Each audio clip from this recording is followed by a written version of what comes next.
we go live to Hadikatul Mahdi for exclusive coverage of Jalsa Salana United Kingdom.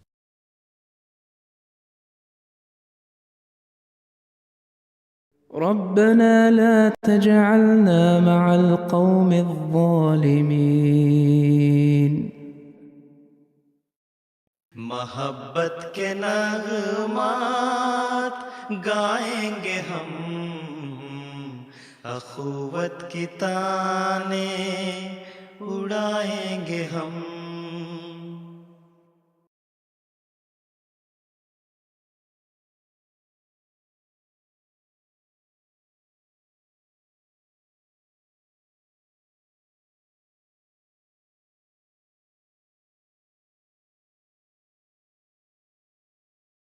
आज हर जर्रा सरे तूर नजर आता है जिस तरफ देखो वही नूर नजर आता है आज हर एक है मुश्ताक लिकाए शहीदी घर में बैठा कोई रह जाए मुमकिन ही नहीं गुलशने हजरत अहमद में चली बार बार अबर रहमत से बरसने लगे पैहम अनवार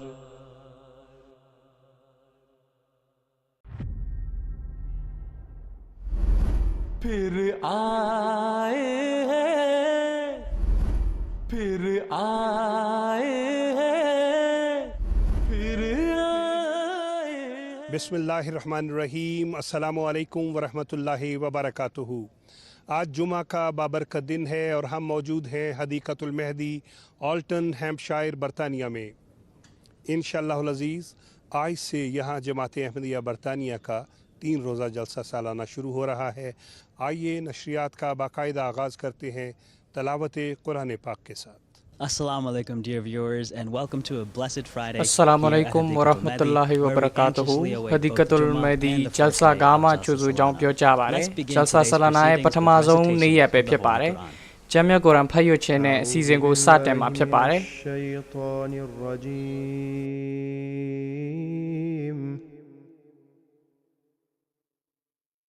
بسم الله الرحمن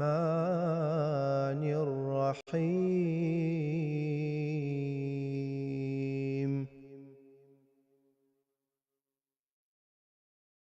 ادع إلى سبيل ربك بالحكمة والموعظة الحسنة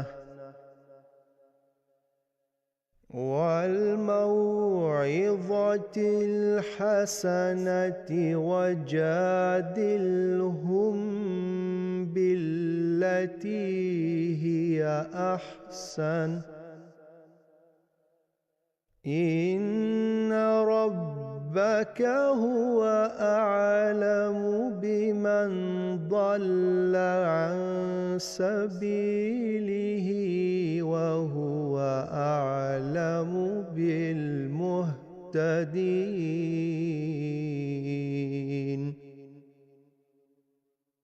وإن عاقبتم فعاقبوا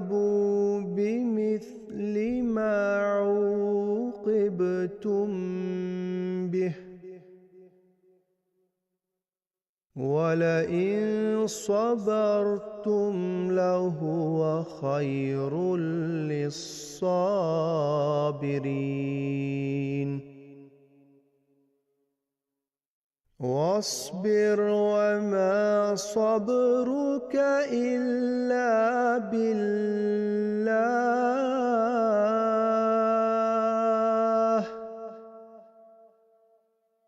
ولا تحزن عليهم ولا تك في ضيق مما يمكرون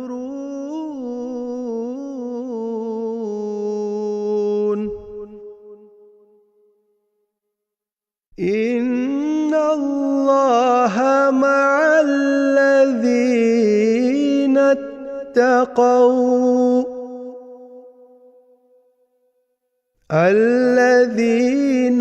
اتقوا والذين هم محسنون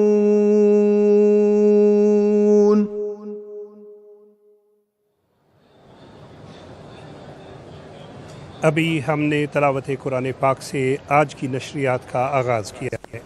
इन आयात में भी दावत इल्लाह का हुक्म है और हमारे इस जलसे का जो थीम है वो भी तबलीग इस्लाम है। आज जुमा का बाबरकत दिन है और जलसा सालाना बरतानिया का पहला दिन है। आज हम अल्लाह ताला के फ़ल के साथ ये जो जलसा सालाना के जलसा गाह के मनाज़र देख रहे हैं, हमें वो कादियान का पहला जलसा याद आता है जिसमें 75 अफराद थे। अल्लाह ताला ने कैसे वसअतों से नवाजा है। और अगर हम अपने ये जो यहाँ पे अहबाब हैं इनके चेहरों की तमतमाहट को देखें, इनकी खुशी को देखें, इनकी अक़ीदत को देखें तो मोहतरम साकिब ज़ेबी साहिब का शेर याद आता है, नज़र नज़र में लिए जानो दिल के नजराने, तवाफ़ शम्मा को फिर आ गए हैं परवाने। आज इंशाअल्लाहुल अज़ीज़ 12 बजे GMT के वक्त के मुताबिक हज़रत अमीरुल मोमिनीन अय्यदहुल्लाहु ताला बिनस्रुल अज़ीज़ यहाँ पे खुतबा जुमा इरशाद फरमाएंगे और GMT के वक्त के मुताबिक 3:25 पर परचम कुशाई की तकरीब होगी, जबकि 3:30 GMT के मुताबिक हज़रत अमीरुल मोमिनीन अय्यदहुल्लाहु ताला बिनस्रुल अज़ीज़ जो हैं वो इफ्तिताही खिताब फरमाएंगे। अब जो जलसा गाह का माहौल है, ये स्क्रीन जो है इसके बारे में सलाम साहब हमें कुछ बताते हैं। Dear viewers,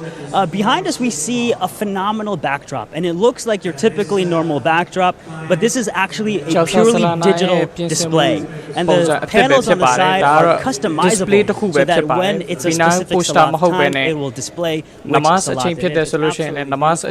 And we are also seeing the hall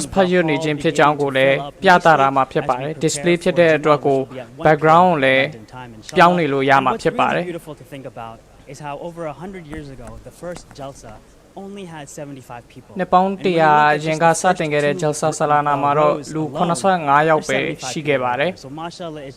it's a really just special miracle we're seeing here at Jalsa Salana UK and the people have been waiting for hours to sit down to လူများစွာစောင့်ဆိုင်းနေပြီပဲဖြစ်ပါတယ် Jalsa Salana ကို Jalsa Salana ရဲ့အတွေ့အကြုံကိုရယူဖို့အတွက်ကိုနိုင်ပေါင်းများစွာတွေကကြိုတင်စောင့်ဆိုင်းနေတာပဲဖြစ်ပါတယ်အခု Jalsa ကားထဲမှာရောက်ရှိနေတဲ့လူတွေကတော့ और जो है रज़ा अहमद साहब ယခုစတူဒီယိုဘက်ကိုသွားမှာဖြစ်ပါတယ် अस्सलामु अलैकुम व रहमतुल्लाहि व बरकातुहू Jazakumullah wa alaikum assalam wa rahmatullahi wa barak sahib and salam sahib. As you wonderfully mentioned, just in the first row alone, that's probably 75 with the two of you, 77. ယခုဆောင်ဆိုင်နေတဲ့ ပရိသတ်85ယောက်ကျော်ရှိနေပြီပဲဖြစ်ပါတယ်ပထမ Jalsa မှာလူပေါင်း85ယောက်စုစုပေါင်း85ယောက်သာတက်ရောက်ခဲ့ပါတယ်ယခု Assalamu alaikum နောက်မှာမြင်ကွင်းမှာမြင်နေရတဲ့ဧည့်သည်တော်တွေပဲ85ယောက်ထက်မကရှိနေပြီပဲဖြစ်ပါတယ် Mehdi from myself and from Dr. Sahib, we hope that you're ready, you have counseled Hadikatul Mehdi Jalsa ကနေကြိုဆိုကြောင်းထိုပုဂ္ဂိုလ်ကပြောကြားပါတယ်58ကြိမ်မြောက် Jalsa Salana UK ကိုကျင်းပနိုင်နေပြီပဲဖြစ်ပါတယ် excited to bring you exclusive content over the next 3 days and you had a ကျွန်တော်တို့တွေအားလုံးကဒီ3ရက်အတွင်းမှာ Jalsa Salana ကို so much more content Jalsa Salana ကိုပြသနိုင်တဲ့အတွက်ကိုအလွန်မှစိတ်လှုပ်ရှားနေပါတယ် worth the wait. However, apart from the amazing documentaries, talks, discussions, documentary discussion there are a few things that we have added to talks တွေ make your experience at home just a little bit more. Jalsa Salana ကိုအိမ်ကနေပြီးတော့မိမိတို့ရဲ့အိမ်တွေကနေပြီးတော့ကြည့်နေတဲ့သူများအတွက်ကိုပါ Jalsa Salana ရဲ့အတွေ့အကြုံအပြည့်အဝရရှိအောင်ကြိုးပမ်းသွားမှာဖြစ်ကြောင်းကိုပြောကြားပါတယ် We were saying earlier that here at MTA, and I don't want to say how old I am or how many years I've been doing this for, but you know, 20 MTA years မှာ ago, ဆိုလို့ရှိရင် studio. နှစ်20အရင်တော့စတူဒီယိုလေးတစ်ခုသာရှိပါတယ် Expanded that, and with this incredible expansion in MTA, the Jalsa proceedings are being broadcast on 8 channels. We've got 5 ယခုဆိုလို့ရှိရင်ကျွန်တော်တို့ channel 8ခုရှိနေပြီပဲဖြစ်ပါတယ် channel 8ခုကနေပြီးတော့ stream ဓာတ်ရောက်ထုတ်လွှင့်မှု5ခုကို5ခုကိုတစ်ခါတည်းသွားလို့ရပါတယ် well, I can follow the English bit, but I can't follow the Urdu bit, or and follow the Urdu bit but not the English bit. Then don't worry. There's going to be simultaneous translation of everything we're saying. ဓာတ်ရိုက်ဘာသာပြန်မှုတွေကလည်းဘာသာစကားပေါင်းစုံနဲ့ဓာတ်ရိုက်ဘာသာပြန်ဆိုမှုတွေတွားနေတဲ့အတွက်ကို Urdu စကားတက်ကျွမ်းခြင်းမရှိတဲ့သူဒါမှမဟုတ်လို့ရှိရင်လည်း English စကားတက်ကျွမ်းခြင်းမရှိတဲ့သူတွေအတွက်ကိုနစ်နာမှာမဟုတ်ပါဘူး Jalsa ကနေပြီးတော့ live translation တွေကိုဘာသာပေါင်းစုံနဲ့ဘာသာပြန်နေမှာဖြစ်တဲ့အတွက်ကိုနိုင်ငံတိုင်းကသူတွေကကြည့်ရှုနိုင်မှာပဲဖြစ်ပါတယ် translating from who has English into Urdu into Urdu बिल्कुल इसी तरह जिस तरह के भी मासूम मिलता है जो भी बातें या गुफ्तगू हमारे स्टूडियोज में इंग्लिश ज़ुबान में होंगी उसका साथ उर्दू में स्टूडियो मेंပြောနေတဲ့စကားတွေအကုန်လုံး discussion တွေအကုန်လုံး English လို့ပြောနေတဲ့ဟာတွေအကုန်လုံးလည်း Urdu လို့ပြန်ပေးမှာပဲဖြစ်ပါတယ် बिस्मिल्लाहिर्रहमानिर्रहीम अस्सलामु अलैकुम वरहमतुल्लाहि वबरकातुहू खाकसार का नाम राजा बुरहान अहमद है और अल्लाह ताला के फजल व करम से मुरब्बी सिलसिला इस साल खाकसार को शोबा तर्जुमानी में अंग्रेज़ी से उर्दू तर्जुमा करने की तौफीक मिल रही है MashaAllah, they're absolutely amazing to see. And this, as I said, this really is a multinational event. And our broadcast is not only catering for the language needs of the people at home, but from this side, as we said, there are 5 concurrent live broadcast streams, which is absolutely incredible. And you can see that on your screen right now. It's absolutely amazing to see that. Because for people at home, different languages, live different MTA original track အပြင်တခြား MTA channel တွေကနေပါဓာတ်ရိုက် live ထုတ်လွှင့်နေတာဖြစ်ပါတယ်တခြားဘာသာစကားတွေနဲ့ MTA Africa ဆိုလို့ရှိရင်လည်းအလွန်လင်းမြန်စွာအောင်မြင်လာပါတယ် their regular broadcast channels သူတို့ရဲ့ပုံမှန်ထုတ်လွှင့်မှုက in 28 different regional and national သူတို့ရဲ့ပုံမှန်ထုတ်လွှင့်မှုကအခုဆိုလို့ရှိရင်နယ်မြေဒေသ28ခုကျော်မှာသူတို့ရဲ့ထုတ်လွှင့်မှုကိုကြည့်ရှုနေကြပါတယ်ဒေသ28ခုကျော်မှာသူတို့ရဲ့ studio တွေလည်းရှိပါတယ်သူတို့ရဲ့ Jalsa Salana broadcast သူတို့ရဲ့ Jalsa Salana အတွက်ကိုဒီလိုမျိုး studio ထုတ်လွှင့်မှုအစီအစဉ်တီးတန့်ကိုပါရှိပါတယ်အာဖရိကတတိုင်းလုံးကိုသူတို့ရဲ့တီးတန့်ထုတ်လွှင့်မှုကတွားနေပါတယ်ဒါတော့ Africa Studio ဖြစ်ပါတယ် Africa တိုက်တိုင်းလုံးကိုဒီထုတ်လွှင့်မှုကပြသထားပါတယ် We will also be coming to you from 24 different channels across Africa. Africa တိုင်းလုံးမှာ channel 24ခုပေါင်းရှိပါတယ် MTA Africa ဌာနခွဲက channel 24ခုလုံးကပြသမှာပဲဖြစ်ပါတယ် Jalsa Salana ရဲ့အစီအစဉ်တွေကို right next door and next door to our brothers from Africa MTA Africa we have our နောက်အခုလက်ရှိပြောကြားနေတဲ့ပုံကိုရဲ့ studio ရဲ့ဘေးမှာ MTA Africa ရှိရယ် MTA Africa studio အခန်းလေးရဲ့ဘေးမှာ MTA Arabia ရှိပါတယ် Arab နိုင်ငံများအတွက်ကိုကြည်ရွယ်ပြီးတော့ထုတ်လွှင့်နေတဲ့ studio ပဲဖြစ်ပါတယ် Assalamu alaikum. Welcome to the MTA3 Al Arabiya Studios. ဒါတော့ MTA Arab Studio ကနေပြီးတော့ပြောကြားနေတာပဲဖြစ်ပါတယ် For a unique experience.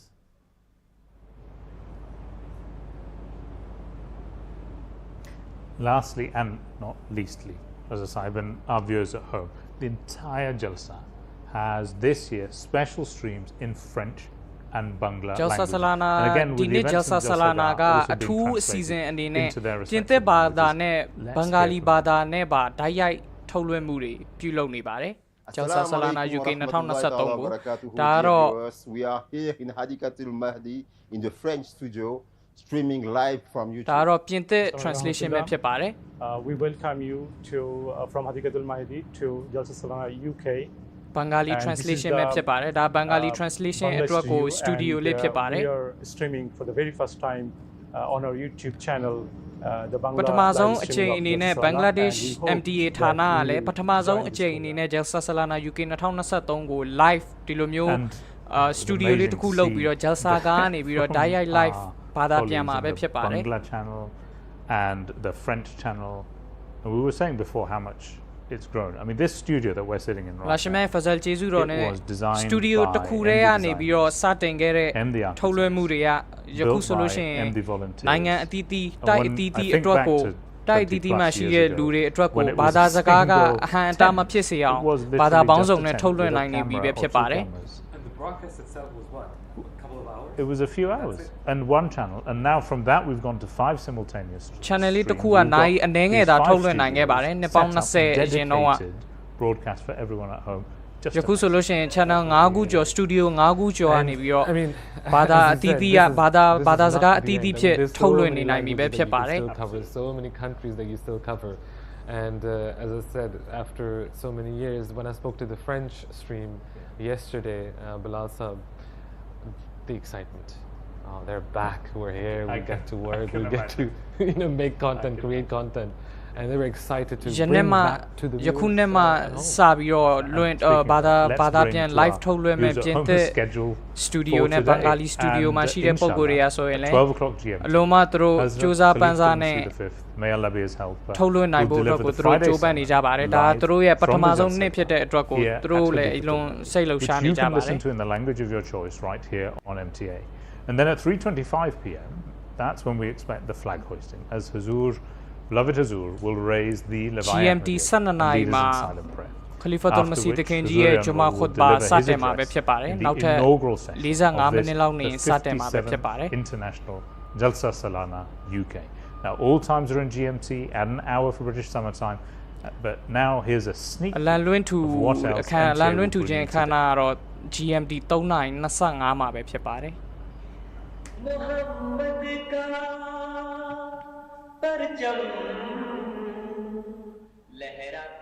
Welcome to Jalsa Salana UK. Jalsa Salana UK ကနေပြီးတော့ကြိုးဆိုပါတယ်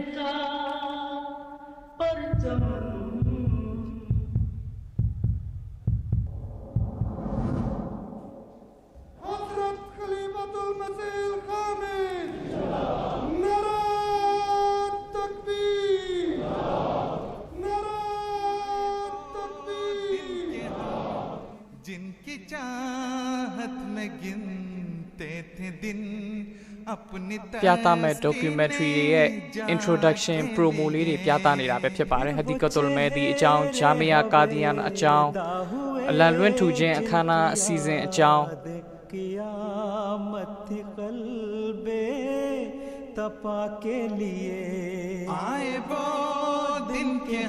ယနေ့ documentary အချို့ပြသသွားမှာဖြစ်ပါတယ် Jamia Qadian အကြောင်း Hadikatul Mehdi Jalsa Ka အကြောင်းပြသသွားမှာဖြစ်ပါတယ်ယနေ့အစီအစဉ်မှာဂျုမာခွတ်ဘာအပြင်အလံလွင့်ထူခြင်းအစီအစဉ်လည်းရှိပါတယ် जिनकी यादें क़ियामत थी क़ल्बे तपा के लिए Don't miss a moment of this year's Jalsa Salana UK by following Jalsa Connect online. Absorb the full Jalsa experience by following our exclusive Jalsa coverage across social media. You can also share your very own special Jalsa moment. Social media မှာလည်း Jalsa Connect ကို follow လုပ်ထားဖို့နဲ့ Instagram, Jalsa Connect ကိုစောင့်ကြည့်နေပြီးတော့ Jalsa ရဲ့မြင်ကွင်းတွေကိုမြင်တွေ့နိုင်မှာဖြစ်ပါတယ် #MyJalsaMoment Instagram, Facebook, Twitter, YouTube အစရှိတဲ့ social media platform အသီးသီးမှာ Jalsa Connect ရှိပါတယ် हम मुसलमान हैं खुदा ताला के फ़ैसले के मुताबिक जिसने हमारा नाम मुसलमान रखा है आज कौन सी जमात है जो बहैसियत जमात अल्लाह की तरफ मशरिक़ में भी बुला रही है और मगरिब में भी बुला रही है शुमाल में भी बुला रही है और जनूब में भी बुला रही है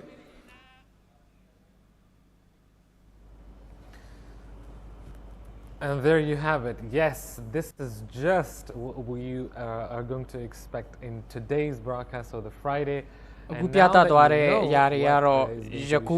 ယနေ့ Jalsa Salana UK 2023 Day 1မှာမြင်တွေ့ရမယ့်အစီအစဉ်တွေကို intro အနေနဲ့ပြသသွားတာဖြစ်ပါတယ်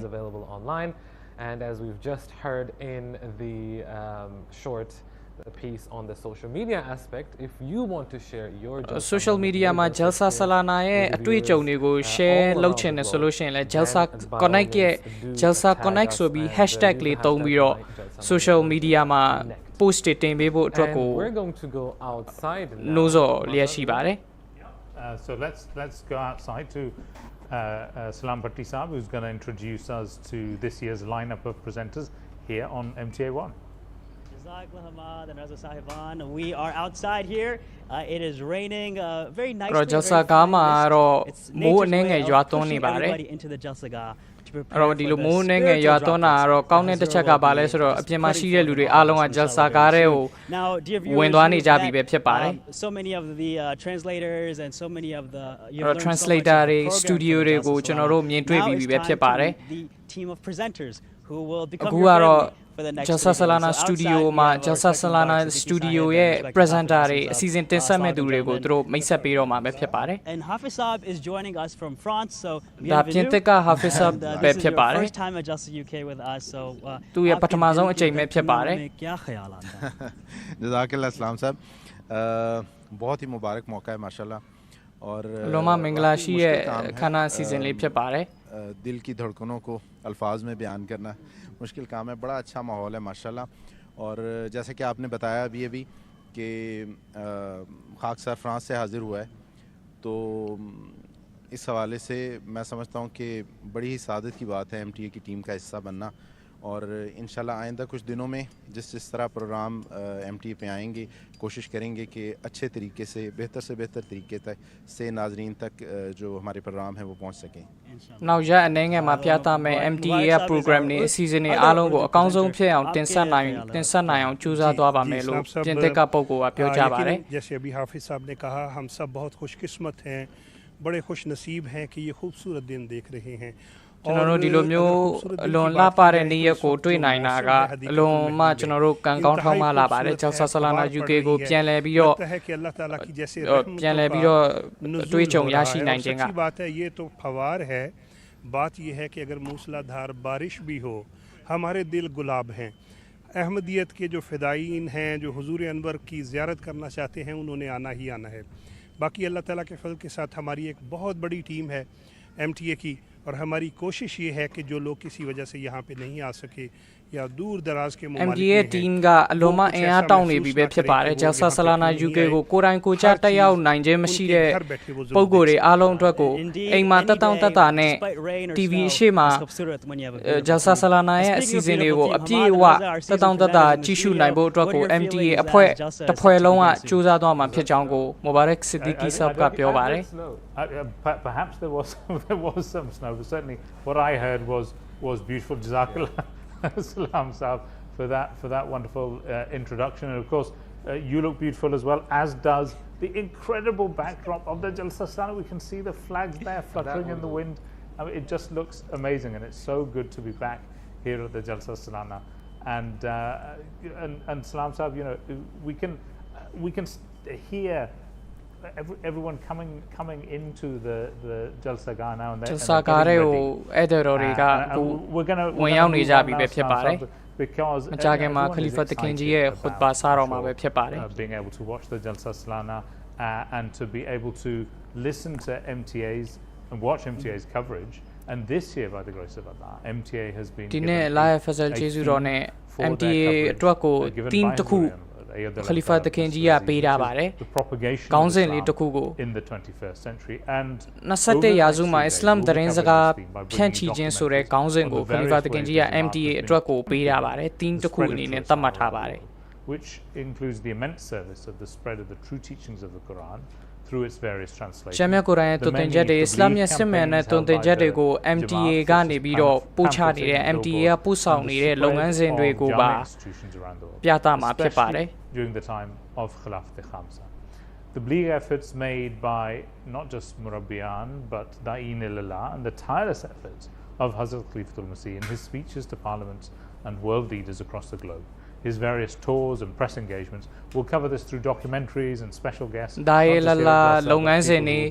မရဘီတွေအပြင်တခြားပုံကိုယ်တွေကပြုလုပ်နေတဲ့ public လုပ်ငန်းစဉ်တွေနောက်ဂျာမီယာကျောင်းသားတွေရဲ့လုပ်ငန်းစဉ်တွေနောက်အခြားခေါင်းစဉ်အများအပြားကို documentary အနေနဲ့ကို discussion လေးတွေအနေနဲ့စကားပြောဝိုင်းအနေနဲ့ကိုအစရှိတဲ့အစီအစဉ်ပေါင်းစုံနဲ့ဒီလိုမျိုး public လုပ်ငန်းစဉ်တွေကိုတွေ့ရမှာဖြစ်ပါတယ် public လုပ်ငန်းစဉ်တွေကိုတင်ဆက်ပြသမှာဖြစ်ပါတယ် अगले 3 दिन की हमारी नशरियात इसी मौजू के इर्द गिर्द तैयार की गई है जिसमें हमने दुनिया भर की जमातों से रब्ता करके उनके तबलीगी मशाइल के मुतालिक उनसे गुफ्तगू की उन बातों को हमने डॉक्यूमेंट्रीज की सूरत में နိုင်ငံတကာမှာရှိတဲ့ဂျမာတ်တွေကိုဆက်သွယ်ထားပြီးတော့သူတို့ရဲ့ tabligh လုပ်ငန်းစဉ်တွေဘယ်လိုရှိလဲဆိုတာကိုမေးမြန်းထားပြီးတော့သူတို့ tabligh လုပ်ငန်းစဉ်တွေကိုပါ documentary အနေနဲ့ပြသမှာဖြစ်ပါတယ် जमातों से दिलचस्प सवालात करेंगे उनसे बातें पूछेंगे उनसे गुफ्तगू करेंगे लेकिन नाज़रीन इन सब बातों और प्रोग्रामों में जो आपके सामने पेश किए जाएंगे वो प्रोग्राम जो हज़रत अमीरुल मोमिनीन की मसरूफियात के मुतालिक हैं एक ख़ास अहमियत रखते हैं क्योंकि इनमें आप देखेंगे कि पिछले 20 सालों में किस तरह हमारे प्यारे इमाम हज़रत अमीरुल मोमिनीन अय्यदुल्लाह ताला नस्र अज़ीज़ ने हमारे सामने एक खूबसूरत नमूना रखा ख़ाब हुजूर की पार्लियामेंट में तकारीर हों ခလီဖာတခင်ကြီးရဲ့လုပ်ငန်းစဉ်တွေကိုလည်းပြသမှာဖြစ်ပါတယ်ခလီဖာတခင်ကြီးကမိမိရဲ့ခလာဖတ်တက်တန်နဲ့20ကျော်မှာကျွန်တော်တို့တွေကိုဘယ်လိုမျိုးနမူနာတွေပြသနေလဲဆိုတာကိုပါတင်ဆက်ပြသမှာဖြစ်ပါတယ်ခလီဖာတခင်ကြီးရဲ့အလွန်မှဩဇာညောင်းလာတဲ့မိန့်ခွန်းတွေပါလီမန်အဖွဲ့ဝင်တွေနောက်အခြားအစိုးရအဖွဲ့ဝင်တွေကိုပါအခြားအစိုးရအဖွဲ့ဝင်တွေရှေ့မှာမှော်ကြားခဲ့တဲ့မိန့်ခွန်းတွေဘယ်လောက်တောင်မှနမူနာယူပွဲကောင်းလဲဆိုတာကိုတင်ဆက်ပြသမှာဖြစ်ပါတယ် We'll come back. We'll have a conversation with the director of production and MTA International about how truly မကြာခင်မှာ MTA ရဲ့ production director နဲ့လည်းစကားပြောကြမှာဖြစ်ပါတယ် international remote connections. We will be back after a very short video about this year's video အတိုလေးပြပါဖြစ်ပါတယ် Jalsa ရဲ့ဒီနေ့ Jalsa ရဲ့ theme နဲ့ပတ်သက်ပြီးတော့ Over the next 3 days, we'll cover the various ways the Ahmadiyya Muslim community နောက်3ရက်မှာ Ahmadiyya Muslim community က true Islam to all parts Islam ရဲ့စစ်မှန်တဲ့သွန်သင်ချက်တွေကိုဘယ်လိုမျိုးဖြန့်ချီနေလဲဆိုတာကိုတင်ဆက်ပြသမှာဖြစ်ပါတယ်ဂျမာတ်ရဲ့လုပ်ငန်းစဉ်အသီးသီးကိုပြသမှာဖြစ်ပါတယ်ဂျမ်မြတ်ကုရ်အာန်ရဲ့ဘာသာပြန်မှုတွေနိုင်ငံအသီးသီးမှာ MTA ရဲ့လုပ်ငန်းစဉ်တွေ to learn and understand the Quran. We'll also ကုရ်အာန်သင်ကြားမှုအစီအစဉ်တွေ Tabligh အစီအစဉ်တွေ to spread the message of Islam to all the populations of the world. နိုင်ငံတကာက Tabligh အစီအစဉ် campaign တွေ operating in all our communities. The rapid expansions of the Jamia institution all over Jamia the world has been a huge catalyst ကမ္ဘာတောင်မှာရှိတဲ့ Jamia ရဲ့လုပ်ငန်းစဉ်တွေ Jamia ကျောင်းသားများရဲ့လှုပ်ဆောင်မှုတွေအစရှိရာတွေကိုပြသမှာဖြစ်ပါတယ် These facilities produce. We'll bring you many of these institutions you may not be aware of this Jalsa. And lastly, the driving force behind each and every initiative has been the efforts and prayers of Hazrat Khalifatul Masih. ဂျမာတ်ကဒီလိုမျိုးအောင်မြင်မှုတွေရရှိနေတာဂျမာတ်ရဲ့လုပ်ငန်းစဉ်တွေအားလုံးအဆင်ပြေချောမိစွာသွားနေနိုင်တာကတော့ Khalifatul Masih တခင်ကြီးရဲ့ဒဝါနဲ့လမ်းညွှန်မှုတွေကြောင့်ပဲဖြစ်ပါတယ် Khalifa တခင်ကြီးရဲ့လုပ်ငန်းစဉ်တွေကိုလည်းပြသသွားမှာပဲဖြစ်ပါတယ် Khalifa တခင်ကြီးအစ္စလာမ်သတင်းစကားကိုဖြန့်ချီတဲ့ as we take you on a unique မြင်ကွင်းလေးတွေအစီအစဉ်လေးတွေကိုလည်းပြသသွားမှာဖြစ်ပါတယ် عن أبي هريرة أن رسول الله صلى الله عليه وسلم قال أقرب ما يكون العبد من ربه وهو ساجد فأكثر الدعاء Hazrat Abu Hurairah radiallahu anhu narrated that Allah's Messenger sallallahu alaihi wasallam said, "The servant is closest to his Lord when he is prostrating, so supplicate more frequently while in sajda." Sahih Muslim, Kitab as-Salah.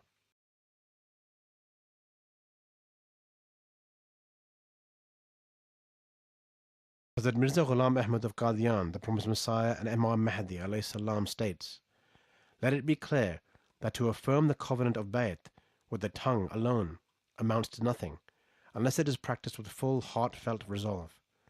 Thus, whosoever fully acts upon my teachings enters that house of mine, concerning which God Almighty has promised in his word. That is, I shall protect everyone who is within the four walls of your home.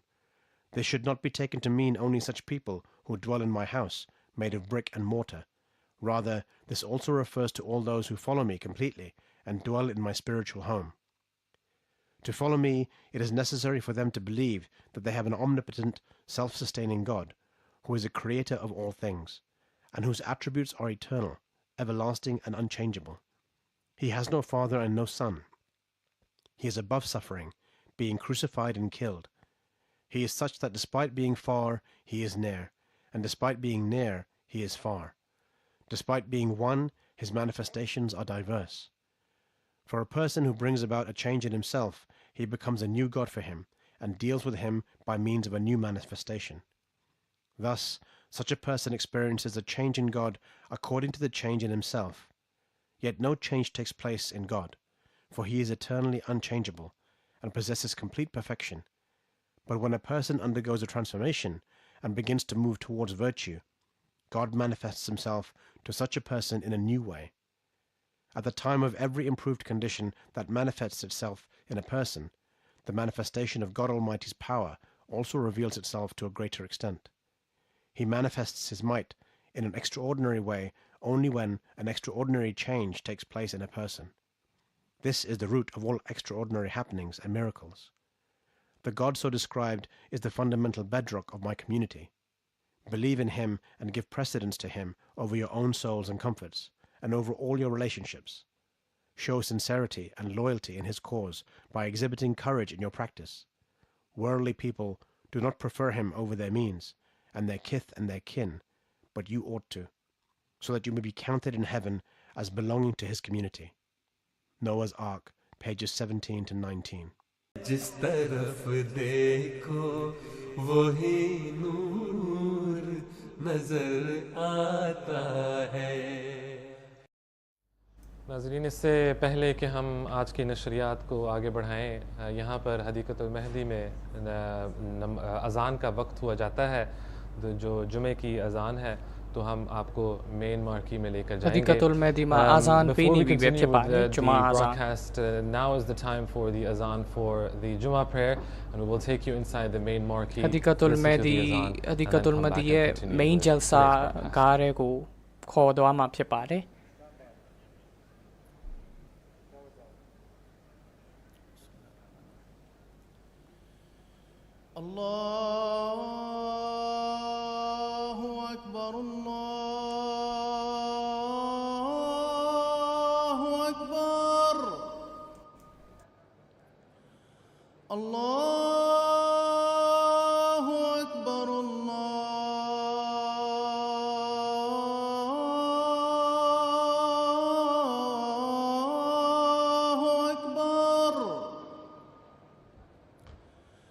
أشهد أن لا إله إلا الله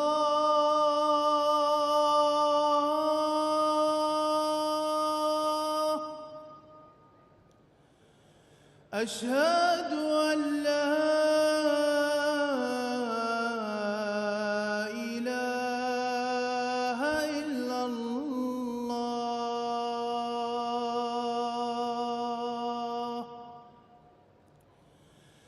أشهد أن محمدًا رسول الله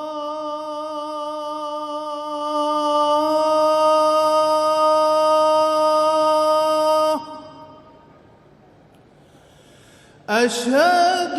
أن محمدًا رسول الله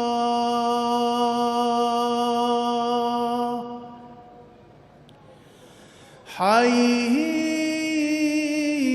على الصلاة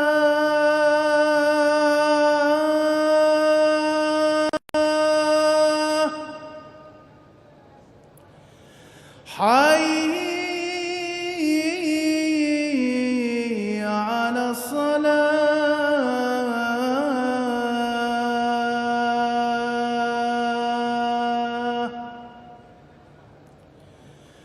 حي على الفلاح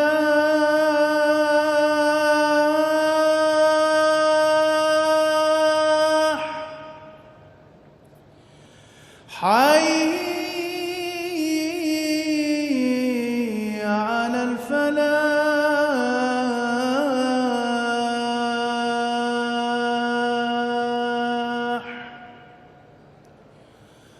الله أكبر الله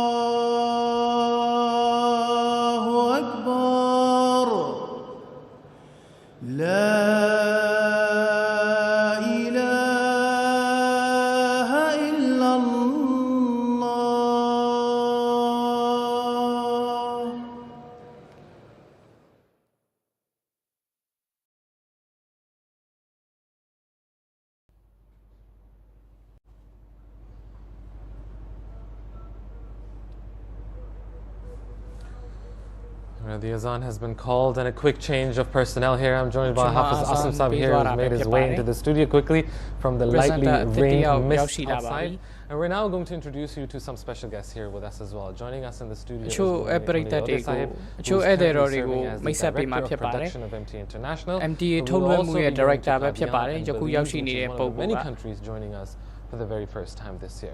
So many countries that had made events around the Jalsa broadcast last year reported incredible feedback from non-Ahmadi guests, and we'll see Jalsa Salana whatထုတ်လွှင့်ပြသမှုပြုလုပ်ခဲ့တဲ့နိုင်ငံတွေအထူးသဖြင့် Belize နိုင်ငံမှာဧည့်သည်တော်တွေ Jalsa Salana ထုတ်လွှင့်မှုကိုတက်ရောက်ခဲ့တဲ့ဧည့်သည်တော်တွေတခြား Ahmadi မဟုတ်တဲ့ပုဂ္ဂိုလ်တွေစီကနေပါအလုံးမကောင်းမွန်အားရပွဲကောင်းတဲ့လုံးမကောင်းမွန်တဲ့တုံ့ပြန်မှုတွေရရှိခဲ့ပါတယ်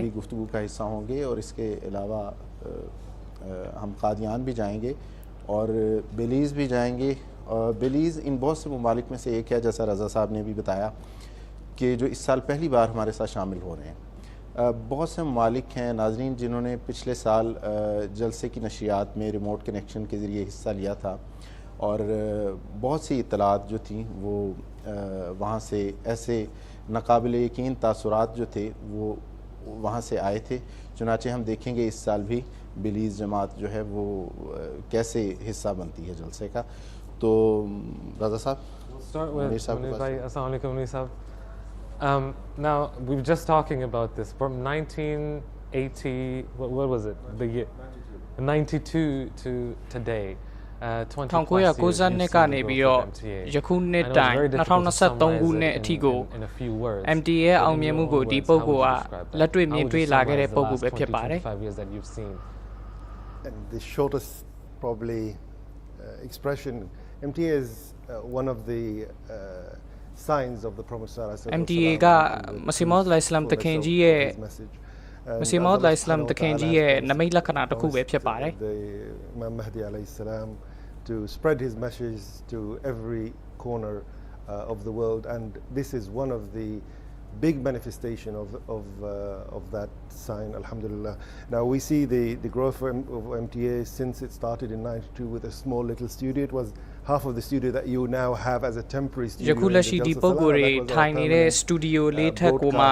ပိုပြီးသေးတဲ့စတူဒီယိုလေးကနေပြီးတော့ MTA ကစတင်ခဲ့တာဖြစ်ပါတယ်ယခုဆိုရင်တော့လုပ်ငန်းစဉ်တွေကနိုင်ငံအသီးသီးမှာ MTA ရဲ့လုပ်ငန်းစဉ်တွေရှိနေပြီပဲဖြစ်ပါတယ် exponential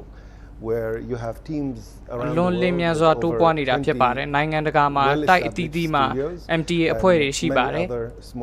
စတူဒီယိုအလွန်ကြီးမားတဲ့စတူဒီယိုကမ္ဘာအဆင့်မီစတူဒီယို20ကျော်ရှိပါတယ် permanent 8 satellite channels are broadcasting satellite channel 8ခုကျော်ရှိပါတယ် local channel လေးတွေလည်းပြန်ခွဲထားပါတယ် Ghana and some အထူးသဖြင့် Africa တိုင်းမှာ channel ခွဲတွေအများကြီးရှိပါတယ် and local distribution in Belize that's still ယခုဆိုရင် Belize နိုင်ငံမှာလည်း Ahmadiyya သတင်းစကားကိုဖြန့်ချိနေပြီဖြစ်ပါတယ် expand on the details of that growth but alhamdulillah this is ဒီလိုမျိုးကြီးထွားမှုရဲ့အသေးစိတ်အချက်လက်တွေကိုပြောပြဖို့ဆိုတာယခုအချိန်မှာမဖြစ်နိုင်ပါဘူးအလွန်များပြားတဲ့အတွက်ကိုပြောပြဖို့မဖြစ်နိုင်ပါဘူး this tool that Allah subhanahu wa ta'ala has granted the promised Messiah and his khilafat after him is driving people in droves, especially in the Arab worlds, to join this fold. Alhamdulillah. नाज़रीन जैसा कि आपने अभी सुना मुनीर साहब से उन्होंने अभी बताया कि खुदा के फजल से 100 से ज़ायद ममालिक जो हैं वो इस साल जलसा में रिमोट कनेक्शन के ज़रिए जो हैं နိုင်ငံပေါင်း100ကျော်က Jalsa Salana ကိုတက်ရောက်မှာပဲဖြစ်ပါတယ်မိမိတို့နိုင်ငံကနေပြီးတော့ပဲशामिल होने वाले မိမိတို့နိုင်ငံကနေပြီးတော့ပဲဗီဒီယိုလေးပေးပို့ပြီးတော့ Global Jalsa အတွင်းနဲ့ယခုနှစ် UK Jalsa Salana 2023ကိုကျင်းပမှာဖြစ်ပါတယ်ယခုလက်ရှိ Qadian ကိုပြသမှာဖြစ်ပါတယ် Qadian မှာ उनसे पूछते हैं कि क्या माहौल है अस्सलाम वालेकुम के तारिक साहब Qadian काဖြစ်ပါတယ် अस्सलाम वालेकुम वरहमतुल्लाहि वबरकातुहू MTA के मुशाहिदीन की खिदमत में अस्सलाम वालेकुम अर्ज़ है और जलसा सालाना UK का मुबारकबाद भी अर्ज़ है यहाँ पर कादियान में जलसा सालाना UK के हवाले से तैयारियाँ तो दुआओं के ज़रिए से उस वक़्त से शुरू हो गई थी जब गुज़िश्ता जुमा में हुज़ुर अनवर अय्यदुल्लाह ताला बिन असल अज़ीज़ ने Jalsa Salana UK 2023အတွက်ကိုကာဒီယန်မြို့မှာပြင်ဆင်မှုတွေကတော့ပြီးခဲ့တဲ့တစ်ပတ်ခလီဖတ်တုလ်မစီတခင်ကြီးရဲ့ဂျုမာခွတ်ဘာပြီးပြီးတဲ့နောက်ကပြီးနောက်ပိုင်းစတင်ခဲ့ပြီပဲဖြစ်ပါတယ် के खिताबात को सुनने का इंतज़ाम किया गया है। अहलिया ने कादियान की ये खुशकिस्मती है कि जिस मस्जिद में हज़रत अक़दस मसीह मऊद अलैहिस्सलाम ने जलसा सालाना की बुनियाद रखी, जलसा सालाना की जिस मस्जिद में तुखुमरेज़ी हुई, उस मस्जिद में बैठकर अल्लाह ताला के फ़ज़ल से अहलिया ने कादियान को जलसा सालाना के UK के जो ख़िताबात हैं और जो नशरियात हैं उसको मुशाहिदा करने का मौका मिल रहा है। कादियान में हमारी 14 मसाजिद हैं, तो मुख्तलिफ़ महल्ले के हमारे अफराद जमात अपनी अपनी मसाजिद में जमा होते हैं और यकसुई के साथ हुज़ुर अनवर अय्यदुल्लाह ताला बिन असल अज़ीज़ के ख़िताबात को और जलसा सालाना की दीगर नशरियात को सुनते हैं। इसके अलावा जलसा सालाना के UK के हवाले से मुख्तलिफ़ शोबाजात भी यहाँ पर बाकायदगी से बनाए जाते हैं, जिसमें MTA का शोबा है, लाउड स्पीकर का है, नज़्म व ज़ब्त का है, सिक्योरिटी का है, आब रसानी का है। तो बाकायदा यहाँ पर भी पूरा जलसे का माहौल जो है वो बनाया जाता है। और जहाँ पर मस्जिद अक्सा में खुसूसी इंतज़ामात किए गए हैं वहाँ पर बड़ी LED स्क्रीन भी हमने लगाई हुई है और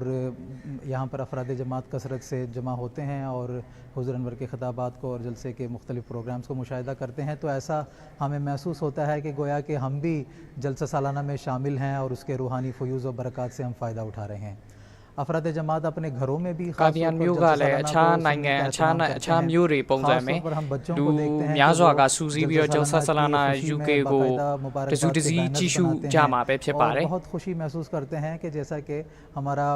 अपने मुल्क का जलसा है उस तरह हम जलसा सालाना UK को मने काले कादियान म्यू मा डिलो म्यू सूजी मुक्ति लो भी जलसा सालाना UK 2019 को तजुदजी रे चिशु के जावारे खलीफतुल मसीह हुज़ूर अनवर अय्यदुल्लाह ताला बिन असल अज़ीज़ की भी जलसा सालाना के अयाम में बड़ी शान होती है, तो हुज़ूर के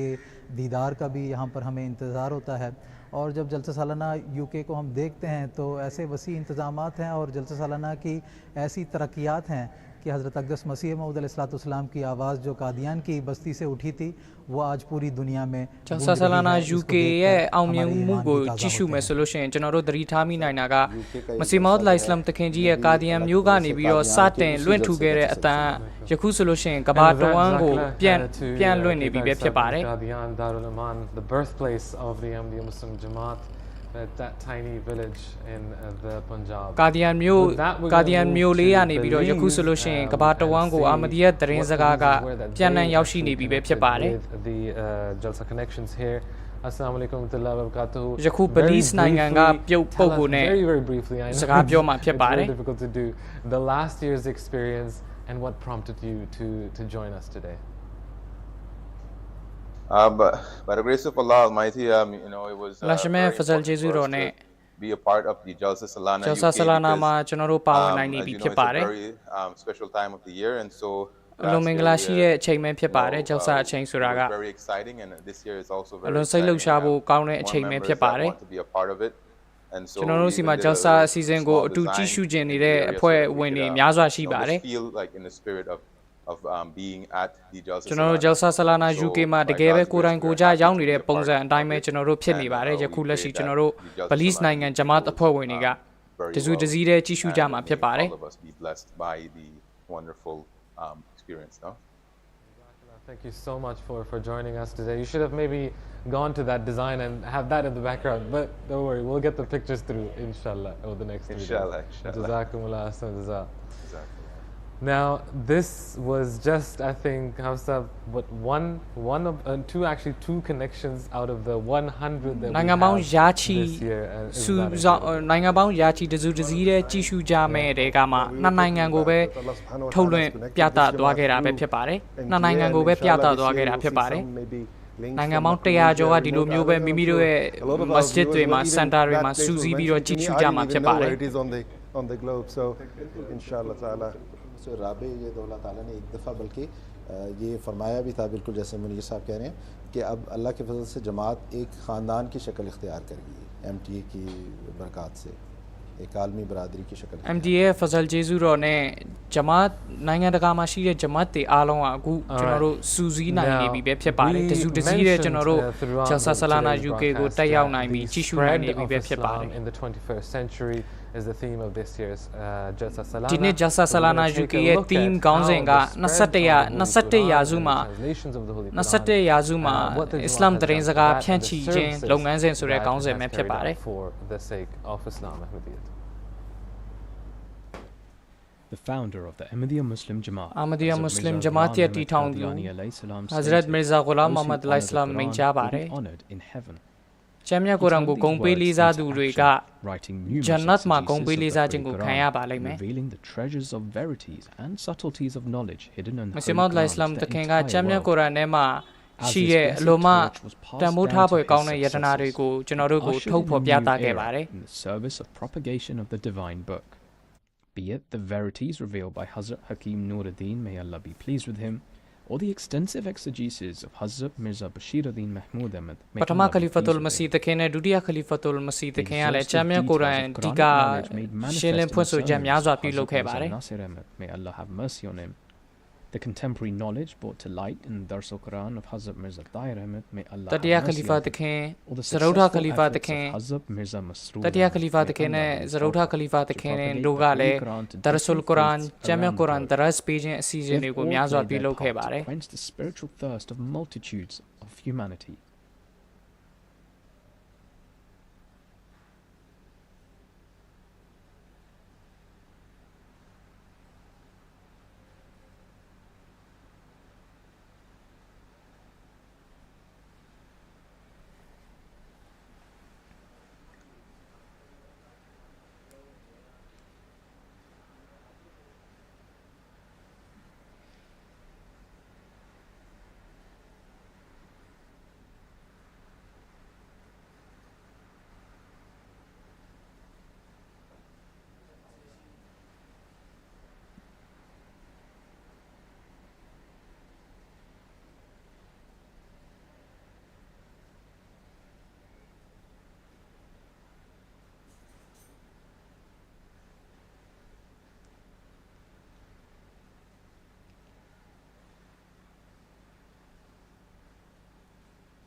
Hazrat Mirza Ghulam Ahmad of Qadian, the promised Messiah, and Imam Mahdi alayhi salam states,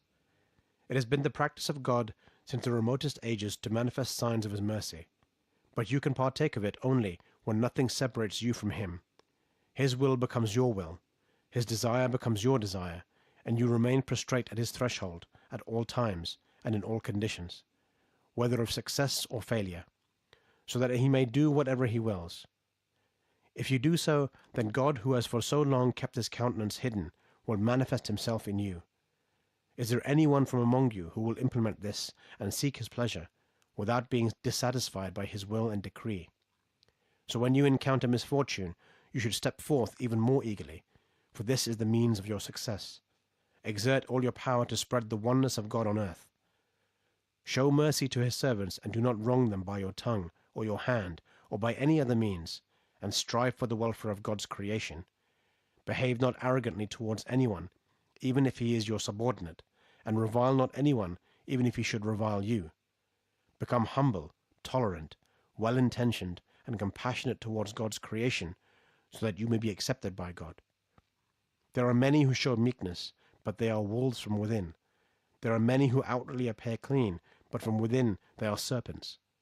You, therefore, cannot be accepted by God, unless you are the same inside and out. If you are above others, have mercy on the lowly, and do not look down upon them. If you are learned, counsel the ignorant, and do not degrade them with disdain. If you are wealthy, serve the poor, and do not treat them with arrogance and self-conceit. Noah's Ark, pages 19 to 20. एक मरतबा फिर हम आपको स्टूडियो में खुश आमदीद कहते हैं। अल्लाह ताला के फल के साथ वो खूबसूरत दिन आन पहुँचा है जिसके लिए हम दिन गिना करते थे। और जैसा कि हमने अर्ज़ की कि 8 MTA के चैनल होंगे, इसके अलावा सोशल मीडिया है, 5 स्ट्रीम्स हैं। उसके अलावा जो जमात अहमदिया का अव्वलीन तरीन अखबार अल हकम, वो भी अल्लाह ताला के फल के साथ बहुत मेहनत से काम कर रहा है सारी मालूमात आप तक पहुंचाने के लिए। हमारे साथ स्टूडियो में मौजूद हैं मोहतरम रोमान बासित साहब। रोमान बासित साहब, हम आपको खुश आमदीद कहते हैं। और रज़ा साहब, कैसे अल्लाह ताला के फल के जो फ़ज़ल के साथ ये जो, और रोमान साहब, हम इसको जलसा UK कहते हैं वैसे, लेकिन ये जहाँ पे हुजूर होते हैं वो सारी दुनिया के अहमदियों का ही जलसा हो जाता है और अल हकम भी जो है वो एक बेहतरीन किरदार अदा कर रहा है. And we mentioned Jalsa Connect and the social media aspect, but as you just introduced Ruman Basit Sahib from the Al Hakam team. Yekuleshi Yaushi ni Repoku Aro Al Hakam Ye Tawen Shipoku to Ube Pepare. But this year, we've started a new Dinema live Al Hakam live Al Hakam page to Kugu Satenabare. Al Hakam ye homepage ko to solution live.alhakam.org sura ko tuya ma phit pare. Nayi kwa tanai atwe ma Al Hakam ga ne pi ro yashi de update de akon long ko tin ne be ma be phit pare. Jalsa ma shi de Jalsa ma phit phyat ni themya phit phyat a long ko Al Hakam ga dai live nayi kwa tanai atwe ma update long ni ma be phit pare. Nayi kwa takha tanai takha update long ni ma be phit pare. Now this must be quite difficult to do. So what we do,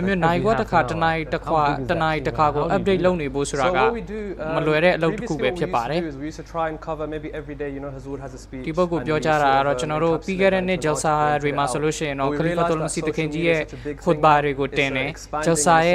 day 1, day 2, day 3 highlights will be temare. So even the BBC, we have news outlets, that's what they do. They have a live page. Every so often you have an update because it's so fast paced. So that's what we try and do. And we have about, channel the solution gu Al Hakam ga pilot de pongzam myo nai gwa takha tanai takha ko update pilot de sanit de shi ne bi be phit ne bare BBC News to CNN lo acha tharin channel de ma le di lo myo de shi ne bi phit de atwat ko Al Hakam ga le di lo myo sanit takhu ko yu saung la da be phit bare. Thank you so much for that.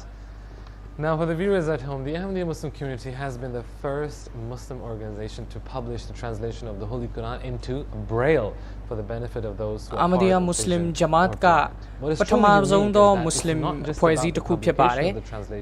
Pathama zong do Muslim Ahmadiyya Muslim Jamaat ka myam myin mya atwat ko phat nai aung pyulok tha de Jamya Quran Braille sanit ne ye ta ra de Jamya Quran ko myam myin ni atwat ko thauklok pai nai ne pathama zong do Muslim poezi be phit whether pare. it be in a mosque or online by a teacher as we see today. Such service, especially for the blind, is being carried out in remote parts of Nigeria, and we will go see how this is being done Myam myin mya atwat ko le for the benefit Takaba long ma Jamaat ka akuni de pai saung lya shi bare. Jamya Quran ko le thauklok nai ngai bi be phit pare.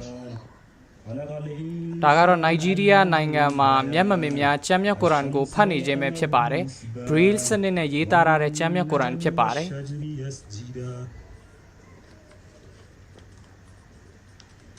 The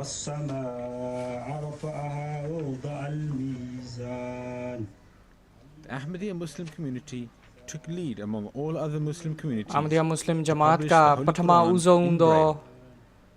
Jamaat pe phit pare. Myam myin mya atwat ko Jamya Quran thauklok pai nai You ne. can see copies of the Holy Quran in Braille that have been donated from the UK. UK Jamaat ka luran a re sauk twe be phit pare. Students in an institute for the blind. Muslim chaung da achu ga Jamya Quran phat yot nai aung di Nigeria paukko ri ko tin cha pai da da be phit pare. وكانوا لا يستطيعون سمعا آية تقريبا.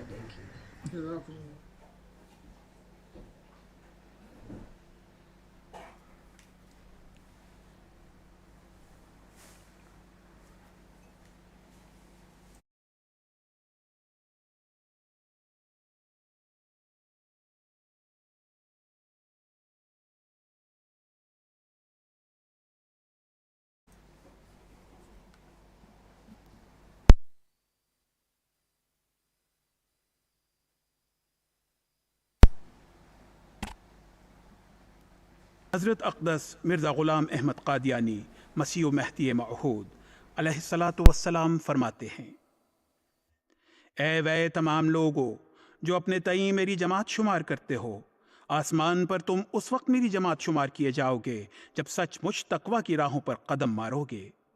सो अपनी 5 वक्ता नमाजों को ऐसे खौफ और हुजूरी से अदा करो कि गोया तुम खुदा को देखते हो, और अपने रोज़ों को खुदा के लिए सदक़ के साथ पूरे करो। हर एक जो ज़कात के लायक है वो ज़कात दे, और जिस पर हज फ़र्ज़ हो चुका है और कोई माने नहीं वो हज करे। नेकी को संवार कर अदा करो और बदी को बेदार होकर तर्क करो। यकीनन याद रखो कि कोई अमल खुदा तक नहीं पहुंच सकता जो तकवा से खाली है। हर एक नेकी की जड़ तकवा है। जिस अमल में ये जड़ ज़ाया नहीं होगी वो अमल भी ज़ाया नहीं होगा।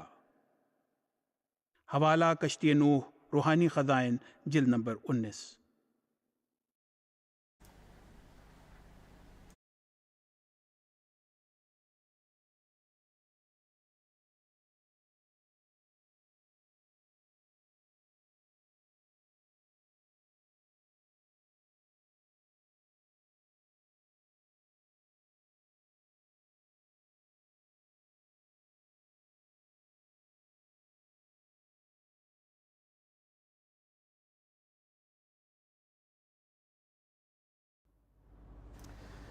Welcome back to the studios, and our Jalsa experience on MTA would be incomplete without an opportunity for you to interact with us. Studio That, of course, can be done through our various social media platforms that not only enable you social media platform မှာတင်ထားတဲ့ Jalsa နဲ့ပတ်သက်တဲ့ post တွေကိုပြန်လည်ပြီးတော့မျှဝေမှာဖြစ်ပါတယ် Will that work? Well, Jalsa Connect always sends us a guy into the studio with us. Is Humayun. Humayun, tell us more about Jalsa Connect ကအမြဲတမ်းဒီလိုမျိုး social media မှာတင်ထားတဲ့ post တွေကိုပြန်လည်ပြီးတော့မျှဝေလျက်ရှိပါတယ် Jalsa တိုင်းမှာ Jalsa Connect က social media မှာတင်ထားတဲ့ post တွေကိုပြန်လည်ပြီးတင်ပြပါတယ် updating you all. So if you guys just look on the screen, we want to show you some of the pictures that we have been sending on our platforms. social media platform မှာတင်ထားတဲ့ဓာတ်ပုံတွေ video တွေ YouTube shorts လေးတွေကိုပြမှာပဲဖြစ်ပါတယ် One of the essential items of this Jalsa is the wellies. Although the ground is being damp, Jalsa Salana အတွက်ကိုအလွန်အရေးကြီးတဲ့အရာတစ်ခုကတော့ and if you also go to the next slide, we'll see ဖနက်ပဲဖြစ်ပါတယ်အလွန်ရှွန့်ထားတဲ့နေရာဖြစ်တဲ့အတွက်ကိုကျွန်တော်တို့ထူထပ်တဲ့ဖနက်တွေယူလာဖို့အတွက်အရေးကြီးကြောင်းပြောကြပါတယ် and we're getting so many messages, guys, people saying please show my child on your social media platforms, and we မိမိတို့ရဲ့ကလေးတွေကို MTA မှာပြပါဆိုပြီးတော့ post တွေတင်ထားတဲ့သူတွေလည်းအများကြီးရှိကြောင်းပြောကြပါတယ် many videos and reels that we are putting out there. Jalsa Connect ကလည်း social media platform မှာ video အတိုလေးတွေအများပြတင်ထားပါတယ် Jalsa အတွက်ကိုအရေးကြီးတဲ့အရာ၅ခုပထမတစ်ခုက aims ကဒုတိယတစ်ခုကအဲ့လိုမျိုးထူထပ်တဲ့ဖနက်တတိယတစ်ခုကကြတော့မိုးရွာနိုင်တာအတွက်ကိုအကာအကွယ်နံပါတ်၄အုတ်ထုတ်နံပါတ်၅ကတော့အပြုံးလေးတွေနဲ့လာဖို့လိုပါတယ် important things, and you can see everyone is smiling in the studio. I'm sure smiling outside as well. Jalsa site တစ်ခုလုံးမှာအားလုံးကအပြုံးလေးတွေနဲ့တက်ရောက်လာကြပြီပဲဖြစ်ပါတယ် To be interacting with the world. Most of our viewers are, outside of the Jalsa, and ကျွန်တော်တို့ရဲ့ viewer interacting with you is ကျွန်တော်တို့ရဲ့ viewer အများအပြားကတော့ Jalsa ကားထဲမှာမဟုတ်ပါဘူးနိုင်ငံတကာကြည့်ရှုနေတဲ့သူတွေပဲဖြစ်ပါတယ်ကျွန်မတို့ဖွဲ့ဝင်တွေပဲဖြစ်ပါတယ် One video that we really want to share just after showing this poll, which I'll ask both of you, how will you be enjoying Jalsa Salana UK? If you can see, we have most of our viewers are going to be doing from MTA, so that's astounding, and it's something that we take on our shoulders to show good quality content for our viewers who are enjoying from home. ပိုးလေးတစ်ခုတင်ထားပါတယ်မဲပေးလို့ရအောင် Jalsa Salana UK ကိုဘယ်လိုမျိုးကြည့်ရှုမှာလဲဆိုပြီးမေးတဲ့အချိန်မှာ54%သောသူတွေက MTA ကကြည့်ရှုမယ်လို့ဖြေထားပါတယ်ဒါကြောင့်မဲ MTA ကဓာတ်ရိုက်အစင်တစက်ထုတ်လွှင့်နေမှာပဲဖြစ်ကြောင်းပြောကြပါတယ်ဒါ Khalifatul Masih တခင်ကြီး Fajr Namaz ကိုဥဆောင်နေတဲ့မြင်ကွင်းပဲဖြစ်ပါတယ်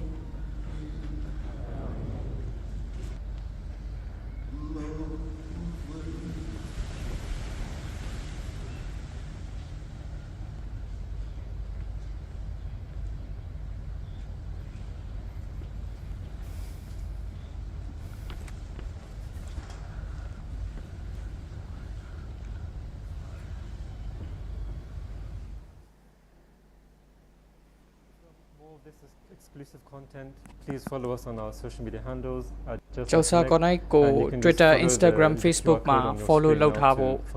ပြောကြပါတယ် Jalsa နဲ့ပတ်သက်တဲ့အကြောင်းအရာတွေကို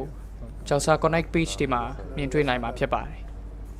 और कैसे अल्लाह ताला के फल के साथ social media के ज़रिए से भी पूरी दुनिया से ऑस्ट्रेलिया से अफ्रीका से अमेरिका से, यूरोप से, पाकिस्तान, इंडिया से, हर जगह से आपकी तरफ से पैगामात मिल रहे हैं कि आप इस वक्त MTA के सामने बैठे हुए या सोशल मीडिया के ज़रिए आप उन लम्हात का इंतज़ार कर रहे हैं जब हज़रत अमीरुल मोमिनीन अय्यदहुल्लाह ताला बिनस्रिल अज़ीज़ तशरीफ़ लाएंगे और खुतबा जुमा इरशाद फरमाएंगे। रज़ा साहब, क्या ही ये खूबसूरत वक्त है और लोगों के जो चेहरों पे हम रौनक देख रहे हैं, मुस्कुराहट और अकीदत, उनमें से बाज़ तो ऐसे हैं जो हर साल आते हैं और बाज़ ऐसे हैं कि जो हर पहली दफ़ा आए हैं। अब हम अल्लाह ताला के फल के साथ दुरूद शरीफ सुनेंगे और हज़रत अमीरुल मोमिनीन अय्यदहुल्लाह ताला बिनस्रिल अज़ीज़ की बाबरकत आमद की मुंतज़िर हैं। आइए सुनते हैं दुरूद। Khalifatul Masih Kenji Juma khutbah macake saro ma phepare of the Holy Prophet Tamanamya chiye sunnat ya tamanamya chiye tuntenja ya Juma masage ma durud ne chonoro saumyo jama be phepare Khalifatul Masih Kenji go durud ne chonoro saumyo jama phepare Salli ala nabiyina Salli ala Muhammadin Salli ala nabiyina Salli ala Muhammadin Salli ala habibina Salli ala Muhammadin Salli ala rahimina Salli ala Muhammadin Salli ala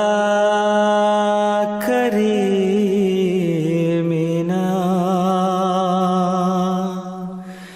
Salli ala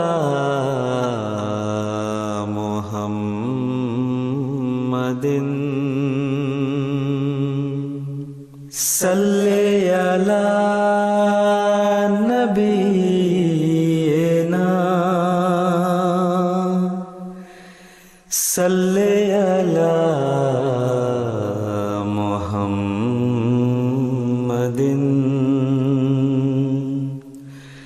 Salli ala nabiyina Salli ala Muhammadin Salli ala habibina Salli ala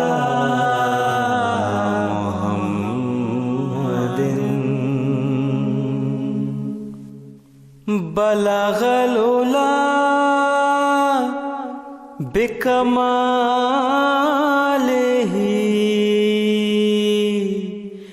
kashafad duja bijamalihi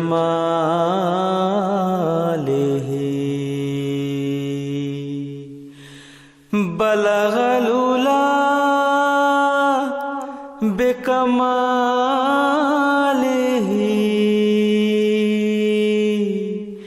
kashafad duja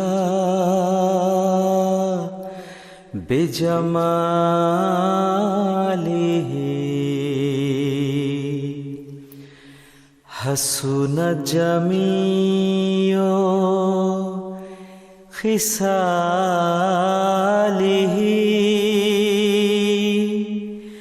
sallu alayhi wa alihi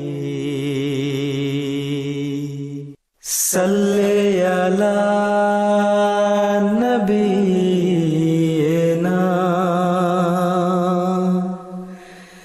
सल्ले अला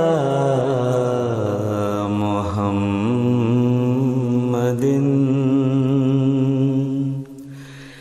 सल्ले अला नबीना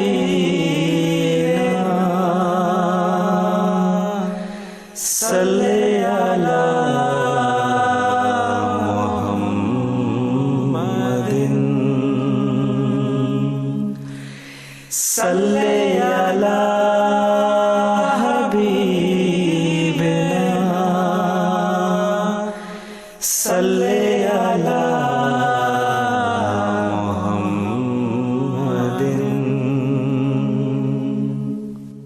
सल्ले अला रहीमिना सल्ले अला मुहम्मदिन सल्ले अला करीमिना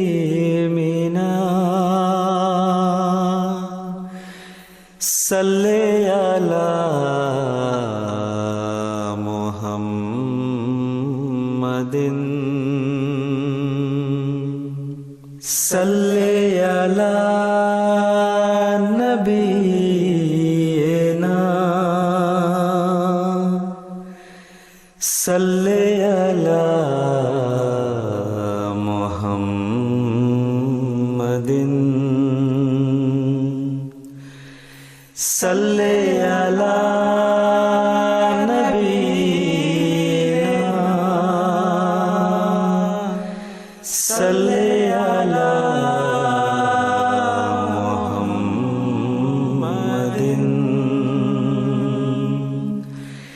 सल्ले अला हबीबिना सल्ले अला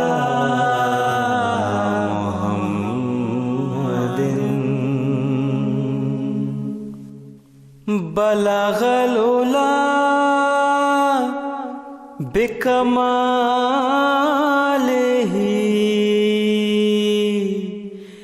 कशफत दुजा बिजमालिही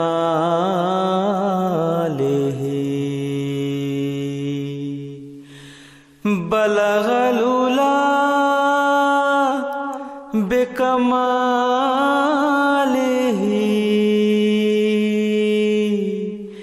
कशफत दुजा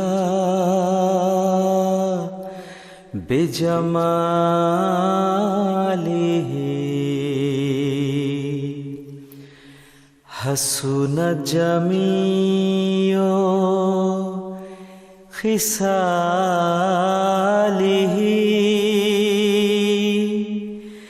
सल्लू अलैहि वालिही सल्ले अला नबीना सल्ले अला मुहम्मदिन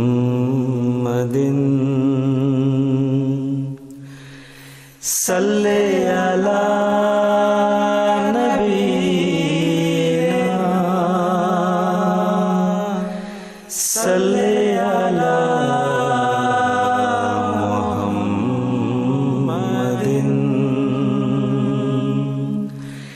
सल्ले अला हबीबिना सल्ले अला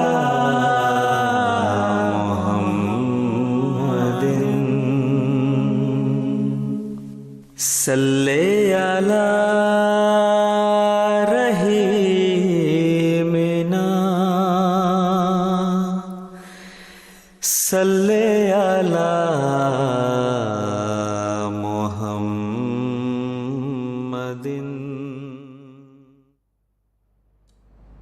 जी नाज़रीन इकराम, हज़रत अमीरुल मोमिनीन अय्यदुल्लाह ताला अब्नस अज़ीज़ अब भी कुछ ही लम्हों में जलसा गाह में तशरीफ़ लाएंगे। दुनिया भर से जो मेहमान हमारे यहाँ पर हज़रत अक़दस मसीह मौद अलैहिस्सलाम के तशरीफ़ लाए हैं,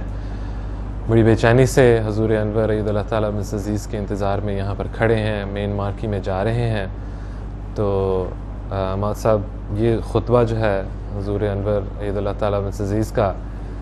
बहुत सारे ऐसे अहबाब हैं जो पहली दफ़ा हुज़ूर का दीदार करेंगे, हुज़ूर को देखेंगे और साथ ही हुज़ूर का ये खुतबा जलसा सालाना को यौशी लाजा रहे दूटो में यहाँ सोलूशन हज़रत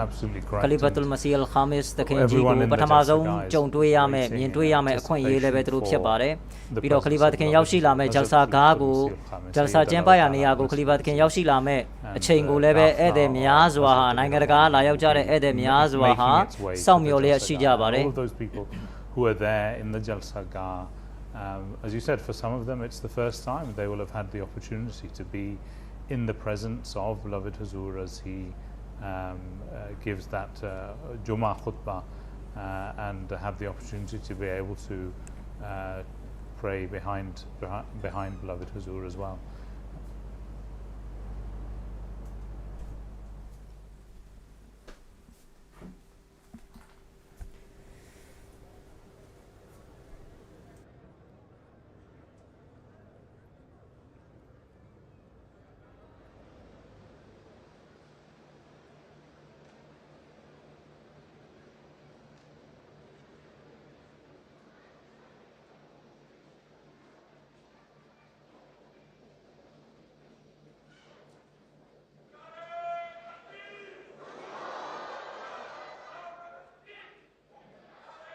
अस्सलामुअलैकुम रहमतुल्लाह। जुमे का वक्त है, नारे नहीं लगाने। ज़ान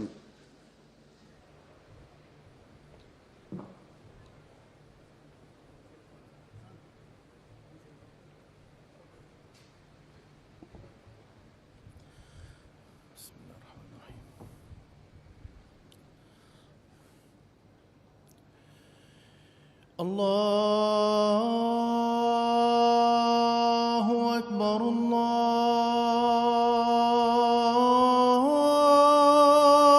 अल्लाहु अकबर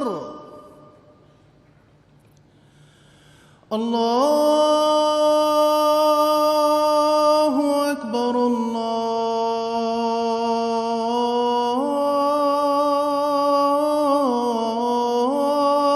अल्लाहु अकबर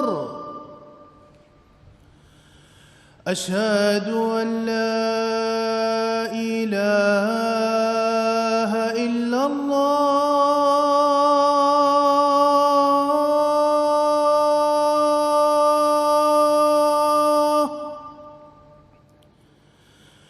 أشهد أن لا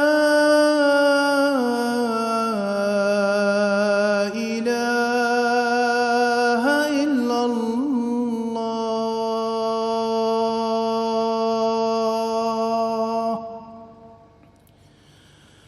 أشهد أن محمدًا رسول الله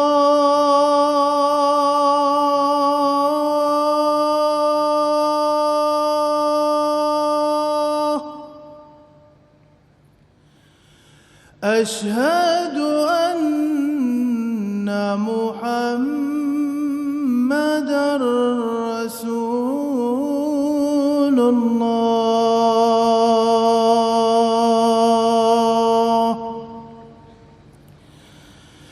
حي على الصلاة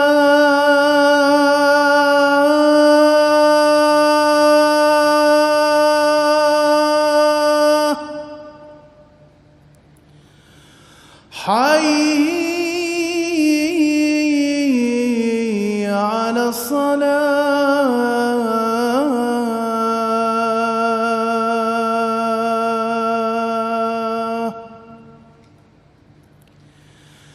حي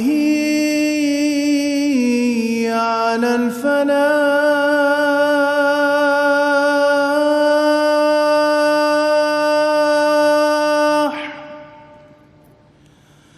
حي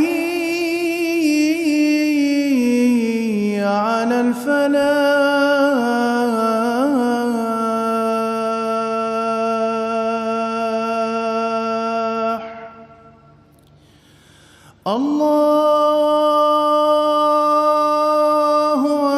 أكبر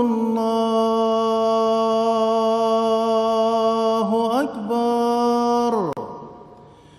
لا إله إلا الله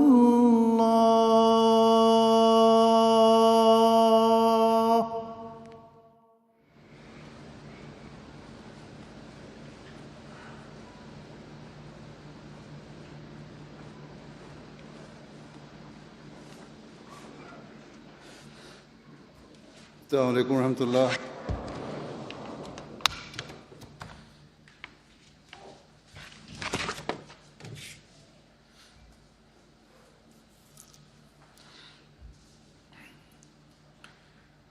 أشهد أن لا إله إلا الله وحده لا شريك له وأشهد أن محمدا عبده ورسوله أما بعد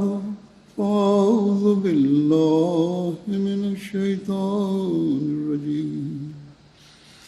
بسم الله الرحمن الرحيم الحمد لله رب العالمين الرحمن الرحيم مالك يوم الدين إياك نعبد وإياك نستعين اهدنا الصراط المستقيم صراط الذين أنعمت عليهم غير المغضوب عليهم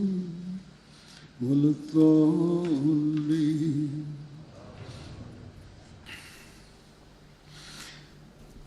आज अल्लाह ताला के फजल से ယနေ့မှာဆိုလို့ရှိရင်အလ္လာဟ်မြတ်ဖဇလ်ကျေးဇူးတော်အဖြစ်အာမဒီယာဂျမာတ် UK ရဲ့ဂျလ်ဆာဆာလာနာစတင်ပြီးဖြစ်ပါတယ် अल्लाह ताला के फजल से အလ္လာဟ်မြတ်ရဲ့ဖဇလ်ကျေးဇူးတော်အဖြစ် अब तो तकरीबन အခုဆိုလို့ရှိရင်အနည်းဆုံး 4 दिहाइयाँ गुजर गई हैं यहाँ खिलाफत की मौजूदगी में जलसा सालाना मुनक़िद होते हुए ဒီမှာဆိုလို့ရှိရင်ဂျလ်ဆာဆာလာနာကျင်းပတာက वसीम समात की वजह से ခီလာဖတ်ရဲ့မျက်မှောက်မှာကျင်းပတာဆိုလို့ရှိရင်နှစ်ပေါင်းများစွာကြာလွန်ခဲ့ပြီဖြစ်ပါတယ်နှစ်ပေါင်း40နီးပါးလောက်ရှိပြီဆယ်စုနှစ်၄ခုစာရှိပါပြီပထမတော့ကဆိုလို့ရှိရင်အတွေ့အကြုံတွေနည်းကြတဲ့ဂျလ်ဆာနဲ့ပတ်သက်ပြီးတော့အခုဆိုလို့ရှိရင်များစွာအတွေ့အကြုံတွေရင့်ကျလာကြပြီဖြစ်တယ်ပြီးတော့ရဘောကနေပြီးတော့အတွေ့အကြုံရှိတဲ့သူတွေကိုခေါ်ပြီးတော့ကိုဇရုဒ္ဒခလီဖာသခင်ရဲ့လက်ထက်မှာဂျလ်ဆာရဲ့အတွေ့အကြုံတွေကိုသူတို့ကိုသင်ပေးရပါတယ်1985में 1985ခုနှစ်မှာဒီမှာပထမဆုံးဂျလ်ဆာဆလာနာဟာဇရုဒ္ဒခလီဖာသခင်မျက်မှောက်မှာကျင်းပခဲ့ပါတယ်ဒီရင်ကလည်းပဲဂျလ်ဆာတွေကျင်းပခဲ့တယ်ဒါကလည်းပဲအချင်းယုံပုံစံမျိုးနဲ့ကျင်းပခဲ့တာဖြစ်တယ်နောက်ပိုင်းပုံမှန်ဂျလ်ဆာကျင်းပလာတာက1985ခုနှစ်ဇရုဒ္ဒခလီဖာသခင်ဒီကိုပြောင်းရွှေ့လာပြီးတဲ့အချိန်မှာစခဲ့တာဖြစ်ပါတယ်အဲ့ဒီတုန်းကဆိုလို့ရှိရင်လူကြီး9000တက်ရောက်ခဲ့တာဖြစ်တယ်အဲ့ဒီအတွက်လည်းပဲစီဇန်ဆောင်ရွက်တဲ့သူတွေအနေနဲ့များစွာအခက်အခဲတွေကြုံတွေ့ရတယ်လူတိုင်းကစိတ်ပူနေကြတယ်ဘယ်လိုငါတို့ထိန်းသိမ်းရမလဲဆိုပြီးဒါကိုဘယ်လိုဆောင်ရွက်ရမလဲဆိုပြီးတော့အခုဆိုရင်အလ္လာဟ်ရှင်မြတ်ရဲ့ကျေးဇူးတော်နဲ့ခွဒမ်အလ်အာမဒီယာ UK ရဲ့စီဇန်ဆောင်ရွက်မှုတွေပြီးတော့သူတို့ရဲ့အစ္စတင်မာပဲဖြစ်စေပြီးတော့ဒီလဂျနာအမိုင်လာရဲ့အစ္စတင်မာတွေမှာပဲဖြစ်စေအဲ့ဒီတက်ပို့ပြီးတော့များစွာပြုလုပ်ဆောင်ရွက်လာနိုင်ပြီးတော့လောက်ခံအစည်းအရုံးတွေဟာလည်းပဲသူတို့ကဏ္ဍလိုက်ကိုသူတို့ဘာသာသူတို့စီဇန်ဆောင်ရွက်လာနိုင်ပြီဖြစ်တယ်ဒါကြောင့်မို့လို့ဒီရှုထောင့်အရဆိုလို့ရှိရင် UK ဂျမာတ်ကများစွာအတွေ့အကြုံရင့်ကျက်သွားပြီဖြစ်ပါတယ်တည်တည်ချာချာလုပ်ငန်းတွေကိုဆောင်ရွက်နိုင်ပြီဖြစ်တယ်စီဇန်နိုင်ပြီဖြစ်တယ်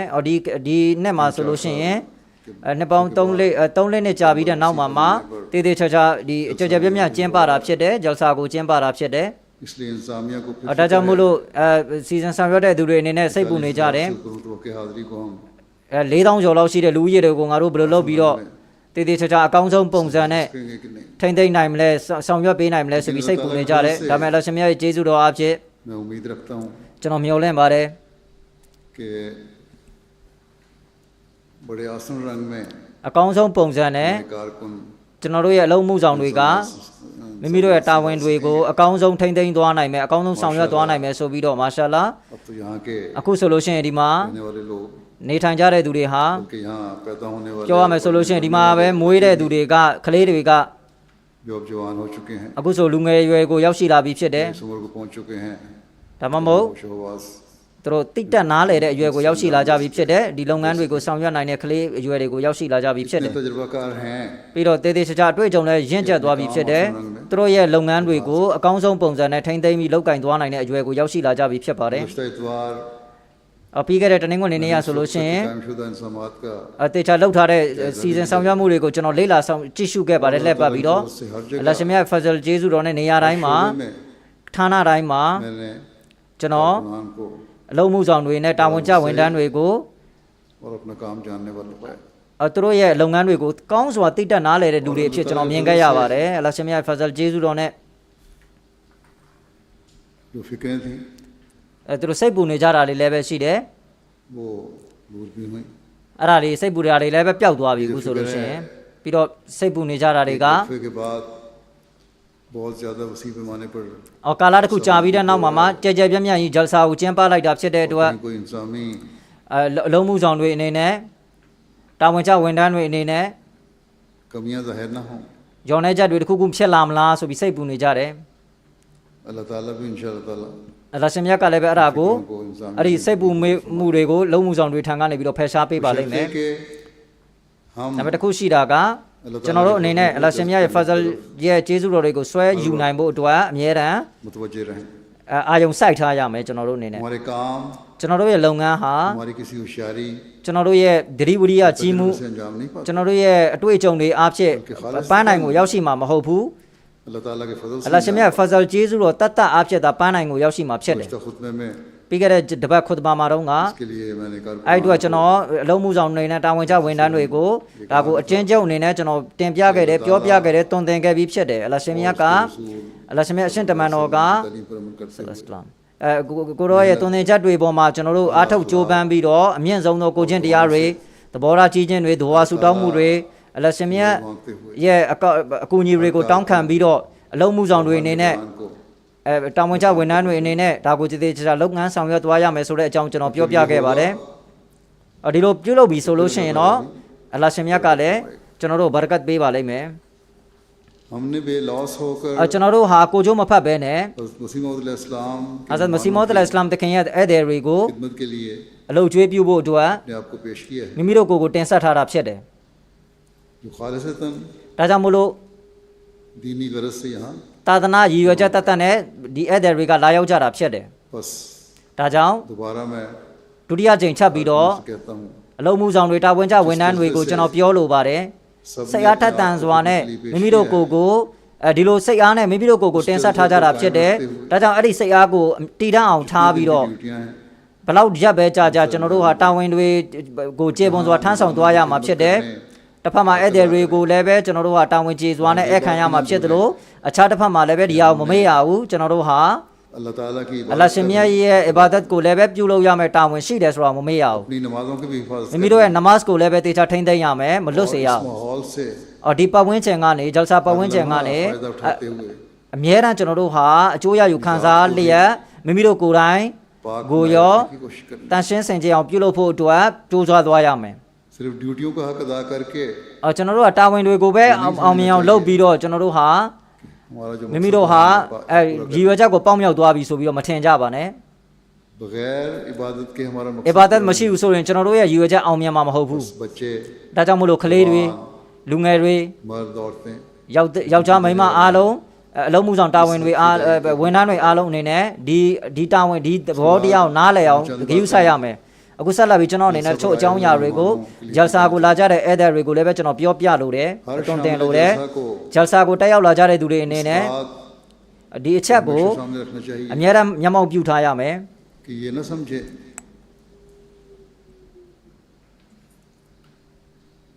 कि बातें जो मैं कहने लगा हूँ ကျွန်တော်အခုပြောတဲ့အကြောင်းအရာတွေကိုဒါကဒလိထုံတဲ့သဘောနဲ့ပြောတယ်လို့မထင်ပါနဲ့ကျွန်တော်ပြောလိုက်ပြီဆိုလို့ရှိရင်ခင်ဗျားတို့ကနားထောင်လိုက်ပြီဒါပြီးသွားပြီဆိုပြီးမထင်ပါနဲ့ အဲ့ဒါကလုံလောက်ပြီလို့မထင်နဲ့အဲ့လိုမဟုတ်ပါဘူး बल्कि इस पर ဒါမဲ့တကယ်တမ်းကဒီပေါ်မှာလက်တွေ့လိုက်တာကြင့်ကြံဖို့လိုအပ်တယ် सबसे पहली और अहम बात तो ये ပထမဆုံးနဲ့အရေးကြီးဆုံးအချက်ကဘာလဲဆိုရင် कि सब लोग လူတိုင်းဂျယ်ဆာတက်ရောက်လာတဲ့လူတိုင်းဟာဂျယ်ဆာမှာပါဝင်လာကြတဲ့လူတိုင်းဟာ မစီမောဒ်အလိုင်စလာတူဝစလမ်တခင်ရဲ့ इस बात को हमेशा याद रखें ဒီမိန့်ကြားချက်ကိုအများအားမှတ်သားထားရမယ်ဒီဂျယ်ဆာဟာ कोई दुनियावी मेला नहीं လော်ကီရဲ့ပွဲလမ်းတစ်ပင်တစ်ခုမဟုတ်ဘူးဆိုတာကိုပဲ जलसे में शामिल होने का ဒီဂျယ်ဆာမှာပါဝင်တက်ရောက်လာကြခြင်းကရည်ရွယ်ချက်တစ်ခုရှိတယ် और वो मकसद है အဲ့ဒီရည်ရွယ်ချက်ကဘာလဲဆိုရင်မိမိတို့ရဲ့ဝိညာဉ်ပိုင်းဆိုင်ရာနာမ်ပိုင်းဆိုင်ရာအသိပညာကိုပုံမကောင်းအောင်တိုးတက်လာအောင်လုပ်ဖို့ပဲဖြစ်တယ်ကိုကျင်တရားကိုကောင်းမွန်တိုးတက်လာအောင်လုပ်ဖို့ပဲဖြစ်တယ်အလ္လာဟ်ရှင်မြတ်နဲ့ और उसके रसूल အရှင်ရတမန်တော်မြတ်ဆလ္လာဟူအလိုင်ဝါဆလမ် की मोहब्बत ချစ်ချင်းကိုချစ်ချင်းမှာမိမိတို့နှလုံးသားမှာပေါက်ဖွာလာအောင်လုပ်ဖို့ဖြစ်တယ်ဒါကြောင့်မို့လို့ तो फिर दुनियावी बातों की तरफ ဒါကိုဒီအသိကိုကျွန်တော်တို့စီမှာရှိထားမယ်ဆိုရင်လောကီရဲ့ဘက်ကိုကျွန်တော်တို့အာယုံရမှာမဟုတ်ဘူးအကယ်၍လောကီရဲ့ဘက်ကိုကျွန်တော်တို့ကအာယုံမဆိုင်ဘူးဆိုရင် तो फिर ကျွန်တော်တို့ जलसे के बाद इंसान မှာဒီဂျယ်ဆာရဲ့တချို့သောစီမံဆောင်ရွက်မှုတွေမှာရောနေချက်တွေဖြစ်လာမယ်ဆိုရင်လည်းဒါကိုဧည့်သည်တွေကဒါကိုခန်းစားမိမှာမဟုတ်ဘူးလစ်လူရှုလိုက်လိမ့်မယ် सोच रखेंगे ဒီလိုအသိတရားကိုကျွန်တော်တို့ရင်ဝယ်ပိုက်ထားမယ်ဆိုရင် की तरफ से ဒီတာဝန်ရှိဝန်ထမ်းတွေနဲ့ဒီဂျယ်ဆာကိုစီစဉ်ဆောင်ရွက်ကြတဲ့သူတွေဘက်ကနေပြီးတော့ अगर कोई कमी रह भी गई အကယ်၍သူတို့ဘက်ကရောနေချက်တစ်ခုခုဖြစ်လာတဲ့လိုအပ်ချက်ဖြစ်သွားတယ်ဆိုရင်လည်းပဲ कोई फर्क नहीं पड़ता ကျွန်တော်တို့တို့ဘာမှမထူးကြဘူးဘာမှမဖြစ်သွားဘူးကျွန်တော်တို့တို့ဘာမှရောနေချက်မဖြစ်ဘူးကျွန်တော်တို့ရဲ့ရည်ရွယ်ချက်ကဘာလဲဆိုရင် रूहानी မိမိတို့ရဲ့ဝိညာဉ်ပိုင်းဆိုင်ရာနာမ်ပိုင်းဆိုင်ရာနဲ့အသိပညာကိုတိုးတက်ကောင်းမွန်အောင်လုပ်ဖို့ပဲဖြစ်တယ် और वो हम जलसा की कार्रवाई ဒါကလည်းပဲဂျယ်ဆာရဲ့စီစဉ်ဆောင်ရွက်မှုတွေမိန်ကုန်းတွေရနေပြီးတော့တဆင်အကျိုးရယူခံစားမှသာနေရရှိနိုင်မှာဖြစ်တယ်ဒါကြောင့်မို့လို့ပထမဆုံးအချက်ကဘာလဲဆိုရင်လာရောက်ကြတဲ့သူတွေအားလုံးဂျယ်ဆာကိုတက်ရောက်ကြတဲ့သူတွေအားလုံးဒီအချက်ကိုတည်တည်ချာချာခိုင်ခိုင်မာမာဆွတ်ဆွတ်မြတ်မြတ်မှတ်ထားရမယ်ငါတို့ဟာဂျယ်ဆာကျင်းပတဲ့အချိန်ကာလတွေမှာဟိုဘက်ဒီဘက်လက်ပတ်သွားလာနေတာမလုပ်ဘဲနဲ့ဂျယ်ဆာရဲ့အစီအစဉ်တွေကိုအပြည့်အဝနားထောင်ရမယ်ဆိုတာပဲ जलसे के बाकायदा प्रोग्राम ပြီးတော့ဂျယ်ဆာရဲ့ပုံမှန်ဂျားထဲမှာအစီအစဉ်ကျွန်တော်တို့ကလက်ဟာချိန်လေးတွေပေးထားတယ်အားလက်ချိန်လေးတွေထမင်းစားတာတို့တခြားမိတ်ဆွေတွေနဲ့တွေ့တာတို့အဲ့ဒါလေးတွေပေးထားတယ်အဲ့ဒါကိုလည်းပဲကျွန်တော်တို့ကအကောင်းဆုံးပုံစံနဲ့အသုံးချသွားရမှာဖြစ်တယ် अगर इसमें भी फारूक वक्त मिलता အကယ်၍အဲ့ဒီမှာလည်းပဲကျွန်တော်တို့ကအားလက်ချိန်ရတယ်ဆိုရင် तो सिर्फ बाजार में အဲ့မှာဈေးကိုသွားပြီးတော့ शॉपिंग के लिए ना फिर shopping ထွက်တာမျိုးတွေပဲမလုပ်ပါနဲ့ जमाती कुतुब के बुक ဂျမာတ်ရဲ့စာအုပ်စင်တွေလည်းပဲဒီမှာပြဋ္ဌာန်းကျွန်တော်တို့ဒီမှာဌာနဆိုင်ရာအသီးသီးကနေပြီးတော့စာအုပ်ပြပွဲလည်းပဲလုပ်ထားတယ်အဲ့ဒီကိုသွားစာအုပ်တွေဝယ်ဖတ်ရမယ်ပြီးတော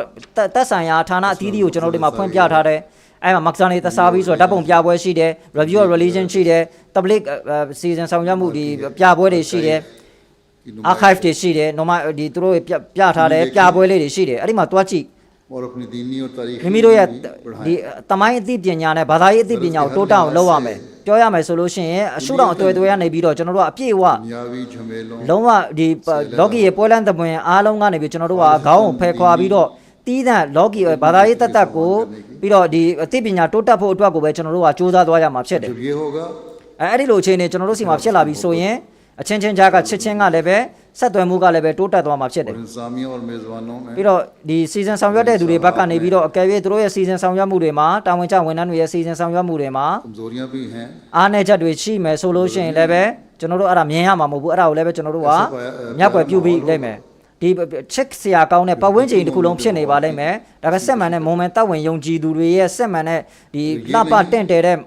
ပတ်ဝန်းကျင်ဖြစ်နေပါလိမ့်မယ်အဲ့လိုအခြေအနေကျွန်တော်တို့စီမှာမရှိဘူးဆိုလို့ရှိရင်ကျွန်တော်တို့ကဂျယ်ဆာကို नहीं कर सकते အဲ့ဒီမှာပတ်ဝန်းကျင်တစ်ခု जलसे का मकसद ဂျက်ဆာရဲ့ရည်ရွယ်ချက်ကိုအထမြောက်စေတဲ့ပတ်ဝန်းကျင်တစ်ခုကျွန်တော်တို့ကဖန်တီးပြုလုပ်လို့ရမှာမဟုတ်ဘူးကျွန်တော်တို့ကအားနည်းချက်တွေကိုလိုက်ရှာနေမယ်ဆိုလို့ရှိရင်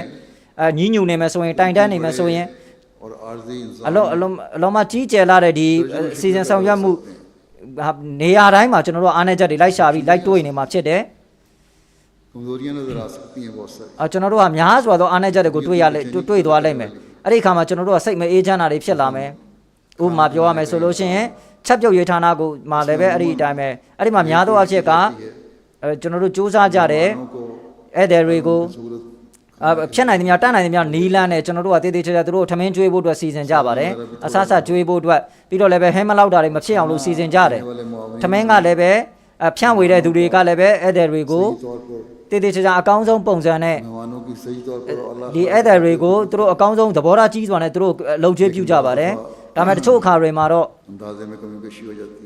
है ဒီလိုတာတွေပိုတာတွေရှိသွားတတ်တယ်အကျွေးမွေးတွေမှာဒါကြောင့်မလို့တေးသေးချာချာအစားအသောက်တွေကိုမစီစဉ်နိုင်တာတွေဖြစ်တတ်တယ် इसमें गुस्से का इजहार करने के बजाय အဲ့မှာတချို့တွေကဒေါသထွက်တာကိုဖြစ်မဲ့အစားစိတ်နှလုံးရှင်ပြစွာနဲ့ဒီတာဝန်ကျဝန်ထမ်းတွေရဲ့တောင်းပန်တာကိုလက်ခံရမယ် तो इस्लाम ने အဲဒါမစီမောဒ်အလ္လာဟ်ဝအစ္စလာမ်တခင်ကကျွန်တော်တို့ရဲ့မျက်မှောက်မှာ ऐसे हालात အဲ့လိုအခြေအနေတွေကိ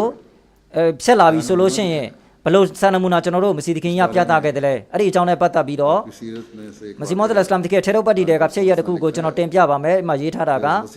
မစီမောဒ်အလ္လာဟ်ဝအစ္စလာမ်တခင်ကတခါမှခရီးသွားနေတယ် काम में मसरूफ थे လုပ်ငန်းထဲမှာအာယုံဆိုင်နေတယ်ဒါကြောင့်မို့လို့ညဘက် उस वक्त नहीं खाया မစားဖြစ်ဘူး जब खाना सर्व किया जा रहा था और दूसरे मेहमानों को भी खिलाया जा रहा था အခြားဧည့်သည်တွေကိုကျွေးနေတဲ့အချိန်မှာတခင်ကြီးကအစားအစာမစားဖြစ်ဘူး और उस बाद में थोड़ी အဲ့မှာတာဝန်ကျဝန်ထမ်းတွေကိုလည်းပဲထားထားလိုက်မယ်သူတို့ကလည်းပဲကိုတော့မစီမောဒ်အလ္လာဟ်တခင်လုပ်ငန်းထဲမှာရောက်ရှိနေတဲ့အတွက်အလုပ်လုပ်နေတဲ့အတွက်မအားတဲ့အတွက်ကြောင့်မလို့မကျွေးဖြစ်တာဖြစ်လိမ့်မယ်တခင်ကြီးကလည်းပဲအဲ့ဒီဘက်ကိုအာယုံမရောက်ဘူးတခြားလူတွေကလည်းပဲတခင်ကြီးကိုအာယုံမပြုတ်သတိမလားမပေးကြဘူးတခင်မစားဘူးဆိုပြီးတော့တခင်ကလည်းပဲမိမိရဲ့လုပ်ငန်းထဲမှာနင်းမရောက်နေတယ် रात गए ညဘက်တော်တော်နှက်သွားတယ်မစီမောဒ်အလ္လာဟ်တခင်က हुआ ဘိုက်စားလာတယ် तो अपने खाने के बारे में पूछा ဒီမစားဖို့အတွက်မေးတဲ့အခါမှာ सामिया के हाथ पैर फूल गए သူတို့တွေအားလုံးဒီတာဝန်ပြုတာဝန်ဆောင်ရွက်တာဝန်ကျဝန်ထမ်းတွေအားလုံးကစိတ်ပူသွားကြတယ်အစားအစာတွေအားလုံးကဧည့်သည်တွေကိုကျွေးလိုက်တဲ့အတွက်ကြောင့်ကုန်သွားပြီ सब खा चुके हैं အားလုံးတာဝန်ကျဝန်ထမ်းတွေလည်းစားလိုက်တဲ့အတွက်ကြောင့်မလို့ကုန်သွားပြီလုံးဝဘာမှမကြံတော့ဘူး रात देर हो गई थी ညလည်းအရန်နှက်သွားပြီ भी बंद थे ဈေးလည်းပိတ်သွားပြီ होटल से भी मंगवा लिया जाता है ဟိုတယ်စီမလည်းပဲအဲ့မှာလည်းပဲမမာလို့မရတော့ဘူးအမြည်တို့ဆိုစေ इसी तरह हजरत इस्लाम को မစီမောဘယ်လိုမဆိုမစီမောဒ်အလ္လာဟ်တခင်ကို इल्म हुआ တည်သွားတယ်မစီတခင်က खत्म हो चुका है အစားအစာကုန်သွားပြီဆိုပြီးတော့ इंतजाम करने वाले परेशान हैं တာဝန်ကျဝန်ထမ်းတွေကလည်းစိတ်ပူနေတယ်ဆိုတော့တည်သွားတယ်မစီမောဒ်အလ္လာဟ်တခင်ကဒါကြောင့်မလို့အစားအစာကိုချက်ချင်းအစားအစာတွေကိုချက်ပြုတ်နေကြပြီဆိုပြီးတော့ဒါကြောင့်မစီမောဒ်အလ္လာဟ်တခင်တို့မိန်ကြတယ် परेशान होने की जरूरत नहीं है ဘာမှစိတ်မပူပါနဲ့ देखो နားထောင် दस्तरखान पर အဲ့မှာဒီစဖို့ဆောင်မှာ बचे हुए टुकड़े होंगे တခုခုကြံတဲ့မုတ်လေးအပိုင်းစာလေးတွေရှိမယ်အဲ့ဒါပဲယူလာလိုက်ဆိုပြီးတော့ उन टुकड़ों में से ही အဲ့မုတ်အပိုင်းစာလေးတွေကိုစီမောဒ်အလ္လာဟ်တခင်စားလိုက်တယ်တာဝန်ကျဝန်ထမ်းတွေကိုလည်းပဲသူတို့စိတ်ကျင်တာကိုပြုပေးခဲ့တယ် करने वाले कहते हैं စင်မြန်သူကပြောပြတယ် इस्लाम မစီမောဒ်အလ္လာဟ်တခင်က उस वक्त खाना အဲ့ဒီတုန်းက हुक्म देते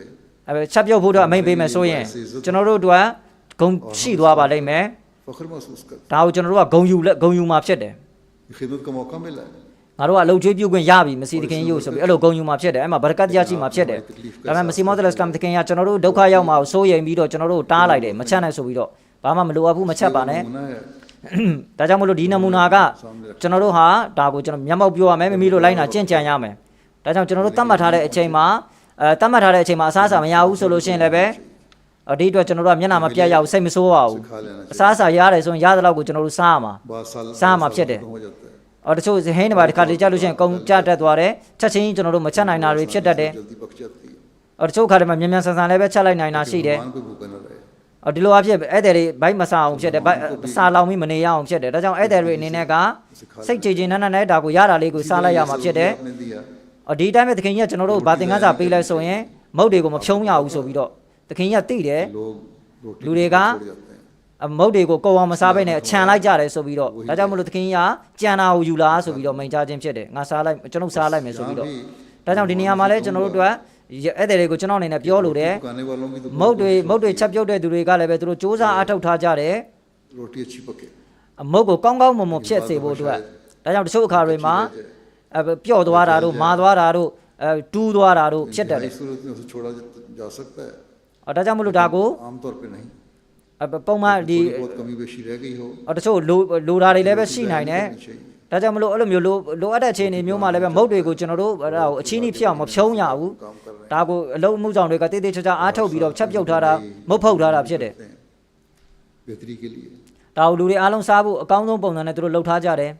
ဒါကြောင့်ဧည့်သည်တွေနဲ့မုတ်မဖြုံးပါနဲ့ मानव को याद रखनी चाहिए ဒါကြောင့်မလို့ဧည့်သည်တွေနဲ့မှတ်သားထားရမှာက आने वाले ဒီမုတ်ချက်ပြုတ်တဲ့သူတွေကမုတ်फुकတဲ့သူတွေက कोई स्पेशल से मुंसलिक ဒီမှာသူတို့က professional မဟုတ်ဘူးဒီအလုပ်မှာသူတို့တွေကသူတို့က volunteer တွေဖြစ်တယ်စေတနာဝန်ထမ်းတွေဖြစ်တယ် शोबा है जिंदगी से मुंसलिक သူတို့ကတက်ဆိုင်ရာလုပ်ငန်းတွေကိုအပြင်မှာလုပ်နေကြတဲ့သူတွေဖြစ်တယ်သူတို့ကစိတ်အားထက်သန်ပြီးတော့မစီသခင်ရဲ့ဧည့်သည်တွေကိုအလုပ်ကျွေးပြုရမှာပါလားဆိုတော့စိတ်အားနဲ့သူတို့ကလာလောက်ကြတာဖြစ်တယ်ဒါပေမဲ့သူတို့ရဲ့တက်ဆိုင်တဲ့လုပ်ငန်းတွေမဟုတ်ဘူးဒီချက်ပြုတ်တာတွေပါတွေကဒါကြောင့်မို့လို့ဧည့်သည်တွေနေနဲ့ကလည်းပဲတယောက်နဲ့တယောက်ချစ်ခင်နဲ့ပြုံးရွှင်ပြီးတော့သဘောထားကြီးနဲ့ဆက်ဆံရမှာဖြစ်တယ်အခြားသူတယောက်ဒုက္ခရောက်သွားစေတဲ့ပုံစံမျိုးမဖြစ်စေအောင်တယောက်ကိုတယောက်စိတ်အားထက်သန်အောင်လုပ်ပေးရမယ်ဒါကအလုံးမှုဆောင်တာဝန်တွေကြီးသူတို့မှာပဲတာဝန်ရှိတာမဟုတ်ဘူးဧည့်သည်တွေမှာလည်းပဲတာဝန်ရှိတယ်အကယ်ကျွန်တော်တို့မှာကိုချင်းတရားဒီသဘောတရားကောင်းမှုမရှိဘူးဆိုရင်ဘာမှရှိမှာမဟုတ်တော့ဘူးကိုချင်းတရားမွန်မြတ်တဲ့ကိုချင်းတရားမရှိဘူးဆိုလို့ရှိရင်ဒီအလုံးမှုဆောင်တွေရဲ့သဘောထားကြီးခြင်းတစ်ခုတည်းကသာလျှင်ကျွန်တော်တို့ရဲ့ပတ်ဝန်းကျင်ကိုလှပတဲ့နေရာလုံးမှာမဟုတ်ဘူးဂျာလ်ဆာကိုတက်ရောက်လာတဲ့လူတိုင်းဟာသဘောထားကြီးခြင်းကိုပြသရမှာဖြစ်တယ်အမျိုးသမီးတွေလည်းပဲဒါကိုမျက်မှောက်ပြုရမယ်ဒါကိုယောက်ျားလေးတွေလည်းမျက်မှောက်ပြုရမှာဖြစ်တယ်ကျွန်တော်ဟာဒီစ်ကိုလည်းပဲဒါကိုပြီးခဲ့တဲ့ဂျပတ်ဂျွန်မာခွတ်ပါမှာဒါကိုကျွန်တော်တင်ပြခဲ့တယ်အီမန်ယုံကြည်မှုရဲ့အစိတ်အပိုင်းဖြစ်တဲ့ပြုံးရခြင်းကစတကာလည်းပဲဖြစ်တယ်အမြဲတမ်းပြုံးရနေရမှာဖြစ်တယ်ဒါကြောင့်ဒီအချက်ကိုကျွန်တော်တို့မျက်မှောက်ပြုရမယ်ဂျာဆာနဲ့ပတ်သက်ပြီးတော့အမြင့်ဆုံးကိုချင်းတရားအခြေအနေသဘောထားကြီးခြင်းကိုပြဖို့တော့မစီမောသလ်အစ္စလာမ်တခင်ကကျွန်တော်တို့တုံတင်ဆုံးမထားတယ်ဒါမှမဟုတ်လို့ရှိရင်ဒီဧည့်သည်တွေကိုလည်းတုံတင်ဆုံးမထားတယ်उसका मायार क्या है အဲ့ဒီစံချိန်စံညောင်းကဘယ်လိုရှိသလဲမစီမောသလ်အစ္စလာမ်တခင်မိန်ကြားပါတယ်ကျွန်တော်အမှန်ကိုဆိုမယ်လူသားရဲ့အီမန်ယုံကြည်မှုဟာအပြည့်အဝမှန်ကန်မှုမဖြစ်နိုင်ဘူးအကယ်၍သူဟာမိမိရဲ့တက်တောင့်တက်တာဖြစ်မှုထက်မိမိရဲ့ညီနောင်တက်တောင့်တက်တာဖြစ်မှုကိုဦးစားမပေးလေသမျှကာလပတ်လုံး अगर मेरा एक भाई အကယ်၍ကျွန်တော်ညီလေးတယောက်ကကျွန်တော်ရှေ့မှာသူဟာ अपने ज़ौफ़ और बीमारी के သူအားနေနေမဲ့ယောဂဖြစ်နေရတာနဲ့ဒီကျမ်းမြေမှာအိတ်နေရတယ်ဆိုရင်ကျွန်တော်ကတော့နေကောင်းနေရတာနဲ့ကောင်းအားကောင်းပေါင်းတာဖြစ်ရတာနဲ့ဂရင်ပေါ်မှာအိတ်နေမယ်ဆိုရင် तो वो इस पर बैठ ना जावे သူအဲ့မှာဂရင်ပေါ်မှာမအိတ်ရအောင်ကျွန်တော်ထိုင်မယ်ဆိုရင်ကျွန်တော်အရန်စိတ်မကောင်းဖြစ်မိမှာပဲအကယ်ကျွန်တော်မထဘူးဆိုရင်ချစ်ချင်းမြတ်တာနဲ့ကိုချင်းတရားကိုချင်းစာစိတ်နဲ့ဂရင်ကိုကျွန်တော်ညီလေးကိုမပေးဘူးဆိုလို့ရှိရင်ကျွန်တော်ဟာမိမိကိုယ်တိုင်ကကျမ်းမြေပေါ်မှာမအိတ်ဘူးဆိုလို့ရှိရင်ကျွန်တော်ညီလေးကနေမကောင်းဖြစ်နေမယ်ဆိုရင်သူကအလွန်နာကျင်မှုခံစားနေရမယ်ဆိုရင်ကျွန်တော်ရဲ့ခံစားမှုကအရန်ကိုစိတ်မကောင်းဖြစ်ရတယ်ကျွန်တော်ကတော့ကောင်းကောင်းတက်တောင့်တက်တာနဲ့အိတ်နေမှာဒါမျိုးကတော့မဖြစ်နိုင်ဘူးကျွန်တော်တတ်နိုင်တယ်များကျွန်တော်ညီနောင်တို့သူတက်တောင့်တက်တာဖြစ်ဖို့အတွက်ကျွန်တော်မလုပ်ပေးတာမျိုးကျွန်တော်နေမှာမဟုတ်ဘူးအကောင်းဆုံးလုပ်ပေးမှာဖြစ်တယ်အဲ့တိုင်းပဲကျွန်တော်တို့ရဲ့သာသနာရေးဆိုင်ရာညီနောင်တွေလည်းပဲသူကပြင်းပြင်းထန်ထန်ပြုမှုဆက်ဆံလာမယ်ဆိုရင်လည်းပဲကျွန်တော်ရဲ့စိတ်မှာလည်းပဲစိတ်မကောင်းဖြစ်ရတယ်ဒါကဂျယ်ဆာပတ်ဝန်းကျင်မှာကျွန်တော်တို့ဒါကိုတည်တည်ချာချာနားလည်ထားရမယ်ကျွန်တော်ကလည်းပြန်ပြီးတော့ပြင်းထန်စွာတုံ့ပြန်တာမျိုးဒေါသနဲ့တုံ့ပြန်တာမျိုးကျွန်တော်လုံးမှာမဟုတ်ဘူးကျွန်တော်တစ်ဖက်လူကကျွန်တော်ပြင်းထန်စွာဆက်ဆံလာမယ်ဆိုကျွန်တော်ဆဘတ်လုံးမှာဖြစ်တယ်နမတ်မှာသူ့အတွက်ဒဝါတောင်းပေးရမှာဖြစ်တယ်တစ်ဖက်ကကိုယ့်အတွက်ဒေါသနဲ့တုံ့ပြန်လာတယ်ပြောဆိုပြုမှုလာတယ်ဆိုရင်ကျွန်တော်တို့ဘက်ကဒေါသနဲ့ပြန်ပြီးတော့တုံ့ပြန်ရမှာမဟုတ်ဘူးသူ့အတွက်နမတ်မှာဒဝါတောင်းပေးရမယ်သူဟာအသိပညာနဲ့ပါနေတဲ့အတွက်ကြောင့်မို့လို့ဒါမှမဟုတ်လို့သူကရိုးရိုးသားသားနဲ့ရိုးရှင်းတဲ့အတွက်ကြောင့်မို့လို့ဒါမျိုးအမားကိုပြုမှုတာပဲဖြစ်တယ်ဆိုပြီးတော့ဒါကိုကျွန်တော်အနေနဲ့ဒါကိုလောင်ပြောင်တာကဲ့ရတာမျိုးမလုပ်သင့်ဘူးသူ့ကိုပြန်ပြီးတော့ကျွန်တော်တို့ကဒေါသနဲ့ပြန်ပြီးမတုံ့ပြန်သေးဘူးကျွန်တော်ကရည်ရွယ်ချက်မကောင်းမဲနဲ့သူ့ရဲ့ဒီအပြည့်အနာစာတွေကိုထုတ်ဖော်တာမျိုးမလုပ်နဲ့ဒါကပျက်စီးမဲ့လမ်းတွေဖြစ်တယ်သူ့နှလုံးသားမပြောပြောင်းသွားလေသမျှမိမိကိုယ်နှိမ့်ကြတဲ့သူဖြစ်မခံယူလေသမျှမိမိဟာအကောင်းဆုံးသူ့အတွက်ဒဝါဆူတောင်းပေးရမယ်သူ့ရှေ့မှာကျုံးနှုံနှိမ့်ချပြီးတော့အကောင်းဆုံးပြုမှုဆက်ဆံရမယ်ဓမ္မမဆလစလမ်မိန်ကြားထားတဲ့လူမျိုးစုတစ်ခုရဲ့ခေါင်းဆောင်ဟာအဲ့လူမျိုးစုအလုပ်ကျွေးပြုတဲ့သူပဲဆိုပြီးတော့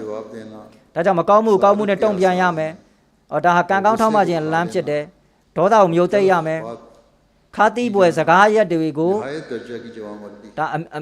လွန်ယောက်ျားပီသားတဲ့လူပဲဖြစ်တစ်ဖက်ကကိုခါတီးတီးနဲ့တုံ့ပြန်လာတယ်ဆိုလို့ရှိရင်ပြန်ပြီးနူးညံ့စွာပြန်တုံ့ပြန်ရမယ်ဒါကယောက်ျားပီသားခြင်းလက္ခဏာဖြစ်တယ်ဒါကအခြေခံကျတဲ့ကိုချင်းတရားတွေပဲဖြစ်တယ်ဒါကိုဖော်ထုတ်ရမှာကကျွန်တော်တို့တာဝန်ပဲဖြစ်တယ်ဒါကိုအထူးသဖြင့်ဂျယ်ဆာကာလမှာကျွန်တော်တို့အနေနဲ့ဖော်ထုတ်ပြသရမှာဖြစ်တယ်အကယ်၍ကျွန်တော်တို့တွေဟာအဲဂျယ်ဆာကာလ3ရက်မှာဒီမစီသခင်ပြောပြဒီကိုချင်းတရားတွေကိုကျွန်တော်တို့ကကြင့်ကြံမယ်ဆိုရင်ကျွန်တော်တို့ဟာဒီတရားတွေကိုကြင့်ကြံဖို့အတွက်အကျင့်ဖြစ်သွားမှာဖြစ်တယ်ဒါကြောင့်နေ့စဉ်ဘဝမှာလည်းပဲကျွန်တော်တို့ဟာဒီလုပ်ငန်းတွေကိုကျွန်တော်တို့ကဆောင်ရွက်လာနိုင်မှာဖြစ်တယ်ဒါကိုကျွန်တော်တို့အုံနောက်ထဲမှာမသားထားမယ်ဆိုရင်ငါတို့ကဂျယ်ဆာမှာမိမိတို့ရဲ့ဝိညာဉ်ပိုင်းဆိုင်ရာကိုချင်းတရားပိုင်းဆိုင်ရာကိုပြောင်းလဲဖို့အတွက်လာတာဖြစ်တယ်ဆိုပြီးတော့ဒီလိုအတွေးခေါ်ကို ကျွန်တော်တို့ကဘဝတသက်လာလုံးမှာကျွန်တော်တို့ကကျင့်သုံးပြီးတော့လှပတဲ့လူဖွဲ့စည်းတစ်ခုတိဆောက်နိုင်တာဖြစ်တယ်တအုပ်နဲ့တအုပ်အပြန်လန်တာဝန်တွေကိုလည်းပဲကျေပွန်စွာတိဆောက်ဖို့အတွက်လမ်းပြမှာဖြစ်တယ်ငါတို့ကဂျယ်ဆာမှာဘာတွေတင်လာတယ်လဲဆိုတာကိုမိမိထပ်ပို့ပြီးမိမိရဲ့ညီနောင်ကိုဦးစားပေးခြင်းကဒါတာမန်အသေးအဖွဲကိစ္စမဟုတ်ဘူးအလွန်မှကိုအားထုတ်ကြိုးပမ်းရတဲ့ကိစ္စဖြစ်တယ်ဒါကြောင့်မစီတကိမိန်ကြတယ်ဒါကအီမန်နဲ့ဆက်ဆက်နေတဲ့ကိစ္စပဲဆိုပြီးတော့အီမန်မတက်မှဘူးဆိုလို့ရှိရင်အဲ့လူမှာကုရ်ဘာနီစွန့်လို့ဖို့အတွက်အခြားသူရဲ့တာဝန်ကိုခြေပွန်းအတွက်လည်းပဲသူ့မှာဘာမှရှိမှာမဟုတ်ဘူးအလ္လာဟ်ရှင်မြတ်ကျွန်တော်တို့ बड़े इनामों का मुस्तहिक အလ္လာဟ်ရှင်မြတ်ကကြီးကျယ်လာတဲ့ဆုလက်တွေကိုတာမန်အသေးဖွဲလူတာမန်အသေးဖွဲလောက်နဲ့ကျွန်တော်တို့ဘေးမှာထိုက်တန်သူတွေဖြစ်အောင်လုပ်မှာမဟုတ်ဘူးအလ္လာဟ်ရှင်မြတ်ကအမြင့်ဆုံးချီးမြှင့်တာဖြစ်တယ် जो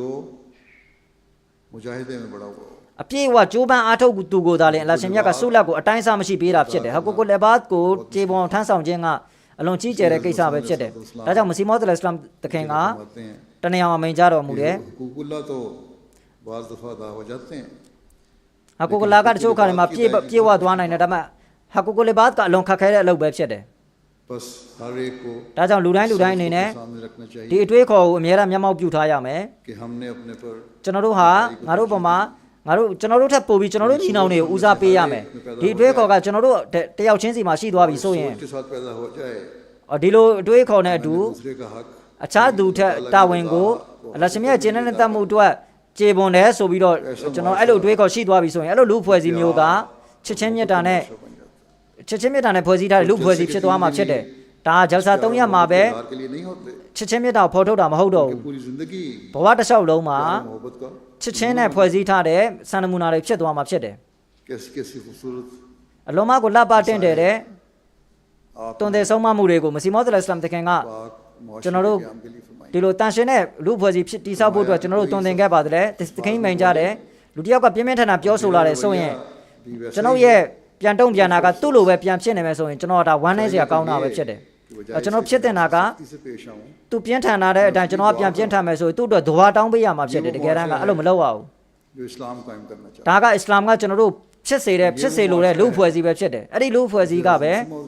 မစီမောဒ်အစ္စလာမ်တို့အစ္စလာမ်တခင်ကမိမိရဲ့တပည့်တွေစီမှာမြင်လိုတာဖြစ်တယ်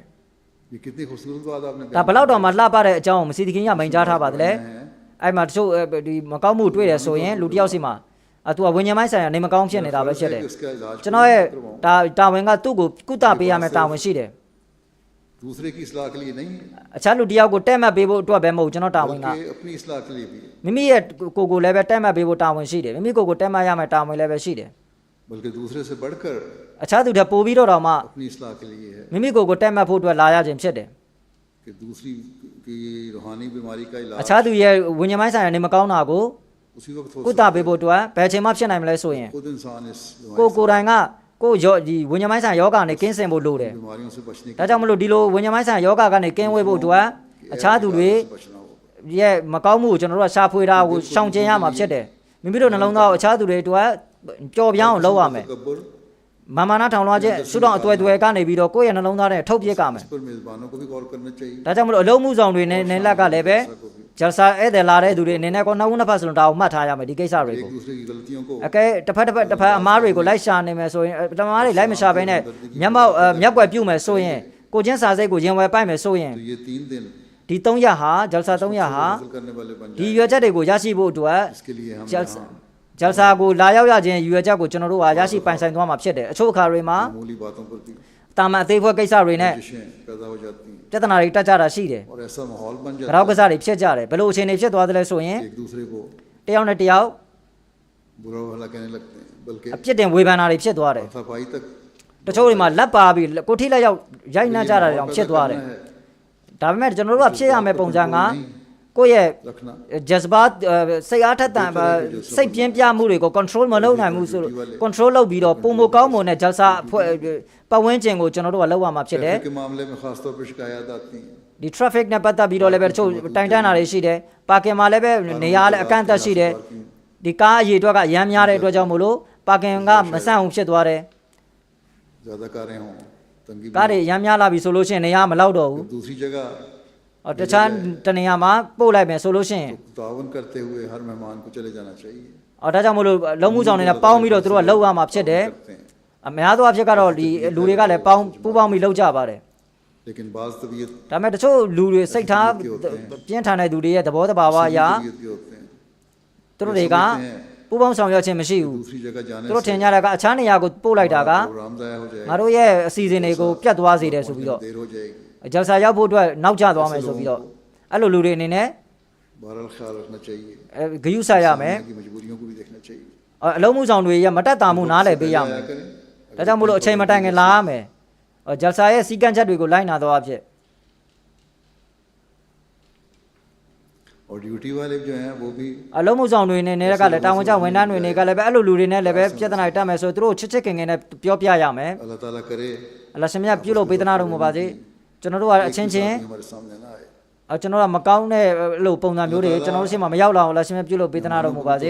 ေအလ္လာဟ်ရှင်မြတ်အဲ့တဲ့တွေကိုလည်းပဲသူတို့ဘယ်ဌာနကလုံးမှုဆောင်ကိုမစိုးဘယ်လိုသူတို့ဒုက္ခရောက်မလုပ်ပါစေနဲ့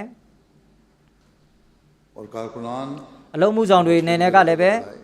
သူတို့ရဲ့သဘောထားကြည့်မှုကိုတိုးတောင်းအလားပြုလုပ်ပေးသနာတော်မူပါစေဒီ၃ရက်ဟာ हमारे तिराने पढ़ने और नज़र पढ़ने के ကျွန်တော်တို့ကနဇမ်လေးဖတ်တာတို့ချစ်ချင်းမြတ်တာဒီဆိုရွတ်ဆိုတာတခုတည်းမဟုတ်ပါစေနဲ့ဒီ၃ရက်စလုံးရဲ့တရဘီယတ်ကကျွန်တော်တို့အထက်မှာမီးတောက်လာစေရမယ်နှလုံးသားထဲမှာချစ်ချင်းမြတ်တာတွေရဲ့ कायम करने वाली हो ပတ်ဝန်းကျင်တစ်ခုလေပြေလေညင်းတစ်ခုတိုက်ခတ်လာစေရမယ်အစ္စလာမ်ရဲ့ပတ်ဝန်းကျင်တစ်ခုဖွဲ့စည်းလာတာမျိုးဖြစ်သွားစေတဲ့အနေအထားကိုရောက်စေရမယ်မစီမောသ်အစ္စလာမ်တခင်ကအချိန်ချင်းအချိန်အခါခွင့်အသီးသီးမှာကျွန်တော်တို့ကိုတန်ရှင်းမမြတ်တဲ့ဒီလိုအတွေးခေါ်တွေရှိအောင်တွင်တင်ထားတယ်အဲ့ထက်မှာကောင်းမှုတန်ရှင်းမှု एक मौके पर တွေကိုရင်ဝယ်ပိုက်ဖို့အတွက်တခါမှမစီမောသ်အစ္စလာမ်တခင်ကအဲ့တဲ့တွေကိုမိမိတို့တာဝန်တွေကိုတန်ရှင်းတဲ့အတွေးခေါ်တွေကိုထည့်ထားဖို့အတွက်မစီတကင်းမိန်ကြပါတယ်ကောင်းမှုတွေကိုဘယ်လိုပုံစံနဲ့လုပ်ရမလဲဆိုရင် कि खुदा ताला खुश हो အလ္လာဟ်ရှင်မြတ်ကျေနပ်ဖို့အတွက်ပဲဖြစ်ရမယ်ပြီးတော့အရှင်ရဲ့ကျေနပ်ဖို့ရရှိဖို့အတွက်ဖြစ်ရမယ် तामील हो အရှင်မြတ်ရဲ့အမိန့်ကိုနာခံဖို့အတွက်ဖြစ်ရမယ် इस पर सवाब हो အဲ့မှာဆဝါဘ်ရရှိမယ်ဆိုတာရမလားမရဘူးလားဆိုတာမျက်ကွယ်ပြုရမယ် कामिल होता है အဲ့ဒီအီမန်ကဘယ်ချိန်မှပြည့်စုံတယ်လဲဆိုရင် से उठ जावे မိမိတို့ရဲ့ကံနာကိုယ်နဲ့ကနေတန်တရားထွက်သွားမှာဖြစ်မယ် सिर्फ ये ख्याल न रहे ကျွန်တော်တို့ရဲ့အတွေးက करना है ငါတို့ဒီအလုပ်လုပ်ပြီးဆိုရင်ဆဝါဘ်ရရှိဖို့အတွက်ပဲဆိုတာမျိုးမဖြစ်ရဘူး ताला की रजा हासिल के लिए အလ္လာဟ်ရှင်မြတ်ကျေနပ်တဲ့မှုရရှိဖို့အတွက်ပဲဖြစ်ရမယ် अगर ये सच है कि खुदा ताला किसी की नेकी को အလ္ जाया လာဟ်ရှင်မြတ်ကဘသူရဲ့ကောင်းမှုကိုမှအလကားမလုပ်ဘူးဆိုတာမှန်တယ်အင်နလာဟာလာယူဇီယိုအဂျရလ်မိုဆင်နင်ဆိုပြီးတော့မိန့်ကြားထားတဲ့ကုရ်အာန်ထဲမှာ करने वालों को अजर हरगिज़ ကောင်းမှုလုပ်တဲ့လူကအလ္လာဟ်ရှင်မြတ်ကလကားဖြစ်အောင်မလုပ်ဘူးဆိုပြီးတော့ကောင်းမှုလုပ်တဲ့လူအနေနဲ့ अजर मद्देनजर नहीं रखना चाहिए စုရမှာမယ်ဆိုတဲ့ကိစ္စကိုမျက်မှောက်မပြုတ်ရဘူးအကဲအဲ့တဲ့တယောက်ကသူလာတဲ့ရွယ်ချက်က मिलेगा သူကတက်တောင့်တက်တာဖြစ်ဖို့အတွက်အေးတောက်ဖို့အတွက်ကောင်းကောင်းစားကောင်းတောက်ဖို့တွေစားဖို့အတွက်ဆိုပြီးတော့လာတာလားသူကအဲ့တဲ့တယောက်ကအင်ရှင်တယောက်စီသွားမယ်ဆိုရင်တကယ်တမ်းဒါတရားတွေအားလုံးကတော့အင်ရှင်အဲ့တဲ့ကလာမယ်ဆိုလို့ရှိရင်အင်ရှင်ကတော့ဘယ်လိုမှမဆိုကျွေးမှာပဲမွေးမှာပဲ और उसको आराम သူတက်တောင့်တက်တာဖြစ်အောင်လည်းပဲလုပ်ပေးမှာပဲတကယ်လည်းလုပ်ပေးတာပါပဲဒါပေမဲ့ खुद ऐसा ख्याल करना အဲ့တဲ့ကဒါမျိုးတွေးပြီးလာတာမဟုတ်ဘူးသူ့အတွက်ဒါကဒီလိုတွေးမှဆိုသူ့အတွက်ကဆုံးရှုံးမှာပဲဖြစ်သူကချစ်ချင်းမြတ်တာအတွက်သူကလာတာဖြစ်တာအင်ရှင်ဒီလာတာဖြစ်ဒါကြောင့်မလို့အဲ့တဲ့နဲ့ဒီအတွေးခေါ်ကိုခေါင်းနဲ့ထည့်ထားရမှာဖြစ်တယ် निज़ाम के अंदर ठहरते हैं लेकिन बाज़ दफ़ा रिहाइश के लिए တချို့ခါတွေမှာအဲ့တဲ့တွေကိုနေဖို့ထိုင်ဖို့အတွက်သူတို့တောင်းဆိုတာတွေလုပ်ကြတယ်သူတို့အတွက်သူ့ရဲ့ဆန္ဒကိုဖြည့်ဆည်းဖို့အတွက်ခက်ခဲသွားတယ်ဒါကြောင့်ဂျမတ်ကစီစဉ်ထားတဲ့အတိုင်းလုပ်ရမှာဖြစ်တယ်သူတောင်းဆိုတဲ့အတိုင်းမဖြစ်နိုင်တာမျိုးတွေလည်းပဲရှိတယ်ဂျယ်ဆာကွင်းမြင်ကအရန်ကျဲတယ်ဒါတွေအားလုံးကိုအဲ့တိုင်းသူတို့စိတ်တိုင်းကြလိုက်လုပ်ပေးနိုင်မှုဆိုတော့မဖြစ်နိုင်ပါဘူးအဲ့ခါမှာသူတို့ဘယ်လိုထင်သွားလဲဆိုရင် अभी 2 दिन पहले की बात है လွန်ခဲ့2ရက်လောက်ကပဲဖြစ်သွားတယ်ဒီ जिनको बावजूद इसके कि उन्होंने काफ़ी अर्सा पहले इंतजामिया को इतला दी हुई थी သူကအလုံးမှုဆောင်တွေကိုကြိုတင်ပြီးသတိပေးထားပြီးဖြစ်တယ်ပြောထားပြီးဖြစ်တယ်သူ့ရဲ့နေထိုင်ဖို့အတွက်အစီအစဉ်ကိုတည်တည်ချာချာမပြုတ်လို့ပေးနိုင်ခဲ့ဘူးဒါကြောင့်မလို့သူကသူ့ရဲ့ဆွေမျိုးစီမှာတွားပြီးတော့တဲလိုက်တယ်အဲ့ဆွေမျိုးအိမ်ကလည်းပဲကျင်းတယ်သူကျမ်းမြေမှာခင်းပြီးအိတ်လိုက်တယ် और मेज़बान और मेहमान दोनों को दिक्कत का ဆိုရင် सामना भी करना पड़ा အဲ့မှာအဲ့တဲ့ရောအင်ရှင်ရောအခက်အခဲတွေ့စေတယ် लेकिन इस पर वो खुश हैं ဒါပေမဲ့သူကျင်းတ်တယ်အဲ့လိုနေရတာကိုဂျယ်ဆာအစီအစဉ်ကိုသူနားထောင်လိုက်မယ်ဆိုပြီးတော့ उन्होंने बड़े हंसते हुए मेरे पूछने पर मुझे बताई ဒါက तू ကကျွန်တော်မေးတဲ့အတွက်ကြောင့်မလို့ तू ကပျော်ပျော်ရွှင်ရွှင်နဲ့ရီမောမော तू ကပြောပြတယ်ဘာမှညင်းညူတာတိုင်တန်းတာ तू လုံးဝမရှိဘူးများသောအားဖြင့်အဲ့လိုဧည့်သည်တွေလည်းပဲရှိတယ် သူနေရာမလောက်တဲ့အတွက်ကြောင့်မလို့သူတို့တီးခံပြီးသူတို့နေလိုက်ကြတယ်အချို့လူတွေလည်းပဲရှိကြတယ်ဘယ်လိုလဲဆိုလို့ရှိရင် बल्कि बाज़ जो मुझे मिलते हैं उनके मिजाज को जानते हुए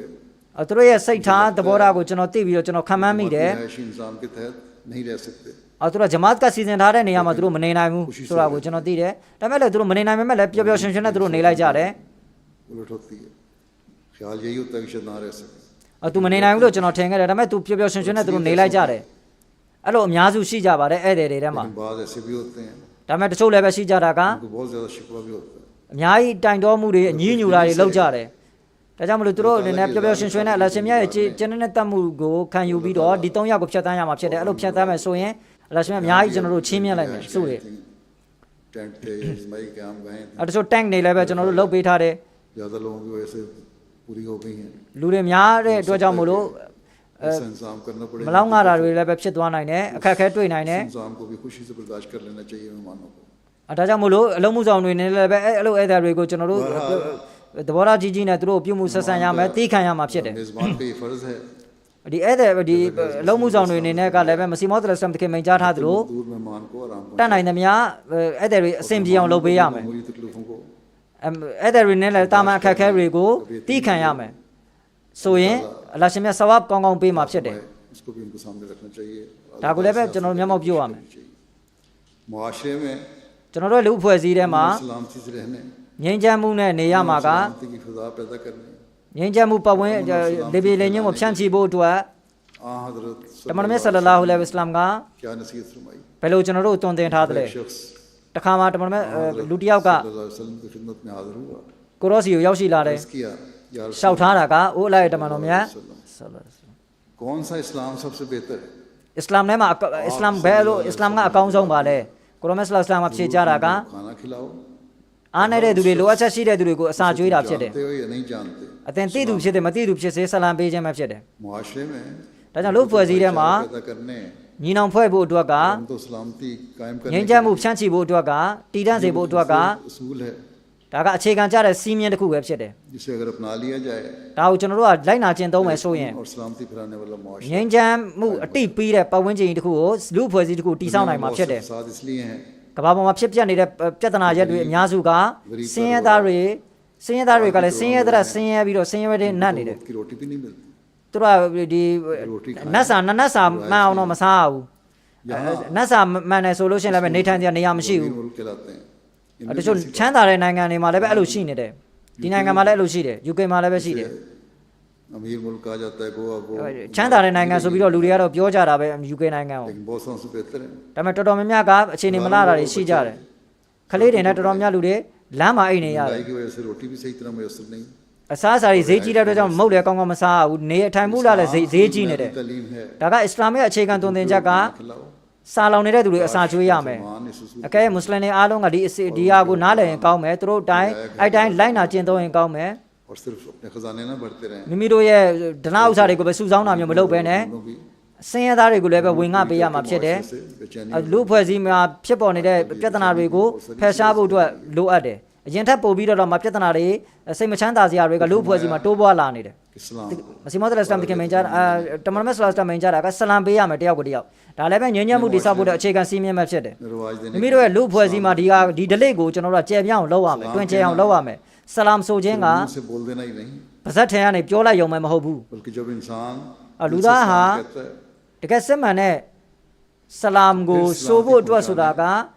फैलाने နှလုံးသားတွေကနေထွက်ပေါ်လာပြီးလုံးမယ်ဆိုလို့ရှိရင်ငြိမ်းချမ်းမှုသူကဆလမ်ဆိုတဲ့ငြိမ်းချမ်းမှုဖြန့်ချီနိုင်မှာဖြစ်တယ်တရားနဲ့တစ်ဖက်နဲ့တစ်ဖက်သူတို့ကစိတ်အားထက်သန်မှုဖြစ်လာမယ်တစ်ဖက်လူရဲ့ဒုက္ခတွေကိုဖယ်ရှားဖို့အတွက်သူ့ကိုငြိမ်းချမ်းမှုပေးဖို့အတွက်လည်းပဲကျွန်တော်တို့စိတ်အားထက်သန်လာမှာဖြစ်တယ်ဒါကြောင့်မလို့ဒီ၃ရက်အတွင်းမှာအာမဒီတွေအားလုံးကို फैलाने ဆလမ်ငြိမ်းချမ်းမှုသတင်းကိုဖြန့်ချီဖို့အတွက် अस्सलाम वालेकुम रिवाज देने အစ္စလာမ်အလိုင်ကွမ်ဆိုတဲ့ဒလိတ်ကိုတွင်ကျယ်အောင်လုပ်ဖို့အတွက်မိမိတို့ရဲ့အတွင်းမှာတစ်ဖက်လူအတွက်ခံစားချက်ရှိဖို့အတွက်ကြိုးစားသင့်ပါတယ် लोग उन लोगों से कुछ दिली से मिल लेते हैं လူတွေကတချို့လူတွေနဲ့တွေ့လို့ရှိရင်သူပြပြရှင်နဲ့တွေ့ဆုံ सलाम भी कर लेते တကြသူတို့ကောင်းကောင်းဆလမ်လည်းပဲပေးတယ် हैं फायदा पहुंच रहा हो အခုအကျိုးပြုတဲ့လူကိုပဲဆလမ်နဲ့ပေးပြီးကောင်းကောင်းဆက်ဆံတတ်ကြတယ်လူတွေက उनको भी खुशी से मिल लेते हैं ပြီးတော့တချို့လူတွေဆိုလို့ရှိရင် जिनसे आम ताल्लुकात हो အကုန်နဲ့ဆက်သွယ်မှုရှိတဲ့သူဆက်ဆံမှုရှိတဲ့သူကိုသာလျှင်ကောင်းကောင်းဆလမ်ပေးတတ်ကြတယ်တကယ်စစ်မှန်တဲ့ငြိမ်းချမ်းမှုကဘယ်အချိန်မှတည်ဆောက်နိုင်မလဲဆိုလို့ရှိရင် जब वो लोग जिनके दिलों में एक दूसरे के लिए रंजिशें हैं တစ်ဖက်နဲ့တစ်ဖက်အာဃာတတွေရှိနေမယ်အားလုံးကိုဖယ်ရှားဖို့အတွက်ဆိုတဲ့ရည်ရွယ်ချက်နဲ့နှလုံးသားတွေကလှိုက်လိုက်လဲဆလမ်ပေးရမှာဖြစ်တယ်ဒါကြောင့်ဒီဂျယ်ဆာမှာ को भी रंजिशें दूर करके အဲ့လိုမျိုးအာဃာတတွေကိုဖယ်ရှားပြီးတော့အာဃာတရှိတယ်ဆိုလို့ရှိရင်လည်းမိမိအာဃာတရှိတဲ့လူနဲ့ဆလမ်အကောင်းဆုံးပေးရမယ်ကောင်းကောင်းချစ်ချစ်ခင်ခင်နေရမယ်ဒီလိုဆိုလို့ရှိရင်ဒီလူပတ်ဝန်းကျင်တစ်ခုလုံးမှာဒီဆလမ်ငြိမ်းချမ်းမှုသတင်းစကားအားလုံးကိုကျွန်တော်ဖြန့်ချီနေရမှာဖြစ်တယ်အလရှင်မြတ်ကျွန်တော်တို့ဒီတိုင်းကျင့်ကြံဆောင်ရွက်နိုင်ဖို့အတွက်ဆွမ်းအားပေးတော်မူပါစေဒီဂျယ်ဆာပတ်ဝန်းကျင်တစ်ခုလုံးကိုအပြည့်အဝ अमन और सलामती ငြိမ်းချမ်းမှုအတိပြီးတဲ့ပတ်ဝန်းကျင်တစ်ခုဖြစ်အောင်ပြုလုပ်သွားရမှာဖြစ်တယ် अला अखलाक ဒီတက်ပို့ပြီးတော့မြင့်မြတ်တဲ့ကိုကျင့်တရားသဘောထားကြီးမှုတွေနဲ့ဟာကူကိုလေဘတ်ကိုတာဝန်ကျေအောင်ထမ်းဆောင်ဖို့အတွက်ကျွန်တော်တို့ရဲ့ဘဝအစိပ်ပိုင်းတစ်ခုဖြစ်အောင်လုပ်ရမှာဖြစ်တယ် जलसे के इंतजामात के लिहाज से बाज़ अमूमी बातों की तरफ भी तवज्जो दिलानी चाहता हूँ တချို့လိုက်နာရမယ့်အချက်ကလေးတွေကိုကျွန်တော်ပြောပြခြင်းနဲ့ဒါကိုလူတိုင်းမှတ်သားထားရမယ်ပထမအချက်က कार्रवाई खामोश ဂျယ်ဆာအစီအစဉ်တိုင်းအားလုံးကိုနှုတ်ဆက်ပြီးအာယုံဆက်ပြီးနားထောင်ရမယ် ये नहीं कि बात तकरीरें सुने တချို့မိန်ကုန်းတွေနားထောင်မယ်တချို့ကတော့နားမထောင်ဘူးဆိုတာမျိုးမလုပ်ပါဘူးအရင်ကလည်းကျွန်တော်ဒါမျိုးပြောဘူးတယ် बस मसीह अलैहिस्सलाम ने မစီမောဒ်အလ္လာဟ်အစ္စလာမ်တခင်ကဒီဟာကိုပြင်းပြင်းထန်ထန်ကိုတားထားတယ်မနဲ့မျိုး की तकरीरें सुन ली जाती हैं တချို့တတ်မှတ်ထားတဲ့မိန်ကုန်းရှင်တွေကိုရဲ့မိန်ကုန်းကိုပဲနားထောင်မယ်သူတို့ပြောပြတဲ့အရောင်လှပတဲ့အကြောင်းအရာတွေသူတင်ပြတဲ့ပုံစံကောင်းတာတွေတချို့အဲ့ဒါတွေကိုနားထောင်ပြီးတော့တချို့မိန်ကုန်းရှင်တွေကိုကြတော့နားမကောင်းတကယ်တမ်းဆိုလို့ရှိရင်မိန်ကုန်းတင်ပြတဲ့သူတွေကတော်တော်စူးစမ်းပြီးတော့မိန်ကုန်းတွေကိုတေချာစီစဉ်ထားတာဖြစ်တယ် तमाम कार्रवाई में ဒါကြောင့်ဒီဒါကြောင့်မလို့အဲ့တဲ့တွေအနေနဲ့သူတို့ရဲ့အသိပညာနဲ့ဝิญဉာဏ်ပိုင်းဆိုင်ရာတိုးတက်ဖို့အတွက်မိန်ကုန်းအလုံးနားထောင်ရမယ် जिक्र इलाही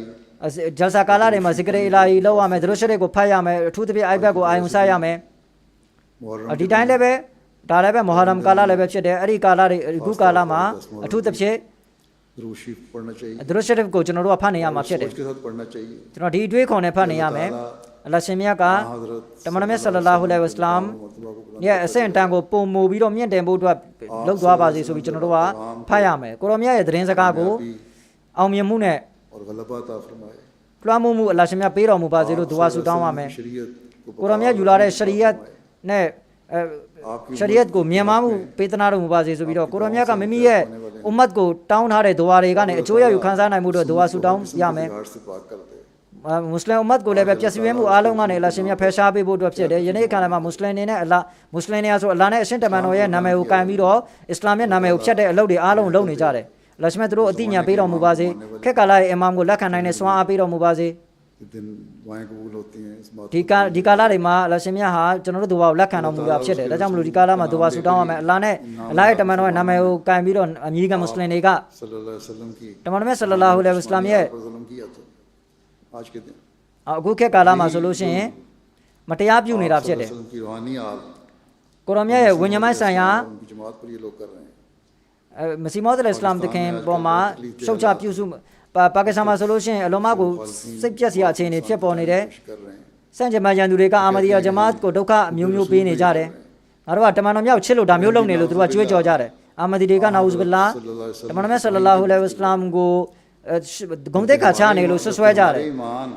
ယ်တကယ်တမ်းဆိုကျွန်တော်တို့ရဲ့အာမဒီတွေယုံကြည်ချက်ကအာမဒီယုံကြည်ချက်ကအခြေခံကိုက वसल्लम का खात्मा တမန်တော်မြတ်ဆလ္လာလဟ်အလိုင်ဝါဆလမ်ရဲ့ခါတမန်နဗီယင်းပေါ်မှာယုံကြည်တာဖြစ်တယ်ကိုရောမြတ်ယူလာတဲ့ရှရီယတ်ကိုကြီးမှအမြန်ယုံကြည်မှုရှိတာဖြစ်တယ်ကျွန်တော်တို့သာလျှင်တကယ်တမ်းကတမန်တော်မြတ်ဆလ္လာလာဟူအလိုင်ဝါဆလမ်ရဲ့အမိန့်ကိုလဘိုက်လို့ထူပြီးတော့ပွင့်ပေါ်လာတဲ့မစီကိုလက်ခံထားတာဖြစ်တယ်ကိုတော့ဒရင်ကောင်းပေးသွားတဲ့မစီကိုကျွန်တော်တို့ကလက်ခံထားတာဖြစ်တယ် किस मयार မစီမောဒ်အစ္စလာမ်တခင်ကတမန်တော်မြတ်ကိုဘယ်လောက်ချစ်တယ်လဲဆိုအဆင့်အတန်းမှာရှိတယ်လေ आप किस तरह नवाज အဲ့ဒါကိုအလ္လာဟ်ရှင်မြတ်ကတမန်တော်မြတ်ကိုချစ်လုံးလို့ပဲအဆင့်အတန်းကိုပေးထားခြင်းဖြစ်တယ်မြန်မာတဲ့အဆင့်တန်းဒီကြောင့်လည်းပတ်သက်မစီမောဒ်အစ္စလာမ်တခင်မိန်ကြပါတယ်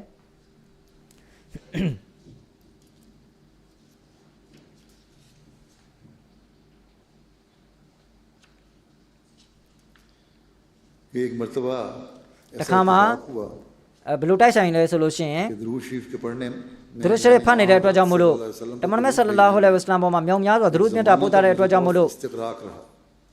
ခေတ်ကာလတစ်ခုကြာလောက်တဲ့အထိကိုကျွန်တော်ဟာများစွာဒွါဆူတောင်းနေခဲ့တယ်ဒရုရှရစ်ဖတ်နေကြတယ်အလ္လာဟ်ရှင်မြတ်စီကိုရောက်နိုင်တဲ့လမ်းကအလွန်ကျဉ်းတယ်တမန်တော်မြတ်ကိုအကြောင်းမခံဘဲနဲ့အလ္လာဟ်ရှင်မြတ်ရဲ့လမ်းကိုမရရှိနိုင်အလ္လာဟ်နဲ့မနီးစပ်နိုင်ဘူးအလ္လာဟ်ရှင်မြတ်ကိုယ်တိုင်မိန့်ကြားထားတာဖြစ်တယ် इलाहिल वसीला तब एक मुद्दत के အလ္ बाद လာဟ်ရှင်မြတ်ကိုယ်တိုင်မိန့်ကြားထားတယ်အကြောင်းကံတွေကိုရှာဖွေအဲ့ဒီအကြောင်းကံတွေအပြင်ငါ့ကိုရောက်ငါထံကိုရောက်ရှိတယ်ဆိုပြီးတော့ यानी माशकी आए အဲ့ဒီမှာကျွန်တော်ကာလာတစ်ခုကြာအောင်ကျွန်တော်ဒရုမြတ်တာပို့တာနေကြအဲ့မှာကရှဖ်ယူပါကြောင့်တစ်ခုမြင်တယ်အဲ့ဒီမှာ ဒီပုံးနဲ့အလင်းတွေဖြည့်ပြီးတော့ကျွန်တော်ရဲ့အိမ်ရဲ့အတွင်းလမ်းကောအပြင်လမ်းကောကျွန်တော်ရဲ့အိမ်ထဲကိုအလင်းရောင်တွေကိုတွန်းလောင်းနေတာမလာအီကာကောင်းကင်တမန်နှစ်ပါးကိုမြင်ရတဲ့အခါမှာသူတို့ကဘာပြောသလဲဆိုလို့ရှိရင်အတင်ကတမန်တော်မြတ်ဆလ္လာဟူအလိုင်ဝါဆလမ်ပေါ်မှာဒရုဒ်မြတ်တာပို့တာခဲ့တဲ့ရလက်တွေပဲဖြစ်တယ်အဲ့ရလက်နဲ့အတင်ကိုဆုလက်တွေပေးသနာခြင်းဖြစ်တယ်ဆိုပြီးဒီအလင်းရောင်တွေကတမန်တော်မြတ်ပေါ်မှာပြုတ်လိုက်တဲ့ဒရုဒ်မြတ်တာတွေပဲဖြစ်တယ်ဆိုပြီးတော့အလ်ဟမ်ဗျာတဲ့ရောက်ရှိလာခဲ့တယ်ဒါကတမန်တော်မြတ်ဆလ္လာဟူအလိုင်ဝါဆလမ်စီမောဒ်အလ္လာဟ်ဆလမ်ဘယ်လောက်ချစ်တယ်လဲဆိုတဲ့အခြေအနေပဲဖြစ်တယ်ဒါကြောင့်မို့လို့နေရာတော်တော်များများမစီမောဒ်အလ္လာဟ်ဆလမ်ဒါအောင်မိန်ကြားထားပြီးဖြစ်တယ်ကျွန်တော်ရရှိတဲ့အရာရာတိုင်းကတမန်တော်မြတ်ဆလ္လာဟူအလိုင်ဝါဆလမ်ကိုအကြောင်းခံပြီးတော့ရရှိခြင်းဖြစ်တယ်ကိုရောမြတ်ကိုဒရုဒ်မြတ်တာပို့တာခြင်းအဖြစ်ကိုရောမြတ်ကိုအယူမှုချစ်တဲ့အတွက်ကြောင့်အချက်ထဲမှာနေနေတဲ့အတွက်ကြောင့်အချက်ထဲမှာတေဆုံးလိုက်တဲ့အတွက်ခြုံငိမ့်လိုက်တဲ့အတွက်ရရှိတောင်ဖြစ်တယ်ဆိုပြီးမိန်ကြားထားတယ်ဒါကြောင့်ကျွန်တော်တို့ဘယ်လိုလုပ်ပြီးတော့တမန်တော်မြတ်ဆလ္လာဟူအလိုင်ဝါဆလမ်ပေါ်မှာဂုံတက်ခါချတယ်မချစ်ဘူးလို့ဘယ်လိုပြောလို့ရမလဲဒါကြောင့်မလို့ဒီကာလမှာကျွန်တော်တို့ကသူတို့ရှိတဲ့ဖတ်တာတို့ဇီကရိလာလောက်တာလို့လုံးဝမှာဖြစ်တယ်အလ္လာဟ်ရှင်မကျွန်တော်တို့အလယ်မြန်ဘရကတ်ကောင်းချီးမင်္ဂလာတွေအဖြစ်ဒီကမ္ဘာလုံးမှာဒီဘရကတ်တွေကိုဖြန့်ချီပြီးတော့အလ္လာဟ်ရှင်မြတ်ကိုယ်တိုင်ကတမန်တော်မြတ်ဆလ္လာဟူအလိုင်ဝါဆလမ်ကိုပေးထားတဲ့ဂရီတော်အတိုင်းဖြန့်ချီပေးသနာတော်မူဖို့အလယ်မြန်မြင်ခွင့်ပေးသနာတော်မူပါစေဂျလဆာကျင်းပရနေရာမှာအမျိုးသမီးတွေအနေနဲ့မှတ်ထားမှာကကလေးတွေကိုသူတို့သိအောင်ပြောပြရမယ်ငါတို့ကဂျလဆာကိုနှုတ်ဆက်ပြီးနားထောင်နေရမယ်ဆိုပြီးတော့ဒီလိုမျိုးတရဘီယတ်လုပ်ပေးဟာကသူတို့ရဲ့နှလုံးသားမှာစိတ်ဝင်သွားမှာဖြစ်တယ်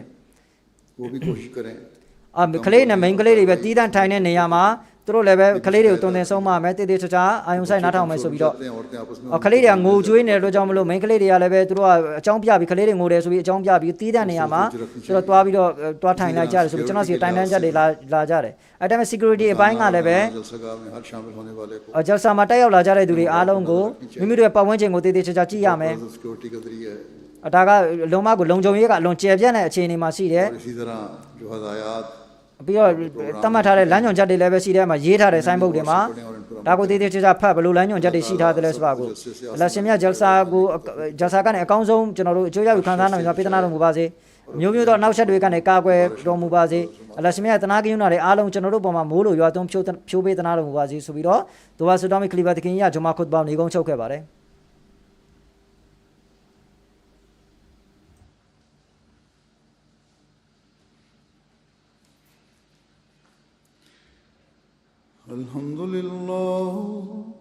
الحمد لله نحمده ونستعينه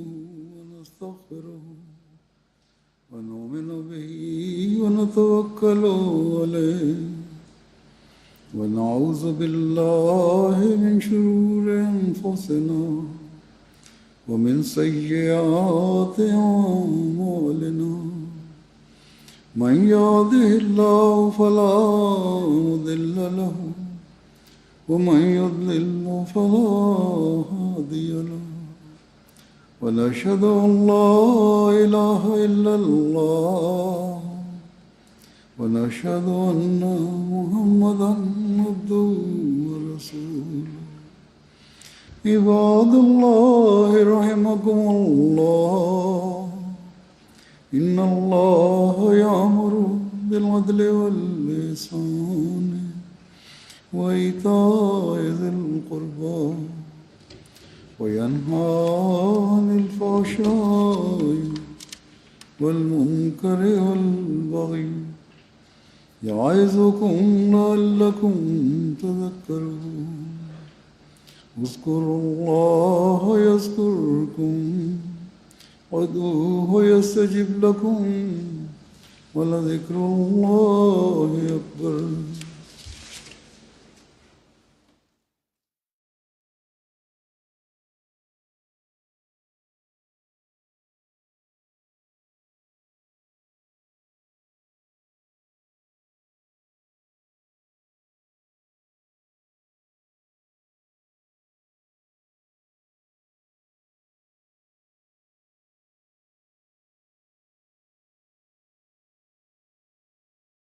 اللهم صل على محمد وعلى آل محمد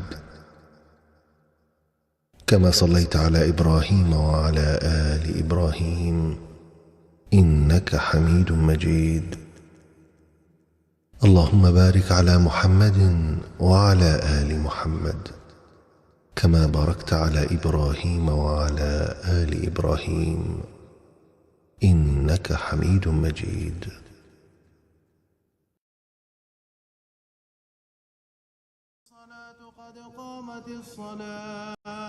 अभी हमने हज़रत अमीरुल मोमिनीन अय्यदहुल्लाह ताला बिनस्र अज़ीज़ का ईमान अफरोज़ खुतबा जुमा सुना है। अब से थोड़ी देर के बाद इंशाअल्लाह अज़ीज़ नमाज जुमा अदा की जाएगी, बल्कि नमाज जुमा शुरू हो गई है। और खुदा ताला के फजल के साथ आज GMT के वक्त के मुताबिक 3:25 पे परचम कुशाई की तकरीब होगी और उसके बाद खुदा ताला के फल से इफ्तिताही इजलास शुरू होगा। दुनिया भर से एक बहुत बड़ी तादाद में मेहमान यहाँ पे मौजूद हैं और आज अल्लाह ताला के फल के साथ पहले दिन ही जलसा गाह जो है वो मेहमानों से भरा हुआ था। और ना सिर्फ जलसा गाह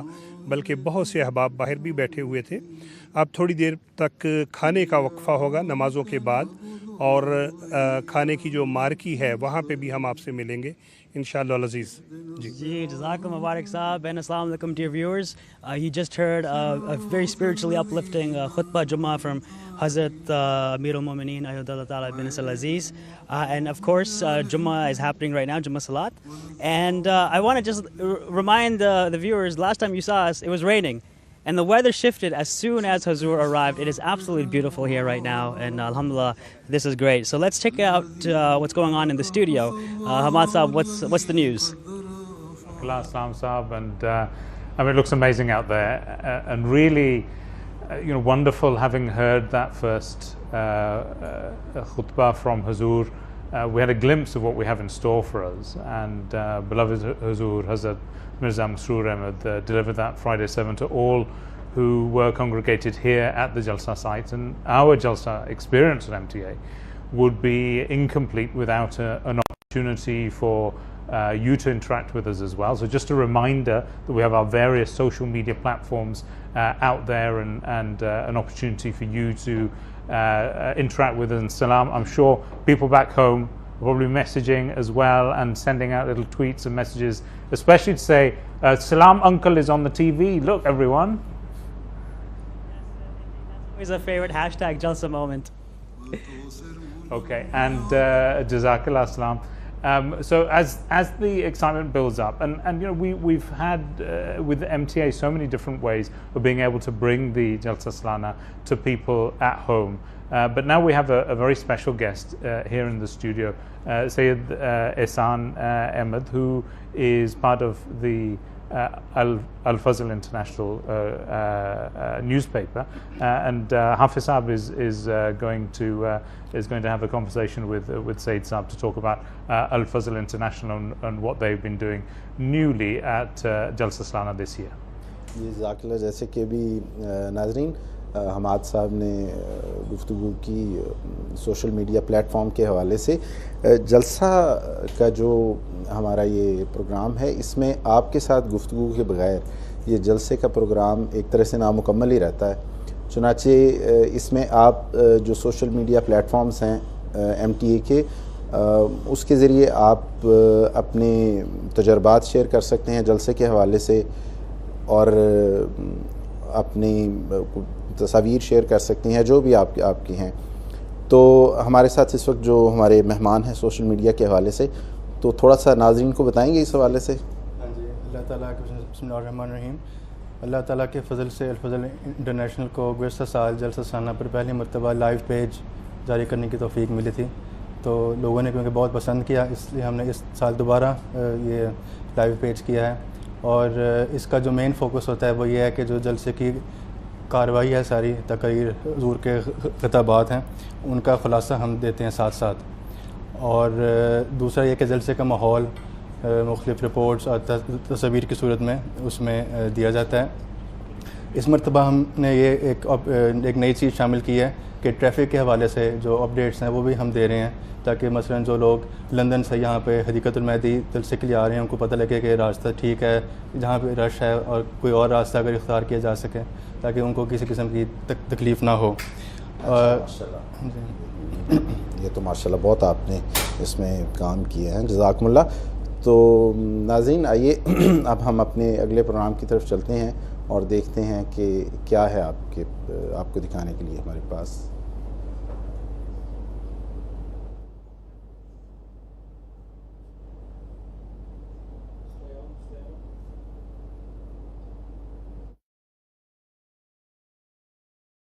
अल्लाह के फजलो करम से दौरान साल बाग़ मसीह में कुछ नए और ख़ास प्रोजेक्ट्स की तामीर जारी रही। आइए जानते हैं कि मेहमानाने मसीह के लिए क्या इंतज़ामात किए गए हैं।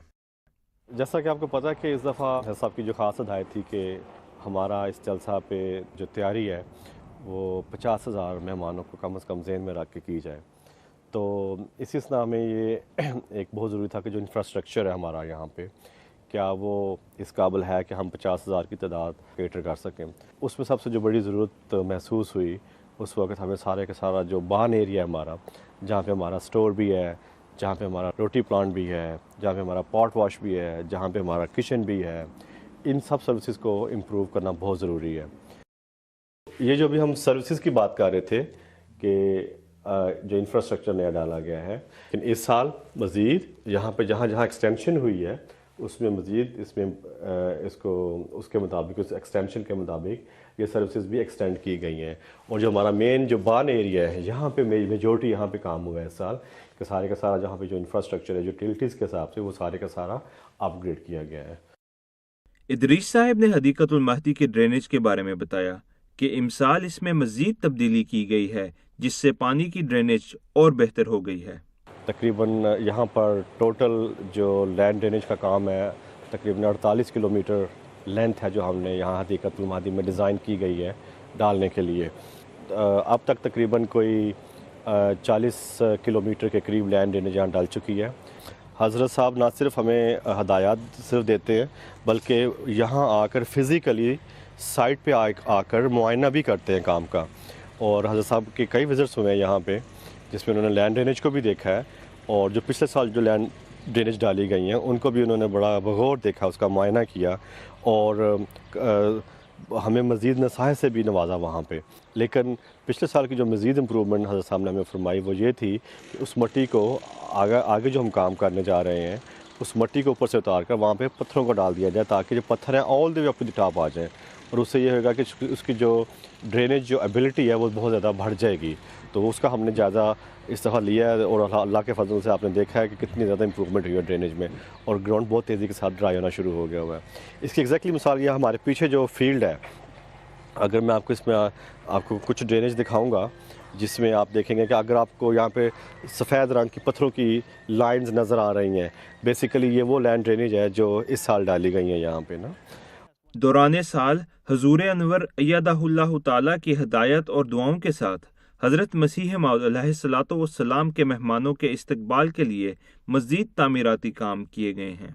इसमें एक ख़ास एडिशन जो हज़रत साहब की ख़ास हिदायत के ऊपर किया गया है वो है नई बुचरी और एक नया फूड प्रेपरेशन एरिया।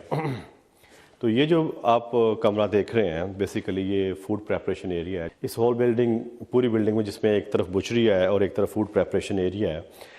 इसमें नया फ्लोर, नई अंडरग्राउंड ड्रेनेज है इसमें और एक नया टॉयलेट और नया शावर भी है जो कि डेडिकेटेड है इस पर्टिकुलर ब्लॉक के लिए ताकि जो हाइजीनिकली जो रिक्वायरमेंट है हाइजीनिकली वो पूरी की जा सकें। नाजरीन, जैसा कि आप देख सकते हैं कि दौरान साल इस जलसा सालाना की कामयाबी और हज़रत मसीह मौऊद अलैहिस्सलातु वस्सलाम के मेहमानों के आराम के लिए मुख्तलिफ तामीराती काम किए जा चुके हैं। इंशाल्लाह आप देखेंगे कि इंफ्रास्ट्रक्चर उसके हिसाब से कैटर कर रहा है और वो उम्मीद है कि जो ज़रूरियात हैं वो तकरीबन सभी पूरी होंगी इंशाल्लाह ताला। तो नाजरीन, ये थी हदीक़तुल महदी में होने वाली तैयारियों पर एक नज़र।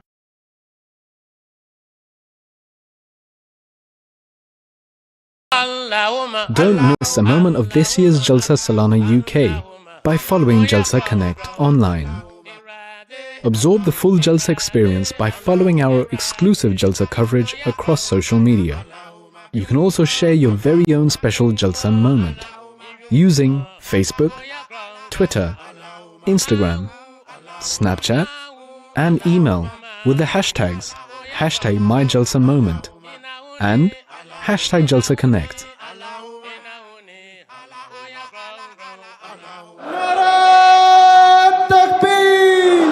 हम मुसलमान हैं खुदा ताला के फ़ैसले के मुताबिक, जिसने हमारा नाम मुसलमान रखा है। आज कौन सी जमात है जो बहैसियत जमात अल्लाह की तरफ मशरिक़ में भी बुला रही है और मगरिब में भी बुला रही है, शुमाल में भी बुला रही है और जनूब में भी बुला रही है।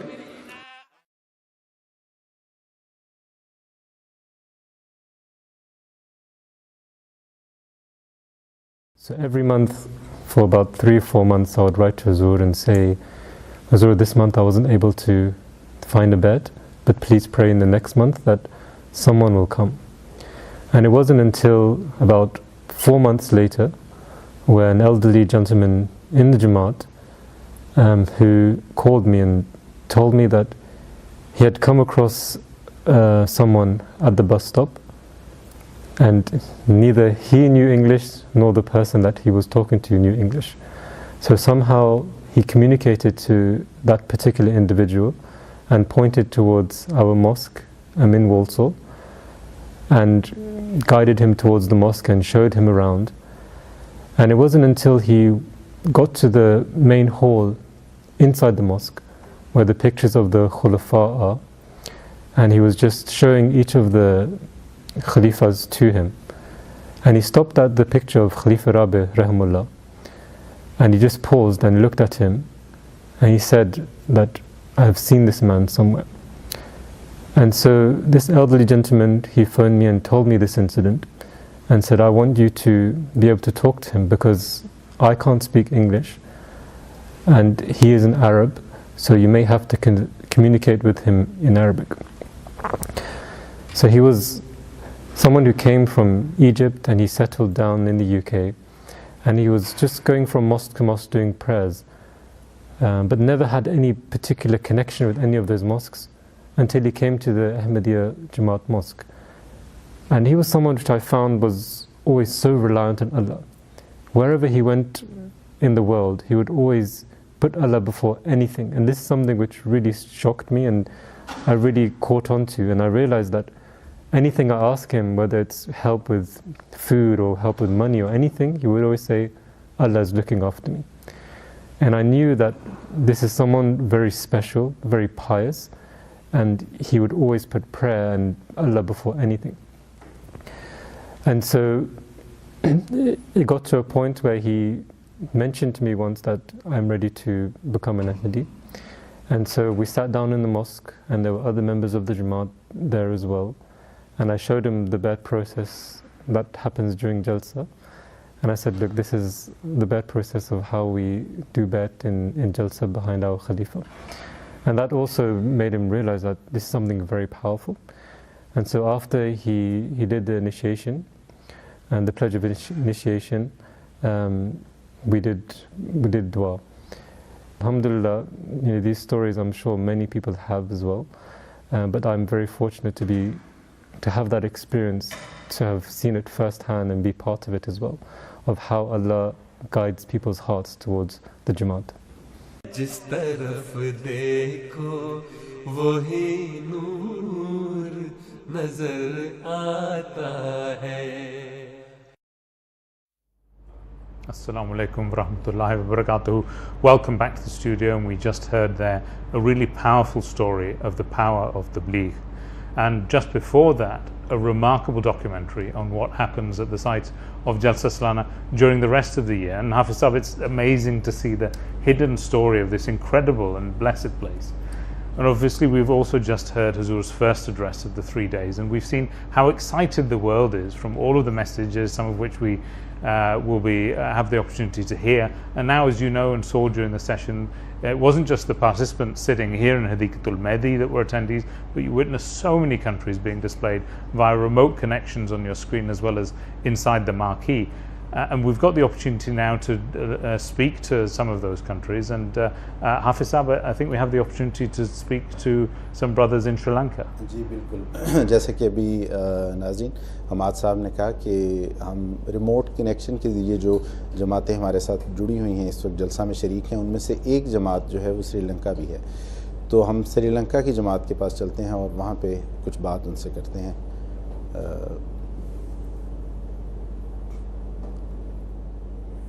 अस्सलाम वालेकुम वरहमतुल्लाहि वबरकातुहू। खासार मुरब्बी सिलसिला श्रीलंका से बात कर रहा है। पिछले जो दफ़ा हमने जलसा के मुतल्लिक कुछ इश्तिहारात तकसीम किए थे, उसी सिलसिले में इस दफ़ा भी हमने जायज़ा लिया और लोगों से रब्ता किया। और कुछ अरसे बाद इसी शहर में, जिसको मर्दमुन कहते हैं, वहाँ से 7 अफरादों का बैयत कबूल हुआ है, बैयत किए हैं उन्होंने। यहाँ वो लोग मेरे साथ मौजूद हैं और अल्लाह ताला के फजल से एक फैमिली है। हुज़ूर की दुआओं के बरक़ात है, खिलाफत की बरक़ात के वजह से यहाँ पहली बार जमात कायम हुआ है। हमने किराए पर एक घर लिया हुआ है इस वक्त, और हम बाप से दरख्वास्त है दुआ करें। यहाँ मुसलसल हम कोशिश करेंगे और उसके साथ ये एक मस्जिद बनाने के लिए भी इरादा रखते हैं। इसलिए हम बाप से दरख्वास्त है दुआ फरमाएं कि अल्लाह ताला हमें एक नई मस्जिद यहाँ तामीर करने के लिए हमें मौका अता फरमाए, तौफीक अता फरमाए। और इंशाअल्लाह इसी इलाक़ों में तबलीग का बहुत ज़्यादा हम कोशिश कर रहे हैं। अल्लाह ताला का फजल और बार बार हुज़ूर अनवर की दुआओं की तौफीक हमें बहुत कुछ हासिल कर रहे हैं। जज़ाकुमुल्लाह खैर। Jazakallah, and that was Munir Ahmed from the Sri Lanka Jamaat,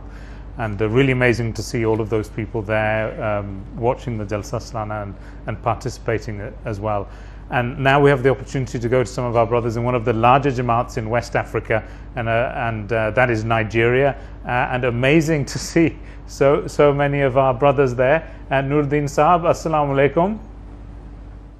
Wa alaikum assalam wa rahmatullahi wa barakatuh. Hamad Saib, Jazakumullah khairan. Tell us what's going on. We can see so many people there, and you know, it looks like you've just finished your Jummah prayers. Tell us what's been going on. Yeah, exactly. We have just observed Jummah prayer. Alhamdulillah, we had the opportunity to listen to the live Friday sermon delivered by His Holiness. By the special grace of Allah, just as usual, Huzur has advised us on how to live a better life and how to be a better Muslims. In fact, our faith has been increased, and we are so much inspired to have listened to the Friday sermon of our beloved Huzur. As you can see, members are still seated here. They've just listened to their beloved Imam, and we are prepared for the 3-day broadcast of Jalsa Salana via MTA. Alhamdulillah, it's indeed a great privilege to be alive to witness this auspicious occasion, and to let us have a feel of how members have listened to the live Friday sermon. I have with me the Naib Amir of the Ahmadiyya Muslim Jamaat in Nigeria, Dr. Abdul Latif Busari Sahib, who will be telling us about his impression about the sermon. Assalamu alaikum, Dr. Sahib. Wa alaikum salam wa rahmatullahi wa barakatuh. Dr. Sahib, can you tell us how you feel to have listened to the live Friday sermon delivered by His Holiness? Well, as usual, all Ahmadis all over the world are usually elated whenever we listen to His Holiness. Today in particular, with the Jalsa that is going on, we are fully prepared. From the program, we are going to be listening to to His Holiness on about 4 addresses that is going to deliver in the course of the next 2-3 days. Immediately after this Jumat, we are going to listen to his opening address. And even in the Jumat itself, he told us so many things. I took away at least 3 of them. First one is reliance on Allah for whatever you want to do in life. Second one is to be selfless. Whenever you find yourself in positions like you have to be a volunteer in Jalsa, or you are even a delegate to the Jalsa, you need to be selfless. And the third one is to remain focused for the purpose of what you are going there for. You know, not to allow yourself to be diverted to some other things. Huzur reminded us that the first Jalsa they did in Lagos, in UK, was about 40 years ago in 1985, and there were just about 5,000. In this year's Jalsa, we are expecting nothing less than 40,000 delegates, which is progress, a lot of progress over the time, you know. And then he told us about, selflessness. He has words of advice, both for the volunteers that have been there since over a month and are going to be there throughout the course. Jazakumullah Sahib. I know if you say we should continue, we'll continue for several minutes. Alhamdulillah, you have just listened to him. Just the same feeling of all the Ahmadi Muslims seated here in the mosque. They are so much blessed to be live part of this August occasion. Jazakallah Nuruddin Sahib. Really amazing to see our MD brothers there in Nigeria, and you can just see the Jalsa feeling there as well at the masjid there in Nigeria in Lagos. Hafiz Sam. जी बिल्कुल हमासा जैसे कि हमने देखा है नाजरीन के इन तीनों दिनों का जो आगाज़ है वो खुदा के फजल से हुजूर अय्यदुल्लाह ताला बिनस्र अज़ीज़ के खुतबा जुमा से हुआ है और आपने देखा कि जलसे के शामिलीन में सिर्फ वो लोग नहीं हैं जो यहाँ पे हैं हदीक़तुल मेहदी में, बल्कि बेशुमार ममालिक रिमोट कनेक्शन के ज़रिए न सिर्फ स्क्रीन पे दिखाए गए हैं बल्कि जलसा गाह में भी आपने वक्तन फ़क्तन उन्हें देखा होगा। तो नाज़रीन अब हम चलते हैं बाहर अपने कोलीग्स के पास और हम देखते हैं कि वहाँ पे वो हमारे लिए क्या लेके आए हैं हमारे दोस्त।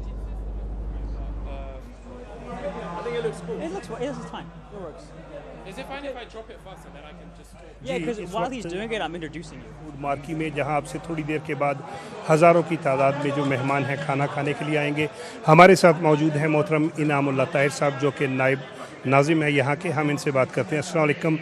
मोहतरम इनामुल्लाह ताहिर साहब, आप ये बताइए कि आपकी कितनी बड़ी टीम है और किस तरह इतना बड़ा इंतज़ाम आप सारा संभालते हैं? ये महज़ अल्लाह ताला का फ़ज़ल है कि हमें खिदमत का मौका मिल रहा है और अल्लाह ताला के फज़ल से और हुज़ूर की दुआओं से तमाम कारकुनीन खिदमत का मौका पा रहे हैं। इस वक्त हमारी तकरीबन 160 से ज़्यादा अफराद जो हैं खिदमत की तौफ़ीक पा रहे हैं। और जी और जैसा कि हुजूर ने फरमाया कि इस साल ज़्यादा मेहमान मुतवक्के हैं, तो ज़्यादा मेहमानों की आमद के पेश नज़र आपने क्या इंतज़ाम किए? इस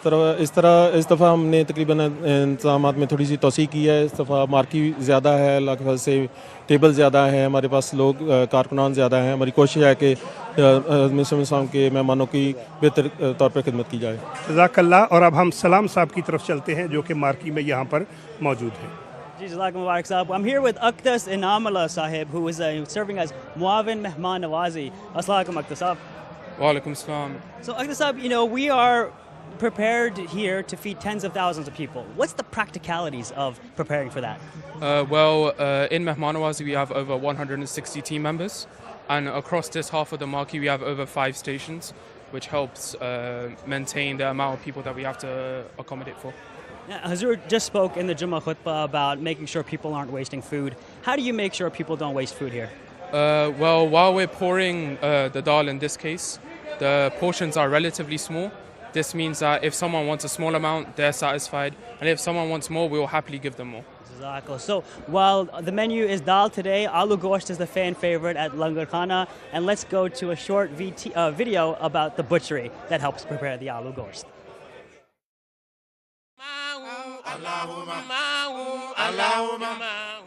Assalamu alaikum and welcome to the Jalsa Salana, the annual convention of the Ahmadiyya Muslim community here in the United Kingdom, where faith, fellowship and food all come together in harmony. Today, we will give you an exciting glimpse into a new process that will elevate the culinary experience of the attendees coming to the Jalsa Salana. Let's go have a look.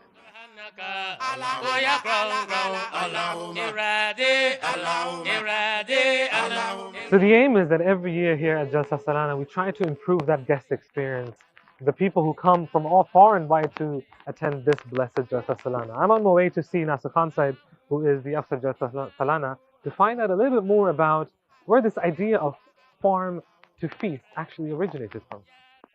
Almost every innovation at Jalsa, anything new that you see in Jalsa, it emanates from Khalifatul Masih. Everything that you see, and I'm not exaggerating when I say that almost all the new ideas, all the new things, all the challenges that we take on that we think we can't do, we can't manage, they all started with Huzur Anwar. And as the Jalsa has grown over the years, that demand has increased, those problems have increased, where we've had a delay in supplies and we've not been able to cook the food in time. So because the quantity has gone up to such an extent, that meat needs to be of a certain standard. When the Jalsa was announced and the appointments were made, as one of the first instructions, as said when I went in for Mulaqat, as mentioned that the meat over the years has consistently got worse as far as he was concerned, and we should improve on it. And so I said, whatever you say we'll do. He said, well, you need to start your own butchery. We need to have our own supplies you should buy your own sheep, and you should get them slaughtered, and you should cut the meat. And Hazur, I said, this is almost 100,000 kg for this year, probably more. So Hazur, I don't think we can do it. He says, no, you'll do it. Go investigate and go and find out. So then I called the team together. I said, this is what Hazur's. So they all literally put up their hands. They said, this is impossible. Next mulaqat, he said, use one of the barns and convert them. Now that's adding another element of a challenge to it, what was already a difficult task, that you now have to convert this barn into a high-tech butchery, where we could get the council's satisfaction with the standard of the finish. So again, I went back to Hazur, but Hazur, the team feels that it's too much of a challenge for us, and could we be allowed to just have some meat bought from outside sources, and some we'll do ourselves. Hazur says, no, you can do it all. I'll pray for you, you go and do it. You'll do it, inshallah. So I came back, and then that was it. We just didn't look back then. By the grace of Allah, the site was completed. And Hazur had absolutely no doubt from day one that it would happen. 750 sheep over 3 days will be brought here. The carcasses will be brought here. And we'll be doing the cutting into slices of all the meat. So now that we know that this idea was the idea of a beloved Huzur, Ayyadullah Ta'ala ibn Aziz, let's see if we can go to the butchery and get a sneak peek what is actually happening behind the scenes. Assalamu alaikum. How are you? Nice to meet you. Can I please request you to put your hairnet on, as well as putting the white coat on? All right. I always wanted to have one of these.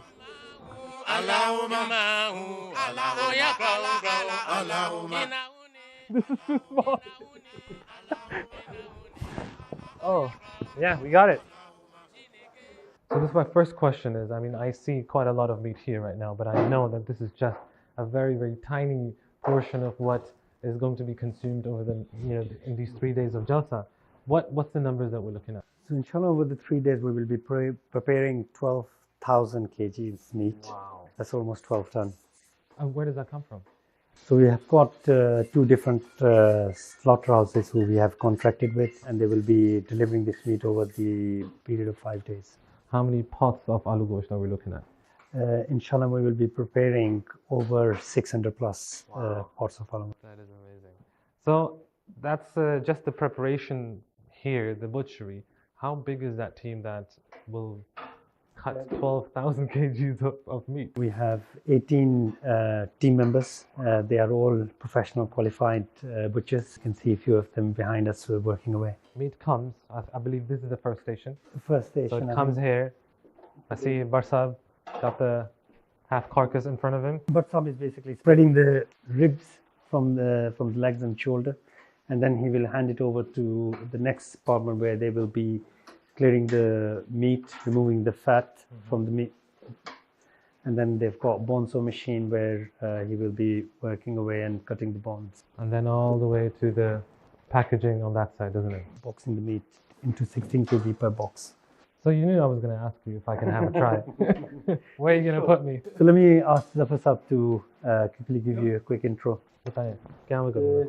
अपने होल्ड करनी knife properly. ठीक है। ऐसे आपका ऊपर होना चाहिए। ओके। और आपका जो हाथ है वो ड्राई हो।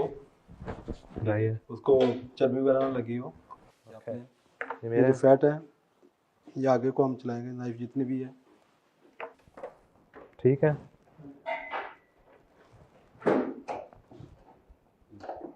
अच्छा। Oh, okay. Now here comes the big piece now. Yeah. So where do I start? Start from here. All the way down, like this. अच्छा। Oh wow. जो नाइफ आपने चलानी थोड़ी लंबी चलानी है। लंबी चलानी है। ठीक है। तो जितनी लंबी चलाएं उतना ज़्यादा सफाई आएगी।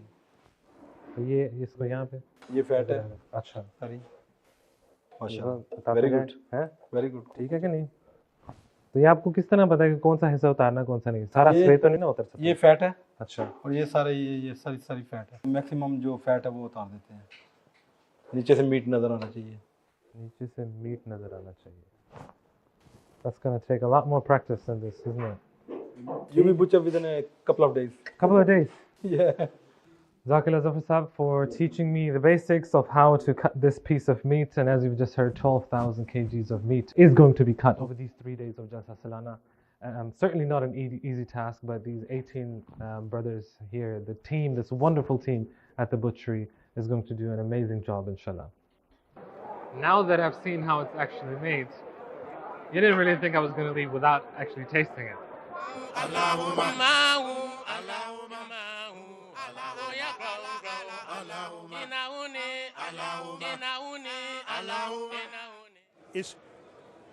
इस वक्त हम मौजूद हैं फूड मार्की में और अल्लाह के फल से मेहमानों से फूड मार्की भर चुकी है। हमारे पास 2-3 मेहमान हैं, हम मुख्तसर तौर पे उनसे बात करेंगे। अस्सलाम वालेकुम सर, आपका नाम क्या है, कहाँ से तशरीफ़ लाए हैं? वालेकुम सलाम वरहमतुल्लाहि वबरकातुहू। मेरा नाम मियाँ ताहिर महमूद है। मैं उकाड़ा से आया हूँ, पाकिस्तान उकाड़ा से, उकाड़ा शहर से आया हूँ। तो जलसा पे शिरकत की है, आज खुतबा सुना है। जो दिल है ना वो तो बस हजूर का खुतबा सुना है, इस कदर दिल को रोने को किया है कि इस कदर खुशी और हजूर के रूहानी जलसा सुन के दिल को इस कदर लज्जत और सुकून मिली है, सुकून मिला जिसका कोई हिसाब ही नहीं है। जज़ाकल्लाह जज़ाकल्लाह। खाना भी लंगर खाने का बहुत, सबसे दुआ की दरख्वास्त करते हैं कि जिस जलसा सलाना के जो 3 दिन का अयाम है इनमें खसूसी तौर पर पाकिस्तान मुल्क के पाकिस्तान के दुआ करें ताकि लोग जो है दुश्मनान अहमदियत जो है जमात के ऊपर मुज़ालिम ढा रहे हैं, अल्लाह ताला उनको हिदायत दे और ज़माने के इमाम को माने। जज़ाकल्लाह। और हम अब अगले मेहमान से बात करेंगे। अस्सलाम वालेकुम, आपका नाम क्या है और ये बताइए कि खाना तो हम घर में भी खाते रहते हैं, जलसे का खाना कैसा है? वालेकुम अस्सलाम वरहमतुल्लाहि वबरकातुहू। मेरा नाम सईदुद्दीन है, मैं नाइमेकन नेदरलैंड से आया हूँ जलसा अटेंड करने के लिए। अल्हम्दुलिल्लाह बहुत फंटास्टिक, लाइक रवा में लंगर खाना का खाना और फिर ये जलसे का खाना, इसकी तो बरकतें ही कुछ और हैं। तो क्या ये वही टेस्ट है जो हम किसी ज़माने में रवा में? बहुत अच्छा, बिल्कुल वैसा ही ऑलमोस्ट तकरीबन मिलता जुलता, थोड़ा बहुत 19-20 का फ़र्क तो है ही, लेकिन बहुत अच्छा खाना है, बहुत अच्छा टेस्ट है। वो बरकतें जो हैं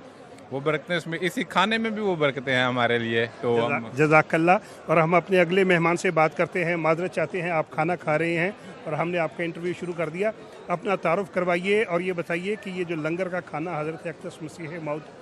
के लंगर का खाना खाना है, इसमें क्या बरकत है, कैसे लग रहा है? अस्सलाम वालेकुम, मैं शाहिद उस्मान नाम है मेरा और कोबला जमात जर्मनी से, और पहली दफ़ा मैं जलसा सलाना में शामिल हुआ हूँ। और ये जो दाल, इसका जायका है, घर में भी खाना बनता रहता है और दाल भी बनती रहती है, लेकिन जो हज़रत मसीह मौद के लंगर का खाना है और स्पेशली जो दाल का जायका है, ये और किसी जगह नहीं मिल सकता। और ये माशाल्लाह बहुत अच्छी है। और हम इधर दोस्तों से मिल रहे हैं और काफ़ी इधर दोस्तों से मुलाकात हुई है और बहुत अच्छा माहौल है और खाना भी बहुत अच्छा है। सुभान अल्लाह। और नाजरीन, कहाँ अगर हम पहले जलसे की बात करें, वहाँ पे हज़रत अम्मा जान रज़ी अल्लाह अन्हो अपने हाथों से रोटियाँ पका के और हज़रत अक़दस मसीह मौद अलैहिस्सलातु वस्सलाम ख़ुद मेहमानों को खाना पेश करते थे। उस जलसे की बरकतें आप इस वक्त मार्की में देख सकते हैं, हज़ारों की तादाद में हैं अल्लाह ताला के फजल के साथ। और आइए अब एक खूबसूरत सी नज़्म सुनते हैं। Of diplomacy and politics, it is rare to witness a religious leader who fearlessly steps onto the global stage, addressing parliaments and admonishing world leaders. Yet, Hazrat Mirza Masroor Ahmad, Khalifatul Masih V, may Allah be his helper, the spiritual head of the worldwide Ahmadiyya Muslim community, defies convention. For almost 2 decades, he has taken Islam's message of justice, peace, and the protection of the weak to the hallowed halls of power. ए मसीहा ए ज़मन असरे रवा के चारागर महदिये आखिर ज़मां रूहानियत के राहबर। ए मसीहा ए ज़मन असरे रवा के चारागर महदिये आखिर ज़मां रूहानियत के राहबर। ए जरीउल्ला बरूज़े अंबिया आली गोहर। ए जरीउल्ला बरूज़े अंबिया आली गोहर। हो हजारों रहमतें तेरी मुक़द्दस ज़ात पर। हो हजारों रहमतें मुक़द्दस ज़ात पर, ए मसीहा ए ज़मन असरे रवां के चारागर, मेहदिए आखिर ज़मां रूहानियत के राहबर। तुझको पाया तो खुदा की मारिफत हासिल हुई, तुझको पाया तो खुदा की मारिफत हासिल हुई, तुझको देखा तो अजब शान खुदा आई नजर, तुझको देखा तो अजब शान खुदा आई नजर। ए मसीहा ए ज़मन असरे रवां के चारागर, मेहदिए आखिर ज़मां रूहानियत के राहबर। तूने समझाया कि क्या है रूह दीने मुस्तफ़ा, तूने समझाया कि क्या है रूह दीने मुस्तफ़ा, तूने बतलाया कि क्या है अज़मत खैरुल बशर, तूने बतलाया कि क्या है अज़मत खैरुल बशर। ए मसीहा ए ज़मन असरे रवां के चारागर, मेहदिए आखिर ज़मां रूहानियत के राहबर।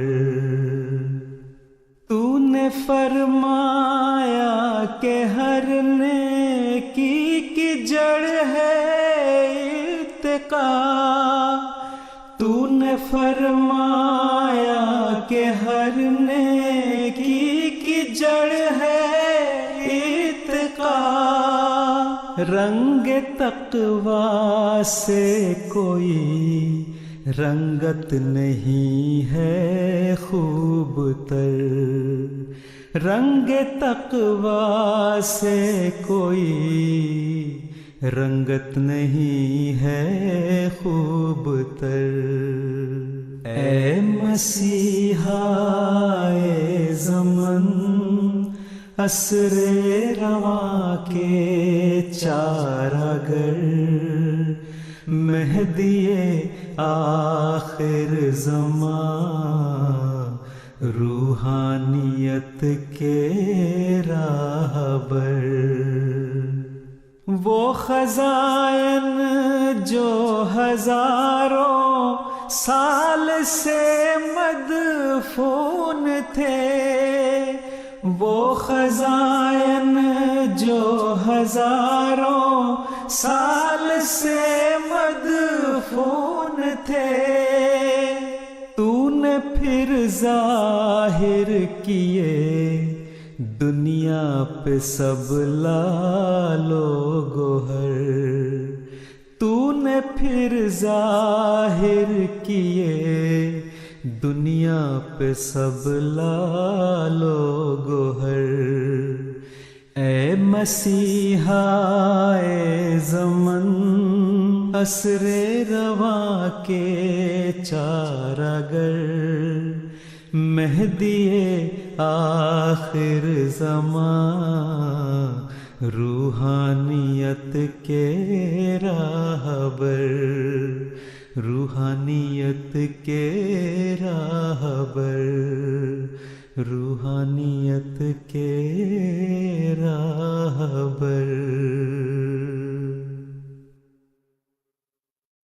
जिस तरफ देखो वही नूर. Back to the studios here in Hadikatul Mehdi. Now, as we said in our today's broadcast, that the theme of this year's Jalsa Salana given to MTA International by Hazur Anwar Talib Aziz is the spread of Islam in the 21st century. Now, when we talk about tabligh, it's actually synonymous with missionaries, with murabbiyan, but missionaries and murabbiyan can only do so much in bringing people into the fold of Islam due to their limited number, due to the limited time, and whatnot. A huge part of the work is actually being carried out by Ahmadis who are not murabbiyan, who haven't received formal training in a jamia or any such training facility. These are da'in ilallah, people who are making personal efforts across the world, spreading the message of Islam Ahmadiyya to those around them and using every opportunity to further this spread. We spoke to one individual who has made it his mission, his life mission, to conduct tabligh wherever life leads them, wherever he might be. So let's see how Mohsin Tahir Sahib has made it his life mission to be a da'i wherever his job has taken him. इस्लाम से न भागो राहे खुदा यही है. My name is Mohsin Tahir. I've had the honor and privilege, by the sheer grace and mercy of Allah and the guidance and prayers of Hazur Anwar Talib Aziz, to serve Jamaat in both Georgia and Rwanda. I'm originally from the UK and visited Georgia for professional work at the end of 2014. At the time, there was no Jamaat established in Georgia. In 2017, I was informed that Hazur Anwar Talib Aziz had graciously approved Murabi Jawad Batsab from Germany as the Murabi for Georgia. Murabi Jawad Saab arrived in Georgia in September 2017, and by that time I had also mobilized to Georgia for my new project. And work started immediately on establishing Jamaat. By the grace and mercy of Allah, Jamaat was established and registered in Georgia in December 2017. And since then, Jamaat has held many tablighi, tabiti programs and grown from strength to strength by the sheer grace and mercy of Allah and the guidance and prayers of Khalifatul Masih.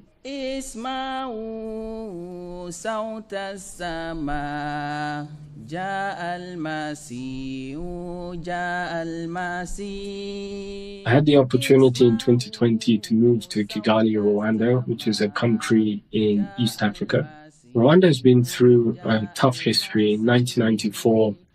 the genocide against the Tutsis took place. And since then, Rwanda has really developed in all aspects and has become a shining star in Africa. When I arrived in Rwanda, there were around 300 members, but Jamaat was not and still is not registered.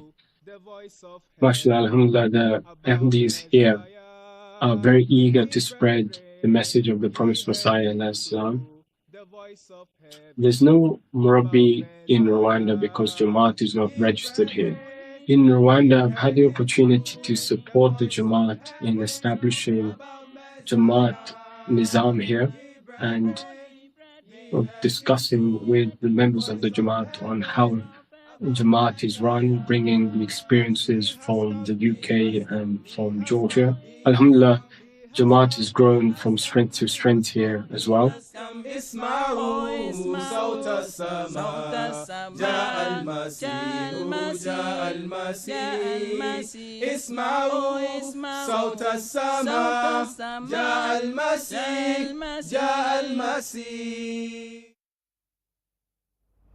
Welcome back to the studio, and we're talking about the spread of Islam around the world, and we have the opportunity to talk about ordinary people doing tabligh, and really amazing to watch that short video about Mohsin Tahir Sahib. And Jonathan,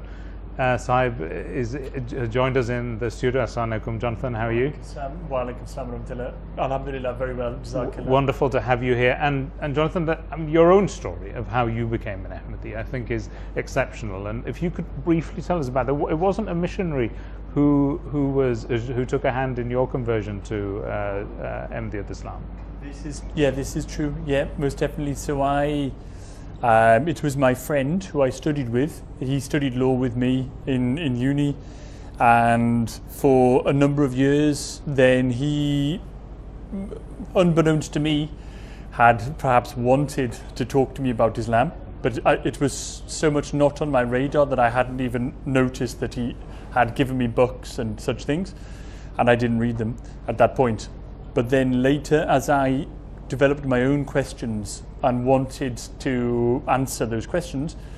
then I started to speak to my friends, and being my very close friend and someone I shared a lot with, then I asked him those questions, and then we then went on that journey together. Amazing. And you yourself, now that you've been an MD for a number of years, have had the opportunity to do the Baligh as well, and 12 years. 12 years. Yeah, as of this year. Yeah. I mean, I think, personally speaking, I remember the first time that you came to Jalsa before you converted.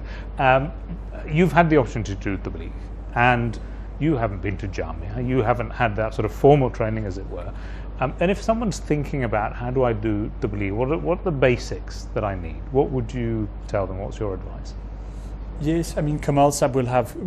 thoughts on this point, but I think that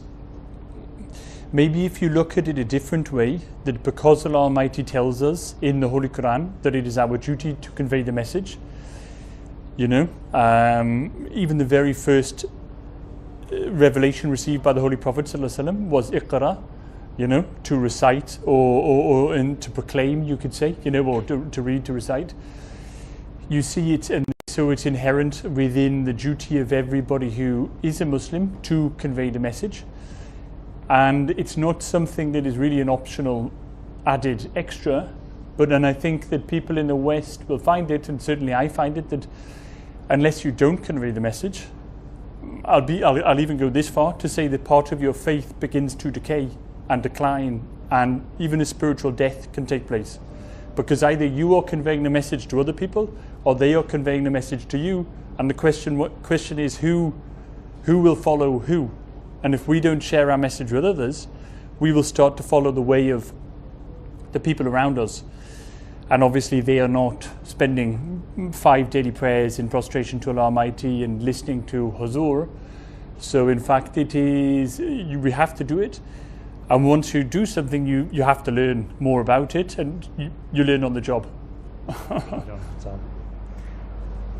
Now, Kamal Sahib is with us in the studio as well. I've had personal experience with Kamal Sahib and his passion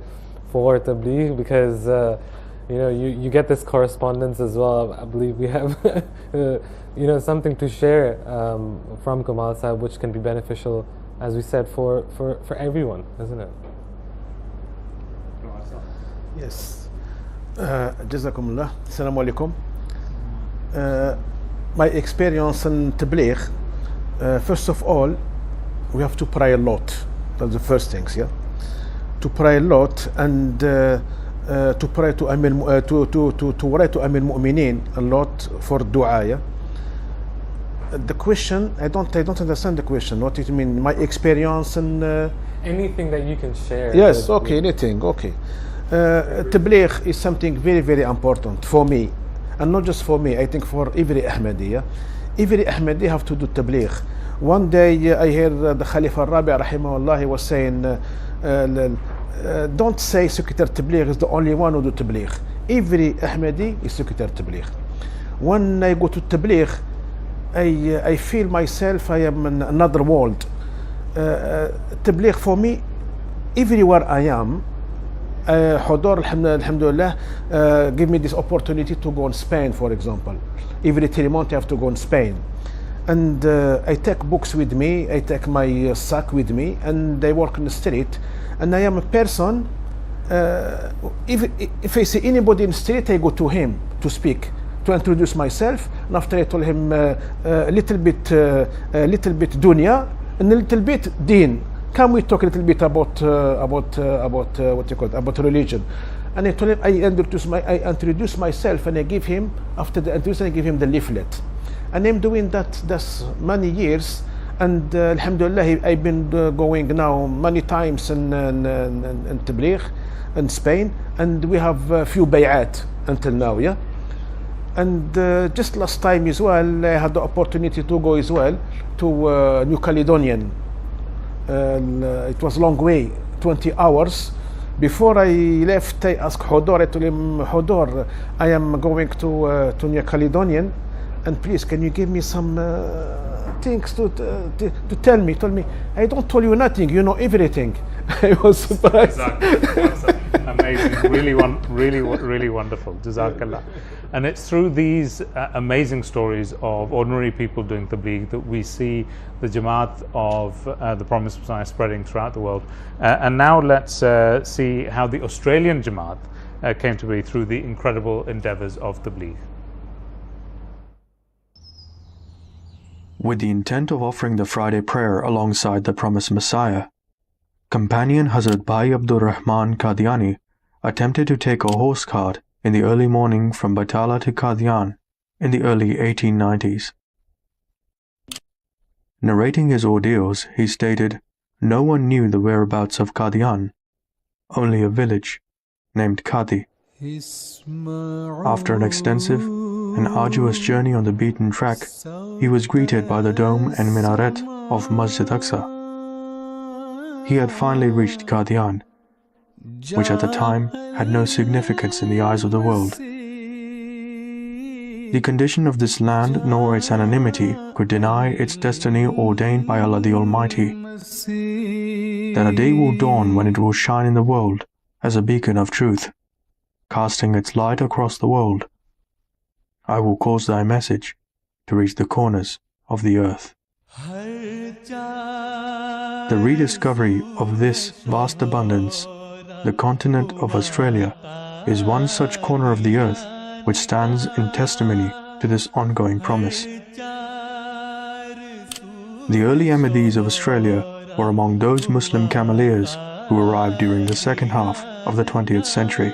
diligently carrying the message of the promised Messiah whose light projected across this land. Two Australians had the distinction of meeting the promised Messiah, Charles Francis Sivrite and Professor Clement Raig, acclaimed for his long-standing contributions to the scientific field of meteorology.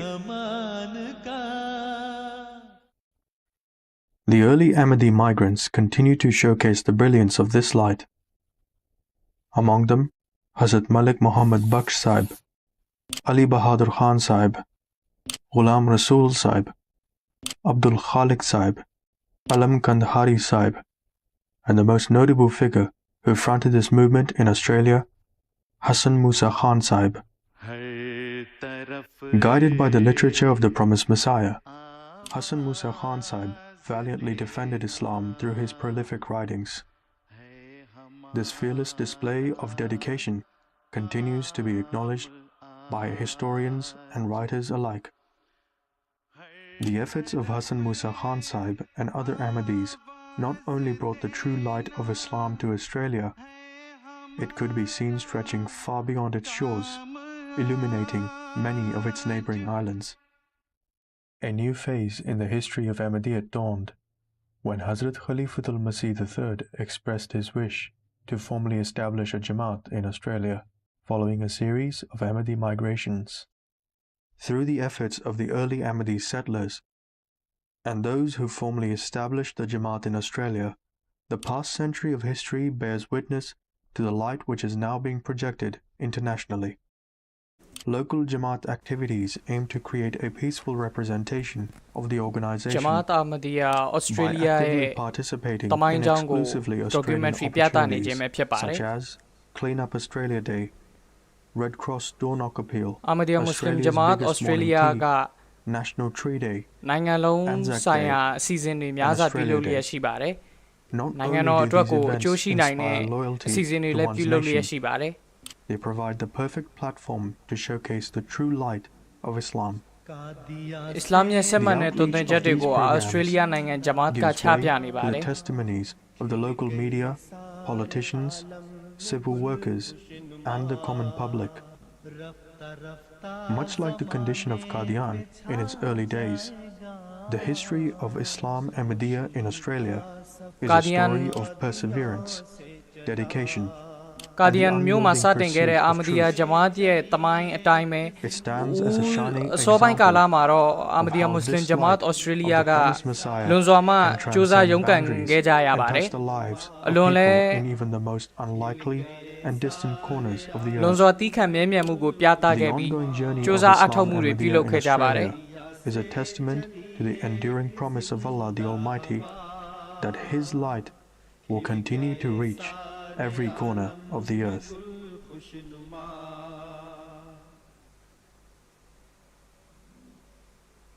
Welcome back to the studio. Really amazing documentary. Studio का ने प्याले चुज़ो बारे ऑस्ट्रेलिया चाउं जमात आमदिया ऑस्ट्रेलिया चाउं को टेंपिया द्वारा documentary ले बे फिर पारे. Jamaat in Australia has really become a beacon for the Ahmadiyya Jamaat through the power of tabligh. Australia जमात या तबलीग लोगों से इंडिया ले चौखमन लीली वेब से पारे efforts in the 60s and 70s how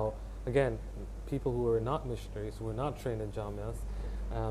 और ऑस्ट्रेलिया नांगे का ले यूके नांगे ये 1960 गुने 1980 गुने लाउटोंगा मुरब्बीरे मशीरोंगा यूयू तामे जमात अफवने का तबलीग पिलो के दलो म्योबे ऑस्ट्रेलिया नांगे जमात माले यखु सोल्यूशन मुरब्बीरे ने अटुटु लटवे बिरो जमात अफवने का बा दायरे ने तबलीग लोनी जा बारे यखु लशी Yes, indeed, we have Murabi Sahib Abdul Noor Batin, who is stationed in Paraguay, and he. Paraguay Nanga मुरब्बी टियाव चे पारे जामिया कनेडा का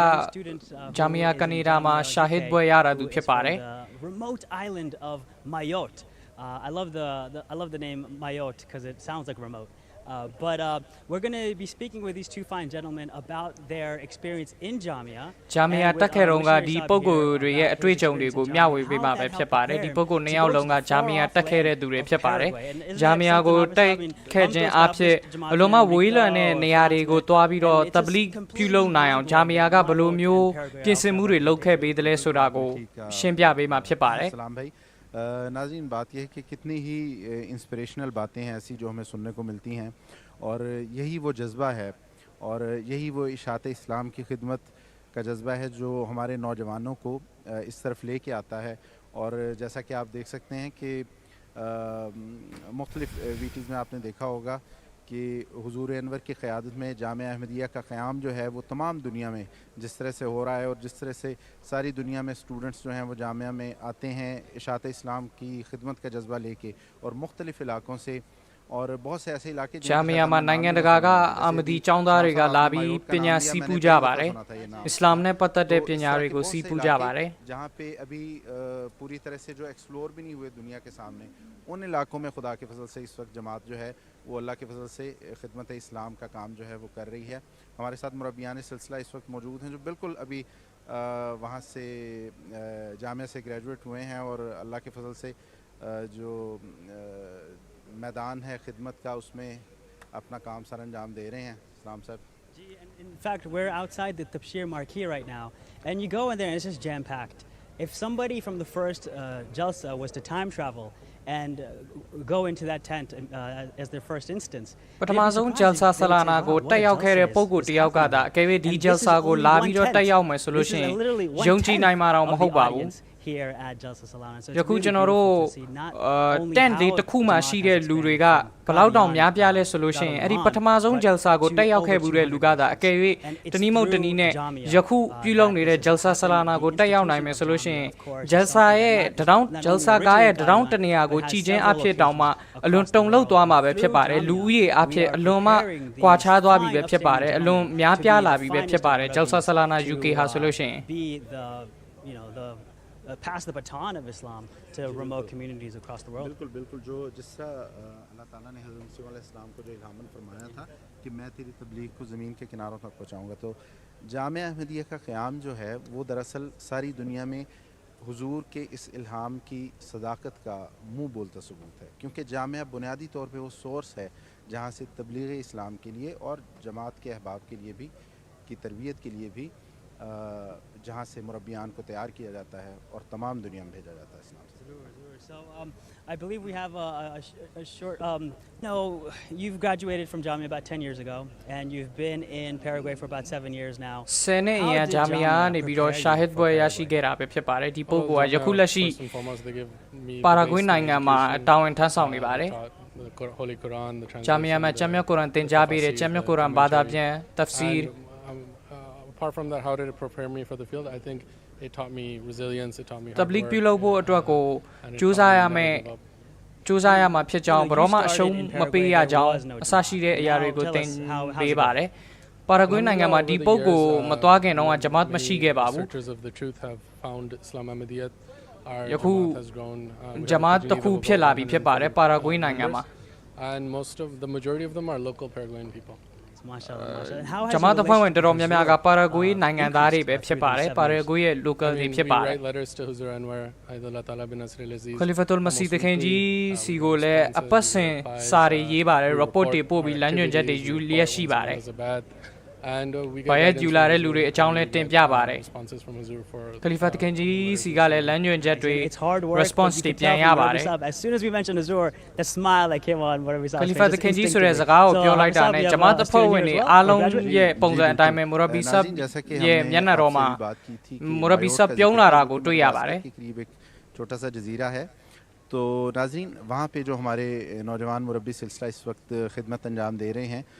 मोहतरम याकूब साहब हम उनसे कुछ बात करते हैं अस्सलाम वालेकुम टीपोको वाले मुरब्बी सब पे बड़ी खुशी हो रही है आपको देख के ये बताइए कि ये जो मायोट का इलाका है जिसका नाम UK နိုင်ငံရဲ့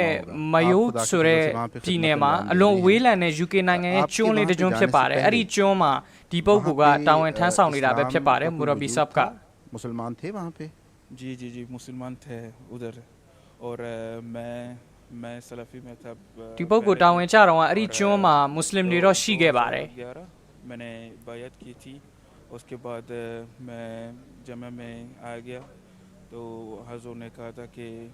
अभी उर्दू और अंग्रेज़ी सीखो उसके बाद ဒီပုဂ္ဂိုလ်ဒီမူရဘီယာဂျာမီယာတက်တဲ့အချိန်မှာခလီဖတ်တူလ်မစီဒ်ခင်ကြီးကဒီပုဂ္ဂိုလ်ဥရဒူနဲ့အင်္ဂလိပ်စကားသင်ခိုင်းပါတယ် सोचना चाहिए कि दूसरी ज़ुबानें हम भी सीखें आप माशाल्लाह बहुत अच्छी उर्दू बोलते हैं ဒီပုဂ္ဂိုလ်ရဲ့ဥရဒူလွန်ကောင်းမှုကြောင့်ကိုချီးမွမ်းပါတယ် अच्छा माशाल्लाह ဂျာမီယာမှာပဲဒီပုဂ္ဂိုလ်ဥရဒူစကားသင်ကြားခဲ့တာဖြစ်ပါတယ် जिस तरह मायोट का जिक्र किया वहाँ पे जमात का क़याम जो है वो तो फिर आपके जाने से ही हुआ होगा जमात का जो क़याम है वो वहाँ जब आप गए हैं तब ही हुआ है या उससे पहले भी था उससे पहले भी था ठीक है जज़ाकुमुल्लाह सनुल्लाह नाज़रीन आपने देखा हमने अभी अपने नौजवान मुरब्बी साहब से बात की और अब हम स्टूडियोज़ वापस चलते हैं स्टूडियो कोပြန်သွားပါမယ် जामिया अहमदिया कादियान दुनिया की एक वाहिद ऐसी मुक़द्दस दीनी दरसगाह है जिसको ये फ़ख्र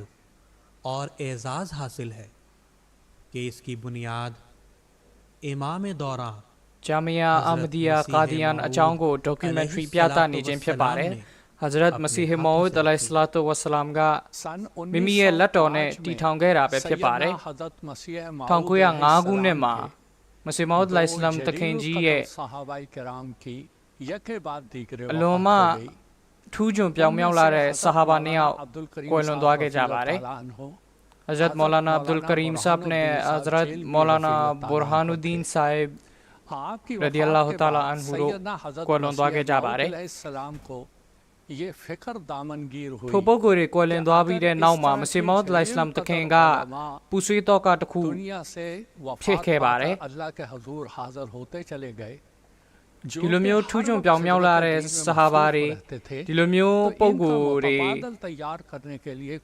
ဒီလိုမျိုးပုဂ္ဂိုလ်တွေမရှိတော့တဲ့အချိန်မှာမိမိတို့ရဲ့ပညာတွေကိုလက်ဆင့်ကမ်းလာခဲ့ဖို့အတွက်ကိုစနစ်ကြီးတစ်ခုလိုကြောင်းတခြားသောပုဂ္ဂိုလ်တွေမွေးထုတ်ဖို့လိုအပ်ကြောင်းကိုမစီမောဒ်အစ္စလာမ်တခင်ကြီးကတွေ့တော်မိခဲ့ပါတယ် तालीमुल इस्लाम स्कूल और मेहमान खाना जहां आजकल नज़ारत मुरम्मा का दफ्तर है उसके साथ ही कुछ कमरों में शाखे दीनियात नाम से एक मदरसा जारी किया। शाखे दीनियात सुरे नमेने मदरसा तकूको मसीमौद इस्लाम तकेंगा पॉइंट लिखे बारे सलाम की ख्वाहिश मसीमौद इस्लाम तकेंगे सना ने खलीफतुल मसीह तकेंजिए म्योमा जटेगो शिशु बिरो सिलसिला की तालीम मुरब्बीरिये प्यन्याये ने तरबियत जाता है। तो जामिया में पिलो लिया शी बारे तलबा की तालीम और तरबियत के लिए तलबा की तालीमी, जिस्मानी, अखलाकी और रूहानी तौर पर बेहतरी के लिए जिन चीज़ों की ज़रूरत है उस हवाले से हज़रत अमीरुल मोमिनीन अयदुल्लाह ताला बिन नस्ल अज़ीज़ की शफ़क़तों और रहनुमाई के नतीजे में और मंजूरी के नतीजे में जामिया कादियान में तैयार लिया शीरे चाउंदा म्या अटवा को मिमिरो ये पिन्याये ने मिमिरो ये तरबियत मिमिरो ये कोजे बाइन तिया साया म्यमामुरे अटवा को लो अटे पिंसे मुरे आलों को पेनाई मो अटवा को जामिया का जामिया लो अटे पिंसे मुरे आलों को पिलो पेनाई मारे जामिया अहमदिया कादियान का उनके हवाले से भी हुजूर अनवर अयदुल्लाह ताला बिन नस्ल अज़ीज़ की मंजूरी से तछा पिन्याये लाहे अमल नाफिजुल अमल है जिन पर अमल किया जाता है और उनके मुताबिक तछा पिंपा एक्टिविटी की लेशी बारे पिन्याये सीजन दे तिंचा मुरे पिं के ज़ेरे साया आहिस्ता आहिस्ता जामिया अहमदिया बेशुमार तरक्कियात की मनाजिल तय करने लगा। खिलाफत अहमदिया लंज मुआमा जामिया अहमदिया का ले लेमियां ज़वा ची ठवा लागे बारे टोटा मुरे निंटवे लागे आ बारे जामिया अहमदिया की तरफ खलीफतुल मसीह तकेंजिया ले हज़रत खलीफतुल मसीह तकेंजिया ले जामिया को अलोमा अली था बारे नठाऊंगा गुने खलीफतुल मसीह तकेंजी इंडिया को एक नई तो आगे रहूंगा सराय ताहिर में मुंतकिल कर दिया। सराय ताहिर सुरे नियामा जामिया कादियान को फोन लिखे बारे चाउंदा म्या अटवा को फैसिलिटी अपनी ने के साथ साथ जदीद लोन ला पारे टाइट खू लोन ला पारे साउथ खुमा जामिया अहमदिया कादियान को फोन ले पे के बारे मुख्तलिफ रसाइल और अखबारात की फराहमी चाउंदा म्या अटवा को लोन प्लीज़ों ज़वा शी बारे हुजूर अनवर अय्यदाहुल्लाह ताला ने जामिया अहमदिया के तलबा को मुहैया फरमाई। 2005 ईस्वी में हुजूर अनवर अयदुल्लाह ताला बिन नस्ल अज़ीज़ ने बाज़ ज़री नसाया से असातिज़ा व तलबा को नवाजा और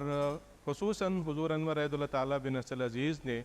तलबा के लिए 5 हुजूर का नठाऊंगा गुने डोंगा इंडिया को लायक है रोंगा जामिया चाउंदारे को जामिया चाउंदारे को गाइडलाइन म्याई पे के बारे अरी रे आमा रोजाना नमाज़ तहज्जुद अधिका नागु रोजाना एक कारो पठमा तखुआ की तिलावत जमे कुरान फयफो 1 घंटा हज़रत अक़दस मसीमौद इस्लाम तकेंजिए मसीमौद इस्लाम तकेंजिए ये ताजरे को अनेज़ों टना इफाफो अठुरे बहुत उड़ा टोपाबो 1 घंटा किसी न किसी खेल में सर्व करना शामिल है। नाउटिया को आगजा तकुगुमा अनेज़ों अच्छे टना इलाओ नाउ नहीं टाइम आगजा फिलो फो ड्रको बा हुजूर का गाइडलाइन पे के बारे नठाऊंगा गुने इंडिया को कादियान को लाया खेरोंगा और एतमाद पैदा करने की कोशिश की जाती है ताकि वो मैदान अमल में आने वाले तमाम चैलेंजेस का सामना कर सकें। सन 2021 ईस्वी में अप्रैल के महीने में जामिया अहमदिया तकुने अप्रैल लामा जामिया चाउंदा अछोगो जामिया चाउंदा अछोगा खलीफतुल मसीह तकेंजी ने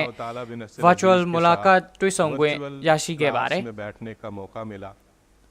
इस क्लास में जामिया अहमदिया के तलबा को हुजूर अनवर अयदुल्लाह ताला बिन नस्ल अज़ीज़ की मोहब्बतों और शफ़क़तों को करीब से देखने का खलीफा तकेंजी शिखे मून तैमुए मूरोगो अनीका ट्विसोंगवे याशी के बारे सादा अंदाज में तलबा के खलीफा तकेंजी चाउंदा म्याए मेगोनेगो कॉमन जा फीचा के बारे नसाया से तलबा ना उलमा ये चीज़े लंजन जटुले पे के बारे इस क्लास का बहुत ही गहरा और मुफीद असर जामिया अहमदिया के असातिज़ा पर भी टी मुलाकात का जामिया चाउंदारे बोमा लोमा तयामुशी के बारे अहमदिया जैसी अजीमुशान दरसगाह की इब्तिदा थी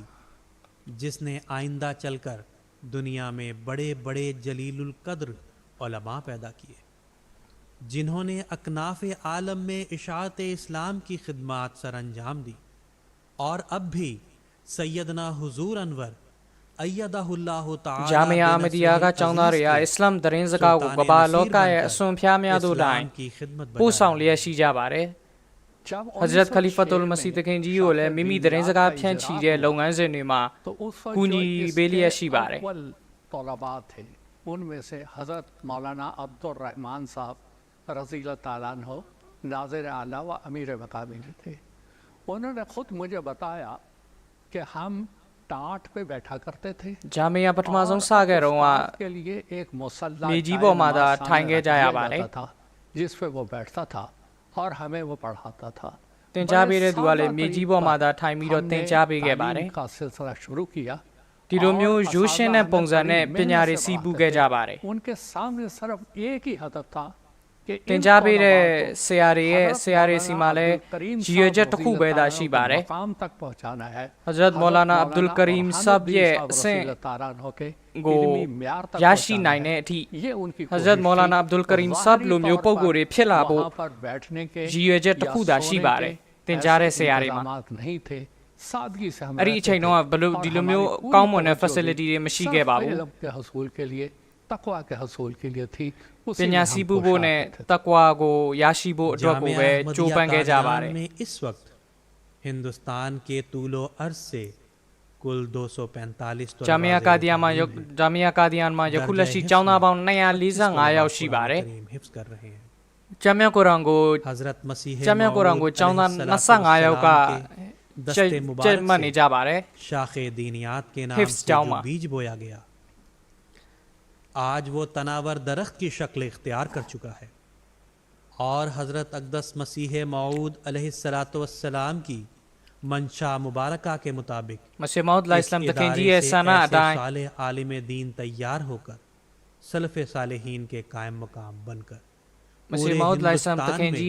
सना लोमा में भी प्याउम्याउलारे इस्लाम और तादना पिन्याशिने को मुइठौ पीलिए शी बारे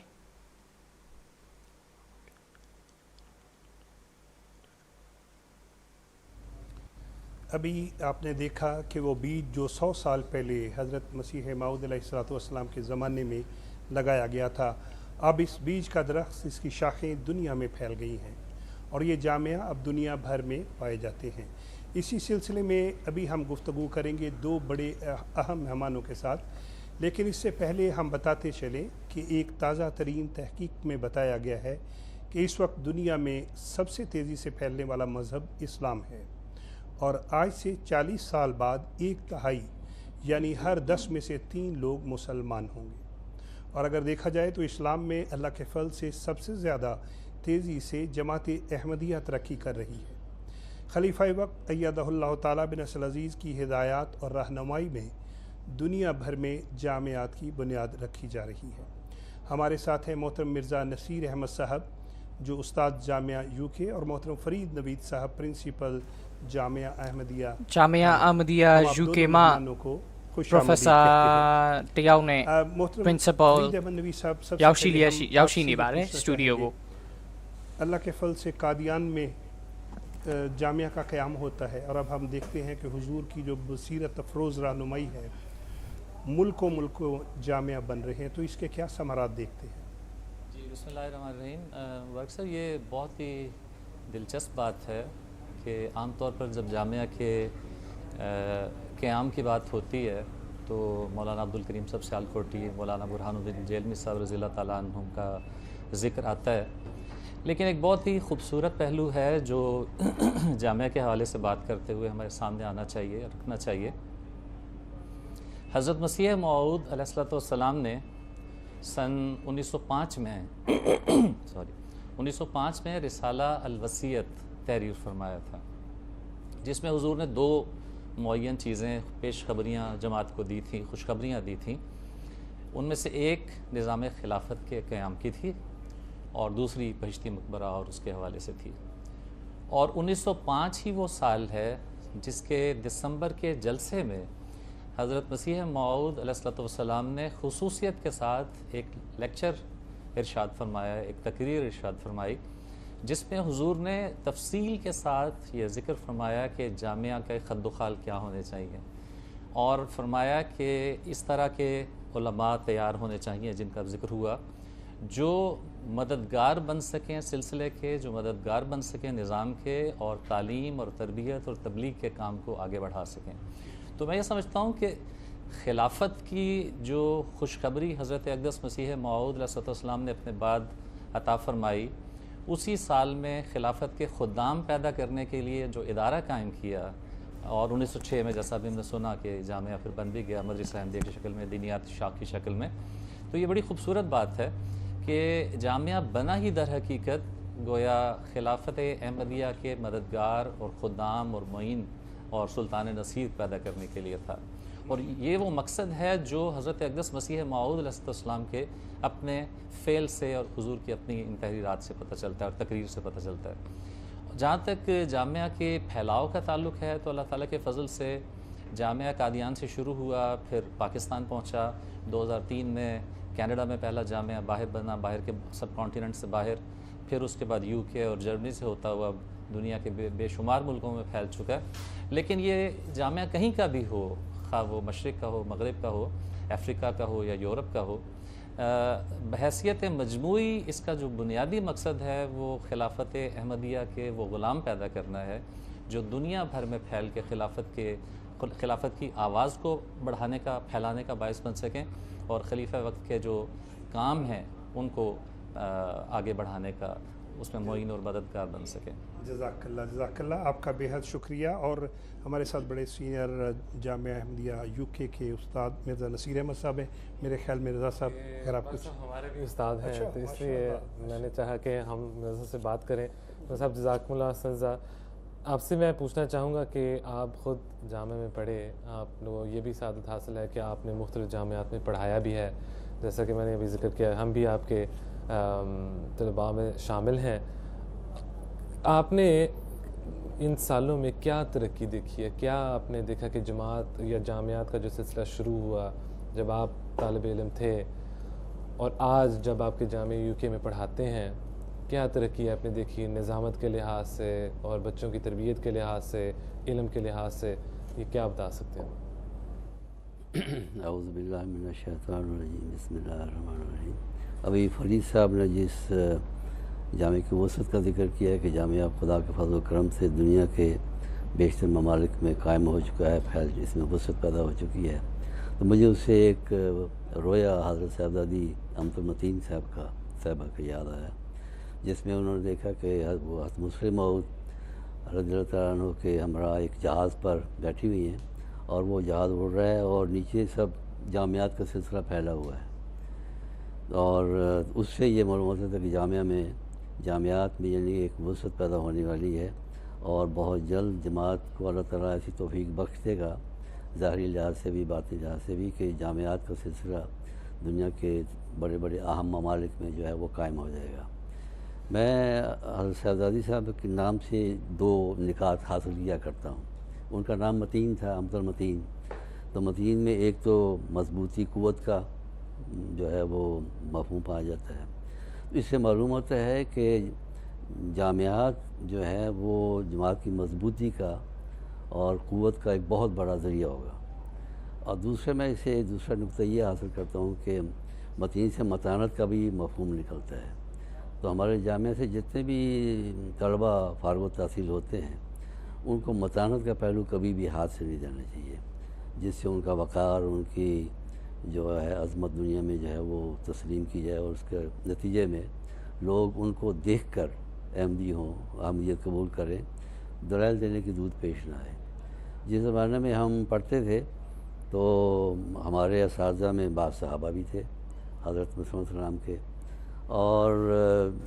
जामिया अहमदिया रब्बा में जो चीज़ हमने सीखी या जो हमें मिली, क्योंकि मैं उससे पहले रब्बा में हाई स्कूल में तो बज़ाहिर एक तालिब इल्मी का दौर होता है, फिर बाद में मुझे कुछ अरसा हुकूमत की मुलाज़मत के लिए बाहर भी जाना पड़ा। फिर जब वापस जामिया में आकर दाखिल हुआ तो जो सबसे अहम चीज़ जिसने मुझ पर असर डाला वो जामिया का डिसिप्लिन था। हमारे उस्ताद हज़रत मीर दाऊद अहमद साहब जो प्रिंसिपल भी थे जामे के, उनका डिसिप्लिन, उनका नज़्म व ज़ब्त, उनका तरबियत का जो था तरीक़, ယခုပြောကြားလျက်ရှိတဲ့ပုဂ္ဂိုလ်ကတော့ UK နိုင်ငံဂျာမီယာအာမဒီယာက Professor တဦးဖြစ်ပါတယ် UK နိုင်ငံအာမဒီယာမွတ်စလင်ဂျမာတ်ရဲ့သာသနာတက္ကသိုလ်က Professor တဦးဖြစ်ပါတယ်ဒီပုဂ္ဂိုလ်ကြီးကရဘွာမှာရှိခဲ့စဉ်တုန်းကရဘွာဂျာမီယာအာမဒီယာမှာတက်ရောက်ပြီးတော့ကျောင်းပညာတက္ကသိုလ်သာသနာတက္ကသိုလ်ပြည့်မြောက်ခဲ့ခြင်းဖြစ်ကြောင်းနဲ့မိမိရဲ့ရဘွာမှာကျောင်းတက်ရောက်နေတဲ့အချိန်မှာတက္ကသိုလ်တက်ရောက်နေတဲ့အချိန်မြင်တွေ့ကြုံကြိုက်ခဲ့ရတဲ့အတွေ့အကြုံတွေကိုပြောပြလျက်ရှိပါတယ်ပုဂ္ဂိုလ်ကြီးကပြောကြားပါတယ်ကျွန်တော်တို့လက်ထက်မှာတော့ကတော့ရဘွာဂျာမီယာအာမဒီယာရဲ့ Principal ဆိုင်ကမီဒါဝုဒ်ဆိုင်ဖြစ်ပါတယ်ပြီးတော့ဒီပုဂ္ဂိုလ်ကြီးပြောကြားတာကကျွန်တော်သူ့အနေနဲ့ပြင်ပမှာလည်းပဲလုပ်ငန်းတွေဝန်ထမ်းလောက်ဆောင်မှုတွေရှိခဲ့တယ်တိုးတော့ဂျာမီယာအာမဒီယာကိုရောက်ရှိတဲ့အခါမှာဂျာမီယာအာမဒီယာမှာသူတွေ့လိုက်ရတဲ့အထူးခြားဆုံးအကြောင်းအရာကတော့ discipline ပဲဖြစ်ပါတယ်ဂျာမီယာအာမဒီယာရဲ့အလွန်ကိုကောင်းမွန်တဲ့အလွန်ကိုတည်တတ်လှပတဲ့ discipline စီမံစည်းကမ်းတွေကိုသူဟာမြင်တွေ့ခဲ့ရကြောင်းပြောကြားပါတယ် मजबूती ज़ाहरी बातें हर लिहाज से फंड्स के लिहाज से सोर्सेज के लिहाज से फिर मैन पावर के लिहाज से ऐसी अता फरमा दी है कि जामिया को किसी कमी जो है वो महसूस नहीं होती और तलबा में भी एक खुद एतमादी का एहसास जो है वो पैदा रहता है और तलबा अपने अंदर यानी कि ऐसी एक मजबूती कह लें कुव्वत कह लें जो भी कह लें वो महसूस करते हैं कि वो हर किस्म की सूरत हाल में वो सर्वाइव कर जाते हैं शुक्रिया बहुत बहुत फरीद साहब आपका भी बहुत बहुत शुक्रिया आप यहाँ पर तशरीफ़ लाए तो नाज़रीन इकराम जिस तरह के अभी आपने मिर्ज़ा नसीर साहब से और फरीद नवीद साहब से सुना ယခုလိုတက်ရောက်လာပြီးတော့ပြောကြားပေးတဲ့အတွက်ကိုအထူးပဲကျေးဇူးတင်ပါတယ်နာဆင်သူများခင်ဗျာယခုကျွန်တော်တို့ကြားခဲ့ရတဲ့အတိုင်းပဲတကယ်ဆိုလို့ရှိရင်ဂျာမီယာအာမဒီယာရဲ့ပထမဦးဆုံးစတင်ခဲ့ရတဲ့အကြောင်းရင်းနဲ့ပတ်သက်ပြီးကျွန်တော်တို့အားလုံးသိခဲ့တဲ့အတိုင်းပဲဟဇရတ်မစီဟ်မောဦးအလိုင်စလမ်တခင်ကြီးရဲ့အလွန်ကိုကြီးကျယ်ခမ်းနားလာတဲ့ဆာဟာဘာကြီးနှစ်ပါးကွယ်လွန်သွားတဲ့အခါမှာစတင်ပြီးတော့ဒီအတွေးစိတ်ကိုမစီမောဦးအလိုင်စလမ်တခင်ကြီးထံမှာဝင်ရောက်လာခဲ့ခြင်းဖြစ်ပါတယ် over the past 20 years making it the fastest growing movement in Islam. But how has this community flourished from such humble beginnings in a remote village in India to become an international institution with global influence? At the heart of this expansion is the vision of our beloved Imam, Hazrat Mirza Masroor Ahmad, may Allah be his helper. Hazur recognized the need to spread the message of true Islam in the 21st century. 21ရာစုမှာအစ္စလာမ်သတင်းစကားကိုဖြန့်ချိဖို့ပုံမအရေးကြီးလာတဲ့အကြောင်းကိုသတိပြုမိပါတယ် known as Jamia Ahmadiyya. ဂျာမီယာအာမဒီယာသာသနာသင်တန်းကျောင်းကိုကမ္ဘာတဝန်းမှာဖွင့်လှစ်ဖို့အတွက်ကိုခလီဖတ်တုလ်မစီသခင်ကြီးကအစဉ်အမြဲအာရုံပြုလျက်ရှိပါတယ်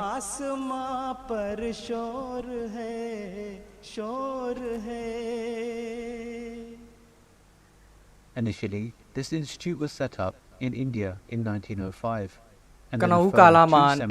1905ခုမှာ1905ခုနှစ်မှာကာဒီယန်မြို့မှာစတင်ခဲ့ပါတယ်ပြီးနောက်ပါကစ္စတန်ရဘွာမြို့နဲ့ဘင်္ဂလားဒေ့ရှ်တို့မှာဂျာမီယာအာမဒီယာတည်ထောင်နိုင်ခဲ့ပါတယ်ယခုဆိုလို့ရှိရင်ဂျာမီယာကကနေဒါ UK ဂျာမနီဂါနာနိုင်ဂျီးရီးယားဘူကီနာဖာဆိုနဲ့ယူဂန်ဒါတန်ဇေးနီးယားဆီယရာလီယွန်အင်ဒိုနီးရှားအစရှိတဲ့နိုင်ငံတွေမှာဂျာမီယာအာမဒီယာကိုဖွင့်လှစ်နိုင်ခဲ့ပြီပဲဖြစ်ပါတယ်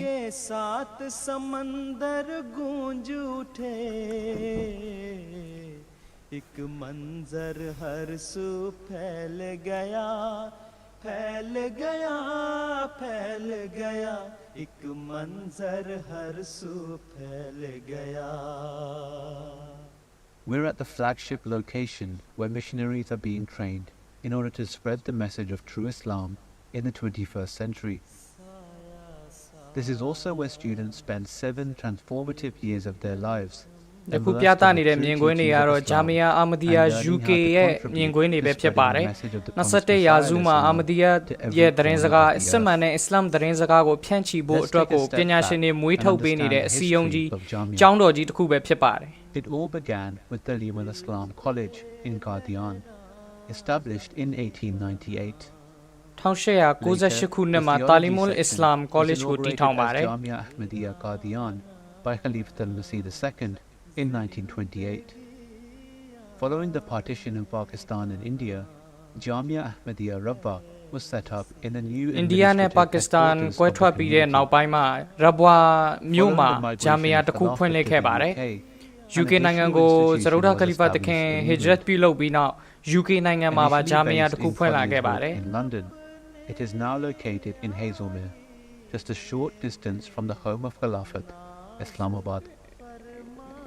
Huzur Anwar နေထိုင်ရာ Islamabad နဲ့မလန်မကမ်းမှာပဲ Jamia UK ကတည်ရှိပါတယ် This same phenomenon is taking place all over the world. Hazur's vision ဒီလိုမျိုးသာသနာပညာရှင်တွေမွေးထုတ်ပေးတဲ့လုပ်ငန်းစဉ်ကြီးက UK နိုင်ငံမှာတည်းမဟုတ်ပါဘူးတကမ္ဘာလုံးမှာတကမ္ဘာလုံးမှာသာသနာပညာရှင်တွေမွေးထုတ်ပေးနေပါတယ် 3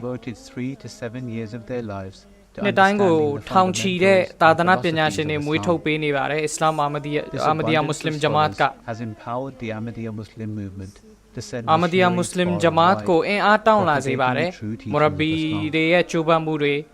သာသနာပညာရှင်တွေက 76,836 individuals embracing Islam Ahmadiyya in 2022 and the establishment of 122 ခုနှစ်မှာလူပေါင်း 3,900 ကျော် Ahmadi ဖြစ်လာခဲ့ပါတယ် The remarkable statistics speak volumes about the success of the Ahmadiyya Muslim Ahmadiyya Jamaat ရဲ့ Mission House တွေကလည်းနိုင်ငံတကာမြို့နယ်တော်တော်များများဝေးလံတဲ့ဒေသတွေမှာပါ Mission House တွေ Masjid တွေဖွင့်လှစ်လာနိုင်ပြီပဲဖြစ်ပါတယ် who share a singular objective Jamia ကျောင်းစဉ်သာသနာပညာရှင်တွေရဲ့ကြိုးပမ်းမှုတွေပဲဖြစ်ပါတယ် Through their unwavering commitment and the blessings of Hazrat Mirza Masroor Ahmad, may Allah be his helper.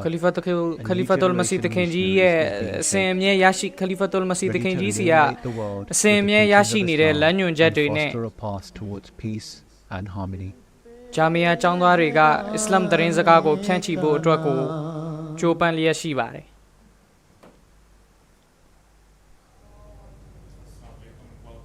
To the studio here at Hadikatul Mehdi, and we were watching there an incredible documentary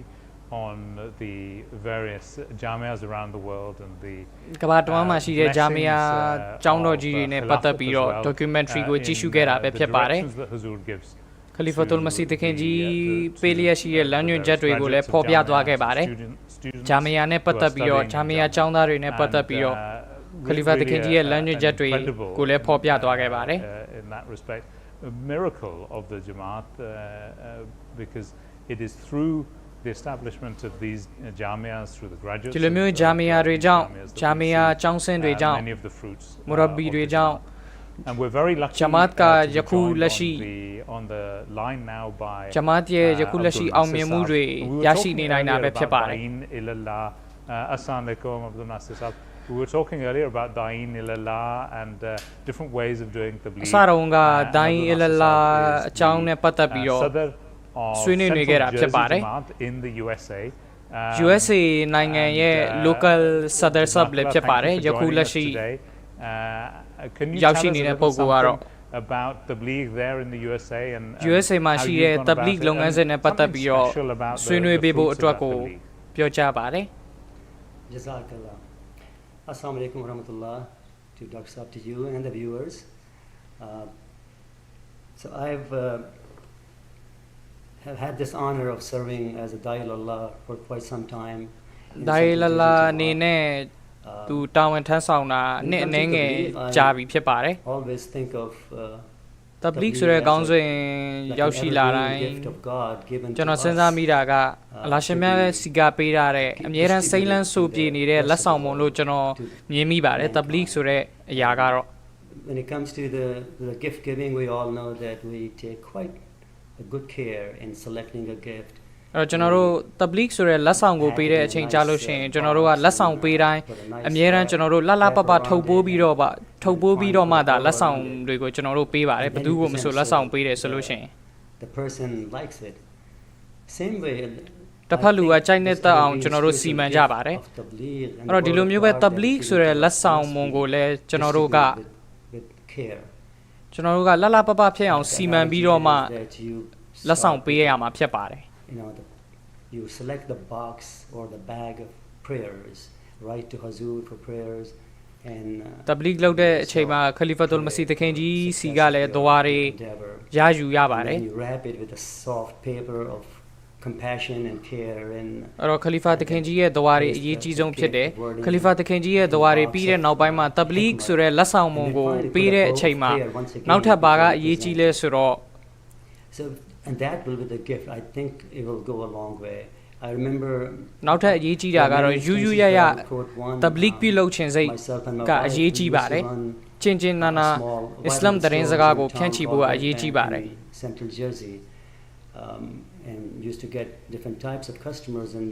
this one couple middle-aged couple would walk in and by looking at them you could see that they are Muslim USA နိုင်ငံမှာ tabligh ပြုလုပ်နေတော့အတွေ့အကြုံတစ်ခုကိုပြောပြပါတယ် because the lady or the man's wife was wearing a hijab Muslim တွေဖြစ်ပါတယ်စုံတွဲတွဲက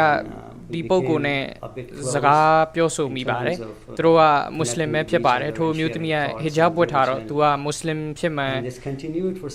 သိရပါတယ် and after a few months we noticed that they haven't come in အဲ့တော့စကားပြောဆိုတာကလာတချို့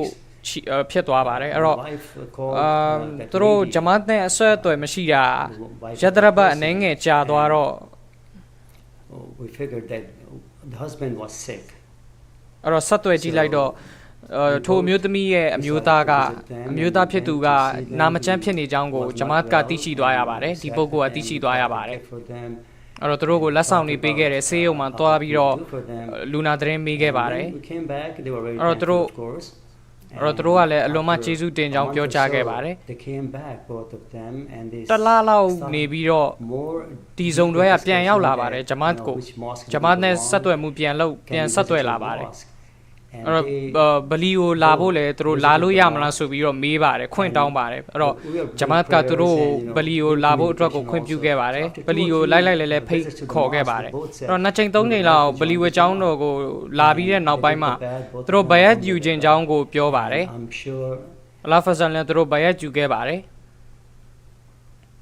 Wonderful to go on to listen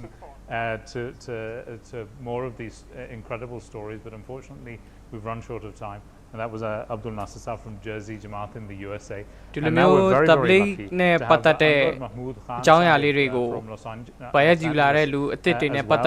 us to talk about the inauguration of the Zion Mosque and also a little bit about the prophecy of the promised Messiah in regards to Zion မြို့မှာမနက်ကဟူဇူရီအန်ဝါဖွင့်လှစ်ခဲ့တဲ့ဗလီနဲ့ပတ်သက်ပြီးတော့ဆက်လက်ဆွေးနွေးမှာဖြစ်ပါတယ် Thank you very much for joining us. My first question to you would be really about this incredible prophecy of the promised Messiah. Masih Maud Islam တခင်ကြီးရဲ့နမိတ်လက္ခဏာ Masih Maud Islam တခင်ကြီးရဲ့အနာဂတ်ဟောကိန်းတစ်ခုပဲဖြစ်တယ် Zion မြို့မှာဗလီဝေကျောင်းတော်တစ်ခုဖွင့်လှစ်နိုင်ခြင်းက Masih Maud Islam တခင်ကြီးရဲ့မှန်ကန်မှုကိုပါတက်တည်ပြနိုင်ခဲ့ပါတယ် Zion မြို့မှာဗလီဝေကျောင်းတော်တစ်ခုဖွင့်လှစ်နိုင်ခြင်းဖြစ် has presented a Masih Maud Islam तक जी का साफ दिल को कसरते एजाज की हाजत नहीं एक निशान काफ़ी है अगर दिल में हो खौफे किरदार for a person who is good natured and clear at heart only one sign is sufficient to draw him to the truth Masih Maud Islam တခင်ကြီးကမိန့်ကြားပါတယ်စင်ကြယ်တဲ့နှလုံးသားကိုပိုင်ဆိုင်ထားတဲ့လူကအမှန်တရားဘက်ကိုလာဖို့အတွက်ကိုလွယ်ကူပါတယ် The Azim victory the great victory Fateh Azim unequivocally the truth of Promised Messiah Islam has been established around the world through this sign Alhamdulillah Fateh Zin ဗလီဝတ်ကျောင်းတော်ကိုဇိုင်မြို့မှာဖွင့်လှစ်နိုင်ခြင်းဖြင့်မစီမောတ်လိုင်စလမ်တခင်ကြီးရဲ့မှန်ကန်မှုကိုမစီမောတ်လိုင်စလမ်တခင်ကြီးရဲ့စစ်မှန်မှုကိုကမ္ဘာလောကတစ်ခုလုံးကမြင်တွေ့နိုင်ခဲ့ပြီပဲဖြစ်ပါတယ် Wherever we live, our neighbors and residents, chances are, by the grace of Allah, they will be drawn to Ahmadiyya. Such person did that in San Francisco, and 21 people accepted Ahmadiyya through this sign, mashallah. အဲ့တော့ San Francisco မြို့မှာဒီ San Francisco မြို့မှာလူတစ်ယောက်ရဲ့ဒီ Zion မြို့မှာ Fateh Zin ဗလီဝတ်ကျောင်းတော်ဖွင့်လှစ်နိုင်ခြင်းနဲ့ဒီ background သမိုင်းကိုအဲ့လူတစ်ယောက်က San Francisco မြို့မှာရှင်းပြလိုက်တဲ့အတွက်ကိုအဲ့ဒီ San Francisco မြို့ကလူ21ယောက်ကအာမဒီဖြစ်လာခဲ့ပါတယ် Fateh Zin နဲ့ပတ်သက်ပြီးတော့သမိုင်းကြောင်းကိုဒီလူတွေကလက်ခံခဲ့တာဖြစ်ပါတယ် 1900. A fellow by the name John Alexander Dowie establishes a city known as John Alexander Dowie က Zion ဆိုတဲ့မြို့ကိုတည်ထောင်ခဲ့ပါတယ်မွတ်စလင်ပဲမွတ်စလင်မဒီမြို့ကိုမဝင်နိုင်ဘူးလို့သူကပြောဆိုခဲ့ပါတယ်2023ခုခလီဖတ်တူလ်မစီတခင်ကြီးက Zion မြို့ကိုတွားတဲ့အချိန်မှာ Zion မြို့ရဲ့ရွှေတော့ကိုခလီဖတ်တူလ်မစီတခင်ကြီးကိုပေးအပ်ခဲ့ပါတယ်မြို့ကိုတီထောင်တဲ့သူကတော့မွတ်စလင်တွေကိုဝင်ခွင့်မပေးဘူးလို့ပြောခဲ့ပါတယ်သို့တော့အာမဒီယာမွတ်စလင်ဂျမာတ်က Zion မြို့မှာပထမဆုံးသောဗလီဝတ်ကျောင်းတော်တီထောင်ခဲ့ပြီးတော့ခလီဖတ်တူလ်မစီတခင်ကြီးကို Zion မြို့ရဲ့မြို့တော်ဝင်ကိုယ်တိုင်ကရွှေတော့ကိုပေးဆောင်ခဲ့ပါတယ် Islam ကငြိမ်းချမ်းတဲ့ဘာသာသာသနာဆိုတာကိုသူတို့သဘောပေါက်သွားခဲ့ပါတယ် But it must have been a truly inspirational experience if you were there. So let's now watch how this historic visit of Huzur unfolded. ခလီဖာတခင်ကြီးရဲ့အမေရိကန်နိုင်ငံခရီးစဉ်ကိုပြသမှာဖြစ်ပါတယ် Two men claimed to be prophets. 20ရာစုမှာလူပုဂ္ဂိုလ်နှစ်ဦးကတမန်တော်တွေဖြစ်ကြောင်းကြွေးကြော်ခဲ့ပါတယ်မစီမောတ်လိုင်စလမ်တခင်ကြီးကမဆာယာဖြစ်ကြောင်းကြေညာခဲ့ပါတယ် The truth of his claims, and with it, he explained the superiority of Islam.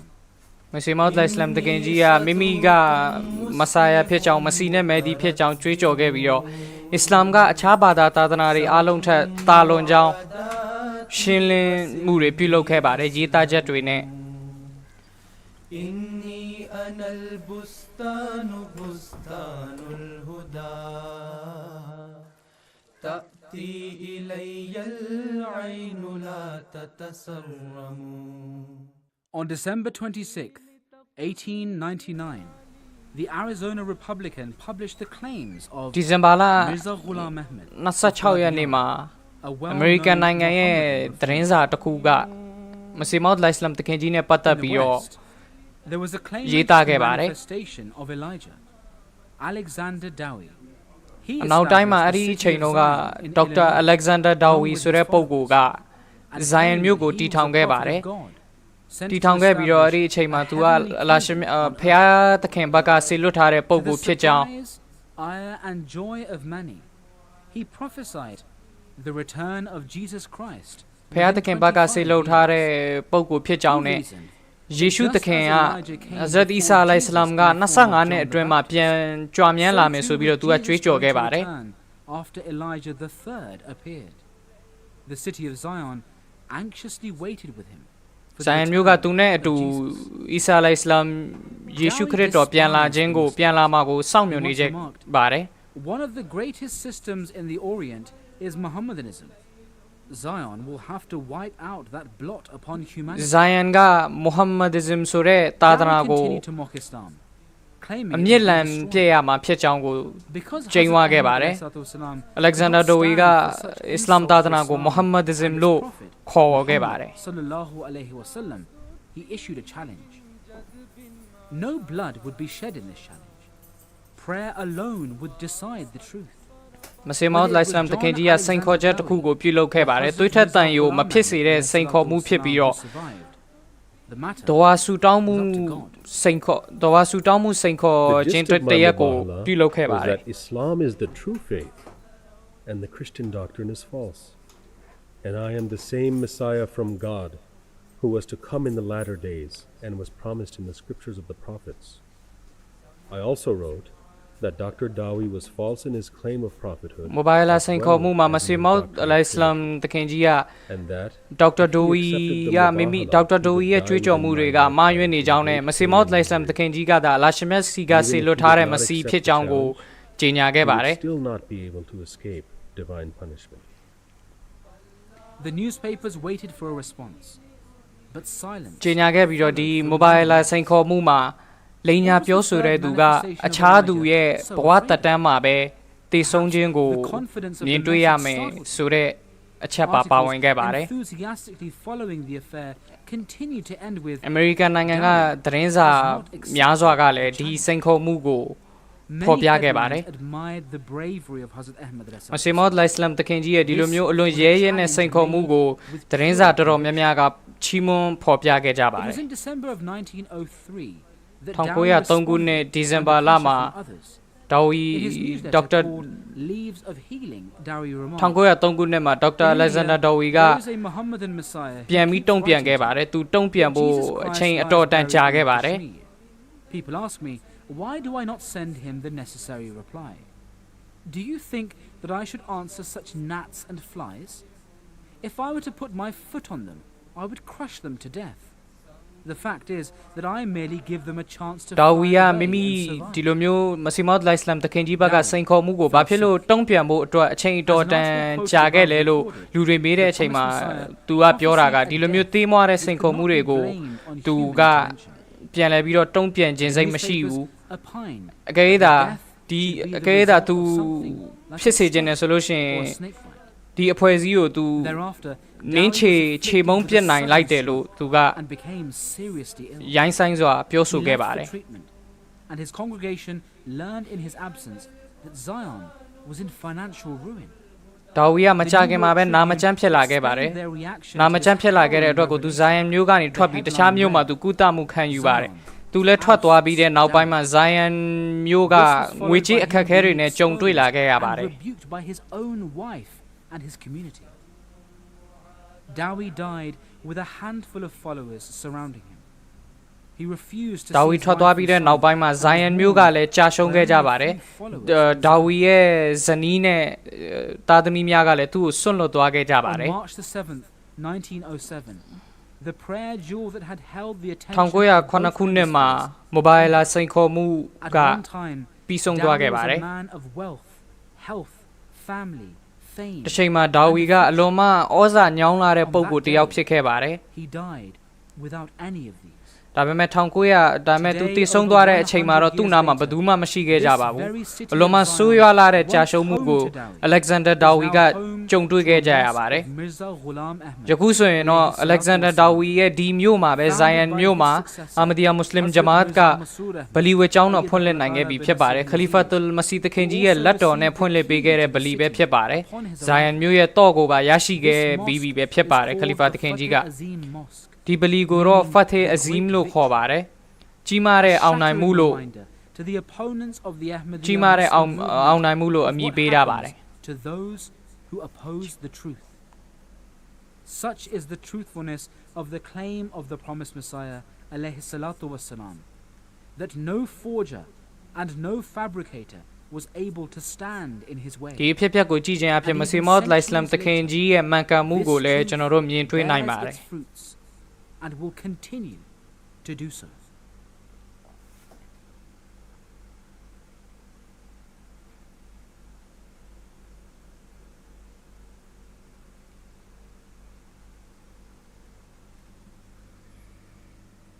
Assalamu alaikum, dear viewers. We are here in the press and media marquee to follow up this Ahmadiyya Muslim Jamaat ရဲ့ press and media ရုံးခန်းကိုရောက်ရှိနေတာပဲဖြစ်ပါတယ် So, we just saw some great stuff about Zion Masjid. You were there on the ground with guests from outside of the Jamaat in Zion. tell us about what those guests experienced. Zion မြို့ကို Lion မြို့မှာဗလီဝတ်ကျောင်းတော်ဖွင့်လှစ်တော်ဒီပုဂ္ဂိုလ်ရှိနေခဲ့ပါတယ် Khalifatul Masih တခင်ကြီးကအလွန်ဝေးလံတဲ့ခရီးနဲ့လာခဲ့ပါတယ် Zion မြို့ကိုရောက်ရှိဖို့အတွက်ကို American နိုင်ငံတဝမ်းမှာရှိတဲ့ဂျမတ်သူဂျမတ်သားတွေလည်းရောက်ရှိနေခဲ့တဲ့ Muslim တွေ Ahmadi တွေအပြင်တခြား Muslim မဟုတ်သူတွေ Ahmadi မဟုတ်သူတွေပါရောက်ရှိနေခဲ့ပါတယ် Masih Maud Islam တခင်ကြီးရဲ့အနာဂတ်ဟောကိန်းတစ်ခုပြည့်မြောက်ခြင်းကိုဒီလူတွေအားလုံးကတွေ့မြင်ခဲ့ကြပါတယ်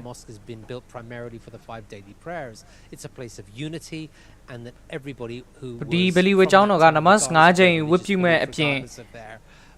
နမတ်9ချိန်ဝတ်ပြုဖို့အတွက်ကိုတိဆောက်ထားခြင်းဖွင့်လှစ်ခဲ့ခြင်းအပြင်စီးလုံးညီညွတ်မှုနဲ့စစ်မှန်တဲ့အစ္စလာမ်တွင်တင်ချက်တွေကိုချပြနိုင်ဖို့အတွက်ရည်ရွယ်ချက်ဖြင့်ဖွင့်လှစ်ထားတဲ့ဗလီပဲဖြစ်ပါတယ် Fateh Azim ဗလီဝတ်ကျောင်းတော်က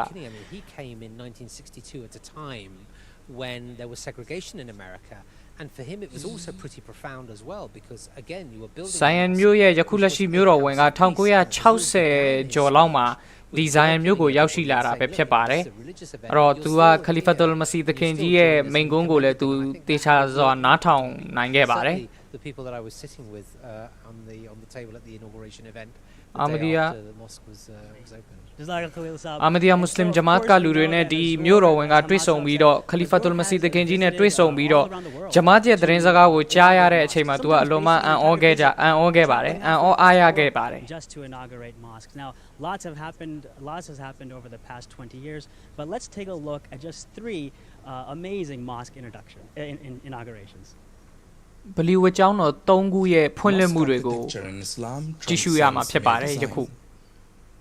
It embodies profound spiritual meaning. The pivotal objective for any mosque is to ဗလီဝတ်ကျောင်းတော်တစ်ခုရဲ့ရည်ရွယ်ချက်က non-Muslims Muslim မဟုတ်သူတွေကိုအစ္စလာမ်တော်တဲ့ချက်တွေနဲ့မိတ်ဆက်ပေးဖို့ပဲဖြစ်ပါတယ် Now ပတ်ဝန်းကျင်အပေါ်ကိုပြုလုပ်အပ်တဲ့အရာတွေကို venue from which Muslims can join together to လူနေမှုပတ်ဝန်းကျင်ပေါ်မှာတာဝန်ရှိတဲ့အရာတွေကိုဖြည့်ဆည်းပေးဖို့ပဲဖြစ်ပါတယ် လူမှုပတ်ဝန်းကျင်မှာရှိတဲ့သူတွေအားလုံးကိုဗလီတွေကနေတဆင့်အကူအညီတွေပေးရမှာပဲဖြစ်ပါတယ် tenure, the world witnessed a remarkable surge in mosque construction. From Africa's tranquility to ပြစမမြောက် Khalifatul Masih တခင်ကြီးရဲ့လက်ထက်မှာတွင်ပဲ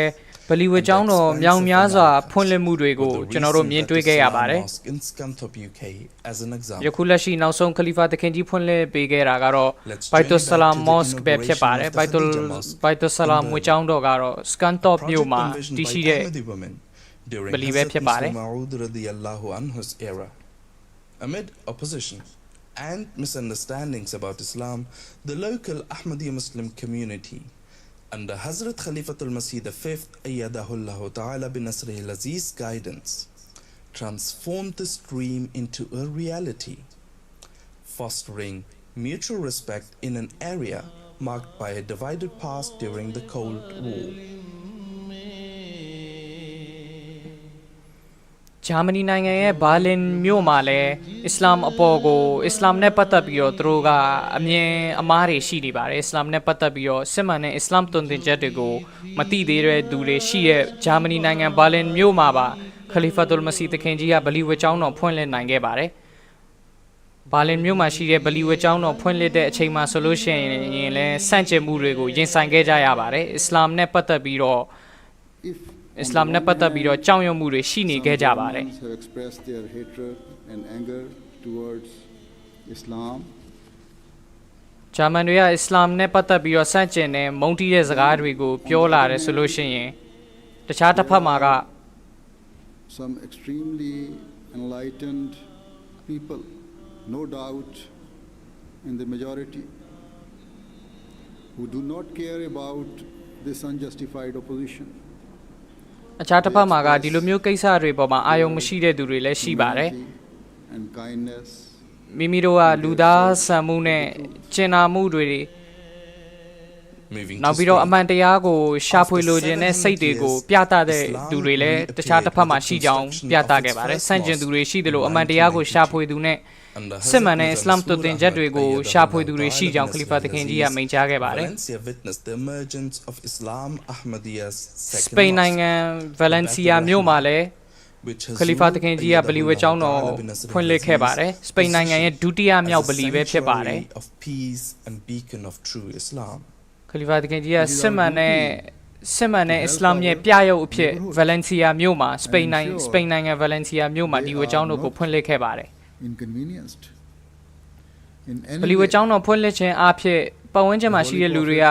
ဒုက္ခမရောက်ရဘူးဆိုတာကိုအာမခံကြောင်းခလီဖာတခင်ကြီးကဖွင့်ပွဲမိန့်ခွန်းမှာပြောပါတယ် to help and assist your neighbors. မိမိတို့ရဲ့လူမှုပတ်ဝန်းကျင်မှာရှိတဲ့လူတွေကိုကူညီပေးဖို့အတွက်ကိုတတ်နိုင်သလောက်ကူညီပေးဖို့အတွက်ကိုအစ္စလာမ်ကတွင်တင်ကြောင်းခလီဖာတခင်ကြီးကမိန့်ကြားပါတယ် के सद नियाज के साथ बने वो मुक्तदी आका के सद नियाज के साथ हिला दे अर्श जो सजदों के सोजो साज के साथ Hazur Ayyadahullah Ta'ala bin Nasr al-Aziz commitment to building mosques took him around the globe. ခလီဖာတခင်ကြီးကဗလီဝဲကျောင်းတော်တွေဖွင့်လှစ်ဖို့အတွက်ကိုနိုင်ငံတကာကိုတွားရောက်ခဲ့ပြီးပဲဖြစ်ပါတယ်ဩစတြေးလျနယူးဇီလန်ဂျပန်နိုင်ငံတို့ကိုတွားရောက်ပြီးလည်းဖြစ်ပါတယ် 2015 ခုနှစ်မှာဂျပန်နိုင်ငံမှာဗလီဝဲကျောင်းတော်ဖွင့်လှစ်ခဲ့ပါတယ် This occasion marked the establishment of Ahmadiyya Muslim Jamaat's first and Japan's largest mosque. ဂျပန်နိုင်ငံရဲ့အကြီးဆုံးဗလီအာမဒီယာမွတ်စလင်ဂျမာတ်ရဲ့ပထမဦးဆုံးသောဂျပန်နိုင်ငံမှာဖွင့်လှစ်တဲ့ဗလီနဲ့ဂျပန်နိုင်ငံရဲ့အကြီးဆုံးဗလီကိုခလီဖာတခင်ကြီးက2015 ခုနှစ်မှာတွားရောက်ဖွင့်လှစ်ခဲ့ပါတယ် बिना कर दी न गोया की ज़मी पर पहले मस्जिद की बिना कर दी Where Islam has taught Muslims အစ္စလာမ်ကမွတ်စလင်တွေကိုသင်ကြားပေးပါတယ် it also ဗလီဝဲကျောင်းတော်တွေတိဆောက်ပြီးကာကွယ်ဖို့သင်ကြားပေးပါတယ် protection of the places of worship of all religions. ဘာသာပေါင်းစုံရဲ့ဝတ်ပြုရာနေရာတွေကိုကာကွယ်ပေးဖို့သင်ကြားပါတယ်အစ္စလာမ်ကအစ္စလာမ်မွတ်စလင်တွေမှာတာဝန်ရှိပါတယ်တခြားဘာသာဝင်တွေနဲ့သူတို့ရဲ့အထွတ်ထိပ်ထားရာနေရာတွေကိုကာကွယ်ပေးဖို့အလေးထားဖို့အတွက်မွတ်စလင်တွေအားလုံးမှာတာဝန်ရှိပါတယ် Have left an indelible mark worldwide, embodying Islam's teachings, peace, unity, အစ္စလာမ်ရဲ့တွင်တင်ချက်တွေကိုချပြဖို့အတွက်ကိုခလီဖာတခင်ကြီးကနိုင်ငံတကာကိုလှည့်လည်သွားရောက်ခဲ့ပြီးဖြစ်ပါတယ် tolerance and understanding. သွားရောက်တဲ့နိုင်ငံတိုင်းမှာချစ်ချင်းမြတ်တာနားလည်မှုတုံးနဲ့တူစာနာမှုတို့ကိုပြသဖို့အတွက်ကိုခလီဖာတခင်ကြီးကတွင်တင်လျက်ရှိပါတယ် वही नूर नजर आता है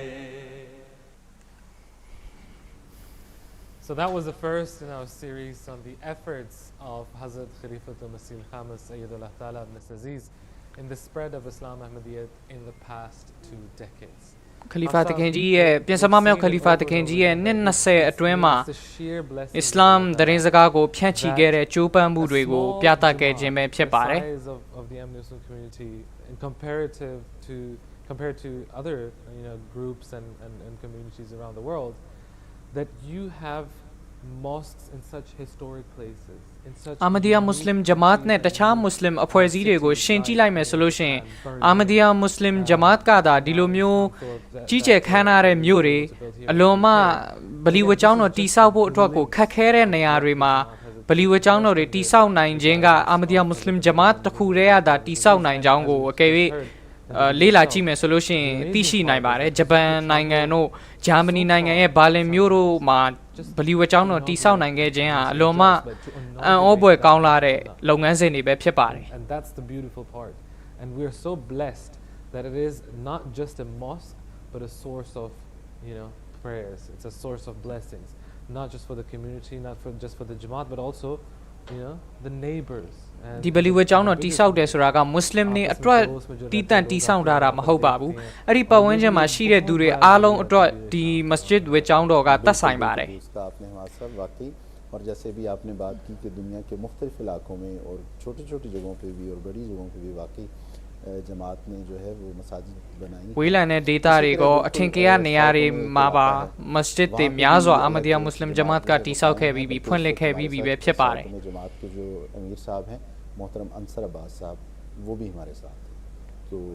उनसे कुछ हम गुफ्तगू करते हैं। Assalamu alaikum. We would like you to tell us a little bit more about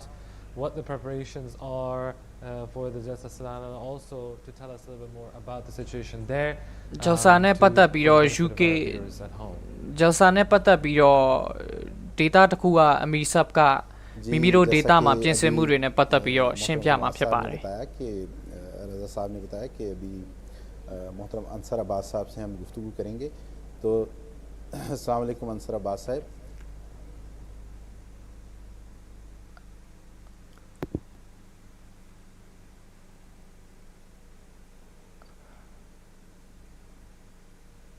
UK Jalsa ကိုတစုတစည်းတဲ့ကြည့်ရှုနေကြတဲ့မြင်ကွင်းပဲဖြစ်ပါတယ်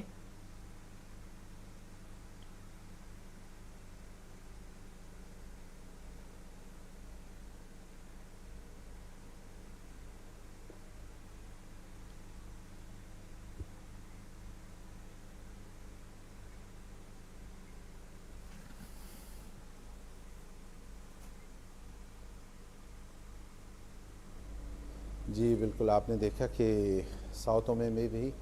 जो जलसा है उसकी जो रौनक है उसके नज़ारे आपने देखे अपने टीवी पे, और उनसे बात करने की इंशाल्लाह हम कोशिश कर रहे हैं, और यूं ही हमारा राब्ता उनसे होगा। နောက်ပိုင်းမှာထိုဒေသရဲ့ပုံကိုနဲ့ဆွေးနွေးဖို့အတွက်ကို I'm just looking outside. ကြိုးပမ်းသွားပါမယ် I haven't seen this view in a year now, but लेकिन आपको शायद याद हो कि बहुत सारे मुझे तो बहरहाल बहुत सारे दोस्त ऐसे मिले हैं जो कि पहली दफ़ा यहाँ पे इस जलसे में शामिल हुए हैं, और देखिए Jalsa အခုမှပထမဦးဆုံးတစ်ချိန်တက်ရောက်တဲ့သူတွေရှိပါတယ် जाते हैं और सब जो बाहर इस फ्लैग एरिया में खड़े हैं, အဲ့လိုမျိုးအဲ့ဒီပုံကိုယ်တွေနဲ့လည်းနောက်ပိုင်းမှာဆွေးနွေးသွားမှာဖြစ်ပါတယ်စကားပြောဆိုသွားမှာဖြစ်ပါတယ်ပထမဦးဆုံး Jalsa Salana UK ကိုတက်ရောက်နေတဲ့ပုံကိုယ်တွေနဲ့ as the organizers do their final checks, the Khudam are lined up on this side with their Khalifa တခင်ကြီးကိုကြိုဆိုဖို့အတွက်ကို Khalifa တခင်ကြီးများမကြာခင်မှာလာရောက်တော့မှာပဲဖြစ်ပါတယ် Levi Ahmadiyya လွင့်ထူခြင်းအခမ်းအနားအစီအစဉ်မကြာခင်မှာစတင်တော့မှာဖြစ်တဲ့အတွက်ကို Khudam နေ volunteer တွေအားလုံးကအစီအစဉ်တကြားဖြစ်အောင်စီမံနေကြပါတယ် बाकी ये जो जलसा है ये वाला ये चूँकि कोविड के बाद पहला ओपन जलसा है तो बहुत COVID ပြီးတဲ့နောက်ပိုင်းမှာအကန့်အသတ်မရှိဖွင့်လှစ်ထားတဲ့အကန့်အသတ်မရှိကျင်းပပြုလုပ်နိုင်တဲ့ Jalsa တစ်ခုပဲဖြစ်ပါတယ်ကျမ်းမာရေးကန့်သတ်မှုတွေမရှိဘဲနဲ့ अलग से जज्बा एक अलग से जोश व खरोश तमाम दोस्तों में नज़र भी आ रहा है, और ख़ास तौर पे जिस तरह कि आपने कहा कि रिमोट कनेक्शन के ज़रिए आप कितने ज़्यादा मुल्क हमारे साथ ယခုနှစ် Jalsa မှာဆိုလို့ရှိရင်ထူးခြားလာတာက COVID ကြောင့်ကန့်သတ်မှုတွေမရှိတာအပြင် Global Jalsa ဖြစ်တဲ့အတွက်ကိုနိုင်ငံကမ္ဘာတဝန်းမှာရှိတဲ့အာမဒီတွေကိုအတူတကွတွေ့မြင်နေနိုင်ရတာပဲဖြစ်ပါတယ်ကမ္ဘာတဝန်းမှာရှိတဲ့အာမဒီတွေအားလုံးကပါတစုတစည်းတဲ့ Jalsa Salana UK မှာရှိတဲ့သူတွေနဲ့အတူတူ Jalsa ကိုတက်ရောက်နေတာပဲဖြစ်ပါတယ် I think we'll go to Berlin as well, to the Khadija Mosque. ယခုလက်ရှိဘာလင်ကိုသွားမှာဖြစ်ပါတယ်ဂျာမနီနိုင်ငံဘာလင်မြို့က Khadija Masjid ကိုသွားမှာဖြစ်ပါတယ် Walaikum assalam wa rahmatullahi wa barakatuh. Oh, you're looking so happy right now. I know we're happy to see you as well. It's good to have you here, brother. I want to ask you, because we played this short documentary about the Khadija Mosque. Tell us about the impact, because I know Khadija ဗလီနဲ့ပတ်သက်ပြီး documentary ထဲမှာပြသသွားပါတယ်ဘာလင်မြို့ကဗလီနဲ့ပတ်သက်ပြီးတော့ story before the actual construction of the mosque as well. ဗလီမဆောက်ခင်မှာလဲစန့်ကျင်မှုတွေပြဿနာအချို့ရှိခဲ့ပါတယ် Khalifa တခင်ကြီးဘာလင်မြို့ကိုမရောက်ခင်မှာ What has been the impact of the ဘာလင်မြို့မှာဗလီတိဆောက်ပြီးတဲ့နောက်ပိုင်းမှာပတ်ဝန်းကျင်ရဲ့အခြေအနေဘယ်လိုမျိုးရှိလဲတုံ့ပြန်မှုဘယ်လိုလဲဆိုတာပြောပြမှာဖြစ်ပါတယ်ဒီပုဂ္ဂိုလ် सवाल की समझ तो आ गई होनी है जी जी हजूर की आमद के बारे में यही था कि पहले तो बहुत बहुत शुक्रिया MTA का कि berlin से हमें आज MTA ကိုကျေးဇူးတင်ကြောင်းပြောကြပါတယ်ဘာလင်ဗလီကိုပါပြသတဲ့အတွက်ကို इंशाल्लाह और सारा जलसा जो है 3 दिन जैसे की कार्रवाई जो है यहाँ से फॉलो करेंगे, और बाकी मस्जिद के सिलसिले में हम बहुत हम खुशकिस्मत हैं ဒီပုဂ္ဂိုလ်ကဘာလင်ဂျမာတ်ရဲ့ सदर ပဲဖြစ်ပါတယ် जो है ये मस्जिद अता की है, और हजूर अख्तर सैयदुल्लाह तआला बिन अजीज जो है 4 दफा बर्लिन तशरीफ फरमा हुए Khalifa တခင်ကြီးကဘာလင်ကို4ချိန်လာရောက်ခဲ့ပြီးဖြစ်ပါတယ် इफ्तिताह किया गया, उसके बाद भी हजूर 2 दफा या बर्लिन में तशरीफ लाए, तो हमारे लिए तो बहुत खुशी के ये जो ना लम्हात थे जब यहाँ हजूर तशरीफ बर्लिन में लेके आए। और इसके अलावा मस्जिद बनाने में काफ़ी मुश्किलात थी ဗလီတိဆောက်တဲ့နေရာမှာအခက်အခဲတွေကြုံတွေ့ခဲ့ရပါတယ် और ये बहुत लंबी स्टोरी है ये 1920 से चलती है အလွန်ရှည်လျားတဲ့အကြောင်းအရာပဲဖြစ်ပါတယ် सारा कुछ बयान करना အနေငယ်ပြောကြားခြင်းကြောင့်ပြောပါတယ် क्या इम्पैक्ट हुआ है इस मस्जिद का यहाँ पे जब से मस्जिद बनी है सोसाइटी အဲ့တော့ဒီအခက်အခဲတွေကိုကျော်လွှားပြီးဗလီတိဆောက်ပြီးတဲ့နောက်ပိုင်းမှာဘယ်လိုမျိုးပတ်ဝန်းကျင်ရဲ့တုံ့ပြန်မှုရှိလဲမေးပါတယ် मस्जिद को यहाँ और जो पहले तो बहुत ज़्यादा नफरत थी लोगों में इर्द गिर्द လူတွေကအလွန်မုန်းတီးခဲ့ကြပါတယ်မွတ်စလင်တွေကို होगा कि 2000 ဗလီမဆောက်ခင်မှာ लोग यहाँ पे प्रोटेस्ट करने आए हुए थे 2000ခုနှစ်နောက်ပိုင်းမှာဗလီတိဆောက်မယ်ဆိုတဲ့သတင်းရရှိတဲ့ပုံမှာလူတွေကအစ္စလာမ်ကိုမုန်းတီးကြောင်းနဲ့စန့်ကျင်မှုတွေဆန္ဒပြမှုတွေပြုလုပ်ခဲ့ကြပါတယ် जो नफरत थी जो ဗလီတိဆောက်ပြီးတဲ့နောက်ပိုင်းမှာ लेकिन अब तो बिल्कुल भी नहीं ना ဗလီတိဆောက်ပြီးတဲ့နောက်ပိုင်းမှာတော့ဒီလိုမျိုးမုန်းတီးမှုတွေလုံးဝမတွေ့ရတော့ပါဘူးလူတွေရဲ့မုန်းတီးမှုတွေကအခုဆိုလို့ရှိရင်ချစ်ချင်းမြတ်တာအသွင်ပြောင်းသွားပြီပဲဖြစ်ပါတယ် दिखाया जाता है क्योंकि एक नेगेटिव इमेज है लोगों के ज़हनों में मीडिया के जरिए အဲ့တော့မီဒီယာမှာအစ္စလာမ်နဲ့ပတ်သက်ပြီးတော့မကောင်းတဲ့ဘက်ကပဲပြသနေတဲ့အတွက်ကိုလူတွေကဒီလိုမျိုးကြောက်ရွံ့နေခြင်းမုန်းတီးနေခဲ့ခြင်းပဲဖြစ်ပါတယ်အဲ့တော့အခုတော့သူတို့အားလုံးပျော်ရွှင်နေကြပြီဖြစ်ပါတယ် उनके साथ मिलकर हम बहुत से इवेंट्स जो है ऑर्गेनाइज कर रहे हैं အဲ့တော့မစဂျစ်အနီးနားမှာရှိတဲ့လူတွေနဲ့အတူတူအခမ်းအနားအစီအစဉ်တွေလည်းအများကြီးစီးလုံးစွာပြုလုပ်ခဲ့ပြီးပြီပဲဖြစ်ပါတယ်ဘာလင်မှာရှိတဲ့ခဒီဂျာဗလီအနီးနားကလူတွေနဲ့ Assalamu alaikum to you to the Khadija Mosque in Berlin. Now we're going to take you on side because as I said Huzur Anwar Aziz is going to Jalsa site ကိုပြသတော့မှာပဲဖြစ်ပါတယ်များမကြာမီမှာခလီဖာသခင်ကြီးကကြွမြန်းလာတော့မှာပဲဖြစ်ပါတယ် Jalsa Salana here in the UK. So Hamad sahab बताइए क्या हो रहा है बाहर जी इस वक्त हम मौजूद हैं उस मुकाम पर जिस पर अब से थोड़ी देर के बाद परचम कुशाई की तकरीब होगी हज़रत अमीरुल मोमिनीन अय्यदहुल्लाह ताला बिन नस्र अजीज़ तशरीफ़ लाएंगे और लिवाए खलीफा तकरीब जी मचा के चामियां ला भी रो के साथ इस वक्त लिवाए Ahmadiyyat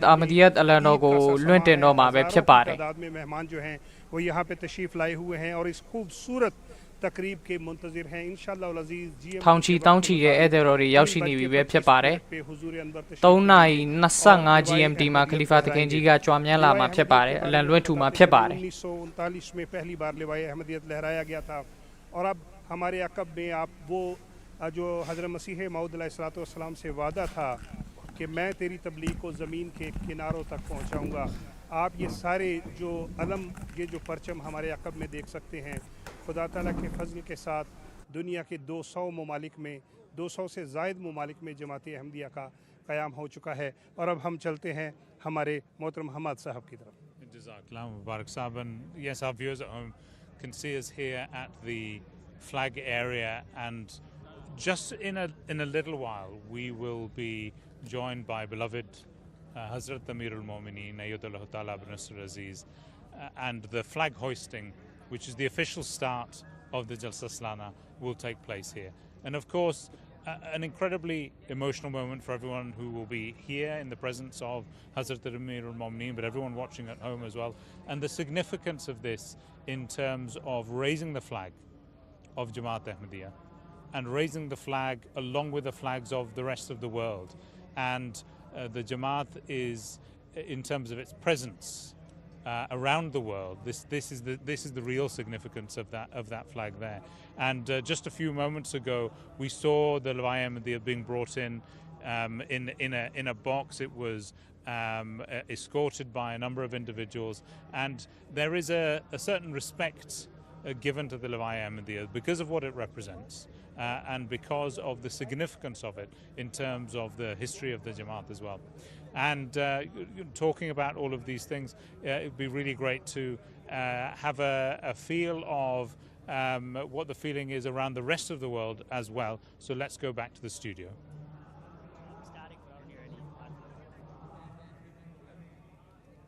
Jazakallah Hamad Sahib.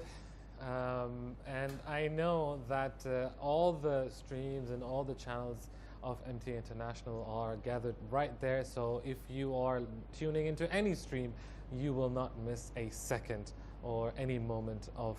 that flag hosting ceremony, which is just around the corner.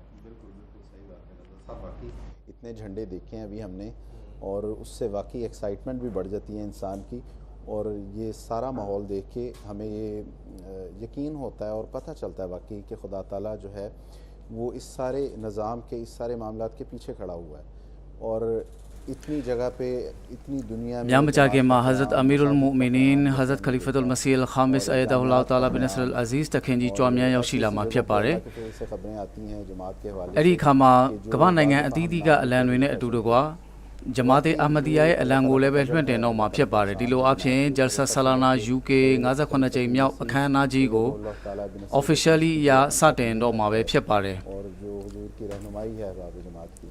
ဒီပုဂ္ဂိုလ်ကနေပြီးပြောကြားလျက်ရှိပါတယ်အလရှမြတ်ဖဇလ်ကျေးဇူးတော်နဲ့ဒီမြင်ကွင်းကိုမြင်တွေ့ရခြင်းကအင်တန်ကိုအံ့ဩမင်သက်စရာကောင်းလာပါတယ်ဒါကိုကြည့်ချင်းအဖြစ်မဲ့အလရှမြတ်ဖဇလ်ကျေးဇူးတော်နဲ့ဒီဂျမာတ်ရဲ့အပေါ်မှာအလရှမြတ်ရဲ့လက်တော်ရှိနေတဲ့ဆိုတဲ့မြင်ကွင်းကြီးတစ်ခုဟာအံ့ဩမင်သက်စရာကောင်းလာစွာမြင်တွေ့နေရတာပဲဖြစ်ပါတယ် is and one we've showed this just before Jummah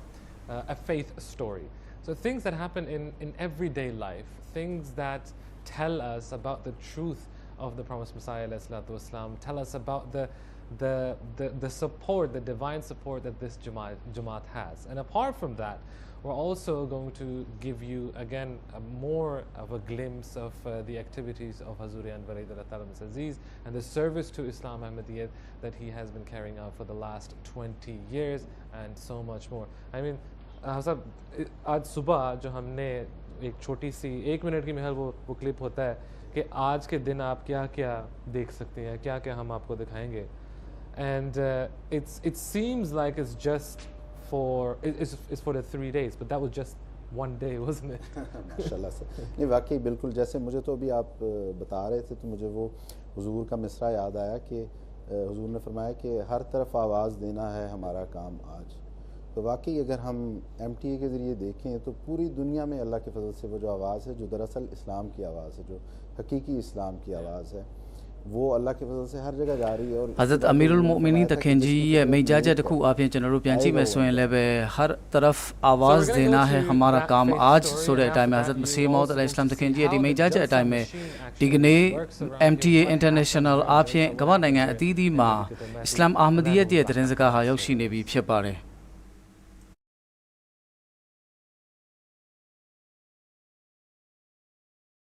So during my time in MTA International, we had the opportunity to respond to a lot of comments on the videos that we would receive, whether they were for MTA, for MKA, and other departments as well. I remember there was one individual, and you know when you normally think about people who are searching for the truth, people who are on a journey, you think of people who are probably younger, but this gentleman was a lot older than myself. He was in his late 50s. Ahmadiyya ရဲ့မှန်ကန်မှုနဲ့ပတ်သက်ပြီးတော့ documentary လေးကိုပြသနေပါတယ် အသက် 60 ကျော်ပုဂ္ဂိုလ်တယောက်နဲ့ဒီပုဂ္ဂိုလ်ကဆုံတွေ့ခွင့်ရရှိခဲ့ပါတယ် It might be contradictory to what he currently practices and believes.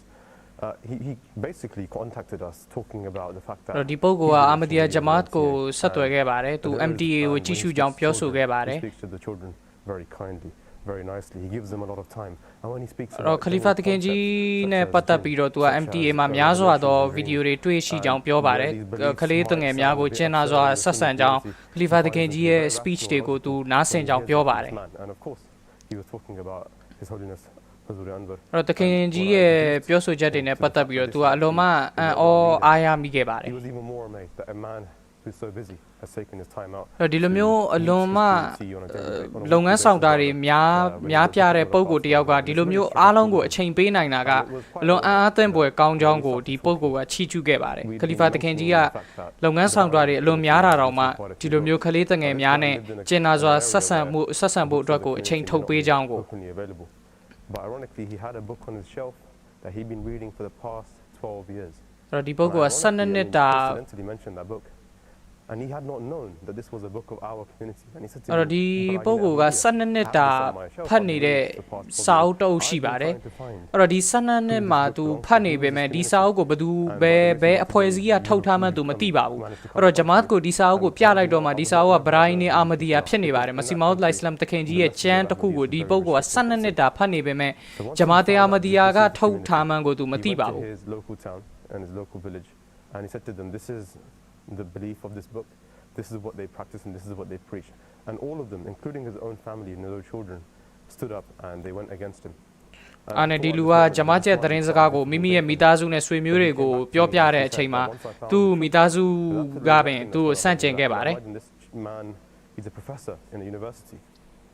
quite educated, quite learned. He's got a wife, he's got 3 children who are already educated, and some of them are doctors and some of them are lawyers. သူ professor တယောက်ကိုလည်းဂျမားတက်ပတ်သက်ပြီးတော့ပြောပါတယ် Even though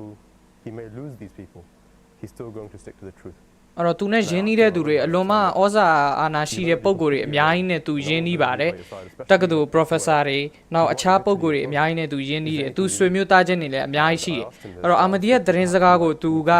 ဖြန့်ဝေတဲ့အချိန်မှာဖြန့်ချီတဲ့အချိန်မှာဒီလူတွေအားလုံးကသူ့ကိုဆန့်ကျင်ခဲ့ကြပါတယ်သို့တော်သူကတယောက်တည်းဖြစ်သွားမှာကိုအထီးကျန်သွားမှာကိုသူကြောက်ရွံ့ခြင်းမရှိဘဲနဲ့အာမဒီယာမွတ်စလင်ဂျမာတ်နဲ့ဆက်နွယ်မှုကိုခိုင်မာလာစေခဲ့ပါတယ် The message of Islam Ahmadiyya, that is all I need from you. And to this day, even though his family has chosen at the moment not to side with him and his town and his village have isolated him, he is still အဲ့တော့ယခုလက်ရှိမှာသူ့မိသားစုကလည်းသူနဲ့နေထိုင်ခြင်းမရှိပါဘူး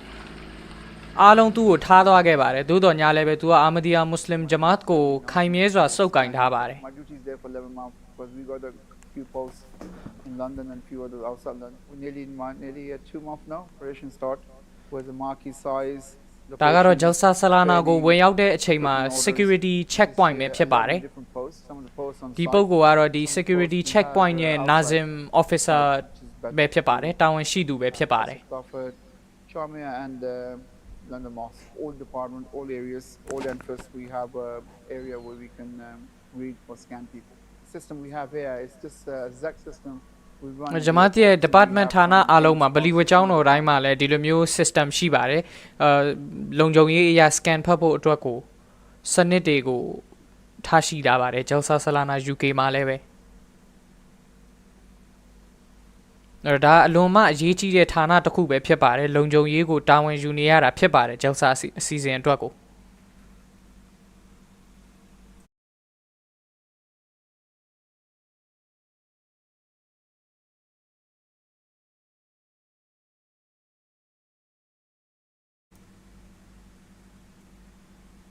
အဲ့တော့အမျိုးသမီးတွေကိုဆိုလို့ရှိရင်တော့စစ်ဆေးတဲ့နေရာမှာပို့ပြီးတော့အချိန်ကြာမြင့်ပါတယ်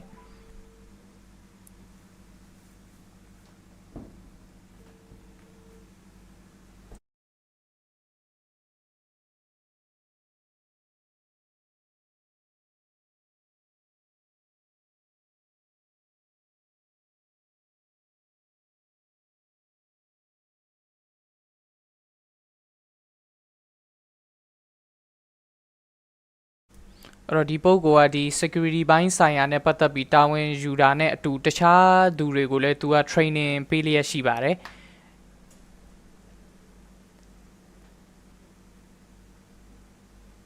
အဲ့တော့ဒီ security လုံခြုံရေးဘိုင်းနဲ့ပတ်သက်ပြီးတော့နှစ်စဉ် volunteer တွေတိုးပွားလာနေပါတယ်သူတို့အားလုံးကစိတ်ပါဝင်စားစွာလေးလာကြပြီးတော့ Jalsa Salana အတွက်ကိုလုံခြုံရေးတာဝန်ကိုယူကြပါတယ်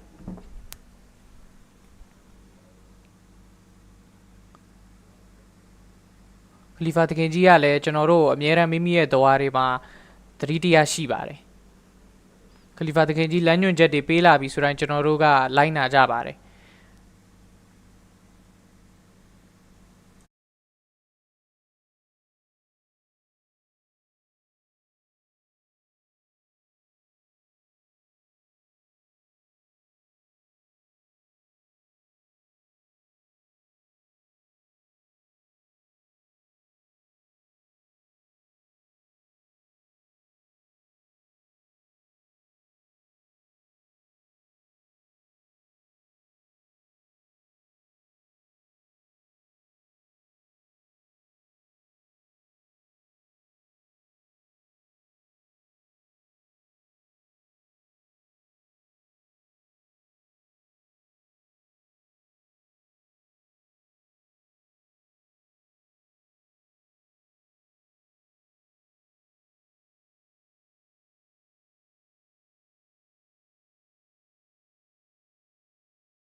alayhi salam announced that 3 days of every year should be fixed for a gathering in which all my devoted followers should, God willing, be present. It took place in Qadian at that time, and then in Khilafat-e-Ula, the first caliphate, it continued, then in Khilafat-e-Saniya, the second one. Jalsa Salana continued to be convened under all the Khulafa until Khilafat was compelled to leave South Asia in 1984. When it was not possible for Khalifatul Masih to continue operating in Pakistan, Khalifa Sasaka Jalsa Salana go Chimu ga Chimpa ke jabare. Rabwama Jalsa Chimpa Gwen Maya ke Babu was a 2-day event. So I was the Amir in those days. UK နိုင်ငံကိုပြောင်းရွှေ့ပြီးတဲ့နောက်ပိုင်းမှာလည်းဇရုထခလီဖာတခင်ကြီးရဲ့ကြီးမှုမှုအောက်မှာကြီးကြပ်မှုအောက်မှာဂျယ်ဆာဆလာနာကိုကျင်းပခဲ့ပါတယ်။နှစ်ရက်တာအခမ်းအနားကိုခမ်းမတစ်ခု9ရန်ကကျင်းပခဲ့ပါတယ်။ Just the one thing is the last item will be my speech. I will come in person and address that. So the Jalsa took for 2 days. The first day and second day Huzur came, and he delivered a very remarkable lecture. Jalsa Salana နှစ်ရက်တာကျင်းပတဲ့အချိန်မှာခလီဖာတခင်ကြီးကပထမရက်နဲ့ဒုတိယရက်နှစ်ရက်လုံးမှာလာခဲ့ပါတယ်။ Following the first Jalsa Khalifa the Kenji aloma in the presence of Hazrat Khalifatul Masih Khalifa the Kenji aloma ဩဇာညောင်းလာတဲ့မိန့်ခွန်းနှစ်ခုကိုမှတ်ကြားခဲ့ပါတယ်စရုဒ္ဓ Khalifa the Kenji က In 1985 this came to fruition with a momentous Jalsa in which the hoisting အဲ့တော့နောက်ပိုင်းမှာ Jalsa Salana UK ကိုလည်း3ရက်တာအစီအစဉ်အနေနဲ့ကျင်းပလာခဲ့ပါတယ် for the first time outside of Qadian and Rabwa. Also for the very first time, Hazrat Khalifatul Masih delivered a speech on not one, not two, but all 3 days of the Jalsa, setting an historic precedent which continues to today with a total of 5 addresses delivered by beloved Huzur. 1985ခုနှစ်ကနေစပြီးတော့ဇရုထခလီဖတ်တုလ်မစီတခင်ကြီးကပထမနေ့နဲ့ဒုတိယနေ့မှာပဲမိန်ကုန်းမွတ်ချခြင်းမဟုတ်ဘဲနဲ့3ရက်လုံးမှာပါမိန်ကုန်းမွတ်ချခြင်းကိုစတင်ခဲ့ပါတယ်။အဲ့ဒီအချိန်ကနေစပြီးတော့ယခုလက်ရှိအချိန်အထိကိုခလီဖတ်တုလ်မစီတခင်ကပထမနေ့ကိုဒုတိယနေ့တတိယနေ့ဂျယ်ဆာဆလာနာ3ရက်တာလုံးမှာပါမိန်ကုန်းများမွတ်ချပါတယ်။ Khalifatul Masih the Kenji ကအမျိုးသမီးများကိုလည်းအလေးထားတဲ့အနေနဲ့အမျိုးသမီး Jalsa ခမ်းမကိုလည်းတွားရောက်ပါတယ်နှစ်စဉ် That is mentioned, that must be mentioned. The whole world is actually waiting to see where do we stand, in how many countries we have established. Every year the number is increasing, and people look forward. What figure Huzur is going to tell us? အားလုံးရဲ့မျက်စိတွေကဂျမာတ်အာမဒီယာနဲ့ဟူဇူရီအန်ဝါပေါ်မှာပဲရှိပါတယ်ဂျမာတ်အာမဒီယာရဲ့လုပ်ငန်းစဉ်တွေကိုအားလုံးကစောင့်ကြည့်နေပါတယ်ခလီဖာတခင်ကြီးကိုလည်းအားလုံးကစောင့်မျှော်ကြည့်ရှုနေကြပါတယ် And that is very much essential. So the pattern is set based on the long experience, and the guidance of Huzur is always there. That is something very important. Everything in Jalsa is done under definite instructions from Khalifa the Kenji ကအစဉ်တစိုက် Jalsa Salana စီစဉ်မှုတွေမှာပါ Khalifa the Kenji ကပါဝင်ပါတယ်အမြဲတမ်းကြီးချက်လျက်ရှိပါတယ် Khalifa the Kenji ရဲ့လမ်းညွှန်မှုက Jalsa Salana ပြင်ဆင်မှုမှာအမြဲတမ်းရရှိလျက်ရှိပါတယ် So each and every guidance Khalifa the Kenji ရဲ့လမ်းညွှန်မှုတွေကြောင့်ဒါကျွန်တော်တို့ရဲ့အောင်မြင်မှုတွေတိုးတက်မှုတွေရရှိနေတာပဲဖြစ်ပါတယ် Every Ahmadi feels himself bound by the compliance of that, and that is beautifully demonstrated during these 3 days of Jalsa. အဲ့တော့ခေတ်ကာလခလီဖာရဲ့စကားကိုဩဝါဒတွေကိုနားထောင်ခြင်းဆိုတဲ့အနှစ်သာရကို Jalsa Salana မှာအကောင်းမွန်ဆုံးတွေ့မြင်ရပါတယ်အကောင်းမွန်ဆုံးဥပမာက Jalsa Salana မှာပဲဖြစ်ပါတယ် Join us here again at the area, the flag area, what is colloquially known as the flag area. အဲ့တော့ဒီ area ဒီနေရာလေးကိုတော့ flag area လို့ခေါ်ပါတယ်အလံများတရှိရာနေရာလို့ခေါ်ပါတယ် And when beloved Huzur arrives and the flag of the UK and the flag of Levi Khalifa the Kenji ကြွားမြန်းလာတဲ့အချိန်မှာတော့ Ahmadiyya Muslim Jamaat ရဲ့အလံနဲ့ UK Jamaat ရဲ့အလံတို့ကိုလွှင့်ထူမှာပဲဖြစ်ပါတယ်အဲ့တော့ဒီပုဂ္ဂိုလ်က UK ကမဟုတ်ပါဘူးသူကကနေဒါကဖြစ်ပါတယ် Welcome to the Jalsa Salana. And Jalsa Salana ကနေကြိုးစိုးကြောင်းပြောကြားပါတယ် in Lewai Ahmadiyya and အဲ့တော့ Levi Ahmadiyya ရဲ့အလံနဲ့ပတ်သက်ပြီးတော့အတွေ့အကြုံအသိပညာများစွာရှိတဲ့သူပဲဖြစ်ပါတယ် အဲ့တော့ Khalifa တခင်ကြီးက Levi Ahmadiyya နဲ့ပတ်သက်ပြီးတော့လမ်းညွှန်မှုတွေဘယ်လိုပေးတာလဲဆိုတာမေးပါတယ် and having all the blessings and the rituals related to Jalsa Salana. Lewai Ahmadiyya, the flag of Ahmadiyya, is a Ahmadiyya ရဲ့အလံကဒုတိယခလီဖာတခင်ကြီးကဂျမာတ်ကိုပေးသွားတဲ့လက်ဆောင်ပုံပဲဖြစ်ပါတယ်1939ခုနှစ်မှာပေးသွားတဲ့လက်ဆောင်ပုံပဲဖြစ်ပါတယ် Majlis Shura ကနေပြီးတော့တဆင့်ဒီလိုမျိုးအလံလေးတစ်ခုကိုခလီဖာတခင်ကြီးကစီစဉ်ခဲ့တာပဲဖြစ်ပါတယ် well, cloth developed out of it, designing and printing, and at each of every step was guided by Huzur himself. အဲ့တော့အဲ့ဒီကာလ1939ခုနှစ်တုန်းကအလံကိုဒီဇိုင်းဆွဲခြင်းအလံရဲ့အလံကိုဒီဇိုင်းဆွဲခြင်းနဲ့အလံပေါ်မှာပါဝင်မဲ့အရာတွေကိုအဆဆရရအားလုံးကိုဒုတိယခလီဖာတခင်ကြီးကလမ်းညွှန်ခဲ့တာပဲဖြစ်ပါတယ်အလံကိုထုတ်မဲ့ပိတ်စရဲ့အသားကိုကအစဒုတိယခလီဖတ်တုလ်မစီတခင်ကြီးကိုယ်တိုင်ကရွေးချယ်ခဲ့တာပဲဖြစ်ပါတယ် I can imagine that. And not so long ago we had a documentary on how it was actually then recorded as well. By the grace of Allah, it's well preserved. So it's a true item for us to work on and deal with it as well. So mashallah, it is something that we are very fortunate to have. But more importantly, it is something that unifies a symbol of unity under Khilafat. အဲ့တော့ Levi Ahmadiyya ရဲ့အလံကတော့ကျွန်တော်တို့အားလုံးစီးလုံးညီညွတ်ခြင်းရဲ့စီးလုံးညီညွတ်ခြင်းကိုပြသစေတဲ့အရာတစ်ခုပဲဖြစ်ပါတယ် Can you tell our viewers at home about that? Sure, I can suggest some of the guidance we have. As you know, while unlike worldly flag, this means a lot. ခလီဖာတခင်ကြီးပေးထားတဲ့လမ်းညွှန်ချက်တချို့လည်းရှိပါတယ်အလံနဲ့ပတ်သက်ပြီးတော့အဲ့တော့ဒီအလံကတခြားနိုင်ငံတော်အလံတွေလို့မဟုတ်ပါဘူးတာမန်အလံမဟုတ်ပါဘူးဘယ်လိုမှထူးခြားမြင့်မြတ်လာတဲ့အလံတစ်ခုပဲဖြစ်ပါတယ်အဲ့တော့ဒီအလံကိုကျွန်တော်တို့ထုတ်လုပ်တဲ့နေရာမှာလုံခြုံရေးအနေနဲ့ကာကွယ်တဲ့နေရာမှာနောက်ပြီးတော့ဒီအလံကိုထုတ်ပြီးတော့ကျွန်တော်တို့ print ထုတ်ပြီးတော့ Jalsa ကားကိုယူလာတဲ့နေရာမှာအဆဆရအားလုံးကိုကျွန်တော်တို့ဂရုတစိုက်စီမံရပါတယ် The location is under their custody as well, and they are present at when the flag is hoisted. While the flag remains hoisted, it is under the protection of Adamul Ahmadiyya when the rotation အဲ့တော့ဒီအလံကိုအမြဲတမ်းကာကွယ်စောင့်ရှောက်နေတဲ့သူတွေကရှိပါတယ် ဒီအလံကိုတင်စီထားတဲ့အချိန်မှာတော့မှ Levi Ahmadiyya ကို Jalsa ကားကိုယူဆောင်လာတဲ့အချိန်မှာအနည်းဆုံးလူ4ယောက်လောက်ကဒီအလံကိုလုံခြုံစွာယူဆောင်လာပါတယ် custody as well. So every step of the way Huzur has guided us. အဲ့တော့ Khalifatul Masih တခင်ကြီးကိုယ်တိုင်ကပြင်စမမြောက် Khalifa တခင်ကြီးကိုယ်တိုင်ကဒီလိုမျိုးလမ်းညွှန်ထားတာပဲဖြစ်ပါတယ်အလံကိုအမြဲတမ်းကာကွယ်စောင့်ရှောက်နေဖို့အတွက်ကိုအလေးထားနေဖို့အတွက်ကို Jalsa ကိုမလွင့်အလံကိုမလွင့်ထူထားရင်တော့မှဒီအလံကိုကောင်းမွန်စွာတင်စီထားပြီးတော့ကောင်းမွန်စွာတည်ဆောင်လာရတာပဲဖြစ်ပါတယ်လုံလုံခြုံခြုံဖြစ်အောင်အမြဲတမ်းစီမံထားပါတယ် The protection and sanctity of flag under the guidance of Huzur bin Aziz is paramount for us. And that comes first. And I mean, if we look back for a moment at what is happening behind us, we can see, obviously everyone is waiting, there's readiness here. We can see the flag of the UK, we can see all of the other flags. UK နိုင်ငံရဲ့အလံကိုလည်းတွေ့ရတယ်။ Ahmadiyya အလံကိုတွေ့ရတယ်။တခြားနိုင်ငံပေါင်းစုံရဲ့အလံတွေကိုလည်းတွေ့ရပါတယ်။အဲ့တော့ the symbolism of this is incredible. Absolutely. And this အဲ့တော့ဒီဟာကဘာကိုပြသချင်တာလဲဆိုတာကိုပြောပြပေးဖို့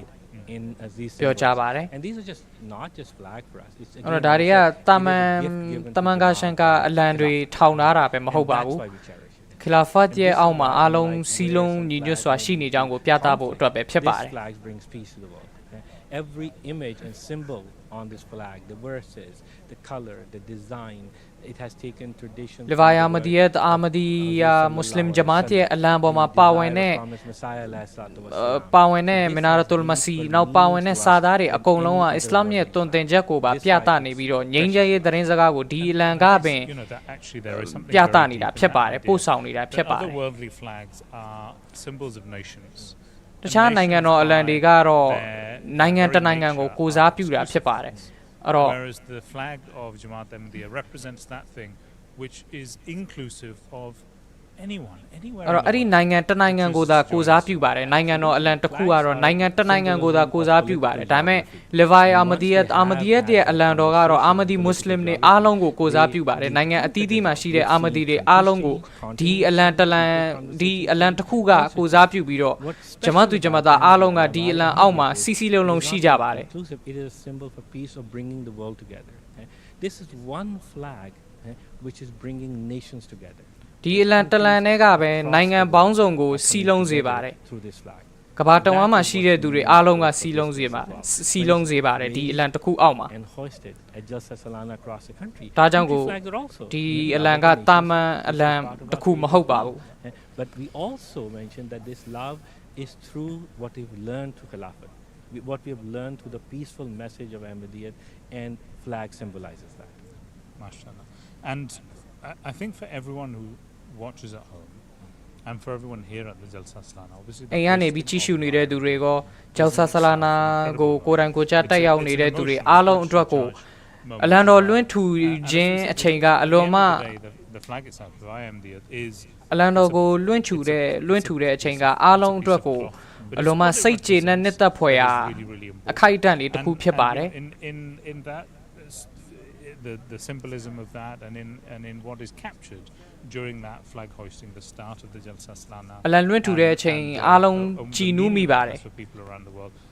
I guess you can probably also echo coming from Canada. You feel at home as soon as you arrive here, and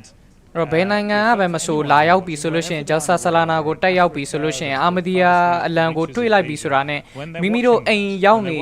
တဲ့ပုံတရံအတိုင်းပဲဖြစ်သွားပါတယ်မိမိတို့ကဒီမိသားစုမှာပါဝင်တဲ့သူတွေဖြစ်ကြောင်းကိုယုံကြည်မှုရပါတယ်ခံစားမှုတွေရရှိပါတယ်ဘယ်နိုင်ငံက Ahmadi ပဲဖြစ်ဖြစ် Jalsa Salana UK Jalsa Salana ကိုရောက်ရှိလာပြီဆိုလို့ရှိရင် Ahmadiyya ရဲ့အလံမလွှင့်ထူဓာခြင်းကိုမြင်တွေ့ရခြင်းအဖြစ်မိမိတို့အိမ်ကိုရောက်နေတဲ့အလားပဲဖြစ်ပါတယ်မိမိတို့နိုင်ငံမှာပဲရှိနေတဲ့အတိုင်းဖြစ်စေပါတယ် the moment that is soon upon us of the flag hoisting of Levi Ahmadiyya here at the Jalsa Salana, and Alhamdulillah, Raza Sahib, in a few moments from now, we will be joined by beloved Huzur, and the flag hoisting will take place. And as we said, the history of this, the symbolism of this for the Jamaat is absolutely key. And များမကြခင်မှာ Khalifatul Masih တခင်ကြီးကလာရောက်ပြီးလွှင့်ထူမဲ့ဒီအလံတော်ကအလွန်မှလေးနက်တဲ့အဓိပ္ပာယ်တွေနဲ့ပြည့်နှက်နေတဲ့အလံတစ်ခုဖြစ်ကြောင်းကိုဖြစ်ပါတယ် as the Levi Ahmadiyya is raised. ဒီအလံတော်ကိုလွှင့်ထူတဲ့အချိန်မှာအားလုံးအတွက်ကိုဂုဏ်ယူပွဲရာအခိုက်အတန့်လေးတစ်ခုဖြစ်သွားမှာပဲဖြစ်ပါတယ်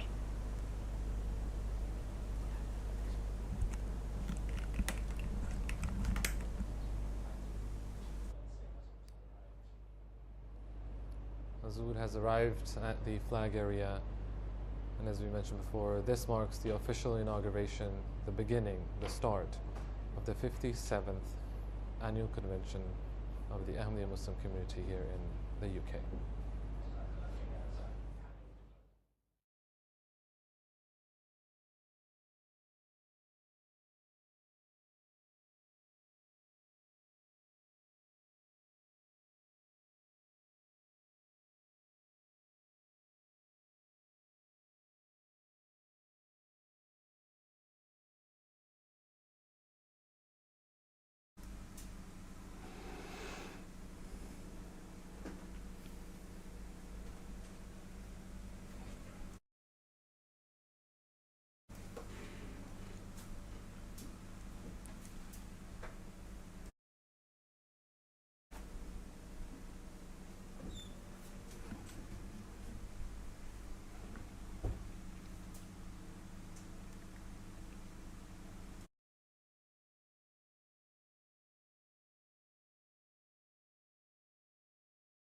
Jalsa Salana UK, Ahmadiyya, Islam, Narae Takbir, Narae Takbir, Islam, Ahmadiyyat, Hazrat Amirul Mu'mineen, Narae Takbir. दुआ कर लें. ဒွါပြုလုပ်ပါမယ်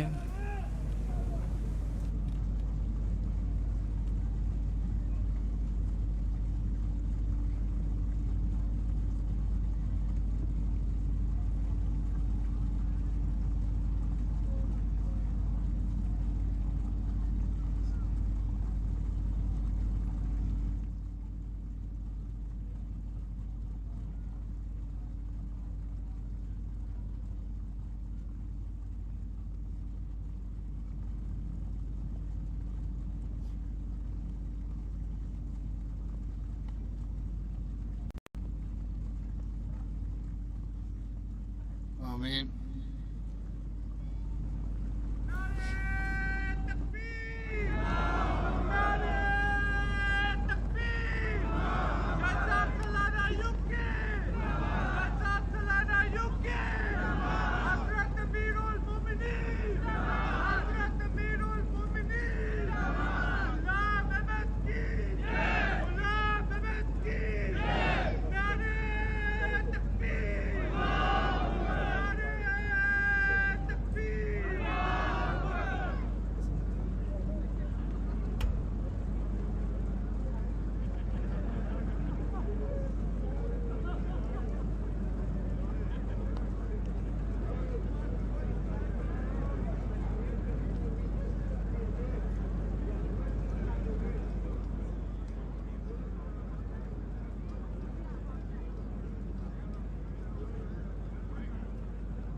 फिरोज आलम साहब तिलावत फिरोज आलम साहिब का तिलावत जो फतरे से पी माफ़ी पारे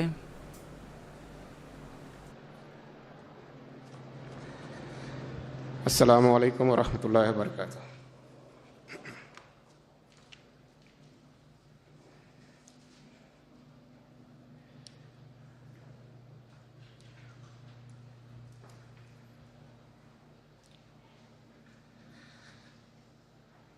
أعوذ بالله من الشيطان الشيطان الرجيم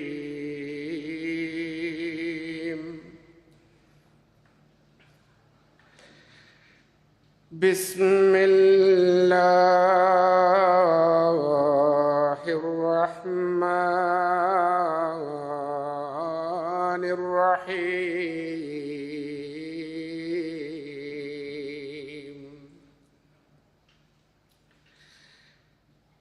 إنما كان قول المؤمنين إذا دعوا إلى الله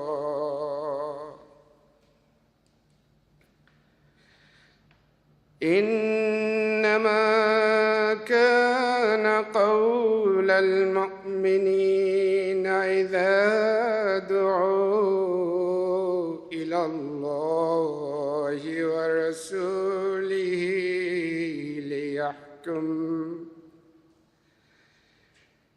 ليحكم بينهم أن يقولوا سمعنا وأطعنا وأولئك هم المفلحون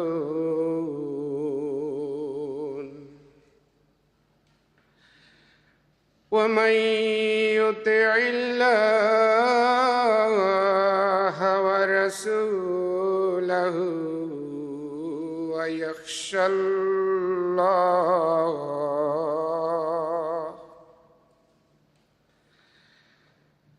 ومن يطع الله ورسوله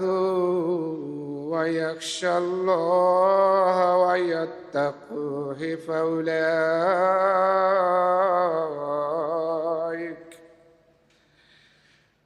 فأولئك هم الفائزون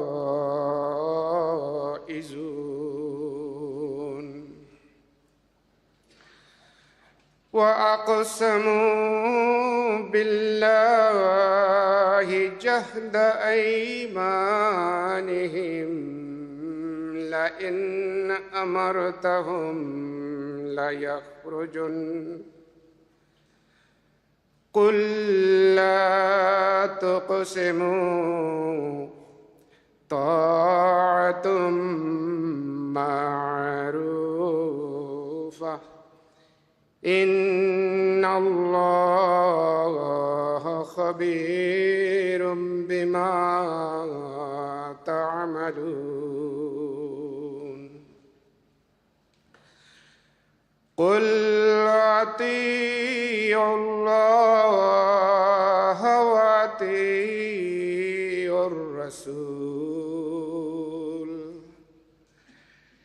فإن تولوا فإنما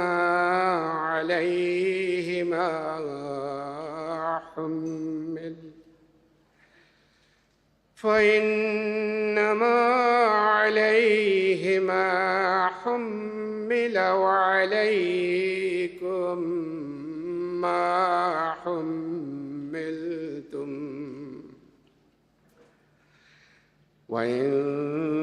تطيعوه تهتدوا وما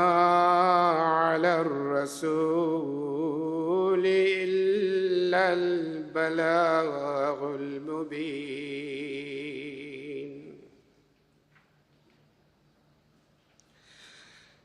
وعد الله الذين آمنوا منكم وعملوا الصالحات وعد الله الذين آمنوا منكم وعملوا الصالحات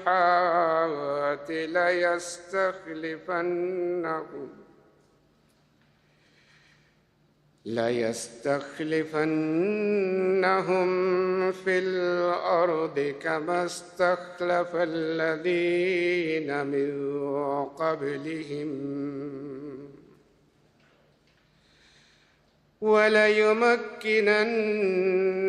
لهم دينهم الذي ارتضى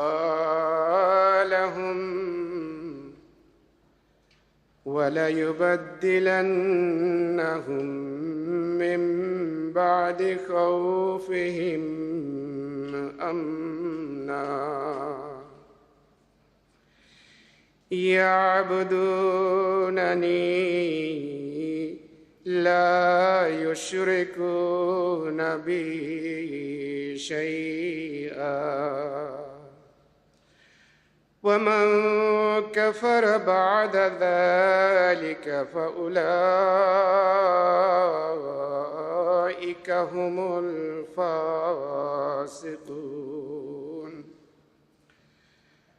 وأقيموا الصلاة وآتوا الزكاة وأطيعوا الرسول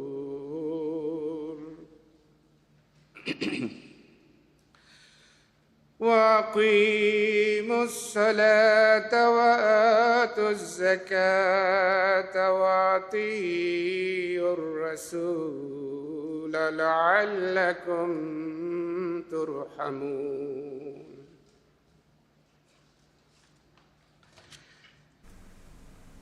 अभी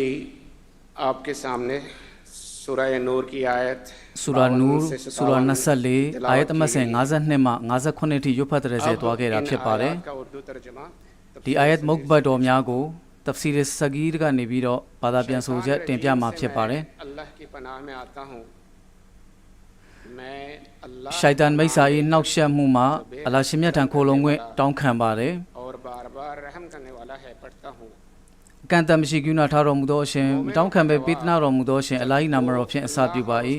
။မုံမင်တပ်ဝေယုံကြည်သူတို့အားအလ္လာဟ်နှင့်တမန်တော်၏ဘတ်သို့သူတို့၏အကြားစီရင်ဆုံးဖြတ်ရန်အလို့ငါခေါ်ဆိုခြင်းခံရသောအခါသူတို့၏ပြောဆိုချက်မှာကျွန်ုပ်တို့သည်ကြားကြရပါ၏။ထို့ပြင်လိုက်နာကြပါပြီဟူ၍သာဖြစ်၏။ဤသူများသည်သာလျှင်အောင်မြင်မုတ်ချအောင်မြင်မိသူများဖြစ်ကြ၏။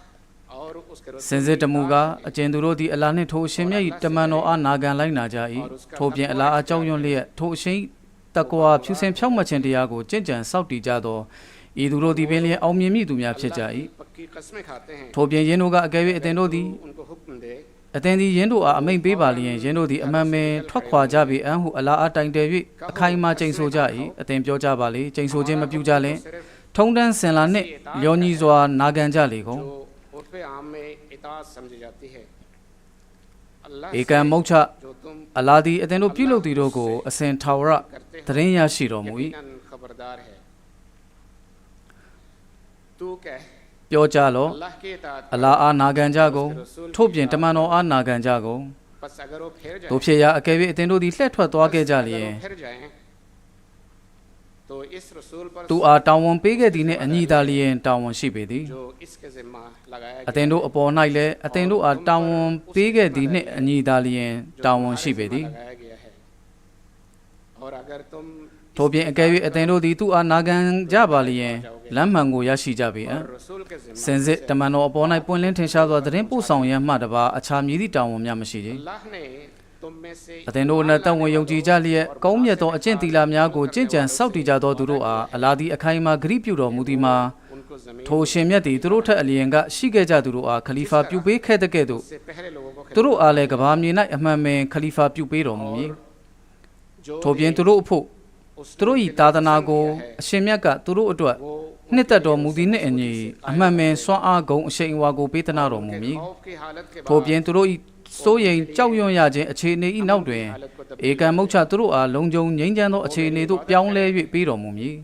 သူတို့သည်ငါရှင်မြတ်အားခောက်ကိုကိုးကွယ်ကြပေမည်ငါရှင်မြတ်နှင့်မြည်သည့်ကိုအရာကိုမြတ်တန်းတူထားရှိကြမည်မဟုတ်ချေ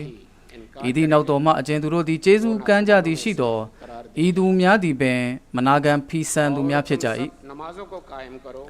ထို့ပြင်ဆွလာသွေးပြုမှုကိုတိဆောက်ကြကုန်ထို့ပြင်ဇဂတ်ပေးဆောင်ကြကုန်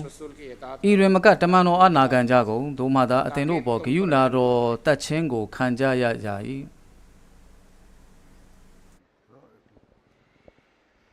फारसी कसीदा सैयद आशिक हुसैन साहब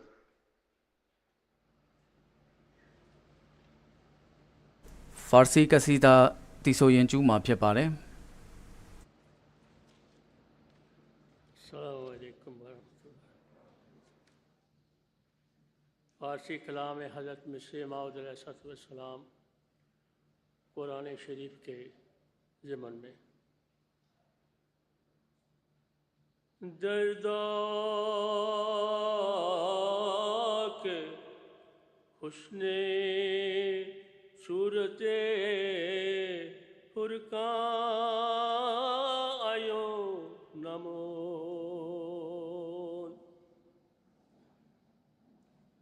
अन खुद आयो मगर असरे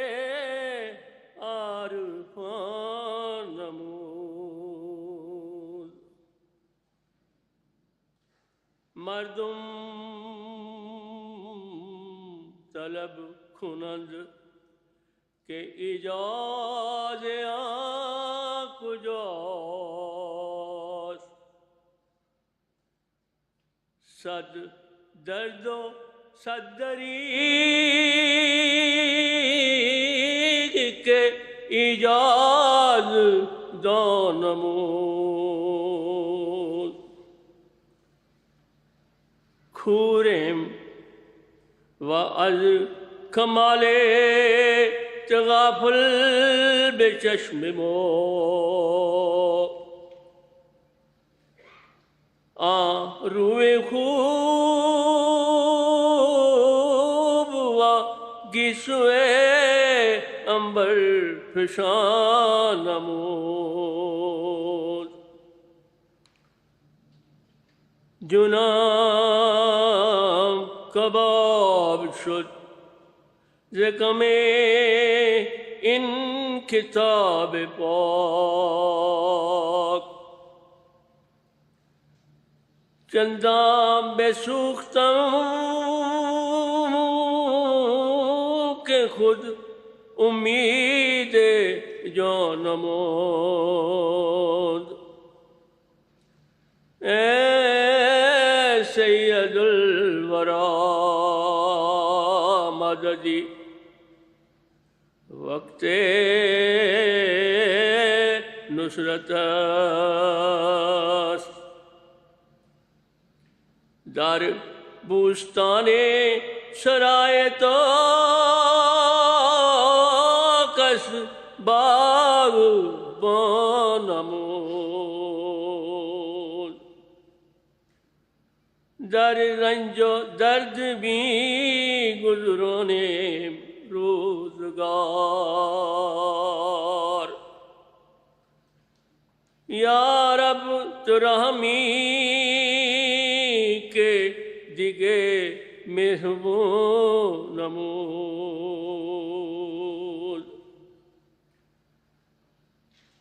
इमरूज गर दिल अज पे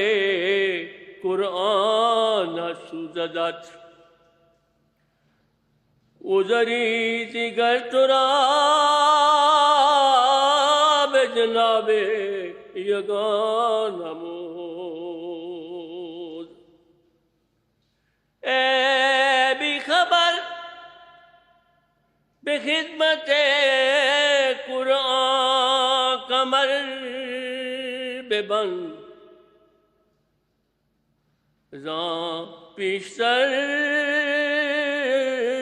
के बाग बर ओयात फला नमोद अब मैं इसका उर्दू तर्जमा पेश खिदमत करता हूँ जो हज़रत मीर मोहम्मद इस्माइल साहब रज़ी अल्लाह ताला ने लिखा है। अफसोस के कुरान के चेहरा का हुस्न जाहिर न रहा, वो खुद तो जाहिर है लेकिन उसके कदर हज़रत मसीह मौद अलैहिस्सलाम तकेंजी ये तागे फारसी लेंगागो हज़रत मीर मोहम्मद इस्माइल साहिब का उर्दू लो बादा पियां सोगे रागो फजा टेम्पिया माफिया पारे अलों वाने बोए काउं लाइक पाबी ဂျမ်မြတ်ကုရ်အာန်ရဲ့နူရ်အလင်းရောင်ထင်ရှားမှုကိုမမြင်ကြလေခြင်းကုရ်အာန်ကတော့မုတ်ချပင်ကိုအဖြစ်နူရ်အလင်းရောင်တွေကထင်ရှားပြီးဖြစ်ပါတယ်တကယ်တော့မိမိတို့ရဲ့မေလျော်ပေါ်တန်မှုမိမိတို့ရဲ့မေလျော်ပေါ်ဆမှုတွေနဲ့မတိနားမလည်မှုတွေကြောင့်ပဲဂျမ်မြတ်ကုရ်အာန်ရဲ့အလှတရားတွေနဲ့နူရ်အလင်းကိုမမြင်ကြရခြင်းဖြစ်ပါတယ်သူတို့ရဲ့ဒီအခြေအနေကိုကြည့်လျက်ကျွန်ုပ်ရဲ့နှလုံးသားမှာလောင်ကျွမ်းနေရပြီအိုဖန်ဆင်းကံလူသားအားလုံးရဲ့ခေါင်းဆောင်တမန်တော်မြတ်ဆလလာဟူအလိုင်ဟီဝါဆလမ်ကိုကြီးဆောင်မတော်မူပါယခုအချိန်ကာလဟာကိုကြီးဆောင်မခြင်းရဲ့အချိန်ကာလသာလျှင်ဖြစ်တယ်တကယ်တော့ဒီပန်းဥယျာဉ်မှာထိမ့်သိမ်းဆောင်ရှောက်သူဥယျာဉ်မှုရဲ့လို့ကိုတော်မတပါတခြားဘယ်သူမှမရှိပါဘူးအိုအရှင်ဖန်ဆင်းမွေးမြူတော်မူသောအရှင်တနာကရုဏာပြုတော်မူပါအရှင်မြတ်မတပါတနာကျင်နာနိုင်သူတခြားမြည်သူမှမရှိတော့ပါ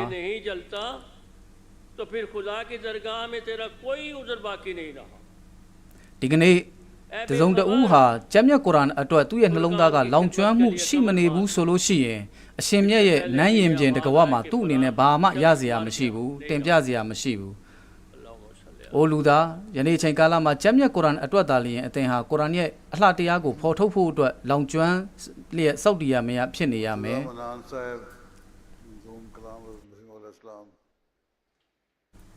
सलबी मुर्तज़ा मनान साहिब का हज़रत मसीह मौद अलैहिस्सलाम तखिंजी ये उर्दू नज़म लेंगा को तीसो ये चूम आप पारे मंजूम पाकीज़ा कलाम हज़रत अक़दस मसीह मौद अलैहिस्सलातु वस्सलाम हमें उस यार से तक़वा अता है न ये हमसे के एहसान खुदा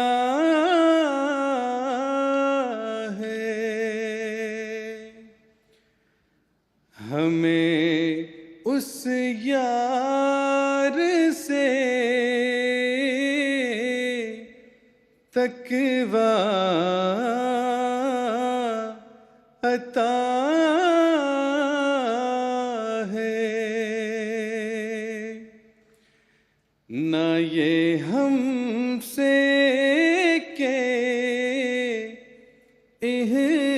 एहसान खुदा है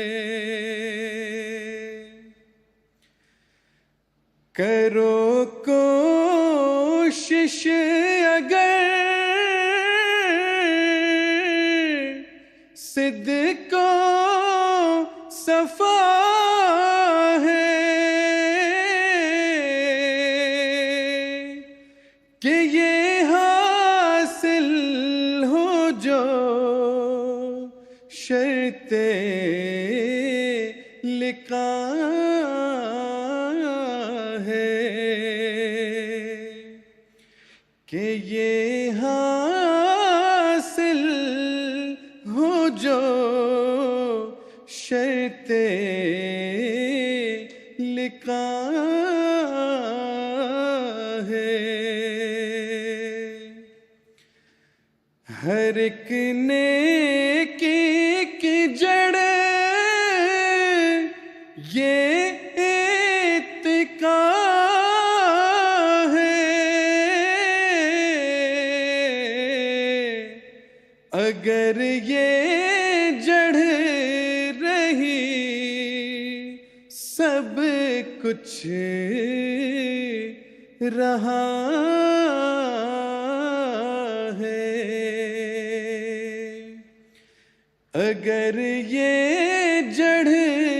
रही सब कुछ रहा है डरो यारो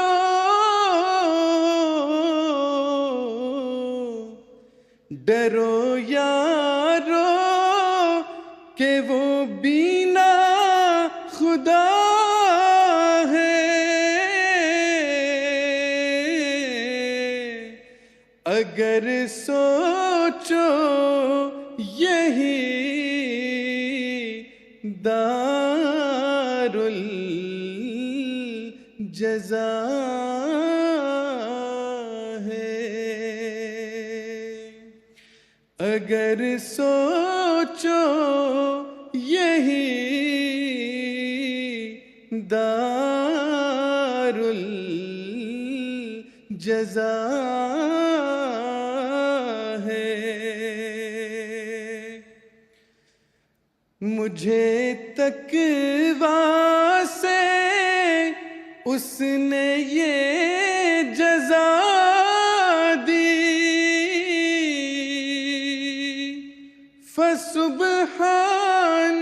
फसुब्हानल्लज़ी अख़्ज़ल आदी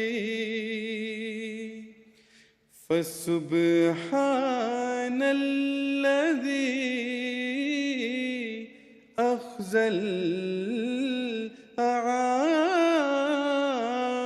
आदी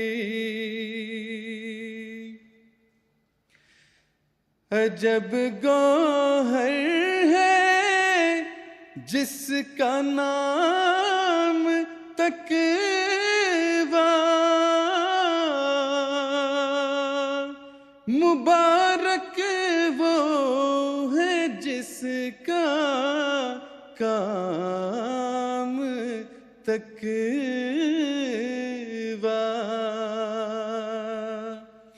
मुबारक वो है जिसका काम तकवा सुनो है हासिले इस्लाम तकवा खुदा का इश्क में और जाम तकवा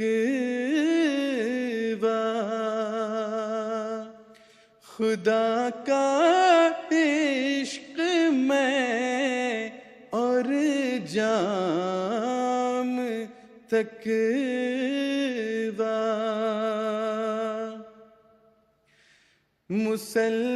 मुसलमानों बनाओ ताम तकवा कहाँ ईमान अगर है खाम तकवा कहाँ ईमान अगर है खाम तकवा ये दौलत तूने मुझको ए खुदा दी फसुब्हानल्लज़ी अख़्ज़ल आदी फसुब्हानल्लज़ी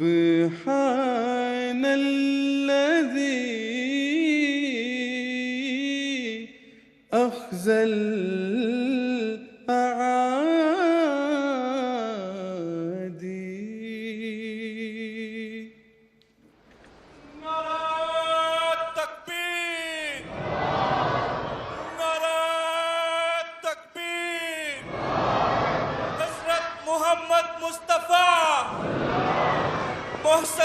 इंसानियत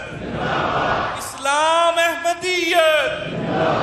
गुलाम अहमद की गुलाम अहमद की खिलाफत अहमदिया हजरत खलीफतुल वसीर। अस्सलाम वालेकुम रहमतुल्लाह।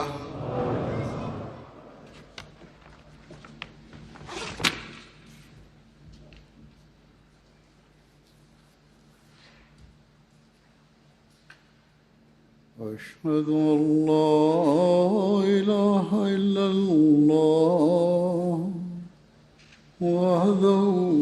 لا شريك له وأشهد أن محمدا عبده ورسوله أما بعد فأعوذ بالله من الشيطان الرجيم بسم الله الرحمن الرحيم الحمد لله رب العالمين الحمد لله رب العالمين الرحمن الرحيم مالك يوم الدين إياك نعبد وإياك نستعين اهدنا الصراط المستقيم صراط الذين أنعمت عليهم غير المغضوب عليهم ولا الضالين.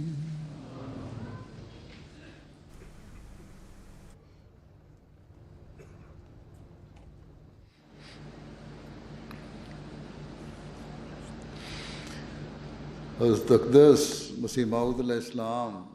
ने जलसे के इनेकाद का एक बहुत बड़ा मकसद खलीफा तकीन जी का उज़ा पठमा तशहुद ताउज़ सूरा फातिहा को युफ़ तरह से पीनाओ मिंचारो मुबारे हज़रत मसीह मऊद अलैहिस्सलाम तकीन जी का जलसा सालाना चेंबा पिलो या जें जलसा सालाना को उम्मीद छा पीरे नाउ मारी जलसा सालाना है चीमारे यूएजन ने सनवे पीरो मिंचारो मुगे बारे जलसा सालाना यूएजा का लूरे एटवेने मा जोहुद ने तकवा सिंचे जिनते या फ्यूसिन फ्योमा जिनते या पोबो लाजी वो फिर पारे अकेले अरी यूएजा रे पिए म्याउ लाबी सोलुशी हैं जलसा सालाना यूएजा का ले पिए म्याउ पीलो सोनाई बारे अल्लाह ताला क्या अदा करने में सुस्ती दिखाए या उसके बंदों के हुकूक अदा करने में सुस्ती दिखाए कई तकवा टिया माले बे लुदा हा अल्लाह शिमे ने सनवे रे टाउन वे को फिजी जे माले बे पोयो मु को मप्याता मप्यू लो या दलो लुदा जिन प्यू अदे टाउन वे पाई माले बे पोयो मु मप्यू लो या बाऊ ने अपने मानने वालों में अपनी बैत में आने वालों हज़रत मसीह मौद अलैहिस्सलाम तकें जी का मिमी को योंजी लखान दूरे मिमी या बैत करीते सा युजा दूरे को तकवा टिया तीसौ बा लोदा मैं जागे रा महौ पाऊ तकें जी का अलों चे क्वे ज़वाने अलों नाजिम पियं प्या ज़वाने उसके रसूल के हुक्मों के मुताबिक अल्लाह शिम्या ने अशिन तमानोमिया सल्लल्लाहु अलैहि वसल्लम ये अमई नोमिया ने अन्यी जमिया कुरान ने तोंदे जट विने अन्यी सल्लल्लाहु अलैहि वसल्लम तमानोमिया सल्लल्लाहु अलैहि वसल्लम ये तोंदे मई माजट विने अन्यी शित कुरान सल्लल्लाहु ये सनमुना विने अन्यी चनोरु को तकवा टिया लैम्बो मा शाउलन नाइबो लैंगो ले बे प्याता गेरा फिर पारे दाबिय तखें जी का शिनलें ज़वा मई जागे पारे चनो आ bayat गरी तसा खान युजा दूरी रे मा पावन दूरी हा अल्लाह शिम्या फो मई जा ठारे तोंदे लंप्या ठारे तोंदे जट वे पो मा तोंदे जट वे ने अन्यी तकवा टिया को टीसौ दूरी दा लियें चनो ये bayat थे मा पावन दूरी फिर टे लो मई जागे पारे दी चाउ या रे को हज़रत मसीह मौद अलैहिस्सलाम तखें जी ये येता जट वे ने तखें जी ये मई जा जट वे मा चनो रो म्यें ट्वे या मा फिर पारे दा को अचिंग जिंग म्यें ट्वे या मा फिर पारे दा दी अचाउ या रे मशी बे ने रो ईमान यौजी जिन हा ईमान ये लो खो सो लो मया बाबू कि अगर ये जड़ रही सब कुछ रहा दाने सनवे भी रो हज़रत मसीह मौद अलैहिस्सलाम तखें जी ये को अल्लाह शिम्या को रोंगा इल्हाम जारे आप ये मई जा रो मुरे अगर ये जड़ रही सब कुछ रहा है अकेवी तकवा सूरे दी अजेमियता शी में सोए या आलो हा शी ने लई में लो अल्लाह शिम्या को रोंगा मई जागे बारे नसीहत फरमाते हुए हज़रत मसीह मौद अलैहिस्सलाम तखें जी का तनिया मा तकवा टिया ने सनवे भी रो तोंदे मई चालिया खुलो मई नो मुबारे के लिए ये ज़रूरी है चनो ये जमात काउं जो अलोंगा डाहा अलोमा ये चीज़ अचाउ या फिर बात ये मालूम होती है कि तकवा की बाबत नसीहत की जाए ကျွန်တော်ရဲ့ဂျမတ်အဖွဲ့ဝင်တွေကိုတကွာတရားနဲ့ဆက်နွယ်ပြီးတော့ကျွန်တော်တွင်တင်ဖို့လိုအပ်မယ်လို့ယူဆပါတယ်။ဘာကြောင့်လဲဆိုရင်ဒီအကြောင်းအရာဟာအသိဉာဏ်ရှိသူဘယ်သူမှဆိုနားလည်နိုင်ပါတယ်။တကွာတရားမှလွဲပြီးတော့တခြားဘယ်ကိစ္စအကြောင်းနဲ့မှအလာရှင်မြတ်ကိုကျေနပ်အောင်ပြုလုပ်နိုင်မှာမဟုတ်ပါဘူး။အလာရှင်မြတ်ကိုယ်တိုင်ကမိန့်ကြားတော်မူတဲ့အင်နလာဟာမလဇီနာအင်နလာဟာမလဇီနာတကောဝလဇီနာဟူမိုဆင်နွန်ဒီအာယတ်မုတ်ဘတ်တော်ကိုHazrat Masih Maud al-Islam တခင်ကြီးကအခြားတနေရာမှာရှင်းလင်းဖွင့်ဆိုပါတယ်။မိုဆင်ဆိုတာကဘယ်သူတွေလဲ။ मैं इसकी वजाहत मसीह मौद अलैहिस्सलाम के इक़्तिबासात पेश करूँ यहाँ मुत्तकी और मोहसिन के लफ्ज़ की ဒါနဲ့ဆက်နွယ်ပြီးတော့ Hazrat Masih Maud al-Islam တခင်ရဲ့မိန့်ကြားချက်တွေကိုမတင်ပြခင်ဒီအာယတ်တော်မှာပါရှိတဲ့မုတ္တကီနဲ့မိုဆင်ဆိုတာကိုတင်ပြလိုပါတယ်။မုတ္တကီဆိုတာကတော့အလ္လာဟ်ရှင်မြတ်ကိုအချိန်တိုင်းမှာကြောက်ရွံ့ယိုကျိုးစိတ်ရှိတဲ့သူ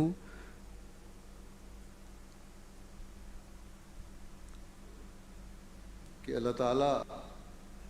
उसकी ढाल बन जाए မုတ္တကီဆိုတာကအလ္လာဟ်ရှင်မြတ်ကိုအချိန်တိုင်းမှာကြောက်ရွံ့သူဖြစ်တယ်အလ္လာဟ်ရှင်မြတ်ဟာတကွာတရားကိုတိဆောက်ခြင်းဖြင့်အလ္လာဟ်ရှင်မြတ်ကအချိန်တိုင်းမှာသူ့ရဲ့ဒိုင်းလွှားတစ်ဖွဲ့ဖြစ်လာပါတယ်သူ့ကိုကာကွယ်တဲ့သူဟာအလ္လာဟ်ရှင်မြတ်ဖြစ်လာတယ်မိုဆင်ဆိုတာကတော့တကွာတရားရဲ့ရှေ့တလန်းတိုးသွားပြီဖြစ်ပါတယ်မိုဆင်ရဲ့အတိတ်ပဲအောက်မှာသူတယောက်တည်းသာလျင်အလ္လာဟ်ရှင်မြတ်ရဲ့ကာကွယ်ဆောင်ရှောက်မှုအောက်မှာရောက်ရှိသွားတာမဟုတ်တော့ဘဲနဲ့သူ့ကိုအကြောင်းပြုပြီးတော့သူ့ရဲ့ကြိုးပမ်းမှုကလောကတစ်ခုလုံးကိုပါအလ္လာဟ်ရှင်မြတ်ရဲ့စောင့်ရှောက်မှုအောက်ကိုခေါ်သွားဖို့ကြိုးပမ်းတဲ့သူဖြစ်လာပါတော့တယ်အဲ့ဒီလိုသူကိုမိုဆင်လို့ခေါ်ပါတယ်ဒါကြောင့်မိုမင်ယုံကြည်သူတယောက်ဟာမုတ္တကီလည်းပဲဖြစ်ရမယ်ဒါနဲ့တပြိုင်နက်မိုဆင်လည်းပဲဖြစ်ရပါမယ်ဒါနဲ့ဆက်နွယ်ပြီး Hazrat Masih Maud al-Islam တခင်ကြီးကကျွန်တော်တို့ထံကဒီလိုအခြေအနေဖြစ်လာဖို့အတွက်မျှော်လင့်ထားပါတယ်တခင်ကြီးကကျွန်တော်တို့တဦးတည်းသာလျင်အလ္လာဟ်ရှင်မြတ်ရဲ့စောင့်ရှောက်မှုအောက်မှာရောက်ရမှာတယ်မကဘဲနဲ့ကျွန်တော်တို့တဦးတည်းသာလျင်မကလောကကိုပါအလ္လာဟ်ရှင်မြတ်ရဲ့စောင့်ရှောက်မှုအောက်ကိုခေါ်ဆောင်မှုအတွက်လိုလားခဲ့ပါတယ်ဒါကြောင့်ကျွန်တော်တို့အနေနဲ့ကအလ္လာဟ်ရှင်မြတ်နဲ့ဆက်နွယ်တဲ့တာဝန်တွေကိုခြေပွန်အောင်ထမ်းဆောင်ရမှာဖြစ်တယ်လို့လူသားချင်းပြုအပ်တဲ့တာဝန်တွေကိုလည်းပဲခြေပွန်အောင်ထမ်းဆောင်ရမှာဖြစ်ပါတယ်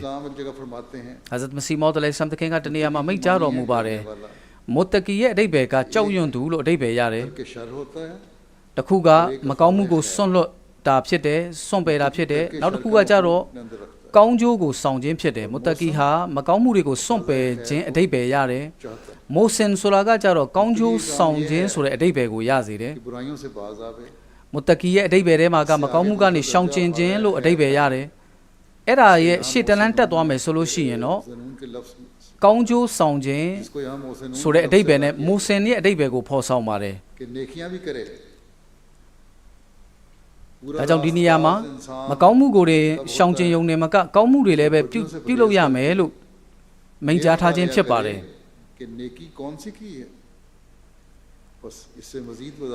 ဒီအာယတ်မုတ်ဘတ်တော်အပြင်လူသားဟာမိုမင်ယုံကြည်သူဟာမကောင်းမှုဘယ်မကောင်းမှုကနေဘယ်မကောင်းမှုကိုရှောင်ကျဉ်လိုက်တယ်လဲဆိုတာတင်မကဘာကောင်းမှုတွေပါသူဟာပြုလုပ်ခဲ့တယ်လဲဆိုတာပါမေးခွန်းရှိပါတယ်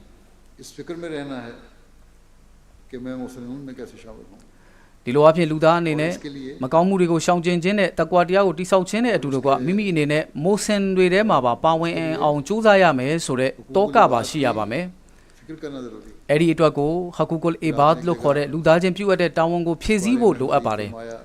ဒါနဲ့ဆက်နွယ်ပြီး Hazrat Masih Maud al-Islam တခင်ကြီးကထပ်တိုးမိန့်ကြားပါတယ်လုံးဝတန်တရားမရှိအရှင်မြတ်ဟာထိုသူတွေနဲ့အတူတကွရှိတယ်သူတို့ဟာတကွာတရားကိုကျင့်သုံးတိဆောက်သူတွေဖြစ်တယ်အကျဉ်သူတွေဟာတကွာတရားထက်ရှေ့ကိုတိုးလှမ်းသွားတဲ့အခါမိုဆင်တွေဖြစ်သွားကြတယ်ဒါသာလျင်ကောင်းမှုရဲ့စစ်မှန်တဲ့ကောင်းမှုရဲ့လက္ခဏာဖြစ်ပါတယ်ဒါသာလျင်ပြည့်ပြည့်စုံတဲ့အီမန်ရဲ့လက္ခဏာလည်းပဲဖြစ်ပါတယ်တဖန်တခင်ကြီးမိန့်ကြားတော်မူပါတယ်တကွာတရားရဲ့အဓိပ္ပာယ်ကမကောင်းမှုတွေကိုအလွန်ကျဉ်းမြောင်းတဲ့လမ်းတွေပါလွာတဲ့မကောင်းမှုတွေကနေပြီးတော့ပါရှောင်ကျဉ်ခြင်းကိုခေါ်ဆိုတာဖြစ်တယ်ကောင်းမှုဆိုတာကလူတစ်ယောက်ကကျွန်ုပ်ဟာလူကောင်းတစ်ယောက်ဖြစ်တယ်ကျွန်ုပ်ဟာတခြားတစုံတစ်ယောက်ရဲ့ဒနာဥစ္စာကိုပစ္စည်းဥစ္စာကိုအတင်းအဓမ္မမယူထားဘူးကျွန်ုပ်ခိုးဝှက်ခြင်းမပြုဘူးကျွန်ုပ်ဟာမတရားကာမမှုမကျူးလွန်ဘူးဒါတွေကိုပြောလိုက်ရုံနဲ့သူဟာကောင်းသူလို့လူကောင်းတစ်ယောက်လို့ပြောလို့မရသေးပါဘူးကောင်းမှုဆောင်သူလို့ပြောလို့မရသေးပါဘူးဘာကြောင့်လဲဆိုလို့ရှိရင်အကယ်၍သူဟာခိုးဝှက်မှုကိုကျူးလွန်ခဲ့မယ်မတရားကာမမှုကိုကျူးလွန်ခဲ့မယ်တစုံတစ်ယောက်ရဲ့ဒနာဥစ္စာကိုသူဟာမတရားသဖြင့်ယူမယ်ဆိုလို့ရှိရင်သူဟာအပြစ်ဒဏ်တင့်ခံရမှာပဲဖြစ်ပါတယ် သူဟာပြစ်ဒဏ်သင့်မခံရစေဖို့အတွက်ဒါတွေကနေပြီးတော့ရှောင်ကျဉ်ခြင်းဟာပြောပလောက်တဲ့ကိစ္စမဟုတ်သေးပါဘူးတကယ်ပြောစရာကောင်းတဲ့စံပြုထိုက်စရာကောင်းတဲ့ကိစ္စကတော့သူဟာဒါတွေကိုရှောင်ကျဉ်တဲ့အပြင်လူသားတွေအပေါ်မှာပါကောင်းခြင်းဆောင်ခြင်းဆိုတာမျိုးရှိရပါမယ်ဒါကြောင့်ပဲအလ္လာဟ်ရှင်မြတ်ကမိန့်ကြားတော်မူတဲ့အင်နလာဟာမလဇီနာတကောဝလဇီနာဟွမ်မူဆင်နူန်အလ္လာဟ်ရှင်မြတ်ဟာမကောင်းမှုတွေကိုရှောင်ကျဉ်ပြီးတော့ကောင်းမှုတွေကိုဆောင်တဲ့သူတွေနဲ့အတူတကွရှိတယ်လို့မိန့်ကြားထားခြင်းဖြစ်ပါတယ်ဒါကိုကောင်းစွာမှတ်သားထားပါအပြောတတ်မကောင်းမှုတွေကနေပြီးတော့ရှောင်ကျဉ်ခြင်းဟာပြောပလောက်တဲ့ကိစ္စမဟုတ်ဘူးဒါနဲ့တပြိုင်နဲ့မကောင်းမှုတွေကိုရှောင်ကျဉ်ခြင်းနဲ့အတူတကွကောင်းမှုတွေကိုပါကြိုးပမ်းတိဆောက်ခြင်းမပြုသေးသမျှကာလပတ်လုံးအဲ့ဒါဟာပြောပလောက်တဲ့ကိစ္စမဟုတ်သေးပါဘူး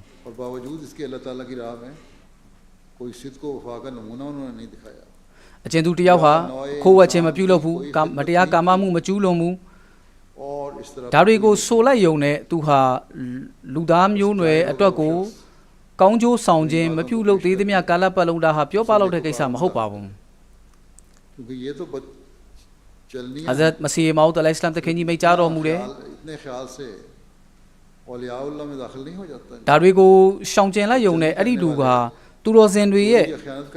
အလ္လာဟ်ရဲ့သူတော်စင်တွေအုပ်စုထဲမှာပါဝင်သွားနိုင်လိမ့်မယ်လို့ပြောလို့မရပါဘူး။ဘာကြောင့်လဲဆိုရင်ဒါတွေဟာရာဇဝတ်မှုတွေဖြစ်တယ်။ဒါတွေကိုကျူးလွန်ခြင်းအပြင်ပြစ်ဒဏ်သင့်ခံရမှာကိုကြောက်တဲ့အတွက်ဘယ်သူမှမဆိုဒါကိုရှောင်ကျဉ်နိုင်ပါတယ်။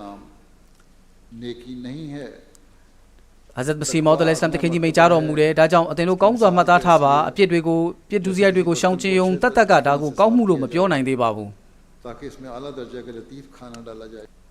तकवा अदना मर्तबा है इसकी मिसाल तो ऐसी है हज़रत मसीह मौद अलैहिस्सलाम တခင်ကြီးမိန့်ကြားတော်မူတယ်တကွာတရားဟာအခြေခံသားလျင်ဖြစ်ပါတယ်အခြေခံအဆင့်သားလျင်ဖြစ်ပါတယ်တနည်းပြောရမယ်ဆိုလို့ရှိရင်ပကံကိုတန့်ရှင်းအောင်ထားလိုက်ခြင်းရဲ့နမူနာကဲ့သို့ပဲဖြစ်ပါတယ်။ဘာကြောင့်လဲဆိုရင်အဲ့ဒီလိုပကံကိုတန့်ရှင်းအောင်ထားသည့်တိုင်အောင်အဲ့ဒီပကံထဲမှာအင်မတန်ကိုအဆင့်မြင့်တဲ့စားကောင်းတောက်ဖွယ်ကိုမထက်မချင်းဘာမှမပြောပါတော့သေးပါဘူး။အဲဒီတော့တကွာတရားဟာအခြေခံအဆင့်သာလျှင်ဖြစ်တယ်။နမူပုံဥမာအဖြစ်ပြောရမယ်ဆိုရင်ပကံကိုတန့်ရှင်းစင်ကြယ်စွာထားခြင်းဆိုတဲ့အဆင့်မှာပဲရှိပါသေးတယ်။ခလီဖာတခင်ကြီးမိန့်ကြားတော်မူပါတယ်။အဲဒီတော့ပကံအလွတ်တစ်ချက်ကိုတန်တန်ရှင်းရှင်းထားယုံနဲ့ဘိုက်မပြည့်သွားပါဘူး။အဲ့ဒီတော့ပကံထဲမှာအင်မတန်ကိုအဆင့်မြင့်တဲ့စားကောင်းတောက်ဖွယ်ကိုထည့်ဖို့လိုအပ်ပါသေးတယ်။ဟာဇတ်မစီမောဒ်အလိုင်စလမ်တခင်ကြီးမိန့်ကြားတော်မူတဲ့စိတ်ဝိညာဉ်ကိုအပိုင်း၃ပိုင်းပိုင်းထားပါတယ်။ပထမအဆင့်အပိုင်းကနဖ်စေအမာရာအဆင့်ဖြစ်ပါတယ်။ फरमाया कि तीन किस्म मुनक़िस्म है तीन किस्म पे नफ्स अमारा नफ्स लवामाနဖ်စေဝိညာဉ်ကိုအပိုင်း၃ပိုင်းပိုင်းထားတယ်နဖ်စေအမာရာနဖ်စေလဝမာနဲ့နဖ်စေမုတ်မအင်နာဆိုပြီးတော့အပိုင်း၃ပိုင်းရှိတယ်။တခင်ကြီးဆက်လက်မိန့်ကြားတော်မူတာကနဖ်စေအမာရာရဲ့အခြေအနေကလူသားဟာရှိုက်တန်နဲ့နဖ်စေကြားထဲမှာသူဟာလွန်ဆွဲနေရတဲ့အချိန်ဖြစ်ပါတယ်ပြီးတော့အဲ့ဒီအချိန်တွေမှာလူဟာမကောင်းမှုရဲ့တုံ့နှောင်ခြင်းကိုခံရပါတယ်။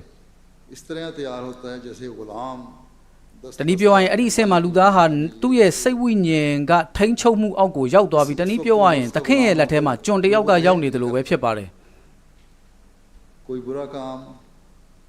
कोई बदी हो जो नफ्स के ये गुलामों की तरह စိတ်ကနေပြီးတော့ပြောလိုက်တဲ့မကောင်းမှုမှန်သမျှဒုစရိုက်မှုမှန်သမျှကိုသူကကျွန်တယောက်လိုပဲလိုက်လုပ်ပါတယ်။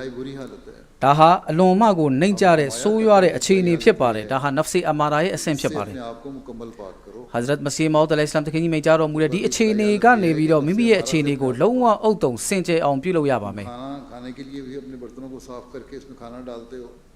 တခင်ကြီးမိန့်ကြားတော်မူတဲ့အသင်တို့စားတော့မယ်ဆိုလို့ရှိရင်ပကံခွက်ရောက်တွေကိုဥစွာဆေးကြောတယ်မဟုတ်လားအဲ့ဒီအတိုင်းပဲအသင်တို့ရဲ့စိတ်နှလုံးကိုလည်းပဲဥစွာပထမဆေးကြောရလိမ့်မယ်အကယ်၍ပကံကိုဆေးကြောခြင်းမပြုသေးသမျှကာလပတ်လုံးအဲ့ဒီပကံထဲမှာထဲ့သမျှအစားအသောက်တွေဟာမတန်ရှင်းတဲ့အခြေအနေကိုပဲရောက်သွားမှာဖြစ်ပါတယ်မတန်ရှင်းတဲ့ပကံတွေကိုထဲ့တဲ့ဘလောက်ပဲစားကောင်းတောက်ဖွယ်တွေဖြစ်ပါစေမတန်ရှင်းတဲ့အခြေအနေပဲရောက်သွားပါလိမ့်မယ်ဒါကြောင့်အဲ့ဒီရဲ့ဥပမာတိုင်းပဲမိမိတို့ကောင်းမှုတွေကိုမဆောင်ခင်မိမိတို့ရဲ့နှလုံးသားပကံကိုလည်းပဲဆေးကြောရပါမယ်တနည်းပြောရင်ဒီအခြေအနေမှာရှိုက်တာနဲ့ဂျီဟတ်ကိုစတင်ဆင်နွှဲမှုပြုလုပ်လိုက်ခြင်းဖြစ်ပါတယ် အလာရှင်မြတ်ဘက်ကိုတွားဖို့အတွက်ကိုဂျဒိုဂျဟတ်လို့ခေါ်တဲ့စ조사ရုန်းကန်ခြင်းကိုအစပြုလိုက်ခြင်းဖြစ်ပါတယ်တခင်ကြီးမိန့်ကြားတော်မူပါတယ်အဲ့ဒီနောက်မှာနဖ်စေလဝါမာရဲ့အဆင့်ဖြစ်ပါတယ်အဲ့ဒီအချိန်တွေမှာလည်းပဲအပြစ်တွေကိုကျူးလွန်လေရှိပါတယ်အပြစ်တွေပြုလုပ်လေရှိပါတယ်ဒါပေမဲ့အဲ့ဒီလိုအပြစ်တွေပြုလုပ်လိုက်ပြီးတိုင်းမှာသူဟာမိမိရဲ့စိတ်ဝိညာဉ်ကိုသူဟာရှုံချသမှုပြုလုပ်ပါတယ် जो लोग नफ्स लवामा के मतहत या इस हालत में होते हैं वो एक जंग की हालत में होते हैं အကျဉ်သူတွေဟာလဖ်စေလဝါမာရဲ့အခြေအနေမှာရှိနေတယ်ဆိုလို့ရှိရင်သူဟာတနည်းပြောရမယ်ဆိုလို့ရှိရင်စစ်ပွဲထဲမှာရောက်နေခြင်းဖြစ်ပါတယ်သူဟာရှိုက်တန်နဲ့မိမိရဲ့နဖ်ကြားထဲမှာစစ်ခင်းနေတဲ့အခြေအနေမျိုးမှာဖြစ်ပါတယ် တခါတရံစိတ်ဝိညာဉ်ရဲ့လွှမ်းမိုးခြင်းကိုခံရတယ်အဲ့ဒီလိုစိတ်ဝိညာဉ်ရဲ့လွှမ်းမိုးခြင်းကိုခံရပြီးတဲ့နောက်မှာတခါအဲ့စိတ်ဝိညာဉ်ကိုသူဟာအပြစ်ပြောတဲ့ရှုံချတဲ့အခြေအနေမျိုးကိုပြန်ပြီးရောက်တတ်တယ်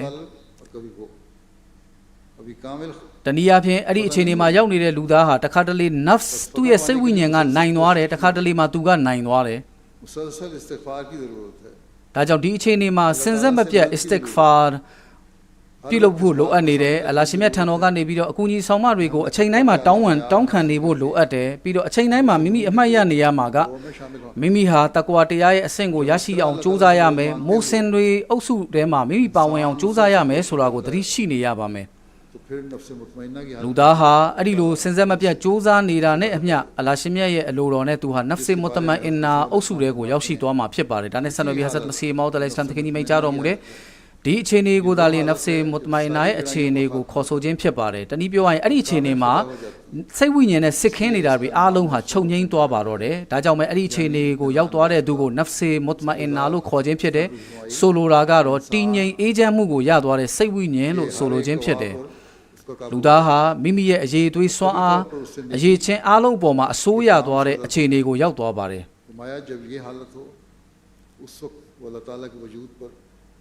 ဒီအခြေအနေကိုရောက်သွားပြီးဆိုတော့မှပဲအဲ့ဒီလူသားဟာအလာရှင်မြတ်တည်ရှိခြင်းကိုမုတ်ချမသွေသူဟာခိုင်ခိုင်မာမာယုံကြည်သူတယောက်အဆင့်ကိုရောက်သွားပါတော့တယ်ဒီလိုအဖြစ်သူ့ရဲ့အီမန်ဟာလည်းပဲအလာရှင်မြတ်ပေါ်မှာအလွန်မြင့်မားတဲ့အဆင့်နဲ့အီမန်တက်ဝင်ယုံကြည်မှုဖြစ်သွားပါတယ်အဲ့ဒီလိုအလာရှင်မြတ်ပေါ်မှာအပြည့်အဝအီမန်ယုံကြည်ခြင်းအဆင့်ကိုရောက်တော့မှပဲအရှင်မြတ်ရဲ့ကောင်းကြီးဆုလက်ကိုခံထိုက်တဲ့သူတယောက်ဖြစ်သွားပါတော့တယ်ဟာဇရတ်မစီမောဒ်အလိုင်စလမ်တခင်ကြီးမိန့်ကြားတော်မူတဲ့အရာအားလုံးရဲ့အမြင့်ဟာအလာရှင်မြတ်အပေါ်မှာအပြည့်အဝယုံကြည်တက်ဝင်ခြင်းသာလျှင်ဖြစ်တယ်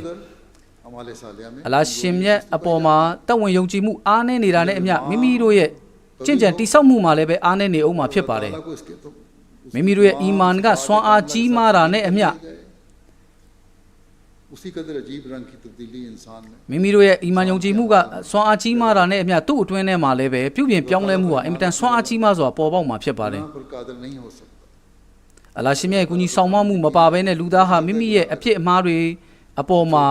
ဘယ်လိုမှထိန်းချုပ်နိုင်မှာမဟုတ်ပါဘူးတေးတဲ့အပြစ်ဖြစ်စေကြီးမားတဲ့အပြစ်ဖြစ်ပါစေတခင်ကြီးမိန့်ကြားတော်မူပါတယ်အလာရှင်မြတ်ပေါ်မှာစစ်မှန်တဲ့အီမန်ယုံကြည်ခြင်းရှိဖို့လိုအပ်ပါတယ်အဲ့ဒီလိုစစ်မှန်တဲ့ပြေဝတဲ့အီမန်ယုံကြည်ခြင်းရှိပြီဆိုရင်သူဟာအလာရှင်မြတ်ထံကနေကောင်းကြီးဆုလက်ကိုပေးသနာခြင်းခံရပါတယ်ဒီအဆင့်သာလျင်အလာရှင်မြတ်ချစ်ချင်းကိုရရှိတဲ့အဆင့်ဖြစ်ပြီးတော့ဒီအဆင့်သာလျင်ကျွန်တော်တို့ရဲ့အဓိကရည်ရွယ်ချက်ပန်းနိုင်ဖြစ်ပါတယ်ဒါကကျွန်တော်ဂျမာတ်အဖွဲ့ဝင်တွေအတွက်လိုအပ်ချက်ပဲဖြစ်ပါတယ်ဒါကြောင့်ကျွန်တော်ရဲ့ဂျမာတ်အဖွဲ့ဝင်တွေအတွက်ပြည့်ဝတဲ့အီမန်ရှိကြဖို့လိုအပ်ပါတယ်ခလီဖာသခင်ကြီးမိန့်ကြားတော်မူပါတယ်ဒါကြောင့်ဒီအကြောင်းအရာနဲ့ပတ်သက်လို့သခင်ကြီးရဲ့မိန့်ကြားချက်ပေါ်မှာကျွန်တော်တို့ကောင်းစွာစဉ်းစားသုံးသပ်ရမှာဖြစ်ပါတယ်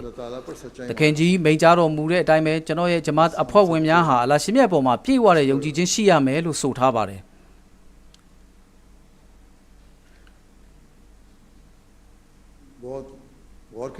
ဒါကြောင့်ကျွန်တော်တို့တဦးချင်းစီကဒီအချက်ပေါ်မှာကောင်းစွာစဉ်းစားသုံးသပ်ဖို့အင်မတန်လိုအပ်ပါတယ်ဒါနဲ့ဆန်ရွယ်ပြီးဆတ်မစီမောဒ်အလိုင်စလမ်တခင်ကထပ်တိုးမိန့်ကြားပါတယ်အလာရှင်မြတ်ကထိုသူတို့အပေါ်မှာအမြဲတမ်းကူညီဆောင်မဖို့အစဉ်သင့်ရှိတယ်သူတို့ကတော့တကွာတရားတိဆောက်တဲ့သူတွေပဲဖြစ်တယ်တကွာဆိုတာကတော့မကောင်းမှုကနေပြီးတော့ရှောင်ကျဉ်တဲ့သူတွေဖြစ်တယ်မကောင်းမှုကနေရှောင်ကျဉ်ုံတတ်နဲ့မလုံလောက်ပါဘူးကောင်းမှုတွေကိုလည်းပဲဆောင်ရပါလိမ့်မယ်ဒါကြောင့်လည်းပဲအလာရှင်မြတ်ကမိန့်ကြားတော်မူတဲ့လလဇီနာအာမနူမိုစင်နူသူတို့ထိုသူတို့ဟာကောင်းမှုတွေကိုလည်းပဲထိမ့်သိမ်းပြီးတော့ပုံမှန်လှုပ်ဆောင်ကြတဲ့သူတွေဖြစ်တယ်လို့မိန့်ကြားတော်မူတယ် ဒါကြောင့်ပဲအလရှင်မြတ်ကမိန့်ကြားတော်မူရခြင်းဖြစ်တဲ့အရှင်မြတ်ဟ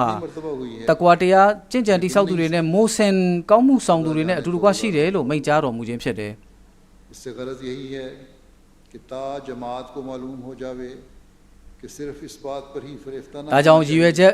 ဒါရဲ့ရည်ရွယ်ချက်ကတော့ဂျမာတ်အဖွဲ့ဝင်များကောင်းစွာတည်ထားဖို့ဖြစ်တယ်မိမိတို့အနေနဲ့ဒီဂျမာတ်ထဲမှာပါဝင်သွားပြီလို့ဆိုယုံလောက်နဲ့သူတို့ဟာကျေနပ်မနေကြတဲ့မူ अल्लाह ताला की मुअय्यद और नुसरत उस वक्त मिलेगी သူတို့အပေါ်မှာအလရှင်မြတ်ရဲ့ကုညီဆောင်မမှုအရှင်မြတ်ရဲ့အတူတကွရှေ့မှုဆိုတာဟာစစ်မှန်တဲ့တကွာတရားနဲ့အတူကောင်းမှုတွေကိုပြုလုပ်တဲ့အခါမှပဲပါဝင်လာမှာဖြစ်ပါတယ်အလရှင်မြတ်ကမိန့်ကြားတော်မူတယ်အရှင်မြတ်ဟာမုတကီတွေနဲ့မိုစင်ကောင်းမှုဆောင်သူတွေနဲ့အတူတကွရှိတယ်လို့မိန့်ကြားထားပါတယ် तैयार करना चाहिए ဒါကြောင့် और इसमें गौर လူသားအနေနဲ့မိမိရဲ့လှုပ်ဆောင်မှုတွေနဲ့ပတ်သက်ပြီးတော့နေ့စဉ်မှတ်တမ်းတစ်ခုကိုထိမ့်သိမ်းထားရပါမယ် इंसान का आज और कल बराबर नहीं होना चाहिए လူသားရဲ့ဒီနေ့နဲ့မနှက်ဖြန်ဟာထပ်တူညီနေတာမျိုးမဖြစ်သင့်ဘူး आज से कि नेकी में क्या तरक्की की है बराबर हो गया वो घाटे में है လူသားဟာကောင်းမှုနဲ့ပတ်သက်လို့ဒီနေ့နဲ့နှက်ဖြန်ဟာသူဟာအတူတူပဲဖြစ်နေမယ်ဆိုရင်သူဟာဆုံးရှုံးသူတစ်ယောက်ဖြစ်သွားပါတယ် हमें अपनी हालत की तरफ बहुत ज़्यादा फिक्र की जरूरत है ကလီပါသခင်ကြီးမိန့်ကြားတော်မူပါတယ်ဒါကြောင့်ကျွန်တော်တို့တဦးချင်းစီကမိမိတို့ရဲ့အခြေအနေတွေနဲ့ပတ်သက်ပြီးတော့များစွာတောကထားရပါမယ်ဟာဇရတ်မစီမောဒ်အလိုင်စလမ်သခင်ကြီးကကျွန်တော်တို့ကိုတကွာတရားနဲ့ကောင်းမှုတွေဘက်မှာများစွာတိုးတက်ဖို့အတွက်ကိုတွင်တင်မိန့်မှာထားပါတယ်အဲ့ဒီတော့မှပဲကျွန်တော်တို့ဟာဘိုင်ယတ်ဂရီတစ္ဆာပြုခြင်းရဲ့ထိုက်တဲ့မှန်ကန်တဲ့တာဝန်ကိုဖြည့်ဆည်းသူတွေဖြစ်ပါလိမ့်မယ်တနည်းအားမှာဟာဇရတ်မစီမောဒ်အလိုင်စလမ်သခင်ကဂျမာတ်အဖွဲ့ဝင်များကိုတွင်တင်ဆုံးမလျက်မိန့်ကြားတော်မူပါတယ် बाहम नज़ाएं भी हो जाती हैं और मामूली नज़ा से मामूली झगड़ों से रंजिशों से ကျွန်တော်မြင်တွေ့နေရပါတယ်ဂျမာတ်အတွင်းထဲမှာတယောက်နဲ့တယောက်သဘောထားကွဲလွဲမှုကလေးကိုတေးသေးကလေးကိုအခြေခံပြီးတော့တယောက်နဲ့တယောက်အပြန်အလှန်ခိုက်ရန်ဖြစ်ပွားမှုတွေရှိကြတယ်မိမိရဲ့ညီနောင်တွေအပေါ်မှာပြင်းပြင်းထန်ထန်တွေပြောဆိုမှုတွေရှိကြတယ်ဒါဟာလုံးဝမှားယွင်းတဲ့မသိလျော်တဲ့အခြေအနေပဲဖြစ်ပါတယ် बात पर दूसरे की जिल्लत का တစုံတစ်ယောက်အနေနဲ့မိမိရဲ့အမှားကလေးရှိတယ်ဆိုလို့ရှိရင် खुदा ताला का नाम सत्तार है ဒါကိုမိမိတို့ကနေပြီးတော့ဖုံးကွယ်ပေးရမယ်ဒါကိုဥပိ္ပခါပြုတ်ပေးရမယ်အလရှင်မြတ်ရဲ့ဂုဏ်တော်တွေထဲမှာစတားဆိုတဲ့အဖြစ်အမှားတွေကိုဖုံးကားပေးတော်မူသောအရှင်ဆိုတဲ့ဂုဏ်တော်တစ်ခုလည်းပဲရှိပါတယ်ဒါကြောင့်အသင်တို့အနေနဲ့မိမိတို့ညီနောင်တွေရဲ့အဖြစ်အမှားကလေးတွေကိုတွေ့တယ်ဆိုရင်လည်းပဲအဲ့ဒါကိုဖုံးကားပေးထားပါအဲ့ဒါတွေကိုလစ်လျူရှုလိုက်ပါ कि एक बादशाह कुरान लिखा करता था ဟာဇရတ်မစီမောဒ်အလိုင်စလမ်တခင်ကြီးမိန့်ကြားတော်မူတယ် आयत गलत लिखी है उसके पास आया ပရှင်ဘရင်တစ်ပါးကနေပြီးတော့ကျမ်းမြတ်ကုရ်အာန်အာယတ်တွေကိုသူဟာရေးလေးရှိတယ်အဲ့ဒီလိုရေးနေတဲ့အချိန်မှာပဲအနာကနေတယောက်ကဖြတ်သွားတော့ရှင်ဘရင်ကရေးနေတာကိုလှမ်းကြည့်ပြီးတော့ဒီရေးသားတဲ့စာသားထဲမှာဒီစကားလုံးလေးမှားနေတယ်လို့ပြောသွားတယ်အဲ့ဒါနဲ့ရှင်ဘရင်ကချက်ချင်းပဲသူပြောတဲ့နေရာစကားလုံးလေးကိုဝိုင်းထားလိုက်တယ်ဒါနဲ့ခဏနေတော့ပြောထောက်ပြတဲ့ပုံကရှေ့ကိုကြော်တက်သွားဆက်ထွက်သွားတဲ့အခါမှာရှင်ဘရင်ကစောကဝိုင်းလိုက်တဲ့အမှတ်အသားလေးကိုပြန်ဖြတ်လိုက်တယ်ဒါနဲ့အနာကရှိတဲ့ပုံကနေပြီးတော့မေးတယ်ရှင်ဘရင်စောကနေပြီးတော့သူထောက်ပြတဲ့အချိန်မှာတော့ဝိုင်းလိုက်တယ်ပြီးမှဘာကြောင့်ဖြတ်လိုက်ပါလဲလို့မေးတဲ့အခါကျတော့ကျွန်တော်သူကျေနပ်အောင်ဒါလေးကိုဝိုင်းပေးလိုက်တာပါအကယ်၍ကျွန်တော်တစုံတရာဒါကိုဆောင်ရွက်မှုမပြုဘူးဆိုရင်သူ့ရဲ့စိတ်ကိုသူ့စိတ်ကမကြေမချမ်းဖြစ်သွားမှာကိုကျွန်တော်မလိုလားတဲ့အတွက်ကိုပြုလုပ်ပေးလိုက်ရခြင်းဖြစ်ပါတယ်အမှန်ကတော့ဒီစကလုံးဟာအမှန်ပါပဲဆိုပြီးတော့ရှင်ဘရင်ကပြောပါတယ် बादशाह ने उस दायरे को काट खींच दिया कि उसकी दिलजोई हो जावे उसको काट दिया သူကျေနပ်စေဖို့အတွက်ဆိုပြီးတော့ရှင်ဘရင်ကနေပြီးတော့သူရေးလက်စအာယတ်စကလုံးစာသားတွေကနေစကလုံးလေးကိုဝိုင်းပေးလိုက်တယ် जड़ और बीमारी है कि दूसरे की खता पकड़कर इश्तिहार दे दिया जावे ဟာဇရတ်မစီမောဒ်အလိုင်စလမ်တခင်ကြီးမိန့်ကြားတော်မူတဲ့အဖြစ်တွေရဲ့ဇစ်မြစ်ဟာလည်းပဲအင်မတန်ကိုမကောင်းတဲ့အဖြစ်တွေရဲ့အမြစ်ကတော့တစုံတစ်ယောက်ရဲ့အဖြစ်အမှားကလေးကိုမြင်တာနဲ့အဲ့ဒါကိုလုံးဝလူတွေကြားမှာလူတိုင်းသိဖြစ်အောင်ကြေညာမှုပြုလုပ်ခြင်းဟာအင်မတန်ကိုမကောင်းလှဘူး क्योंकि उसमें कोई सरकशी बाकी नहीं रह जाती तकवा हासिल करो क्योंकि तकवा के बाद ही တခင်ကြီးမိန့်ကြားတော်မူတဲ့တကွာတရားကိုရရှိအောင်ကြိုးစားကြပါတကွာတရားကိုရရှိပြီးတော့မှပဲအလရှင်မြတ်ထံကနေကောင်းကြီးဆုလက်တွေကိုရရှိမှာဖြစ်ပါတယ်မုတကီဟာကမ္ဘာလောကမှာအဖက်ဖက်ကနေပြီးတော့ကာကွယ်ခြင်းခံရတယ်အလရှင်မြတ်ဟာသူ့ကိုမုတကီကိုဗတ်ဆုံကနေပြီးတော့ကာကွယ်ပေးသနာတော်မူတယ် फायदा हो भी तो किस तरह အကယ်၍ဒီအချိန်လေးမှာမရှိတဲ့သူတွေဟာကျွန်ုပ်ထံမှာဘိုင်ယက်ယူလို့လည်းပဲဘာမှအကျိုးမထူးပါဘူး तकब्बुर उज्ब အကျဉ်သူထမ်းမှာမလိုမုန်းထားမှုမာမာနထောင်လွှမ်းမှုအချင်းချင်းရန်လိုမုန်းထားမှုရန်ဆောင်မှုတွေနဲ့ फिर फर्क ही क्या ရှိနေမယ်ဆိုလို့ရှိရင်သူတို့နဲ့တခြားသူတွေရဲ့ကြားမှာဘာများကွာခြားမှုရှိပါအောင်မလဲ और वो सारे गांव में एक ही हो तो लोग करामत की तरह उससे मुतासर होंगे ဟ Hazrat Masih Maud alayhi salam တခင်ကြီးမိန့်ကြားတော်မူတဲ့ကောင်းမှုဆောင်တဲ့လူတစ်ယောက်မိုမင်ယုံကြည်သူတစ်ယောက်ကောင်းမှုတွေကိုပြုလုပ်တဲ့သူတစ်ယောက်ဟာကျေးရွာတစ်ရွာမှာသူတစ်ယောက်တည်းပဲရှိနေလင့်ကစားဘယ်သူမှမရှိပဲသူတစ်ယောက်တည်းပင်ရှိပါစေအောင်တော့တစ်ရွာလုံးဟာသူ့ကိုကြည့်ပြီးတော့အလွန်ကိုတက်ရောက်မှုသူတို့ပေါ်မှာရှိလိမ့်မှာဖြစ်တယ်အလ္လာဟ်ရှင်မြတ်ဟာထိုကဲ့သို့သောသူကိုအလ္လာဟ်ရှင်မြတ်ကမိမိဘက်ကနေပြီးတော့ဝေစုကိုပေးသနာတော်မူတဲ့ကောင်းကြီးမင်္ဂလာတွေကနေပြီးတော့Hazrat Masih Maud alayhi salam တခင်ကြီးမိန့်ကြားတော်မူတဲ့ကောင်းစွာမှတ်သားထားပါဒီအဖွဲ့ကိစ္စတွေမှာမိမိရဲ့ညီနောင်တွေအပေါ်မှာအပြစ်ဆိုခြင်းမပြုလုပ်ကြလေနဲ့ Hazrat Masih Maud alayhi salam တခင်ကြီးဟာအင်မတန်တခင်ကြီးမိန့်ကြားတော်မူတဲ့ Hazrat တမန်တော်မြတ် sallallahu alayhi wasallam ဟာအလွန်မြင့်မားတဲ့စံနမူနာတွေကိုပြသတော်မူခဲ့တယ်တခင်ကြီးဟာကိုရောမြတ် sallallahu alayhi wasallam ဟာအလွန်မြင့်မားတဲ့စံနမူနာတွေကိုစိုက်ထူသွားခဲ့တယ်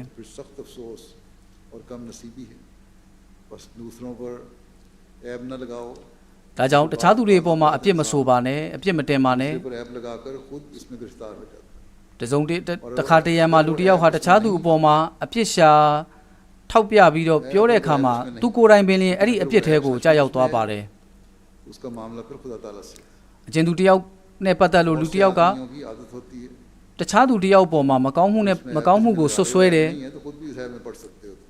အဲ့ဒီလိုသူဟာမကောင်းဘူးဆိုပြီးတော့ဆွဆွဲတယ်ဆိုရင်အဲ့ဒီဆွဆွဲတဲ့သူဟာသူဆွဆွဲချက်အပေါ်မှာသူကိုယ်တိုင်ကြောက်ရောက်သွားတတ်တယ်အကယ်၍ဆွဆွဲခြင်းခံရတဲ့သူမှာမကောင်းမှုရှိသည့်တိုင်အောင်တော့မှပဲ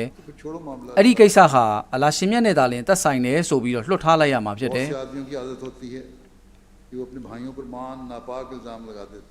များစွာသောလူတွေဟာမိမိတို့ရဲ့ညီနောင်တွေအပေါ်မှာမတရားသဖြင့်ဆွဆွဲမှုတွေလည်းပြုတတ်ကြပါတယ်ဒါကြောင့်တရားတွေကိုဒီအကျင့်တွေကိုဖျောက်ချရမယ်လူသားတွေအပေါ်မှာအမှန်တကယ်ကောင်းကျိုးဆောင်သူတွေဖြစ်ရမယ်မိမိတို့ရဲ့အိမ်နီးချင်းတွေအပေါ်မှာကောင်းကျိုးဆောင်ရမယ်ပြီးတော့မိမိတို့ရဲ့ညီနောင်တွေအပေါ်မှာကောင်းမွန်တဲ့ပြုမှုဆက်ဆံမှုကိုပြသရမယ်အလွန်ကြီးမားတဲ့ရှရစ်ရဲ့လောက်ရက်ကနေပြီးတော့မိမိတို့ဟာရှောင်ကျဉ်ကြရမယ်ဒါတွေကိုလိုက်နာဆောင်ထိန်ပြီးဆိုရင်ဘယတ်ဂရိသစ္စာရဲ့တောင်းဆိုချက်ကိုဖြည့်ဆည်းသူတွေဖြစ်ကြလိမ့်မယ်Hazrat Khalifa တခင်ကြီးမိန့်ကြားတော်မူတဲ့ဒီရည်ရွယ်ချက်တွေကိုရရှိဖို့အတွက်ပဲဒီကနေ့ကျွန်တော်တို့ဒီနေရာမှာစုယုံနေကြခြင်းဖြစ်ပါတယ်အကယ်၍ကျွန်တော်တို့ကဒီရည်ရွယ်ချက်တွေမှာပြည့်ဝသွားပြီးရရှိဖို့ကြိုးစားနေကြပြီဆိုရင်ကျွန်တော်တို့ရဲ့ရန်သူတွေကိုအလ္လာဟ်ရှင်မြတ်ကိုယ်တော်တိုင်ကထိမ့်သိမ့်တော်မူလိုက်ပါလိမ့်မယ်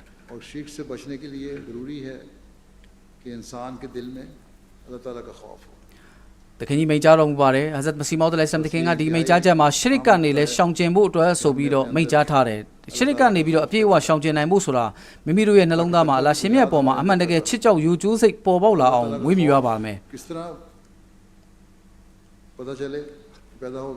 အဲ့ဒီတော့လူတစ်ယောက်ရဲ့နှလုံးသားမှာအလ္လာဟ်ရှင်မြတ်ကိုကြောက်ရွံ့ခြင်းပေါ်ပေါက်လာပြီဆိုတာကိုဘယ်လိုသိနိုင်မလဲMasih Maud alayhi salam တခင်ကြီးမိန့်ကြားတော်မူပါတယ်လူသားဟာအလ္လာဟ်ရှင်မြတ်လူသားရဲ့နှလုံးသားမှာအလ္လာဟ်ရှင်မြတ်ပုံမှာချစ်ကြောက်ယိုကျိုးစိတ်ဘယ်လောက်ရှိပြီလဲဆိုတာကိုဘယ်လိုသိနိုင်မလဲဆိုရင်လူတစ်ယောက်ရဲ့ပြောဆိုချက်နဲ့သူ့ရဲ့လှုပ်ဆောင်ချက်ဟာဘယ်လောက်တူညီမှုရှိသလဲဆိုတာကိုကြည့်ပြီးတော့ဝေဖန်နိုင်ပါတယ်အကယ်၍လူတစ်ယောက်ရဲ့အပြောနဲ့အလုပ်ဟာထပ်တူညီခြင်းမရှိဘူးဆိုရင်သူဟာများစွာ istighfar ဖတ်ရမယ့်အခြေအနေမျိုးဖြစ်ပါတယ်အကျဉ်သူဟာအပြောကတစ်မျိုးအလှုပ်ဆောင်မှုကတစ်မျိုးဖြစ်နေတယ်ဆိုလို့ရှိရင်အဲ့ဒီလူရဲ့နှလုံးသားဟာအလ္လာဟ်ရှင်မြတ်ရဲ့ရှေ့မှောက်မှာဘာမှတန်ဖိုးမရှိပါဘူးတော့ကျွန်တော်ရဲ့ဂျမာတ်အဖွဲ့ဝင်တွေကောင်းစွာမှတ်သားထားကြပါသူတို့ဟာကျွန်ုပ်ထံကိုလာရောက်ကြခြင်းဟာအင်မတန်ကိုတီးပွင့်ဝေစားတဲ့အပင်ကြီးတစ်ပင်ဖြစ်လာစေဖို့အတွက်ကိုမျိုးစေ့ချဖို့ရကျွန်ုပ်ထံကိုလာရောက်ကြခြင်းဖြစ်ပါတယ်ဒါကြောင့်အကျဉ်သူတွေဟာသူတို့ရဲ့အပြင်သဏ္ဍာန်ဟာဘယ်လိုရှိသလဲသူတို့ရဲ့အတွင်းပိုင်းသဏ္ဍာန်ကဘယ်လိုရှိသလဲဆိုတာကပေါ်လွင်ထင်ရှားနေရမယ်အကယ်၍ကျွန်တော်ရဲ့ဂျမာတ်အဖွဲ့ဝင်တွေထဲမှာအပြောကတစ်မျိုးသူတို့ရဲ့နှလုံးသားအခြေအနေကတစ်မျိုးလှုပ်ဆောင်မှုကတစ်မျိုးဖြစ်နေမယ်ဆိုလို့ရှိရင်တော့အလ္လာဟ်ရှင်မြတ်ရဲ့ရှေ့တော်မှောက်မှာသူတို့ဟာလည်းပဲအေးအေးယူခြင်းခံရပါလိမ့်မယ်အလ္လာဟ်ရှင်မြတ်ရဲ့ရှေ့တော်မှောက်မှာအကယ်၍ဂျမာတ်အစုအဖွဲ့တစ်ခုကအပြောကတစ်မျိုးစိတ်แท้ကတစ်မျိုးလှုပ်ဆောင်မှုတွေကတစ်မျိုးဖြစ်နေမယ်ဆိုရင်အလ္လာဟ်ရှင်မြတ်ဟာဂနီဘာကိုမှအေးစိုက်เสียမလို့တဲ့ကုံလုံးပြည့်စုံတော်မူသောအရှင်ဖြစ်တယ်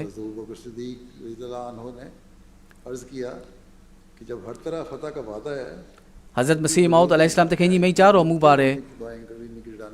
တမန်တော်မြတ် sallallahu alayhi wasallam ရဲ့လက်ထက်မှာလည်းပဲဘဒရ်စစ်မြေပြင်မှာတမန်တော်မြတ် sallallahu alayhi wasallam ဟာဘဒရ်ရဲ့စစ်မြေပြင်မှာများစွာငိုကြွေးလျက်နဲ့ဒူဝါဆူတောင်းခဲ့တယ်အဲ့ဒီခါမှာ Hazrat Abu Bakr Siddiq radiyallahu ta'ala anhu ကရှောက်ထားတယ်ယာရဆူလလာအလာဘတ်ကနေပြီးတော့ ပြည်ပြည့်စုံတဲ့အပြည့်အဝအထက်ထက်အဖန်ဖန်အောင်မြင်မှုရပါမယ်လို့ဂရီပေးထားပြီးဖြစ်ပါလျက်နဲ့ကိုတော်ဟာဘာကြောင့်များဒီလောက်ထိငိုကြွေးပြီးဒွါတောင်းနေရတယ်လဲလို့ရှောက်ထားတဲ့အခါတမန်တော်မြတ်ဆလောလ္လဟ်အလိုင်းဝါဆလမ်ကမိန့်ကြားတယ်အိုအဘူဘကာအလ္လာဟ်ရှင်မြတ်ဟာဂနီဖြစ်တယ်ဘာကူမှအရေးဆိုင်စရာမလိုတဲ့ကုံလုံးပြည့်စုံတော်မူသောအရှင်ဖြစ်တယ်အရှင်မြတ်ရဲ့မိန့်ကြားချက်ဂရီထဲမှာတစုံတရာကန့်သက်ချက်တွေပါဝင်နိုင်စရာရှိတဲ့အတွက်ကျွန်ုပ်ဟာငိုကြွေးဒွါတောင်းနေရခြင်းဖြစ်တယ်လို့မိန့်ကြားတော်မူခဲ့တယ်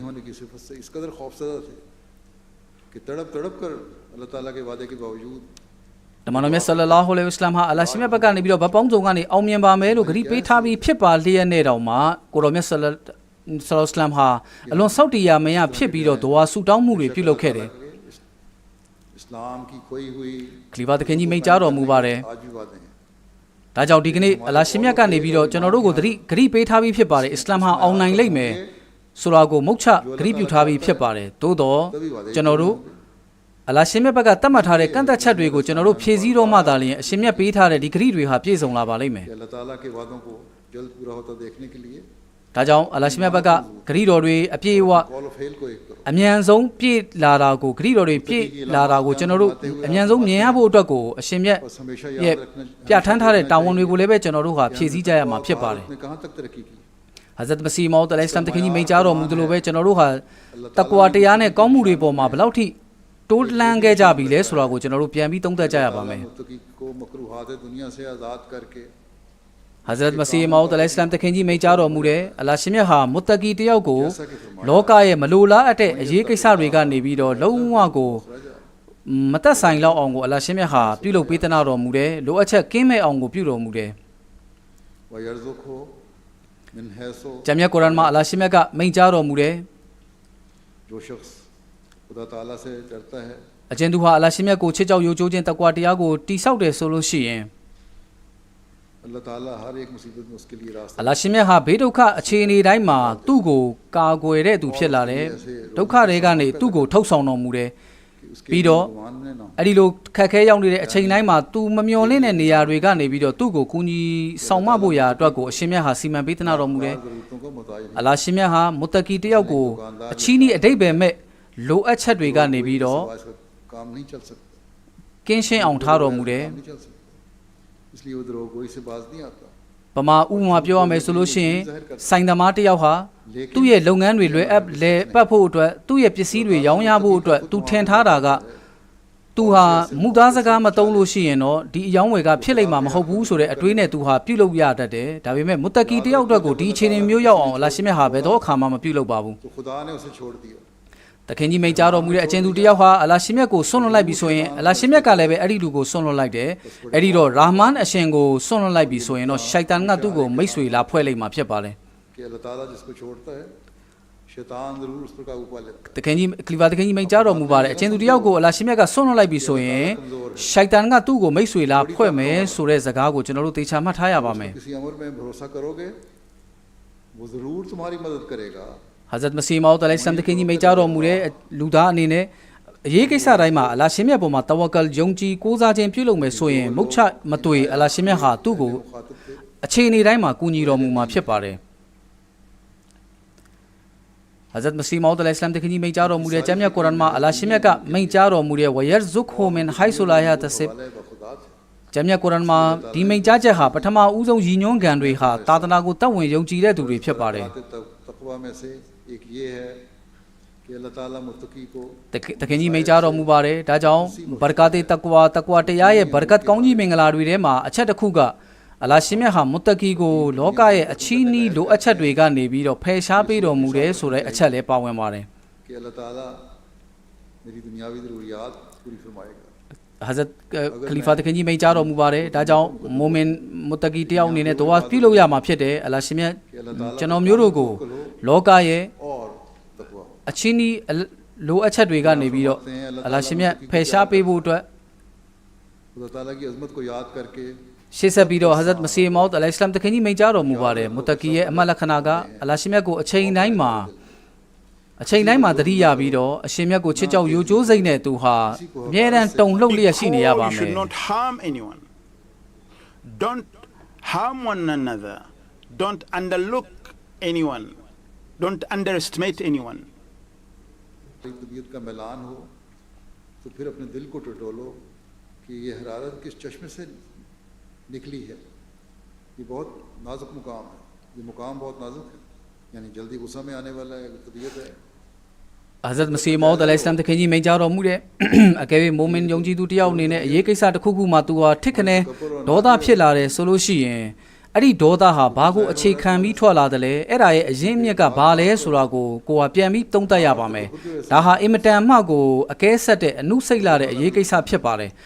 ကလီဖာတခင်ကြီးမိန့်ကြားတော်မူပါတယ်လူတစ်ယောက်ဟာဒေါသဖြစ်လာတယ်ဆိုရင်ဒီဒေါသကဘာကြောင့်ထွက်လာရတယ်လဲဆိုတာကိုသူပြန်သုံးသပ်ရပါမယ်မိမိဟာတစ်ဖက်လူရဲ့ပြောစကားပေါ်မှာဒေါသဖြစ်ရလောက်အောင်မိမိအတွင်းထဲမှာမာမာနရှိနေလို့ဒေါသဖြစ်တာလားဆိုတာကိုပြန်ပြီးသုံးသပ်ရပါမယ် और अल्लाह ताला के फजलों को हासिल करने वाला होता है। आप फरमाते हैं Hazrat Masih Maud alayhi salam တခင်ကြီးမိန့်ကြားတော်မူပါတယ် हैं वो ज़ाया करने के लिए नहीं दिए गए। အလ္လာဟ်ရှင်မြတ်ကများစွာသောစွမ်းအားတွေကိုပေးသနာတော်မူတဲ့အဲ့ဒီစွမ်းအားတွေကိုအချင်းဒီအလဟတ်ဖြည့်ဆည်းပြဖို့မဟုတ်ပါဘူးဒါတွေကိုတော်တဲ့မှန်ကန်စွာသုံးဆွဲဖို့အတွက်သာလျှင်ဖြစ်ပါတယ်ဒါကြောင့်မဲအစ္စလာမ်သာသနာကလူသားမှာရှိတဲ့စွမ်းအားအရေးရှင်းတွေကိုဖျက်တောက်ဖြစ်ဖို့ရာအတွက်ကိုသင်ပေးထားတာမဟုတ်ပါဘူးအဲ့ဒီစွမ်းအားအရေးအသွေးတွေကိုသူ့နေရာနဲ့သူတော်တဲ့မှန်ကန်စွာသုံးချဖို့သာအစ္စလာမ်ကသင်ပြထားခြင်းဖြစ်ပါတယ် यानी वो लोग जो तकवा पर कदम मारते हैं ဒါကြောင့်မဲကျမ်းမြတ်ကုရ်အာန်မှာအလ္လာဟ်ရှင်မြတ်ကမိန့်ကြားတော်မူတဲ့အကျဉ်းသူတွေဟာတကွာတရားကိုတိဆောက်တယ်အီမန်ဘီလ်ဂိုင်အကွယ်ကိုယုံကြည်ကြတယ်အလ္လာဟ်ရှင်မြတ်ပေါ်မှာတတ်ဝင်ယုံကြည်ကြတယ်ပြီးတော့ဆွလာတ်ဝတ်ပြုကြတယ်ပြီးတော့အလ္လာဟ်ရှင်မြတ်ရဲ့လမ်းတော်မှာအရှင်မြတ်ပေးသနာထားတဲ့အရာတွေတဲကနေပြီးတော့စွန့်ကြဲသုံးဆွဲကြတယ်ပြီးတော့ဘယ်လိုအဟံတာအနောက်ဆက်တွေရှိလင်ကစားအလ္လာဟ်နဲ့အလ္လာဟ်ကျမ်းစာတော်တမန်တော်ကိုယုံကြည်တတ်ဝင်ကြတယ်နောက်ဆုံးအထိတိုင်အောင်သူတို့ဟာတည်တတ်မြဲမြံစွာရပ်တည်ကြတယ်ဒီလူတွေသာလျင်ထိုကဲ့သို့သောသူတွေသာလျင်အောင်မြင်ခြင်းအဆင့်အထိတိုင်အောင်ရောက်ရှိကြမှာဖြစ်တယ်ထိုသူတို့သာလျင်ရည်ရွယ်ချက်ပန်းနိုင်ကိုပေါင်းမြောက်ကြတဲ့သူတွေဖြစ်တယ် और बंदों के भी हक अदा कर रहे हैं। ဒါကြောင့်ဒီအာယတ်တော်မှာမိန့်ကြားထားတော်မူတာကအလ္လာဟ်နဲ့ဆက်နွယ်တဲ့တာဝန်တွေကိုလည်းပဲဖြည့်ဆည်းကြတယ်လူသားချင်းပြုတ်ဝတ်တဲ့တာဝန်တွေကိုလည်းပဲဖြည့်ဆည်းကြတဲ့သူတွေသာလျင်အောင်မြင်မယ်လို့မိန့်ကြားထားပါတယ် अल्लाह ताला ने हमको तकवा की तालीम दे ဒါကြောင့်ပဲကျမ်းမြတ်ကုရ်အာန်ရဲ့ကနဦးအစမှာနဲ့အလ္လာဟ်ရှင်မြတ်ကကျွန်တော်တို့ကိုတကွာတရားနဲ့ဆက်နွယ်တဲ့သွန်သင်ချက်ကိုပေးထားပါတယ် जमात फरमाया सो हमारी जो बयान फरमाया Hazrat Masih Maud alayhi salam တခင်ကြီးမိန့်ကြားတော်မူပါတယ်ဒါကြောင့်ကျွန်ုပ်ရဲ့ဂျမာတ်အဖွဲ့ဝင်တွေအနေနဲ့လောကမှာရှိတဲ့တခြားတောကတွေထက်ကိုပို့ပြီးတော့မိမိတို့ထံမှာတကွာတရားရှိလားမရှိဘူးလားဆိုတာကိုတွေးတောခြင်းတောကထဲမှာပို့ပြီးရှိကြတဲ့နဲ့ फिर अहले तकवा की एक शर्त आपने ये बयान फरमाई Hazrat Masih Maud alayhi salam တခင်ကတကွာတရားရှင်တွေရဲ့ကန့်သက်ချက်တစ်ခုနဲ့ဆက်နွယ်ပြီးခုလိုမိန့်ကြားတော်မူပါတယ် आप फरमाते हैं တခင်ကြီးမိန့်ကြားတော်မူပါတယ်တကွာတရားရှင်တွေရဲ့ကန့်သက်ချက်တစ်ခုကတော့သူတို့ဟာနွမ်းပါချိုးချံတဲ့ဘဝနဲ့သူတို့ဟာနေထိုင်ဖြတ်တန်းကြရမှာဖြစ်တယ်ဂိုရဘတ်ဆိုတာကကြတော့ဆင်းရဲသားအသွင်နဲ့နေရမယ်လို့ပြောတာကြီးပဲမဟုတ်ပါဘူးပြောတာမဟုတ်ပါဘူးဆိုလိုတဲ့သဘောကကြတော့ဆိုလိုတာကကျိုးနွန်နှိမ့်ချမှုကိုဆိုလိုခြင်းဖြစ်ပါတယ်ကျိုးနွန်မှုကိုပြသခြင်း वाला जो है वो गुरबत की जिंदगी गुजारता है ကျိုးနွန်နှိမ့်ချမှုကိုပြသခြင်းဟာဒါဟာ फरमाया वो နွမ်းပါတဲ့ဘဝကိုတိဆောက်ခြင်းလို့ဆိုလိုခြင်းဖြစ်ပါတယ် ये तकवा की एक शाख है ဒါဟာတကွာတရားရဲ့အကိုင်းအခက်တစ်ခုဖြစ်ပါတယ် जायज गजब का मुकाबला ဒီအကိုင်းအခက်ကိုအခြေခံပြီးတော့ကျွန်တော်တို့ဟာမလျော်ကန်တဲ့ आखिरी और कड़ी ဒေါသတွေမကောင်းမှုတွေကိုကျွန်တော်တို့ရင်ဆိုင်ရမှာဖြစ်ပါတယ်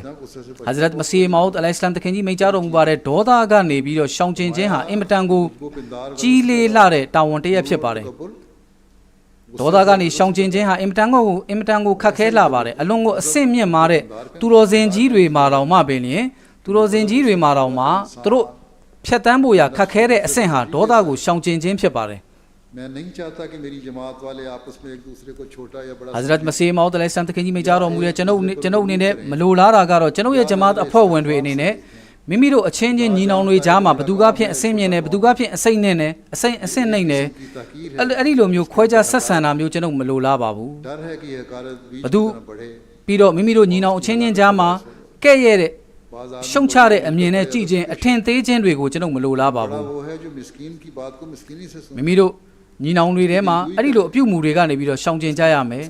အမှန်တကယ်ကြီးမြတ်သူဆိုတာကတော့ चिड़ की बात मुंह पर न နွမ်းပါသူတယောက်ရဲ့စကားကိုကျိုးနွန်စွာနားထောင်ပေးတဲ့သူဟာကြီးကဲမြင့်မြတ်သူပဲဖြစ်ပါတယ်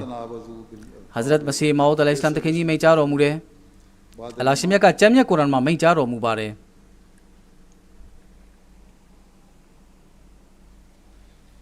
वमन लम यतुब फउलाइक हुमुल ज़ालिमून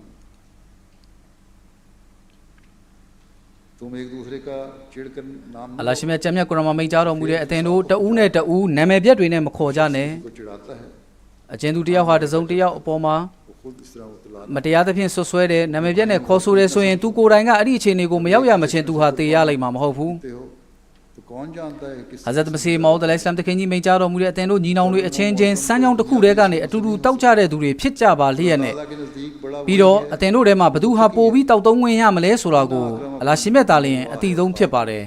အလရှိမြတ်ကကျမ်းမြတ်ကုရ်အာန်မှာမိန့်ကြားတော်မူတဲ့အင်နာအကရမကွမ်အင်ဒလာဟီအတ်ကာကွမ်အလရှိမြတ်ထံတော်မှာကြီးကဲမြင့်မြတ်တဲ့ဂုဏ်သိက္ခာရှိတဲ့သူဆိုတာကတော့တကွာတရားအရာမှာမြင့်မားတဲ့သူသားလျင်ဖြစ်တယ်လို့မိန့်ကြားထားပါတယ် ना इल्म किसी को ဒါကြောင့်လူတွေကြားထဲမှာဂုံတိတ်ခါကြီးခြင်းဆိုတာကဒနာဥစ္စာအဖြစ်လည်းပဲဂုံတိတ်ခါကြီးခြင်းဆိုတာကိုတိုင်းတာလို့မရဘူးပညာအဖြစ်လည်းပဲဂုံတိတ်ခါကြီးတယ်လို့သတ်မှတ်လို့မရနိုင်ပါဘူး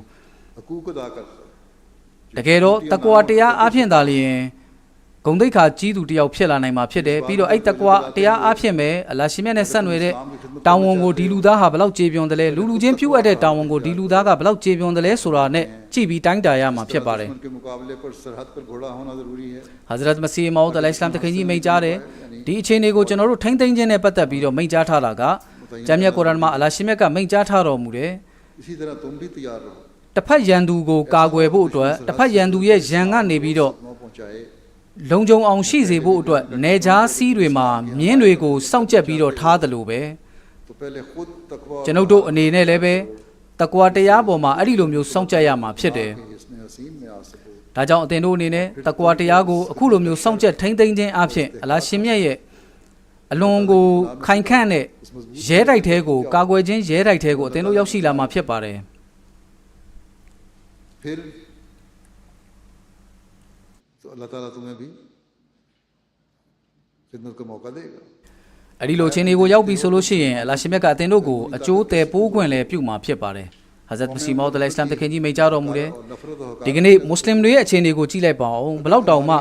အောက်ကျနောက်ကျဖြစ်နေကြပြီလဲနင်းပြားဖြစ်နေကြပြီလဲဒီကနေ့ကမ္ဘာလောကကြီးကသူတို့ကိုယွံမုန်းစရာတစ်ခုလိုကြည့်နေကြပြီ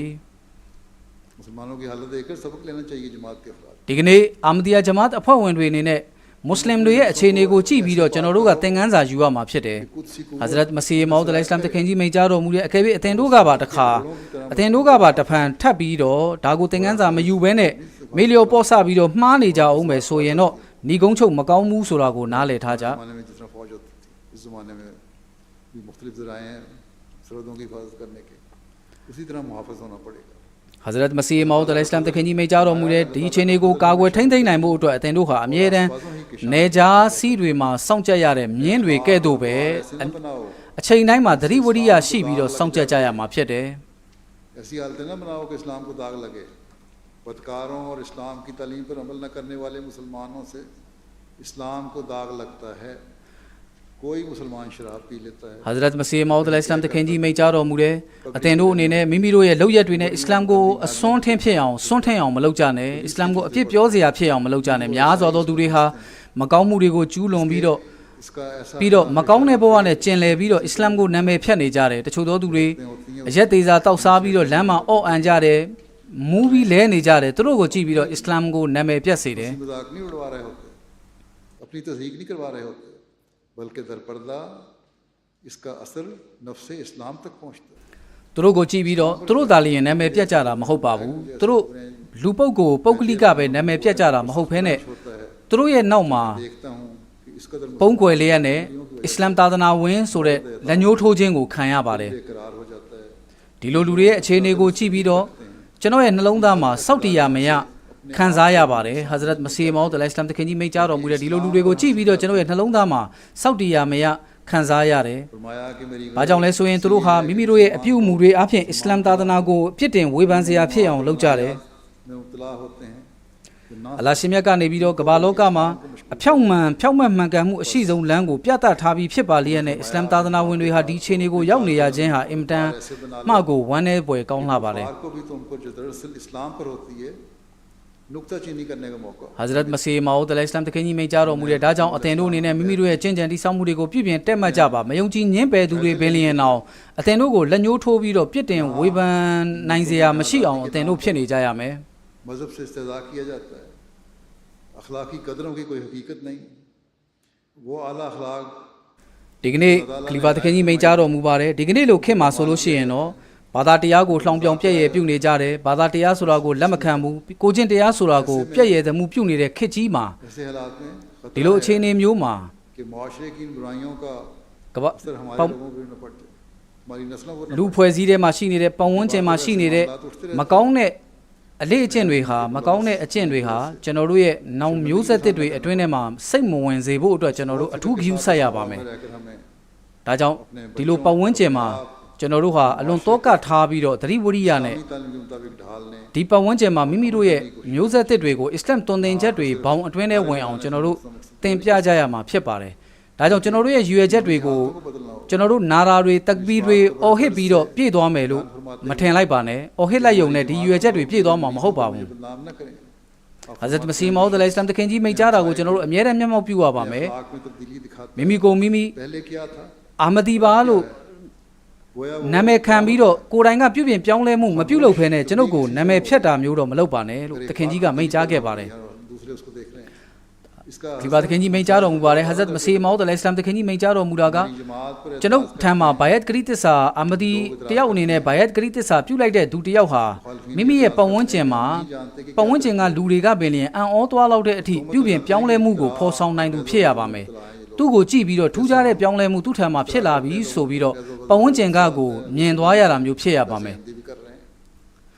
ဒီလိုအပြင်သူဟာအတန်တိတ်တပရိသာသနာသတင်းစကားပို့ဆောင်လိုက်ခြင်းပဲဖြစ်ပါတယ်သူရဲ့လှုပ်ဆောင်မှုတွေဟာသာသနာသတင်းစကားဖြန့်ချီပို့ဆောင်လိုက်ခြင်းပဲဖြစ်ပါတယ်အကယ်၍လူတစ်ယောက်ဟာဘိုင်ယတ်ဂရိတ္တစာခံယူပြီးပါလျက်နဲ့သူ့ရဲ့အကျင့်အမူတွေကိုသူဟာပြုပြင်ပြောင်းလဲခြင်းမပြုလုပ်ဘူးဆိုလို့ရှိရင်ပတ်ဝန်းကျင်ကလူတွေကြားမှာလက်ညှိုးထိုးစရာဖြစ်နေအောင်မယ်ဆိုလို့ရှိရင်သူဟာအာမဒီလို့နာမည်ခံပြီးတော့သူဟာအသင်းတော်နဲ့မစီမောဒ်အလိုင်စလမ်တခင်ကိုနာမည်ဖြတ်လိုက်ခြင်းပဲဖြစ်ပါတယ်करने वाला फर्जंद के हुक्म में होता है और इसीलिए हज़रत सल्लल्लाहु अलैहि वसल्लम के अज़वाज मुतहरात को Hazrat Masih Maud al-Islam တခင်ကြီးမိန့်ကြားတော်မူတယ်တနည်းပြောရမယ်ဆိုလို့ရှိရင်တားတစ်ယောက်ဟာဖခင်ကိုနာမည်ပြတ်စေတာမျိုးမဖြစ်ရဘူးတစုံတစ်ယောက်ထံမှာဘိုင်ယတ်ဂရိတ္တစာခံယူလိုက်ပြီဆိုလို့ရှိရင်မိမိဘိုင်ယတ်တစ္ဆာခံယူတဲ့သူဟာမိမိဘိုင်ယတ်ယူလိုက်တဲ့သူရဲ့တားကဲ့သို့ဖြစ်သွားပါတယ်ဒါကြောင့်ပဲကျမ်းမြတ်ကုရ်အာန်မှာအလ္လာဟ်ရှင်မြတ်ကတမန်တော်မြတ်ဆလ္လာလဟ်အလိုင်းဝါဆလမ်ရဲ့ကျင့်ရာတော်တွေကိုမိုမင်ယုံကြည်သူတွေရဲ့မိခင်ဆိုပြီးတော့ဖော်ပြထားခြင်းဖြစ်ပါတယ်ဒါကြောင့်ကျွန်တော်တို့ Hazrat Masih Maud al-Islam တခင်ကြီးမိန့်ကြားတော်မူတဲ့ဒါကြောင့်ဘယ်သားလိမ္မာပဲမဆိုတားယရနာပဲမဆိုမိမိရဲ့ဖခင်ကိုနာမည်ဖြတ်တဲ့သူဖြစ်ပါမလားလိမ္မာရေးကြရှိတဲ့သားတစ်ယောက်ဟာဖခင်ရဲ့နာမည်ကိုဖြတ်တဲ့သူဖြစ်ပါမလား तो फिर ज़ुबानें खल्क़ बंद नहीं हो सकती लोग उसके बाप की तरफ निस्बत करके कहेंगे ये फलां का शख्स का Hazrat Masih Maud al-Islam တခင်ကြီးမိန့်ကြားတော်မူတဲ့အကယ်၍တစုံတစ်ယောက်ကအပြုတ်မှုမှာပြုတ်လုပ်တယ်ဆိုလို့ရှိရင်ပတ်ဝန်းကျင်ကသူ့တယောက်တည်းကိုပဲ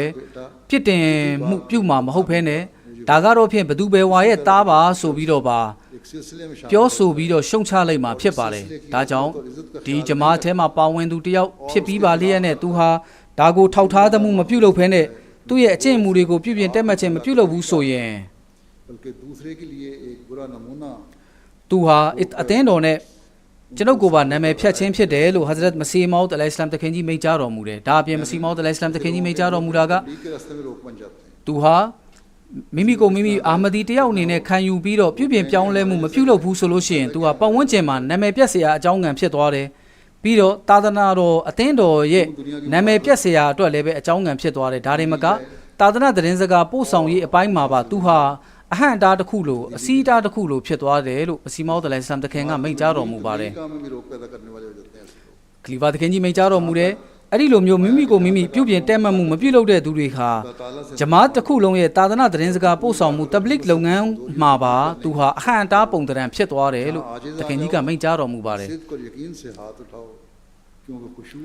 Hazrat Masih Maud al-Islam တခင်ကြီးမိန့်ကြားတော်မူတဲ့ဒါကြောင့်အသင်တို့အနေနဲ့တဦးချင်းကမိမိကိုမိမိပြုပြင်တက်မှတ်ဖို့ရာအတွက်ကိုကြိုးပမ်းကြပါ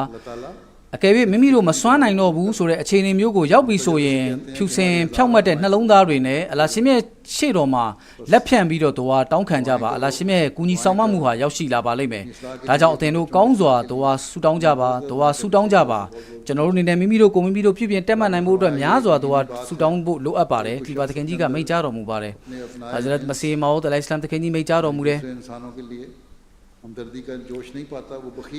အကျဉ်သူတယောက်ဟာသူ့ရဲ့နှလုံးသားမှာလူသားတွေအတွက်ကိုကောင်းကျိုးလိုလားတဲ့ပြင်းပြတဲ့စိတ်ဆန္ဒမရှိဘူးဆိုရင်သူဟာဆေးနဲ့တွန့်တိုသူတွေစင်းရဲထဲမှာပါဝင်တဲ့သူပဲဖြစ်ပါတယ်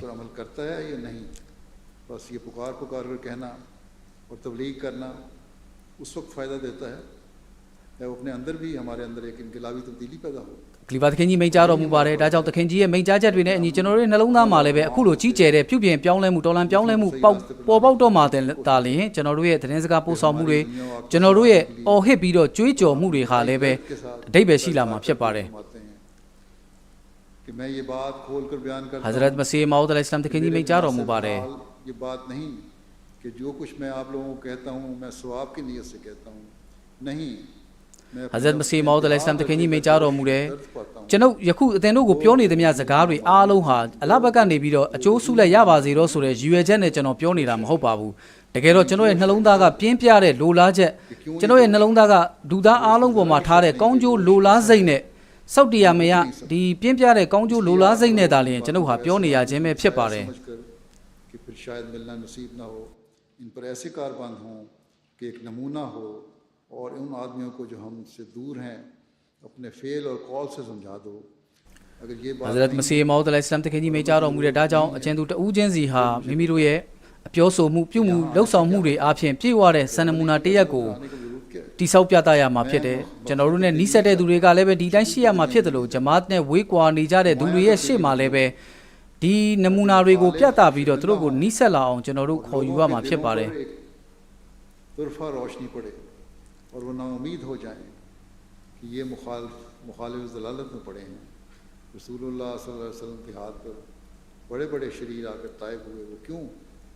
हज़रत मसीह मौद अलैहिस्सलाम तक जी में चारों मुरे डा जाओ तेनो उठने में अलोन ची चेहरे टोलन प्याउले मु पोबो ला जाया में तमाम में सल्लल्लाहु अलैहि वसल्लम ये लटो उठने मारो में अलोन वो ची चे लारे जंदू जी रे खा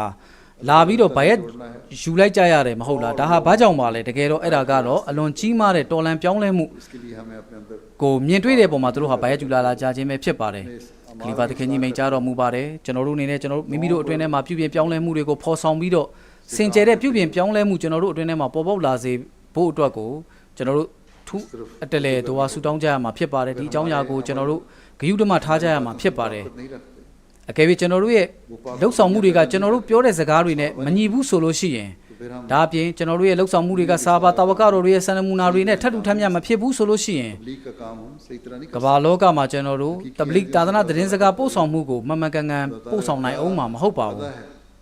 इस बात को बयान करते हुए आप फरमाते हैं कि बात कहीं सलाम में जा पा रहे हैं हज़रत मसीह मौद अलैहिस्सलाम तक कहेंगा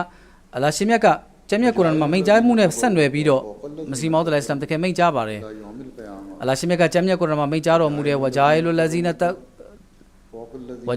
लजीना तबऊ का फौकल लजीना कफरू इला यौमिल क़ियामा अतें आ तब वो यौं चीज़ दूरे को अतें आ यौं चीज़ दूरे पर माँ क़यामत नहीं टाया अल्लाह शिमिया का औने मुँह पेतना रो मुँह में है लो मैं जा ठा पारे अल्लाह ताला ने इन्हीं अल्फाज में मुखातब कर इशारत की हज़रत मसीह मौद अलैहिस्सलाम तक जी में जा पारे दी मुकबत डोगो चनो ठंगो ले बे प्यारे इन्हें ने अल्लाह शिमिया का पेतना रो मुँह रे दी जाऊँ या का हज़रत मसीह ईसा अलैहिस्सलाम को ले बे अल्लाह शिमिया का निबी रो मैं जा के पारे मारा के दर्जे में पड़े हुए फिस्को हुजूर की राहों पर कारबान है ဒီတော့အလာရှင်မြတ်ကအခုလိုမျိုးအောင်နိုင်မှုပေးသနာတော်မူမယ်ဆိုတဲ့သူတွေထဲမှာပါဝင်ကြတဲ့သူတွေဟာနဖ်စီအမာရာထဲမှာသာလျင်နစ်မြုပ်နေကြတဲ့သူတွေပါဝင်တယ်လို့ပြောလို့ရပါမလားမဟုတ်ပါဘူးသူတို့မပါဝင်ပါဘူးတခင်ကြီးမိတ်ကြတော်မူပါတယ်ကျွန်တော်ထပ်မံပြီးတော့လူတွေကိုပြောကြလိုပါတယ်အကျဉ်သူတွေဟာကျွန်ုပ်နဲ့ဆက်နွယ်မှုကိုတိဆောက်လိုက်ကြတယ်ပြီးတော့ဒီဆက်နွယ်မှုကလည်းပဲတာမန်ဆက်နွယ်မှုမဟုတ်ဘူးအလွန်ကိုခိုင်မာထက်သန်တဲ့ဆက်နွယ်မှုဖြစ်ပါတယ်ပြီးတော့ဒီဆက်နွယ်မှုကလည်းပဲကျွန်ုပ်မှာသာလျင်အဆုံးသတ်သွားတာမဟုတ်ဘဲနဲ့ကျွန်ုပ်ကိုဆေလွတ်တဲ့အရှင်မြတ်အထိတိုင်အောင်ရောက်ရှိသွားတဲ့ဆက်နွယ်မှုဖြစ်ပါတယ် အကယ်၍ကမ္ဘာလောကမှာဒီဆက်နွယ်မှုနဲ့ပြီးတော့တစုံတစ်ယောက်ကပြုမှုရဲ့လက်ညှိုးထိုးဝေဖန်ခံရခြင်းဟာကျွန်ုပ်ထံမှာသာလျှင်အဆုံးသတ်သွားမယ်ဆိုရင်တော့ကျွန်ုပ်ဘာမှအထွေထူးပြောစရာမရှိပါဘူး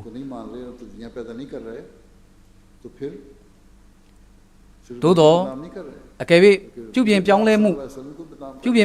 အမှန်တကယ်ပြုပြင်ပြောင်းလဲမှုမပြုလုပ်တဲ့အမဒီတယောက်ကလက်ညှိုးထိုးဝေဖန်ပြစ်တင်ခြင်းခံရပြီဆိုလို့ရှိရင်သူဟာ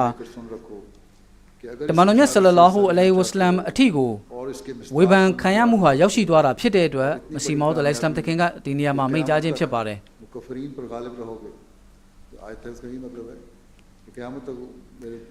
အာယတ်မုတ်ဘတ်တော်မှာအလရှိမြတ်ကမိန့်ကြားထားတော်မူတယ်ကျွန်ုပ်အာသက်ဝင်ယုံကြည်သူတွေကိုကျွန်ုပ်အားဆန့်ကျင်သူတွေပေါ်မှာကယာမတ်နေ့ထိုင်အောင်အလရှိမြတ်ကအောင်နိုင်မှုပေးသနာတော်မူမယ်လို့မိန့်ကြားထားပါတယ်फिर इतना ही मैं कहता हूँ कि ये कामयाबी उस वक्त तक हज़रत मसीह मौद अलैहिस्सलाम तक जी में जा रहा हूँ मुझे अकेले अतेनो ये अट्वेने माँ डी औमियमु को लोलारे सही हा यंगा साला उन्दलोमियो लोजेमु फिर नहीं रहे सोल्यूशन ऐडी चीज़ को अतेनो हा नफ्सी लवामा असेंगा ने भी रो मठ्वाम्याउ तीर में काला पलों अतेनो हा याशी ले माँ हो पाओ नफ्सी लवामा असेंगा ने ठ्वाम्याउ भी नफ्सी मुतमाइना असेंगो याउ द्वारों मादाले अतेनो ऐडी औमियमु को याशी माँ फिर पारे अबदी अजाब खरीद लेते हैं बस ये वो बातें हैं जो हमें लिबा तखें जी में चारों मुबारे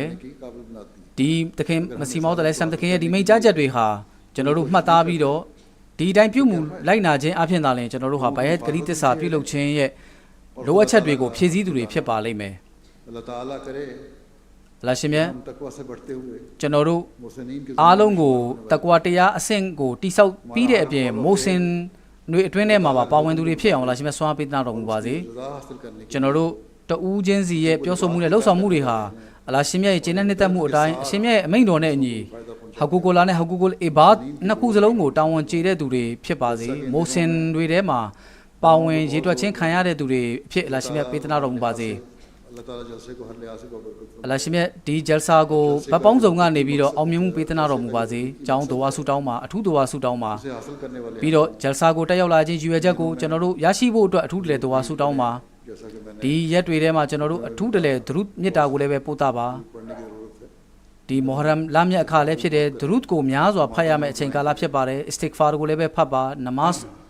ट्वी गुले वे चनोरु आयों सुजाई बा लाशिमे जनोरु आलोंगो जलसा को टाइम या जे जुएजा को अपने वा याश खंदा याशी दूरे फिर आऊँ क्यों बेतना रोंग बाज़ी दिनिया ट्वीहा ज़िक्र इलाही अल्लाह दरिया ताता जेने माँ कौनो नाम यू फिर नहीं जा बाज़ी जनोरु आलोंग दुआ अल्लाह जिम्मे जनोरु ये दुआ रे को लखानो मुबाज़ी दुआ सुटाऊं बामे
आमीन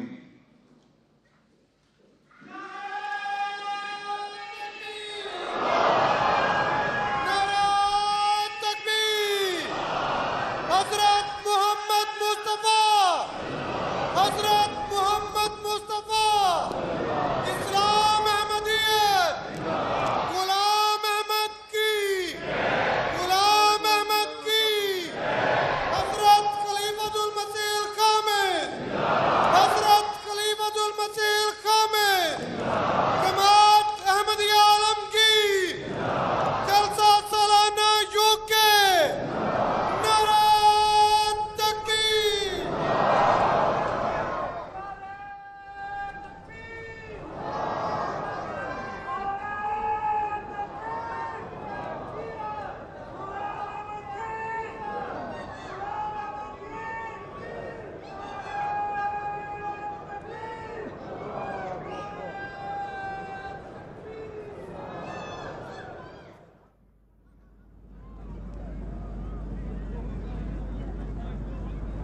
locked down now anyway.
अभी हम सब ने हज़रत अमीरुल मोमिनीन अय्यदहुल्लाह ताला बिन नस्ल अज़ीज़ का जलसा सालाना बरतानिया से इफ्तिताही खिताब सुना। हुजूर अनवर ने तक़वा के मौजू पर अहबाब जमात को बहुत सी नसाए फरमाई। आपने देखा और सारे ये मनाज़र देखे। अल्लाह ताला के फ़ज़ल के साथ जो जलसा गाह है वो नारा है तकबीर से गूंजता रहा। जलसा गाह की कार्रवाई आज के दिन की इख्तिताम को पहुंची है, लेकिन सारा दिन अभी बहुत से और प्रोग्राम हैं मालूमाती जो हम आप तक इंशाअल्लाह ताला पहुंचाते रहेंगे। Indeed, Marsab, and isn't this what we all came for? To receive those words of Hazur Anwar Eidullah Ta'ala ibn Aziz, and also to get an opportunity to self-reflect. I mean, the expectations that Hazur laid out in the words of the promised Messiah ﷺ, that Hazur has from an Ahmadi, not from anyone outside, from a normal average Ahmadi, is something to reflect over for a very, very long time. Now, as Mubarak mentioned, the day officially comes to an end of the first day of the Jalsa Salana here in the United Kingdom. But I think when we reflect on the theme of this year's Jalsa Salana given to MTA by Hazur Anwar, I don't think there's anyone who is working more for the service of Islam, for the propagation of Islam than Hazur Anwar. भाई साहब, हमारे लिए यही है कि हमने अब या तो खाने की तरफ चले जाना है या फिर दोस्तों के साथ मिलना है, जो ठीक बातें हैं, अच्छी बातें हैं, लेकिन the work continues for Hazur. Delegates, press, this, that. आम लोग भी जो इस वक्त देख रहे हैं वो शायद समझ रहे हों कि हमारी तो मसरूफियात बिल्कुल ख़त्म हो गई हैं, लेकिन हज़रत अमीरुल मोमिनीन अय्यदुल्लाह ताला बिन नस्ल अज़ीज़ खिताबात और ख़िताबात की तैयारी, फिर नमाज़ें पढ़ाना, फिर जो मुख्तलिफ़ ममालिक से